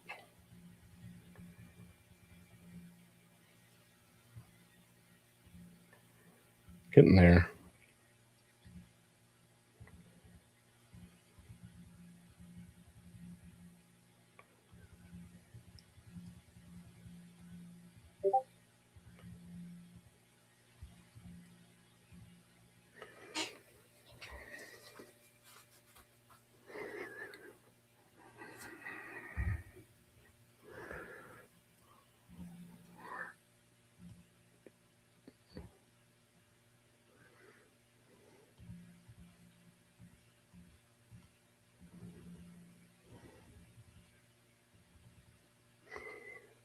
I can't see it. I don't know where I'm at.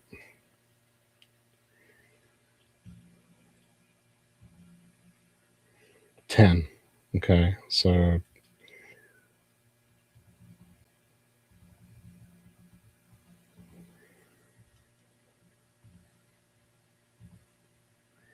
that's actually making no difference whatsoever.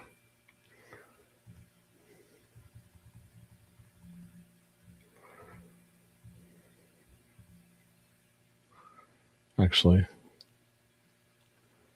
oops, off and off and off,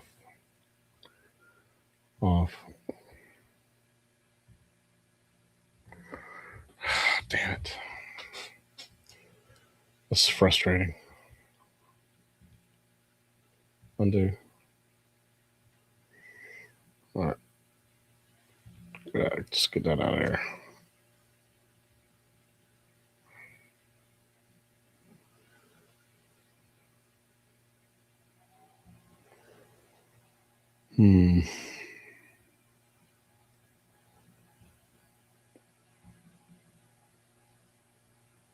Interesting. I don't want a white background though, like I said, man. But the white is not doing anything because it's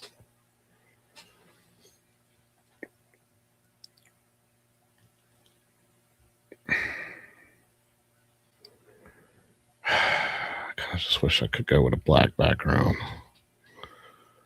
All right. What if I tried bottom? Nope, that's not going to do anything. Plus, you got this weird ass border. I might as well go white.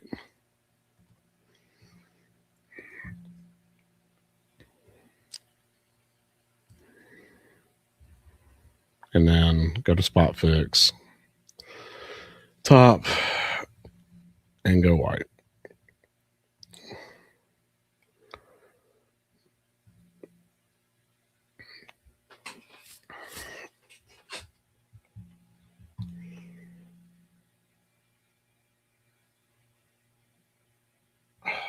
So here, all right, here, here, and here. There you go.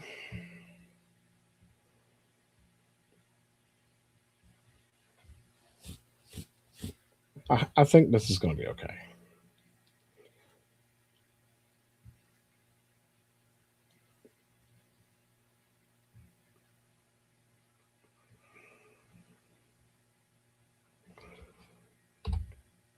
There we go. That cleaned up a lot of the outside goop.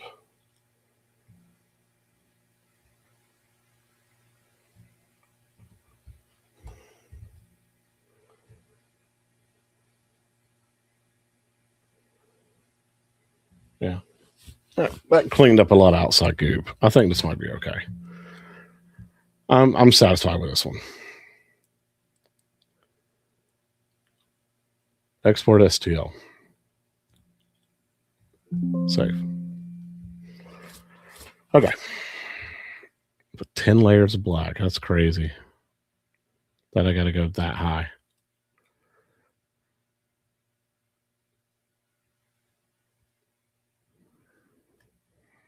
Yeah. Okay. Back to work. We're going to close this. We'll start all over again. Close that. Open this. Sorry, I haven't been reading chat.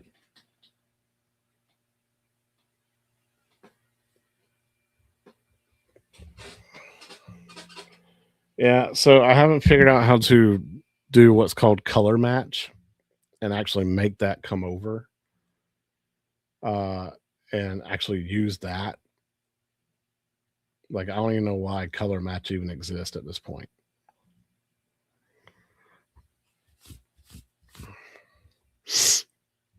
All right. Speed, strength. Go ahead and change that back to 1. Hit save. Change that to 999 instead of 9,999. Save. All right. Slice plate. Go to HueForge. Describe. 10, 14, 16. 10, 14, 16. 10, 14, 16.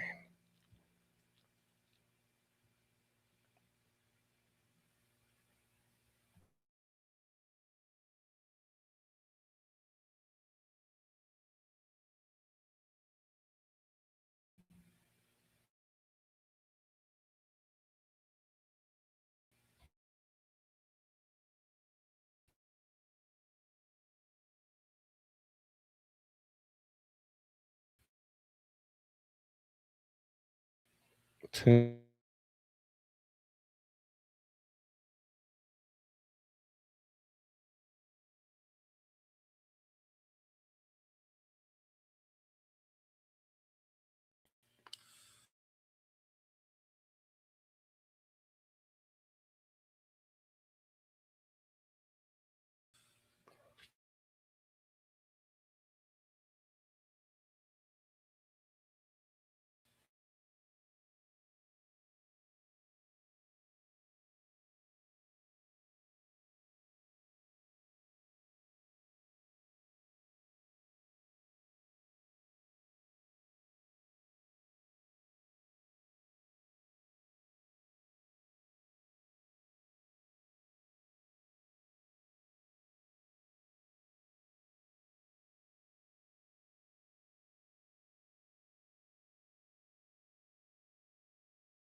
Am I back? Am I live? Oh, I have no mic. Oh, there I am. Okay. What the hell is going on? Y'all here? Y'all see me? Okay. What the hell? Why am I mirrored? What's going on?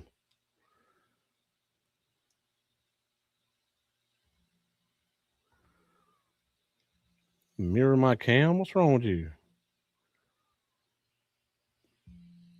Yeah, so like I hit slice plate and everything like crashed. Except for the program. Like I'm still waiting on it to, I guess, compute.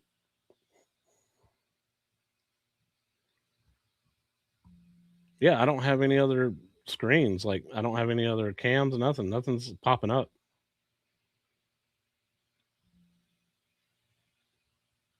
Like I said, everything died. It's not even bringing up a second camera for me anymore.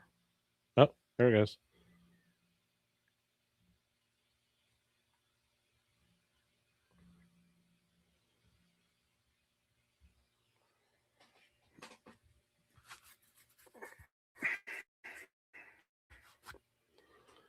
Holy Toledo! Like my PC is pissed.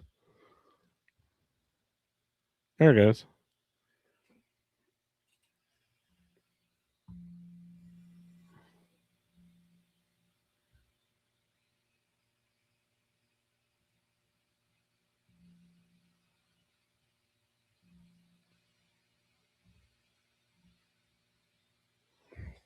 All right.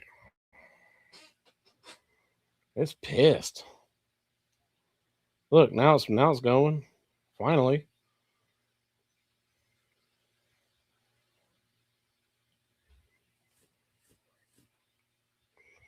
Took you long enough. All right.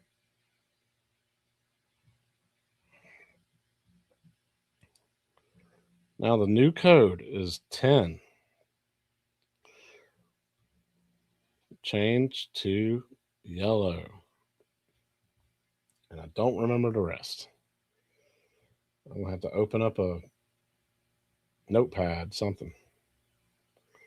There we go. Paste. 14, change to green.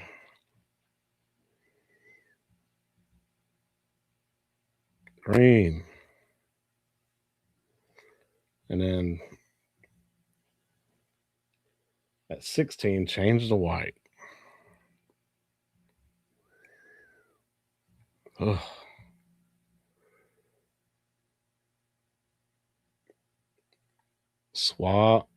Slice plate again, but this should not take forever.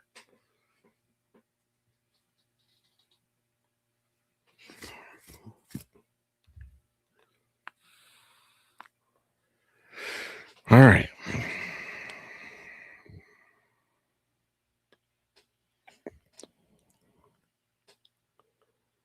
My color's off again.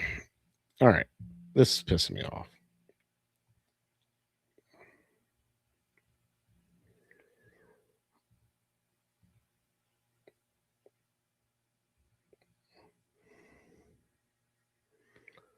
What the hell's going on here?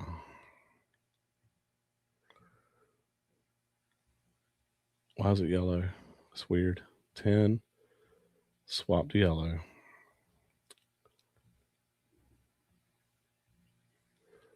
Swap to green. Let's see what happens there. Slice plate. I'll edit the settings myself. It's pissing me off now.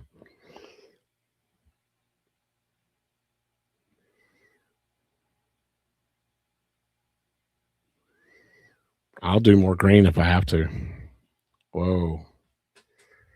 Okay. What if I did green here and then killed green there? Slice plate.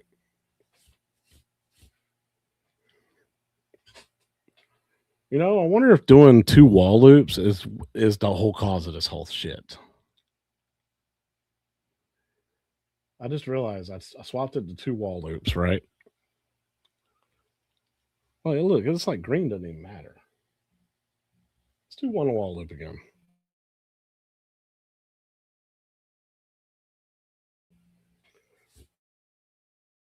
I swear to God, if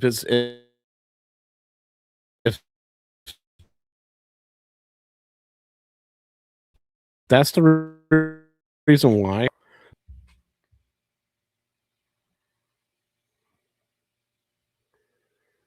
Because also, like these millimeters right here, right?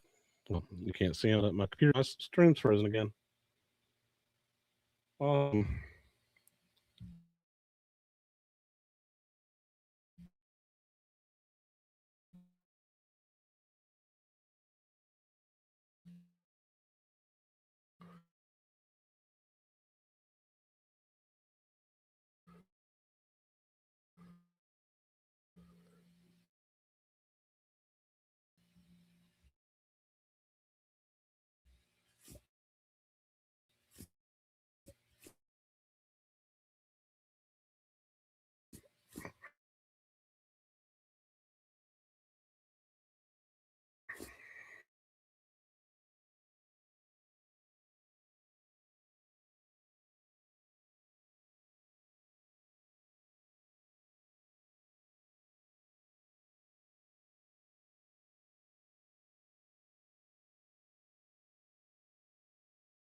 I have returned again.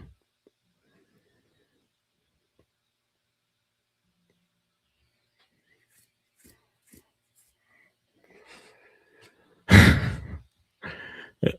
think I'm having like memory issues now. I think because my laptop's like I'm it's dying. It's dying for resources. I don't blame it.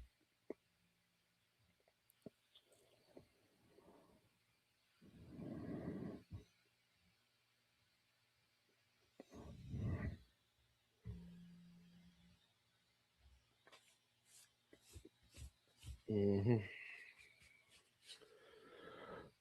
Feliz Navidad. Feliz Navidad. Please now be done.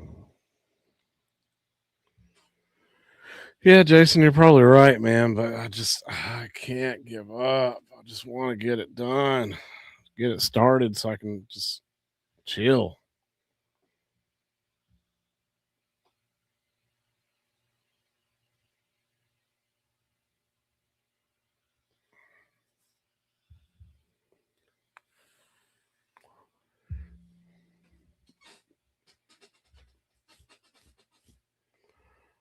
It's trying to kill me. It's trying to kill the service. It's trying to kill my server. It's trying to kill my machine.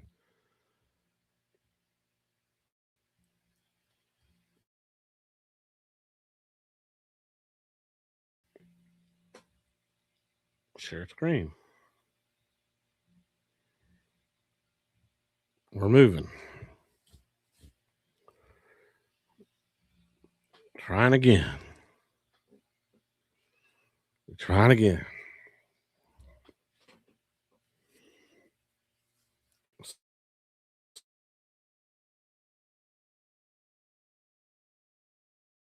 Surprised I've gone live this.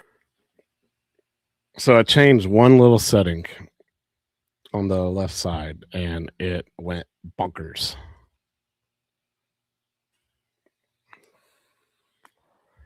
So I'm thinking by trying to add strength by making it do 2 wall loops instead of 1, I'm also effing with the color scheme.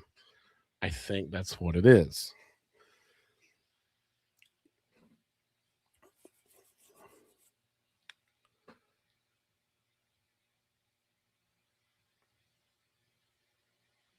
Okay. Layer 10, swap to yellow. Layer 14, swap to green. Layer 16, swap to white. So that's layer 13. I need to be 14, right? So exit that out. Swap to green here. Okay. And then 16, swap to white, right? Correct. All right. The millimeters are correct there. So 1.36, 1.2, and 88. 1.2, 88. Good. So all that's correct. Now, top shell thickness, I'm going back to 0.8. Bottom shell thickness, I'm going back to 0. I know I'm going to have to redo it again, but in theory, my color scheme should be right.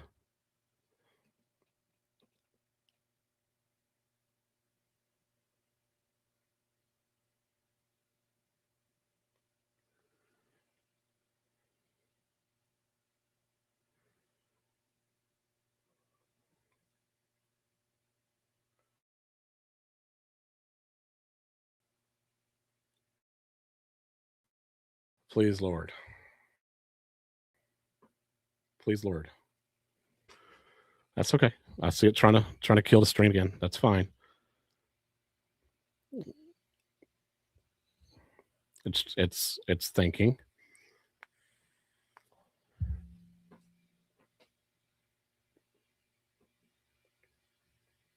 Here I am blaming HueForge. What I should have been doing was blaming myself for trying to strengthen the print so it's not as flimsy as this is at the bottom.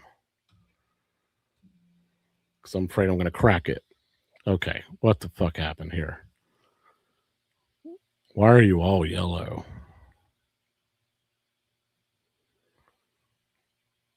Oh, that's why.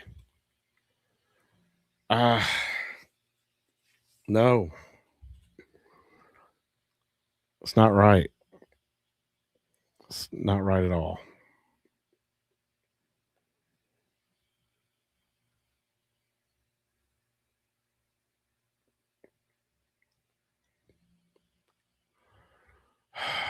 You know what, though? I'm going to let it ride.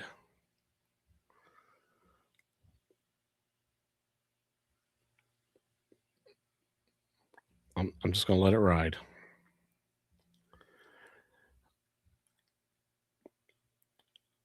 What if I got rid of yellow period? Just did green.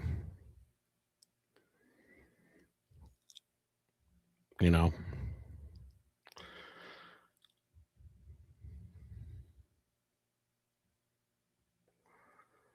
What if I just did that? Just take yellow out period. Slice the plate again. See what happens.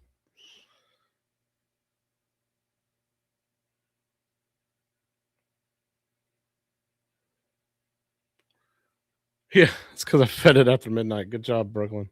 You're absolutely right. Hey, you know what?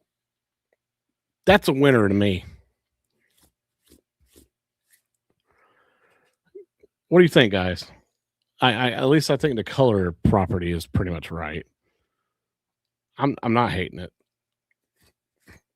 I'm not hating it.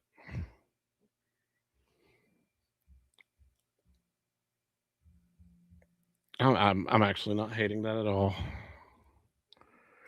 I think the yellows just give me shit. Go with it. Thank you, Tim. It's what I needed to hear.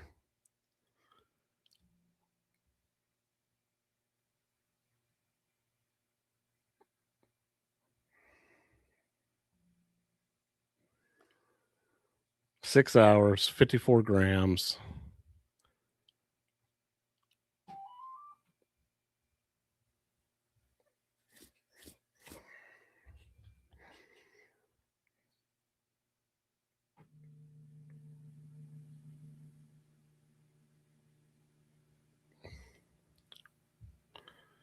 Whatever. All right, stop sharing.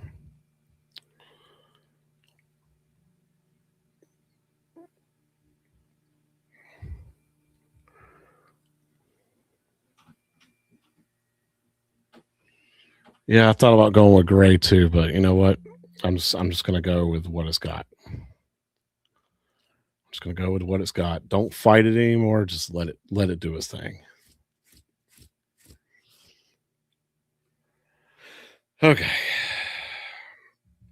All right, guys. I'm gonna go ahead and hit the sack. Let this thing print. It's got 6 hours, so it'll be done around 8 o'clock. I will send y'all a picture on my community post and Discord and all that stuff, maybe in Facebook, to let y'all know how it came out. God dang it, I'm mirrored again. It's really starting to piss me off. Extra camera settings.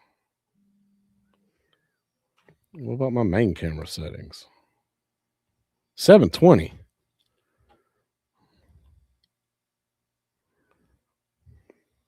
Hold on. That's a 1080p. Come on, man. No wonder I was getting pissed off. I was like, why the hell do I look like that? It's on 720 this entire time? Piece of shit. All right. Well, at least I got some use out of the green. I should have done a Yoshi. Maybe next time. All right, guys. Love y'all. Y'all have a great one. I'll see y'all on the next 3D printing live stream. 10 hours and 45 minutes. Insane. God bless, guys. Y'all have a good one, man.